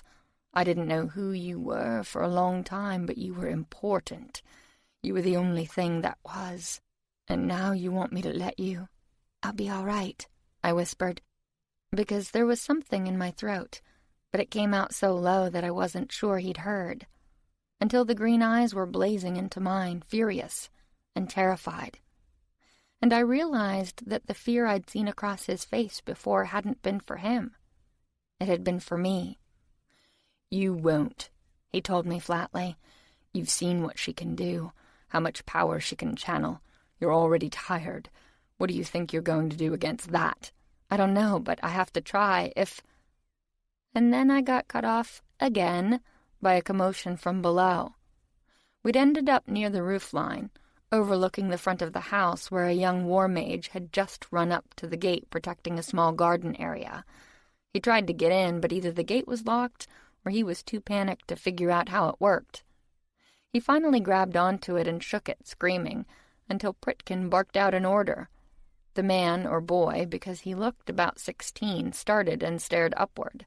For a moment his face froze in a look of pure shock, and then it crumpled in a combination of terror and relief and shame and hope, with the latter finally winning out. Sir, what do we do?" "Stay there until I tell you," Pritkin snapped, which seemed a little harsh to me, but the boy abruptly straightened up and even managed a salute. But Pritkin didn't see the snappy response, having already turned back to me. "I have to go," I told him. But he wasn't listening, and he wasn't letting go. His hands were clamped on my arms, and he knew. He knew. It was hard as hell to shift that way and not take him with me. But he couldn't help me with this. "She's sending every curse London ever suffered at once," I told him desperately. "She'll kill thousands of people and destroy the timeline." "Yes, she will," Gertie said, stepping out of the night. She did it as seamlessly and gracefully as her acolytes had back at court. All of them seemed to be with her. I'd never been so happy to see anybody in my life. "I can't shift in time," I told her quickly. "I don't know why, but if you can send me back, we can catch Jo before she has a chance to do anything." "She's already done it," Gertie said briskly. "Shredding the timeline this way has made temporal shifting impossible until it's fixed." I stared at her. "What?" "You can't go back in time until you kill her," Agnes said, looking at me in disgust. "You did this. You destroy everything you touch. Who the hell was stupid enough to make you Pythia?" "You were," I didn't say, not because I was being diplomatic, but because Gertie was talking again. "She put a lot of thought and planning into this for mere revenge. Why?" I shook my head. "I don't know. I don't even know what's going on." Agnes snorted. "Do you remember the light I used in Amsterdam to search for you?" Gertie asked. I nodded. It had been dark as pitch, because 17th-century cities didn't have streetlights, but Gertie had opened up what I'd thought had been a portal to another time, one with a sunny day that followed her around like a puppy, and was better than any searchlight.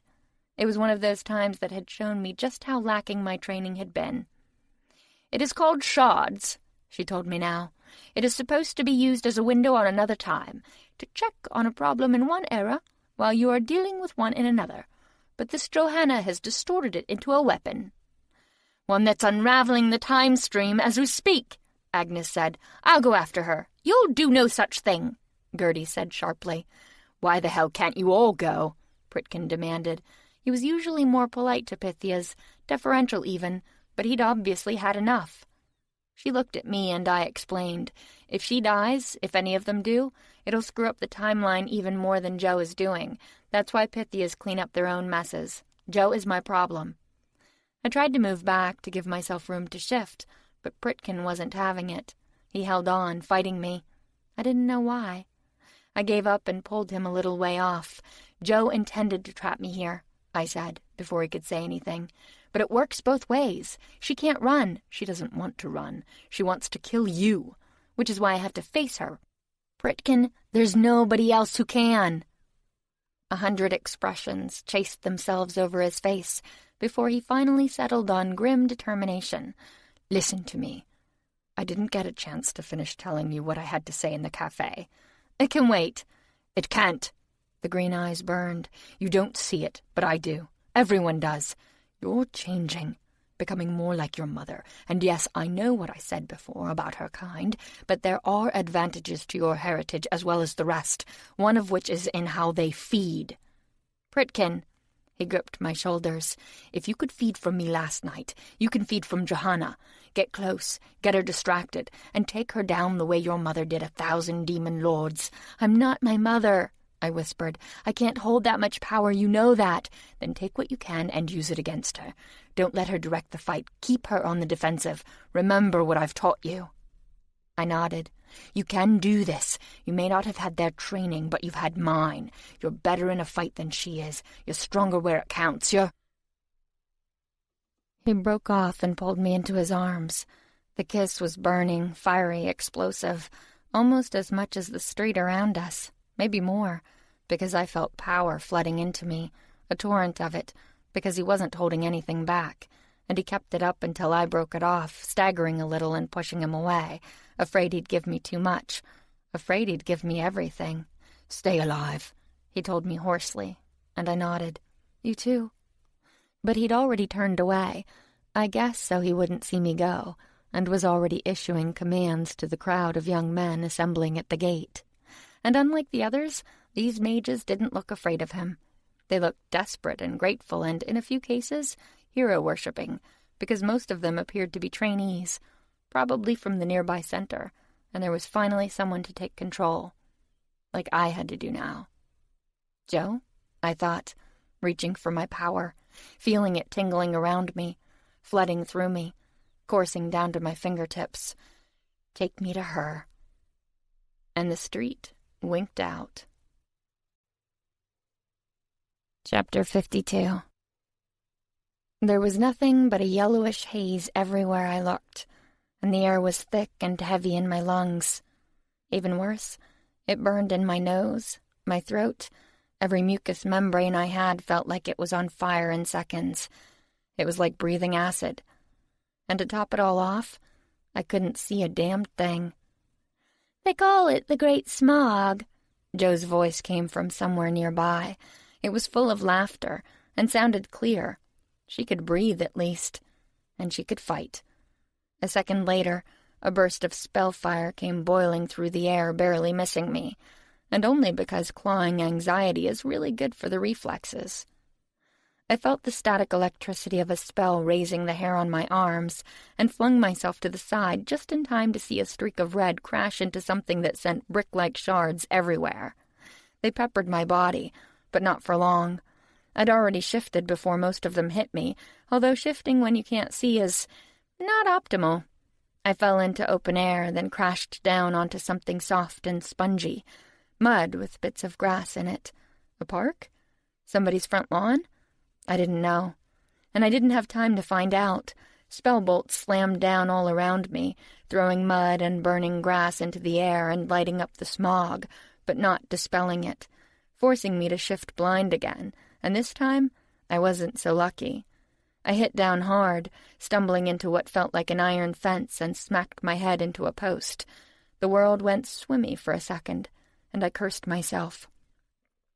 So much for taking the offense, because Jo might not be much of a duelist, but she knew how to give herself an advantage.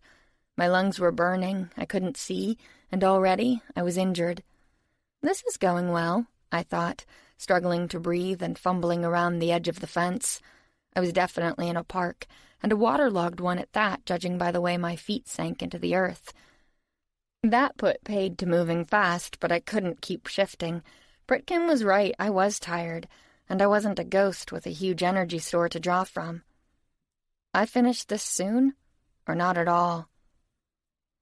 Another spell came sizzling past, hit the fence I was now on the other side of, and ran down it like red lightning. It kept glowing from the heat even after the spell's magic was used up, the iron dripping down the posts like wax off a spent candle, the whole casting red shadows on the smog.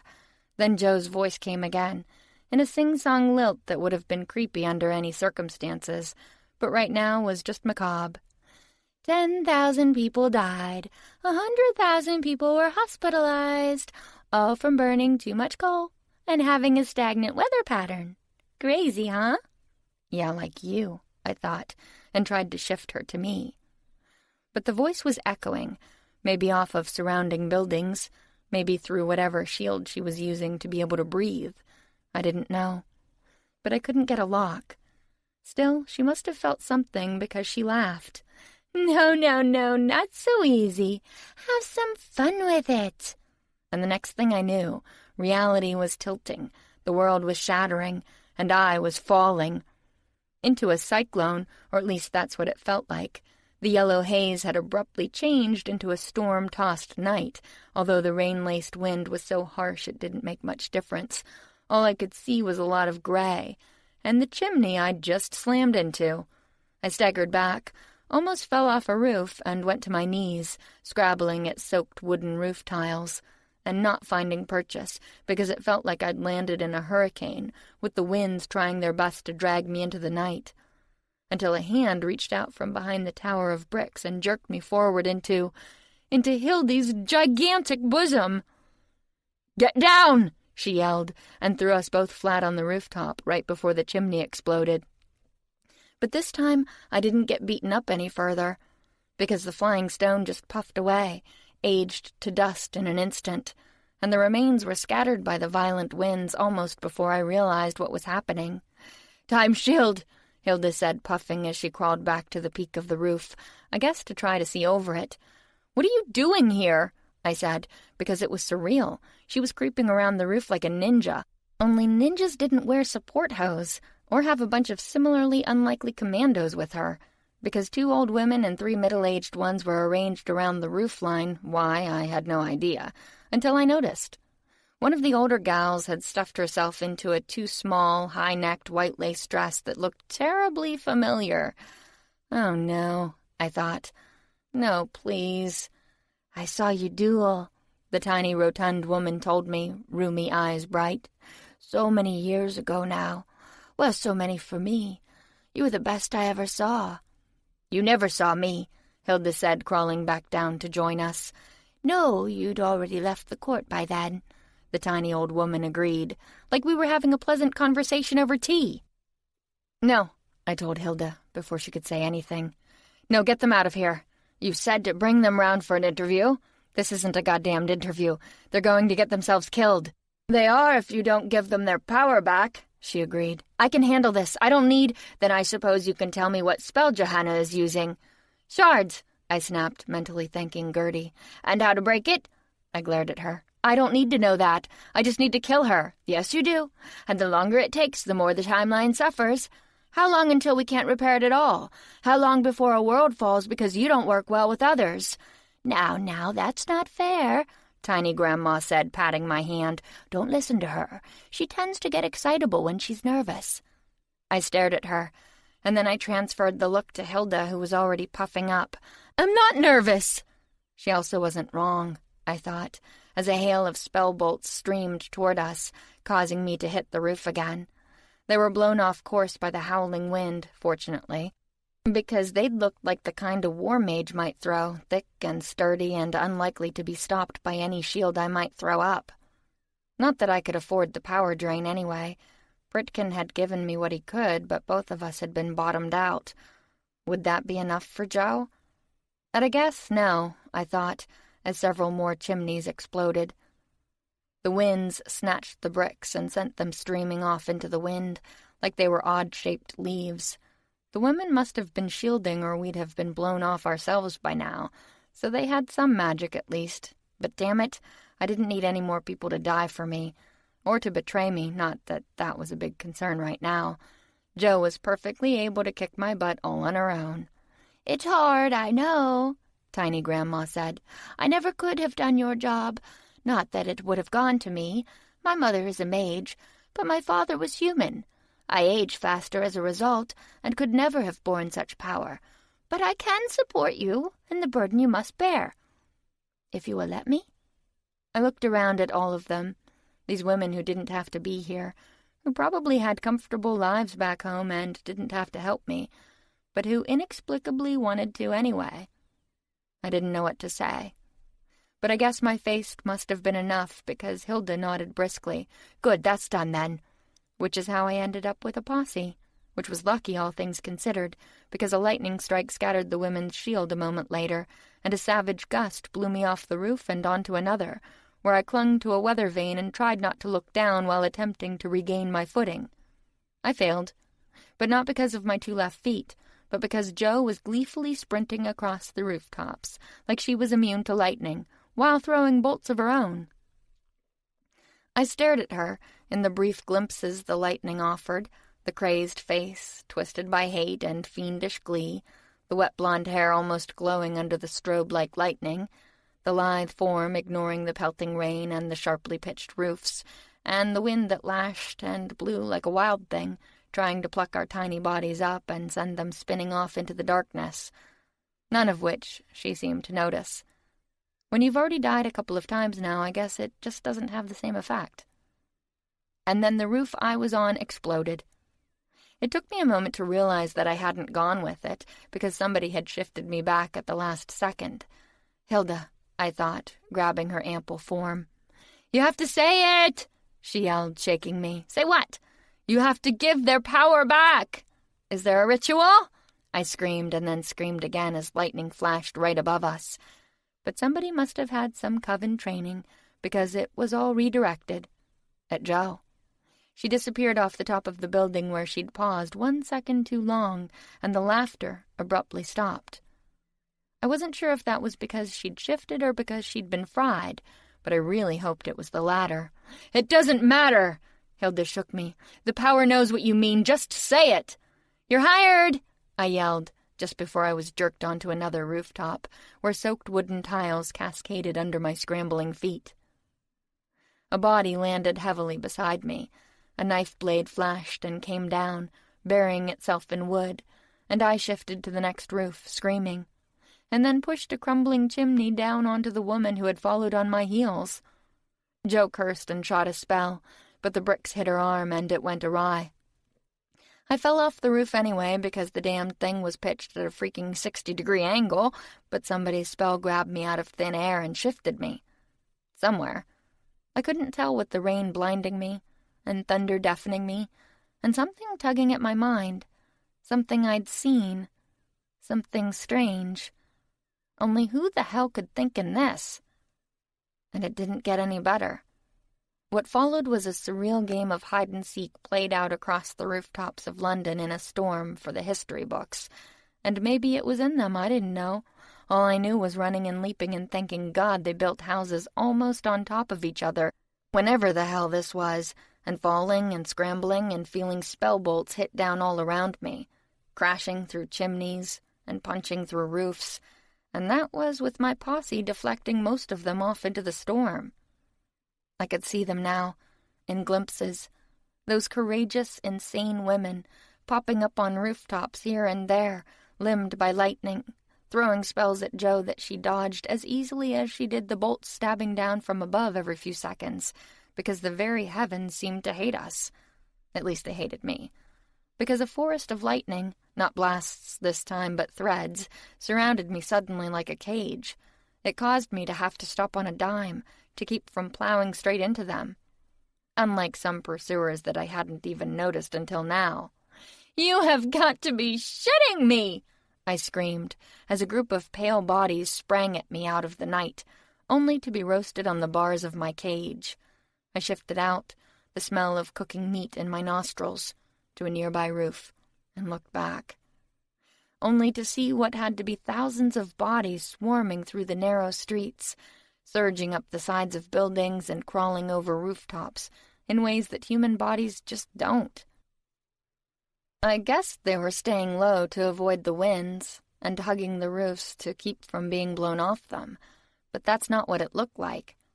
It looked like I was being followed by an army of pale, human-sized spiders, something that, despite everything, had me almost frozen in horror for a second. And then the real lightning storm started, because the heavens all but cracked open, and what had to be 1,000 deadly silver threads slammed down, blasting through the ranks of the dead, incinerating half of them where they stood or crawled, and blowing many of the rest back through the air away from me.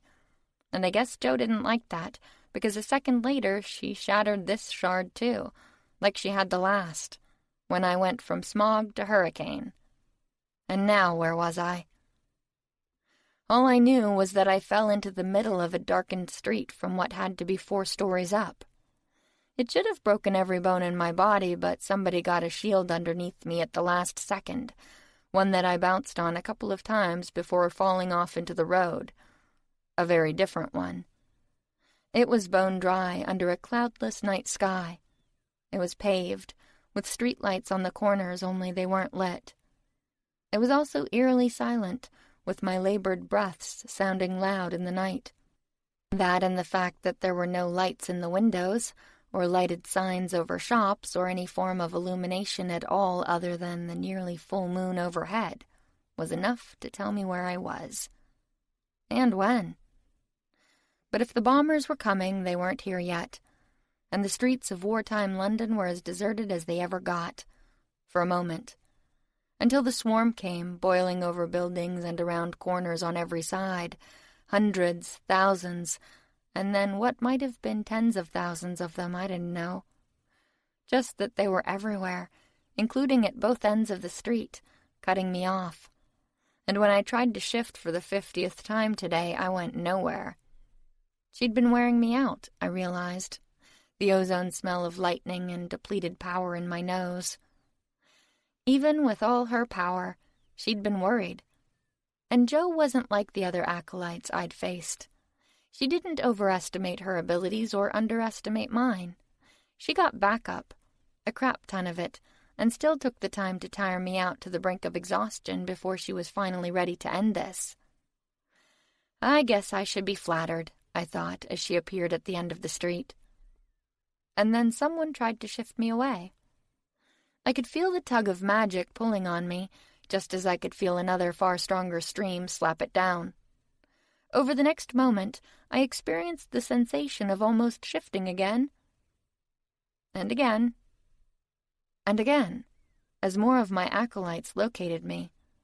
There was a second when I swear I could see spectral versions of myself leaping into the sky, in all different directions, like petals on a flower, before slamming back into place hard, because Joe was done playing. But my acolytes weren't, only I don't think play was the right word, not when the hordes of bodies leaping toward me suddenly paused in midair, and then began moving a whole lot slower. They surrounded us, clawing and reaching but barely moving, forming a stadium of flesh, ghostly pale against the night. And suddenly, I understood one thing at least. "That was my father's idea," I yelled at Joe, who had paused to admire her handiwork, I guess, or to fit in one last gloat. "I know an old friend of his," she agreed, walking slowly toward me. And there were so many ghosts in the Badlands, so desperate for another chance. You couldn't have fed this many, I raged. I didn't feed them, she said casually. The Black Circle did. I made the same deal that your dad worked out with them, only I didn't lie. He promised them a ghostly army. I delivered, just with a twist. Yeah, a big one. Facing a ghost army would be bad enough, but Jo had borrowed another idea from dear old Dad. She'd stuffed her ghostly core into real human bodies, combining the two types of necromancy into one. Only that still didn't make sense. You can't control this many. No necromancer could. I don't control them. I don't have to. They follow the orders of whoever rings the dinner bell. Meaning what? That if they don't follow orders, they don't get any more life magic, and they slowly fade away. Unlike humans, ghosts don't bite the hand that feeds them. And no, they didn't. Like Billy Joe, asleep in my necklace, still worn out from almost draining himself in our fight at the consoles. He was loyal, but he couldn't help me here. No more than my acolytes could. I stared around at her ghost army clad in the rotting flesh of the plague-riddled bodies she'd dug up, and felt my stomach drop. They were going to break over us in a minute, and there was nothing I could do. Nothing. Ideas cascaded in my frenzied brain, but none of them stuck. Except for one. The one I didn't know how to do. "Wait," I said as she raised a hand. "Oh," she said politely. "Is this where we pause so I can tell you all my dastardly plans? Sorry, Pythia, I'm not in the mood tonight." "Why? Who am I going to tell?" I asked desperately, and she laughed. "You? No one at all, but your acolytes might. I'll go after them once you're dead, but there's always a chance I might miss one, and that would be a shame." "Wait," I said again, trying to come up with another question, anything to buy a little time, although that didn't seem like a great strategy when we were about to be swamped anyway. I glanced up at the leaping creatures who were about to close over our heads, and then past them to where the moon shone serenely down, the light as pure and clear as it always was. Mother's symbol. But she couldn't help me now either, and I shouldn't need it. Damn it, why couldn't I think? "You gave me a good chase, I'll give you that," Jo said, sounding almost sympathetic for once. "But you're out of acolytes, Pythia, and out of time." She raised a hand again. "Not entirely out of acolytes," someone said, which would have been weird enough because there were only the two of us here. But it sounded like it came from Jo's throat.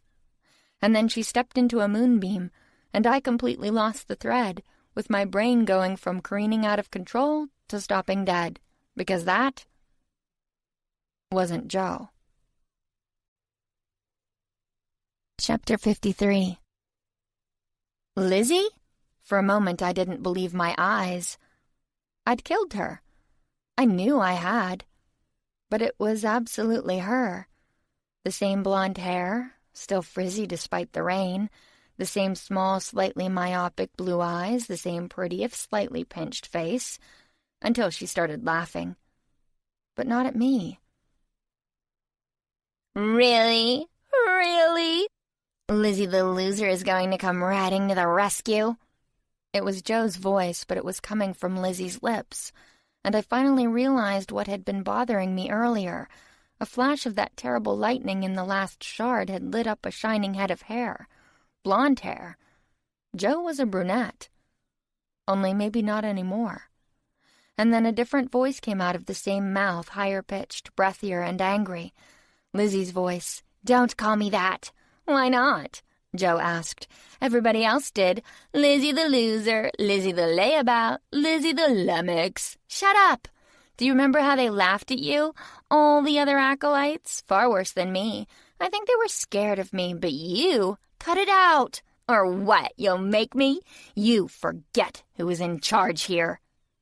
I just stood there, my head spinning, because a woman who shouldn't be alive was standing in the road arguing with herself. I didn't get it. Until she helped me out. "Chimera!" Lizzie's voice snapped, and then there were two. Just as in my vision on the floor of Gertie's cramped little waiting room, the single body split into what looked like identical twins, right down to the waterlogged gray Edwardian outfit they were both wearing. It looked heavy as hell, which might explain why Lizzie number 2 was taking off her jacket and throwing it aside. Or maybe there was a different reason. "Oh, you're going to fight me now?" Joe asked mockingly out of Lizzie number 1's mouth. "You think I can't?" "Yeah, I think you can't." It was dry. "Don't be a fool." "Don't call me that. Then stop acting like it. You have a reward waiting for you just as soon as this is done." "Yeah," Lizzie number 2 said. "Sure thing. Like you promised last time when you told me I'd be Pythia. That I'd make my family proud. God, I was a fool then." And a mass of power suddenly went boiling through the air at Joe. She countered it, barely in time, and I hit the dirt. The time wave flew overhead and ate a hole in the surrounding wall of bodies, big enough to drive a car through. Unfortunately, it was 3 stories up. Not that it made a difference. Getting away wasn't the plan. Killing Joe was the plan. Only Lizzie was doing better at that than I was. "You got me into this," she yelled at her doppelganger. "You told me we had no choice." "We didn't? Liar. I ended up in jail and you ran off to Fairy and forgot all about me, until you realized you needed a body the Pythian power couldn't trace." Another blast, and this time it almost connected. Instead, Joe dodged to the side, some instinct saving her at the last moment, and the blast aged a patch of road to rubble. She threw a bolt back, but Lizzie countered and the shot went wild. But it gave Joe time to jump back to her feet, and the two started circling each other. Meanwhile, I began to get a clue. Joe had needed a body for this fight. Otherwise, she would just be a huge column of energy, her own and all that she'd acquired from her Black Circle friends, which is not a great idea when dealing with a bunch of hungry ghosts. But she hadn't wanted to conjure one through Chimera because Lizzie was right. The Pythian power was looking for her, and while it wasn't a human and might not understand the concept of jail, it certainly understood rogue. It would throw me at her wherever she was in history as soon as she showed her face. So she showed it Lizzie's instead. I'd even considered the idea myself. One of my reasons for executing Lizzie had been so she couldn't be used by Joe. I just hadn't realized she already had been. Joe must have cast Chimera or Lizzie sometime in the last 2 weeks, allowing for the creation of 2 Lizzies, one to stay in that cell and die, and one for Joe to shift out of there and then possess, giving her the perfect camouflage. It was pretty smart, because no one realized how much power Joe had. As a human, she'd been limited to an acolyte's abilities, which would leave her at a significant disadvantage next to a Pythia, and as a ghost, well, I'd thought she'd go begging for power like most ghosts did, not feasting on the Black Circle's vast stores. But she had, and as a ghost she didn't have a limit. She could absorb as much as they'd allow, and they'd apparently allowed a lot, giving her the strength to freeze time in that cell, liberate Lizzie, and not have the Circle's guards be any the wiser. Just like she'd probably stepped out of her body tonight to cast shards before calling in her ghost troops. But by dragging Lizzie into this, she'd also done something else. She'd given up some of her power to her twin, a fact she was currently regretting. "I helped you," Joe snapped, "and this is how you repay me?" "Helped me," Lizzie sneered. "You only broke me out because you needed a body. You never cared about me." "Cared?" Joe's face flushed dark enough that I could see it, even in the terrible lighting. "What, did you think we were besties? Was I supposed to make you a friendship bracelet or some shit? We made a deal. A terrible deal. One that got you out of prison. I was only in prison because I believed you. I trusted you. And I saved your fucking life. And now you're going to fight me for her?" She flung out an arm. "She killed you." They both looked at me. I felt a little dizzy. "She showed me more compassion than I ever got from you or anybody ever," the real Lizzie snapped. And then she laughed. "Doesn't that say everything about my life? The woman who killed me was the kindest I ever knew. It hurt her to do it, while you go around killing people left and right because you don't care about anybody but yourself. You bitch!" This time the 2 women's spells met overhead. a glistening, gleaming arc of power like a clear rainbow, until the deadly foam started to boil along the edges. A second later, the surrounding bodies had a few thousand extra holes in them, allowing tiny beams of moonlight to spear down through the ruined flesh, and to give me flashbacks to the training cell at Gertie's. I started furiously checking myself, but I was all right. I guess the two Lizzies were, too, because they were back to sniping at each other. I stayed down, hugging the ground, hoping they'd forget about me, and stretched out a hand, and remained like that for a moment, trying to follow Pritkin's advice and feeling like an idiot, because nothing was happening. Masters could draw blood particles, and therefore power through the air, as easily as biting someone, but I was no master, or incubus either. And that was the problem, I realized. Both creatures had a conduit into someone else's power. Blood or sex, it didn't matter as long as you had an in. I didn't. Pritkin hadn't realized. I may have drawn power from him last night, but it had been through the conduit he'd opened between us, or that his starving incubus had. I didn't have that ability, and without it, Joe could have all the magic in the world. But I couldn't touch it. I needed a plan B. I started poking Billy. "Drugged half out of your mind for weeks is a great way to get some damn perspective," Lizzie was saying. "I realized that all you ever cared about was yourself, and helping that creepy-ass mage to finish making his stupid golems." "Shut up," Joe growled. "That's what they're planning, you know," Lizzie told me, causing me to freeze halfway to my feet. "Distracting you so they can stuff a bunch of ancient demons in some big fey rock things. I don't know what you call them. Manlikins," I said, my eyes blowing wide. "Yeah, that's it. They plan to trap your army in a valley and then turn those things loose to slaughter them all." "Shut up, or I'll make you shut up," Joe snapped. "Then make me," Lizzie said, and fired off a bolt of slow time that Joe shattered in seconds, before sending back some kind of spell that... "Lizzie!" I screamed. But it was too late. Her head had just been sheared completely off her body. It rolled like a kicked soccer ball into the wall of slowly moving corpses. The dead eyes fixed and staring. The headless corpse collapsing onto the dirt. Joe turned to me, a snarl on her lips. "Chimera," she said in Lizzie's voice. And then there were two. I burst out laughing, a hysterical giggle, and stumbled back a step. Even Joe seemed taken aback. I guess she'd forgotten. She was in Lizzie's body. If one half of the chimera spell died, the soul merely snapped back into the other, like I had done after my duplicate was killed in Gertie's training cell. The new Lizzie smiled at me, like nothing surprising had happened, and I guess for her it hadn't. If Agnes had used Gertie's style of training for her court, this was probably old hat to them. The only difference was that they were working without a net this time. I was working to keep down my dinner. "Jonathan found this book, right?" Lizzie said. "In that Fey King's library. It was a copy of some old scroll from the Age of the Gods, giving the names of their children. All their children. The Fey had never paid it much attention, but he realized he had a complete list of the monsters the demons call ancient horrors. And if you have the name of something, you can summon it." "Holy shit," I said, and she nodded, but not at me. She was keeping an eye on Joe, who was pacing like a caged animal, probably trying to figure out what to do now. Or maybe, like me, she was starting to wonder if she'd underestimated Lizzie, because intentionally or not, she'd created the perfect trap. If Joe stayed in her body, she limited her power to what a human could channel, specifically the human she was now facing, because they were twins.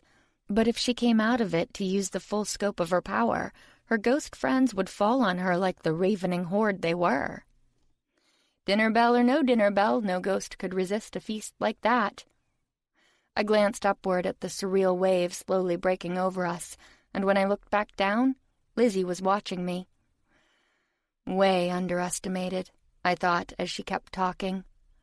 He came up with a plan to summon the ancient horrors, which would get them past the barriers the Demon Council had put up to contain them, then place them under a compulsion using fey magic, which they don't know. Then hey, presto! A force tailor-made to fight the army you've been creating.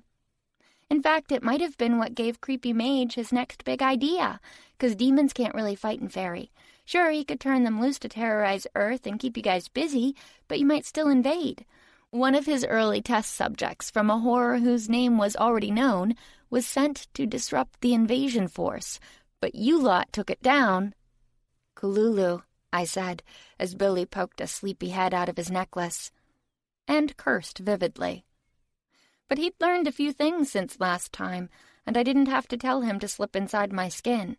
I just had to tell him what I wanted, and feel his shock and then agreement before he shot out of me again, off on an errand that I wasn't sure even he could do. "Yeah, that was it," Lizzie agreed, her eyes flickering slightly as she watched him go. But she did nothing to draw Joe's attention, whose eyes never left her face. So they came up with the idea to put them in the manlikins to make huge golems out of them. Then your demon army would be met by their demon army, and they had bigger demons. A lot bigger, I thought sickly. So everything was great except for one small problem. Creepy Mage couldn't open the book. It was guarded by an ancient horror, I said, thinking of the gaseous cloud that had shredded the Fey forces in the shopping mall, and then went on to terrorize the Shadowland. Lizzie nodded. "Yeah, a pretty nasty one." The mage didn't think he could take it, but he couldn't read the book until it was out of the way. So they thought, you know what? Maybe a goddess could open it. So Creepy Mage disguises himself as this shop owner. So evil Santa really was evil, I thought, and gets the book to you. They hoped you'd open it there and then and fight the demon while they made off with the book, but instead, I took it to the covens, I said, remembering. Yeah, it was awesome. You take it to some hidden Fey enclave that nobody can find, and then you leave it there. And while they're looking for it, you go tell the demons all about it, who of course send one of their people to retrieve it. And get this is the best part. The demon they sent thought, you know what? Why take this thing to the council and get a pat on the head when I could take it to Aslan instead? So he did. Creepy Mage was furious. But wasn't that what he wanted to have happen? I asked, confused. She laughed. Hell no! Jonathan had delusions of grandeur. After all, if he had an invincible army, what did he need with the Fae, or the Black Circle, or anyone? He was a fool, Joe suddenly snapped. Thought he was going to rule Fairy and use all its magic for himself. Better than what you planned, Lizzie said. She's crazy, she told me. I didn't know it for sure until we shared body space, but thoughts leaked over. I'm not crazy, Joe snapped. I thought you of all people would understand. Look how you were treated. Which makes me hate my family, not want to blow up the timeline. Lizzie snapped back. She looked at me and her face subtly changed, and her voice, when she spoke, was softer. Shards, if misused, will destroy everything. She basically took pieces of the timeline and threw them at another piece of the timeline. It's all unraveling. I know. So you have a plan? I have kind of a plan. Good, that's more than I do, she said, and stabbed Joe. It shocked me, because that wasn't what I'd meant at all. It looked like it shocked Joe, too, because everybody was right. She was a lousy dueler. Specifically, she'd forgotten Gertie's rule about not disdaining plain old human weapons. They can surprise you. Joe looked damned surprised. For a split second, that is, before the pretty face went slack, and she rose up out of the dying woman, a column of silver-gold energy as bright as the sun and as tall as an office building. She boiled right through Lizzie, turning her to ash in an instant before I could even scream, before whirling around again, this time toward me. And then it got worse, because another familiar voice rang out down the empty street, one that had my heart seizing in my chest. Hilda, I thought. You didn't. But she must have, because a section of the wall of bodies was suddenly blown out, and in the smoking remains, among the charred and burning flesh, stood a slender figure in a white lace dress. Touch her and die. Rhea! I screamed. No! But it was too late. Joe turned on a dime, either because of the anguish in my voice or because, from her perspective, I was all but done for anyway, just awaiting the coup de grace. But she didn't know what this new threat was, what she could do. But I did, and it wouldn't be enough. Joe surged back down the street, and I threw out a hand, desperately trying to throw a spell I knew I didn't have the power for. And I was right. But someone else did. Someone who must have gotten Billy's message after all, and cast a spell he shouldn't have known, because it had been outlawed for 500 years. But he was Pritkin, so of course he did. Nodo d'amore, I thought, as a huge pulse of power slammed into me, enough to knock me off my feet, because I might not have the power to drain Joe, but the Prince of the Incubi certainly did, and right now, his power was mine. I tightened my grip, and my power surged up my arm. It felt the way it had once in the ghost realm known as the Badlands, when I'd been reclaiming some of my strength from a bunch of thieving ghosts. That had been my power. This was not, but this would do. I got back to my feet and pulled. Jo hadn't noticed the first little sip, which had barely been a drop in the vast ocean of her power, but she noticed that one. The great head turned around again, with a horrible sound that shuddered through my body and vibrated the road underneath my feet. And then she came flying back at me, and suddenly I understood how Mother had fought all those demons. The coil of power around my left arm fed me, while leaving my right free to throw spell after spell, draining Jo of her power, even while attacking her. I also understood why Mother had enjoyed it. Euphoria spilled through me from the rush of more power than I'd ever felt in my life. The pretty facade of a nearby house crumbled into a pile of ancient bricks as a huge patch of road churned and broke and cracked down the middle, as 100 leaping bodies disintegrated into a cloud of powder and a rattle of falling bones. And I laughed and laughed and laughed, understanding at last how all those dark mages got addicted. This was the best feeling ever! And unlike the mages, I wouldn't pay a price for it because Pritkin was made to absorb multiple forms of energy. Incubi were the universal solvent. I could do this all night. But the world couldn't, I realized, as reality shivered around us. And while I could fight Jo now, I couldn't beat her. I didn't have any place to store all that power. I could use it, letting it flow through me, expending it on spell after spell as soon as I got it, but I couldn't drain her, not in time. And it wouldn't do any good to duel until time itself fell apart. She didn't have to overcome me to win, I realized. She just had to stall me. And she was doing a damned good job because, as I kept telling everybody, I wasn't my mother. Fortunately, I didn't have to be. I threw a final spell, deflected the response, then stumbled, letting Jo think she had an advantage. She dove. I held position, letting her get as close as I could, to the point that all I could see was a glittering wall of white. Then I shifted. To Rhea. I grabbed my courageous, idiotic, suicidal acolyte and shifted again, this time to the rooftop where the other acolytes had congregated, I guess to maintain their slow time spell. It looked like it was wearing on them. Good. Drop it, I gasped. What? Hilda stared at me, apparently having trouble keeping up. Drop it. Drop the spell. Do it. Do it now. They dropped the spell, finally releasing Jo's huge ghost army, who promptly rang the dinner bell. One last time. Epilogue. Now this is what I call a party, Billy Joe yelled. He'd somehow talked Hilda and poor, gullible Emilio into using Chimera to conjure him up a temporary body, I strongly suspected by playing up his part in saving the world.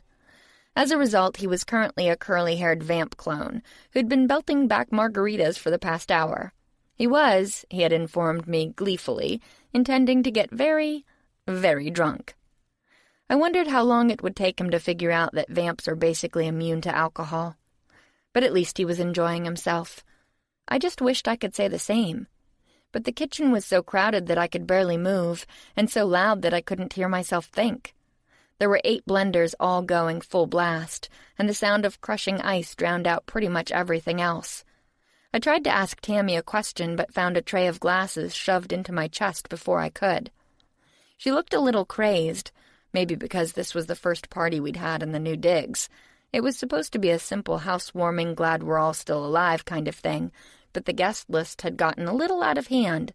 which was why she was in the kitchen, supervising the guys who had sleeves rolled up and aprons on and were valiantly trying to make enough drinks and hors d'oeuvres to go around. "Go!" she yelled, pushing me at the door. "Circulate!" I went. I didn't think the guy I was looking for was in there anyway. The rest of the suite was just as crowded. I made my way over to where Mircea, Marlowe, and the consul were standing, off to one side of the huge living room. The consul was one of the chief reasons we were so jam-packed, since +1 wasn't a concept she understood. It was more like +200, but at least she'd opted for a killer LBD instead of the usual slithering sheath. Baby steps. "Refill?" I bellowed, because the older initiates had taken over the stereo and appeared to be techno fans. The sound abruptly cut out, probably because Marlowe had just thrown a little device on the ground. It created a bubble of peace, an oasis of tranquility in all the noise. I breathed a sigh of relief. "Thank you," Mircea said, "but I have not finished this one yet. It has an unusual flavor." I checked out his glass. "It's chocolate." Fred was experimenting. "About Fred," Marlowe began, trying to look charming. "Don't even." The charm evaporated. "He's my best man. Something you should have thought about before you sent him to spy on me." I should have figured it out before Mircea told me, as part of his new honesty offensive. Marlowe had been bugging my rooms, and sometimes my person, practically since I got this job, but Pritkin had been finding and removing the spells, so Marlowe had gotten sneaky and sent a physical spy instead. And he'd sent a good one. I found Fred on the terrace, the night after Joe almost destroyed everything, smoking a cigarette. On anyone else, the red embers would have cast an ominous light over his face, making him appear a little sinister. But Fred was just Fred. "People always expect James Bond, you know?" he said as I joined him. But he wouldn't work at all. No, I guessed not. But the bumbling, food-obsessed, crappy dresser who most people found immediately forgettable would. It was why he was so good at his job. Well, that and the fact that he was one of the rare vamps who could alter their auras at will, to look like they belonged to any family they chose. "For what it's worth, I'm sorry," he said and looked it. "I know it doesn't make a difference, but I wanted you to know that." "You seem awfully tender-hearted for a spy," I pointed out. He shook his head. "Not normally. Most of the people I go after... But you're not like that. And this place..." He glanced around, and in the darkness his eyes looked liquid. "It's funny. I can look like I fit in anywhere. But this is the first place in a long time that I actually..." He blinked suddenly and looked away. "Well, I'm sorry is all." "So you'll be going back with Santiago then? And the others? Because while most of my guys were now actually my guys, some had voted otherwise. I'd be sorry to lose them, but Fred? Fred hurt. He hurt a lot." He'd been looking out over the city, but now he turned to blink at me several times. "What?" "I asked if you'd be going back with the others, or if you'd decided to stay." It was a simple enough question, but Fred seemed to be having trouble with it. His face kept gyrating around like he was having some kind of stroke, and then he turned away again, before abruptly spinning back around and throwing out his hands, sloshing most of the whiskey in his highball onto a nearby bush. "What?" "I asked." "I know what you asked. You can't be serious. I betrayed you." "You did your job." "I understand." A flurry of more gyrations, both facially and arm-wise, cut me off. "Don't understand. Rant at me. Rave. I deserve it. I've been beating myself up over it for weeks ever since I overheard that conversation between you and Ryan. I'd been piecing things together for a while, but I wasn't sure, not until then. Not until you mentioned Arthurian freaking Britain. Then I knew. I knew who Mage Pritkin really was. And what did I do?" "Your job," I repeated, because I'd had time to process this, and to realize that Fred was like the rest of us, bumbling around, just trying to figure out what was the right thing to do, and getting it wrong half the time, like I'd gotten it wrong with Lizzie. "I executed somebody," I told him. "I didn't want to. I put it off for weeks, agonized over it, but in the end I did it. thinking it was my duty, that I didn't have a choice. I was wrong, too. Fred didn't ask any questions. He probably didn't need to. There were plenty of people who knew the story now. She was better than I thought her to be, I told him. Better than anybody did. I thought she was stupid and venal and faithless, and sometimes she was, but she could also be smart and generous and loyal. But I didn't see that until the end, and I got it wrong, Fred. I got it so fucking wrong. You couldn't have known. I could. She even told me she'd die an acolyte, but I didn't understand what she meant. She'd already decided what to do then. She knew what Joe was planning, knew what was on the line. But she was in a chimera spell with her and couldn't be sure what might leak over, so she couldn't tell me, and I didn't see, Cassie, until it was too late, and I can't even go back and save her. Time was so snarled up there, and everything had to go perfectly. One mistake, and I don't know what would be left. Probably nothing. And Lizzie knew that, too. She knew what Joe was like better than anyone, so she did what she had to do. She died an acolyte. And somehow, I ended up in his arms, and he ended up holding me and stroking my hair, and whispering soothing things that shouldn't have helped, because I didn't deserve them, but that somehow did anyway. Marlowe could bite me. You don't understand, Marlowe was saying now. I can't simply replace him. His gift is his own, to do with as he likes. It damned well isn't. The dark eyes flashed. I need... He was cut off, to my surprise, by the consul. She'd been looking with distaste at our latest hors d'oeuvres selection, which appeared to be Vienna sausages on a stick with a cheese cube, because I guess we'd reached back of the pantry status. But at that she looked up. The Pythia saved your life recently, when your temper got the better of you. The vampire is hers. She walked off without another word, probably because Caedmon had just come in with a huge coterie of glittering fae, who looked far more interesting than us and our lousy appetizers, leaving Marlowe behind for a second, until he stormed off after her. Thanks, I told the real Emilio, who was still holding the tray. We're good. I think we have some pimento cheese left, he offered. Yeah, and there's some old olive loaf in the back of the fridge. Maybe Tammy could do something with that. He shook his head. That went out 20 minutes ago. He moved off, leaving me alone with Mircea and the small device he pulled out of his coat. It looked like a cell phone, discreet and easily misjudged, like the man holding it. Strangely colored fingers of fire leapt for the heavens, glittering overhead. Mircea and I, on the other hand, were swathed in shadow on the edge of the forest. Or at least, this version of us was. The other was up ahead, on the rise of ground behind the consul's house, the burning couture turning our bodies into silhouettes against the flames. You could kill him, I said, watching the dragon-coated mage climb the hill at the consul's side. We'd flashed back to the night Jonathan had come here in order to spy on the Senate's plans and to set me up. Because if he couldn't drain Ferry as he'd hoped, he'd drain me instead. Only he couldn't if somebody drained him first. Like the master vampire at my side. You could do it right now, I repeated, even though I knew he wouldn't, and that it would disrupt the damn timeline anyway, so we couldn't. But a girl could dream. The bastard had hurt so many people, disrupted so many lives, and that was just by loosing Joe on us. God knew what he was planning next. But Mircea had another idea. My daughter will kill him when this is done, he murmured.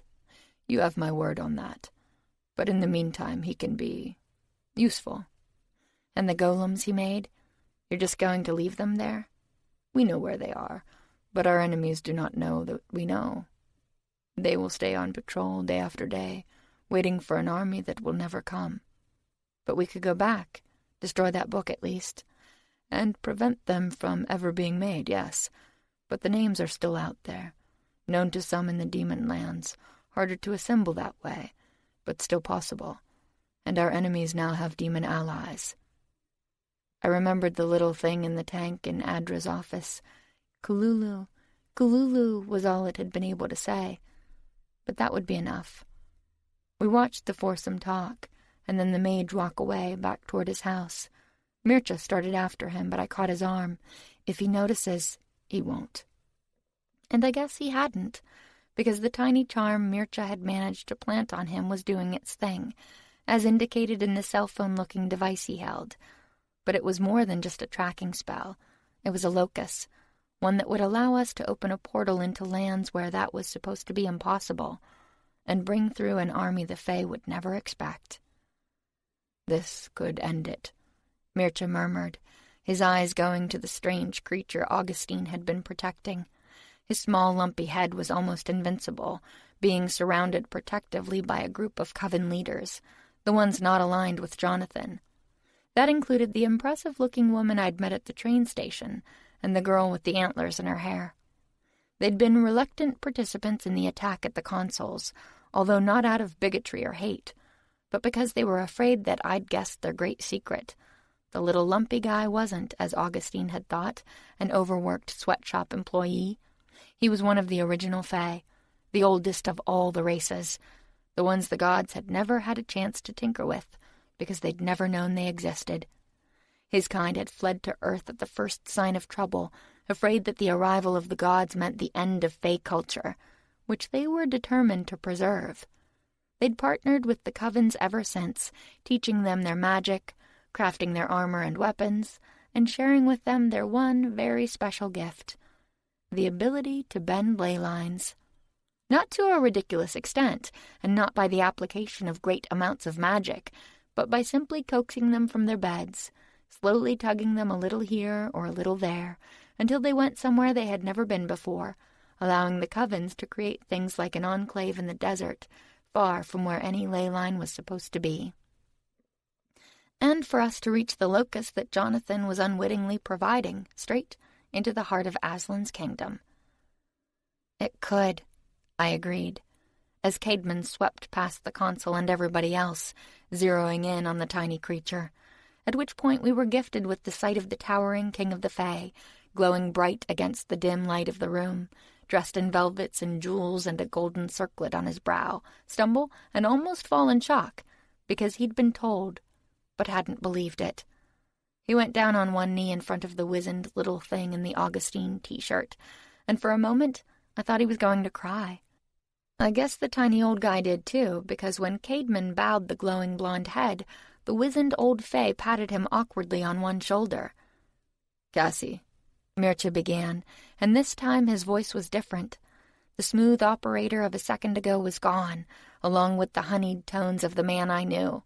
There was a new urgency in the voice, an impatience that I was starting to think of as symbolic of the new man, or maybe the old reborn. Mircea the Bold was returning. "I'll take you back," I told him. "I'll take you to Elena." There was silence for a long moment. I was still watching the Fae, all of whom were now bowing, half of them looking like they'd seen a ghost or a myth. But when it dragged on too long, I glanced at Mircea. And if I'd had any doubts, there it was, written all over his face. Yeah, he still loved her, whether he knew it or not. "I'm not promising anything," I added, because I knew him. "I won't change time for you, but we'll take a look and see what's feasible." I started to leave, but he caught my arm, almost making me spill my tray of drinks. "Why?" "Because I love you and don't want to have to kill you," I didn't say, although it was true. But so was something else. I know what it is to lose someone, and to get him back. If I can give you that, I will. This time, he let me go. Fires burning on all sides, shards of time exploding in the sky, raining down strange shadows that dissipated before they hit the ground, war mages everywhere. Some were staring at the heavens in confusion. Some were trying to pull me away to join the mind-wiped masses now sequestered in safe zones, and some were watching in awe as Gertie and what looked like 100 acolytes appeared and disappeared, their pale dresses bright against the night as they stepped confidently in and out of the renewed timeline, quickly putting the street back together. But the one person I most wanted to see was nowhere in sight. I finally found him inside the ruined pharmacy, cursing at a doctor, while 9 war mages attempted to hold him onto a stretcher he clearly didn't need. Something made obvious when half of them abruptly went flying. and then he saw me. And suddenly Pritkin quieted down, as if he hadn't just been throwing people around the room and roaring. "Like a damned lion," the doc muttered, finally managing to get a sling on what looked like a badly broken arm. "My lion," I whispered, hugging him. And I shifted. This concludes Brave the Tempest by Karen Chance, narrated by Georgina Marie. Copyright 2019 by Karen Chance. This unabridged audiobook is recorded by arrangement with Berkeley, an imprint of Penguin Publishing Group, a division of Penguin Random House LLC, and was produced in the year 2019 by Tantor Media Incorporated, a division of Recorded Books, which holds the copyright thereto. Please visit Tantor.com for more information on our growing library of unabridged audiobooks.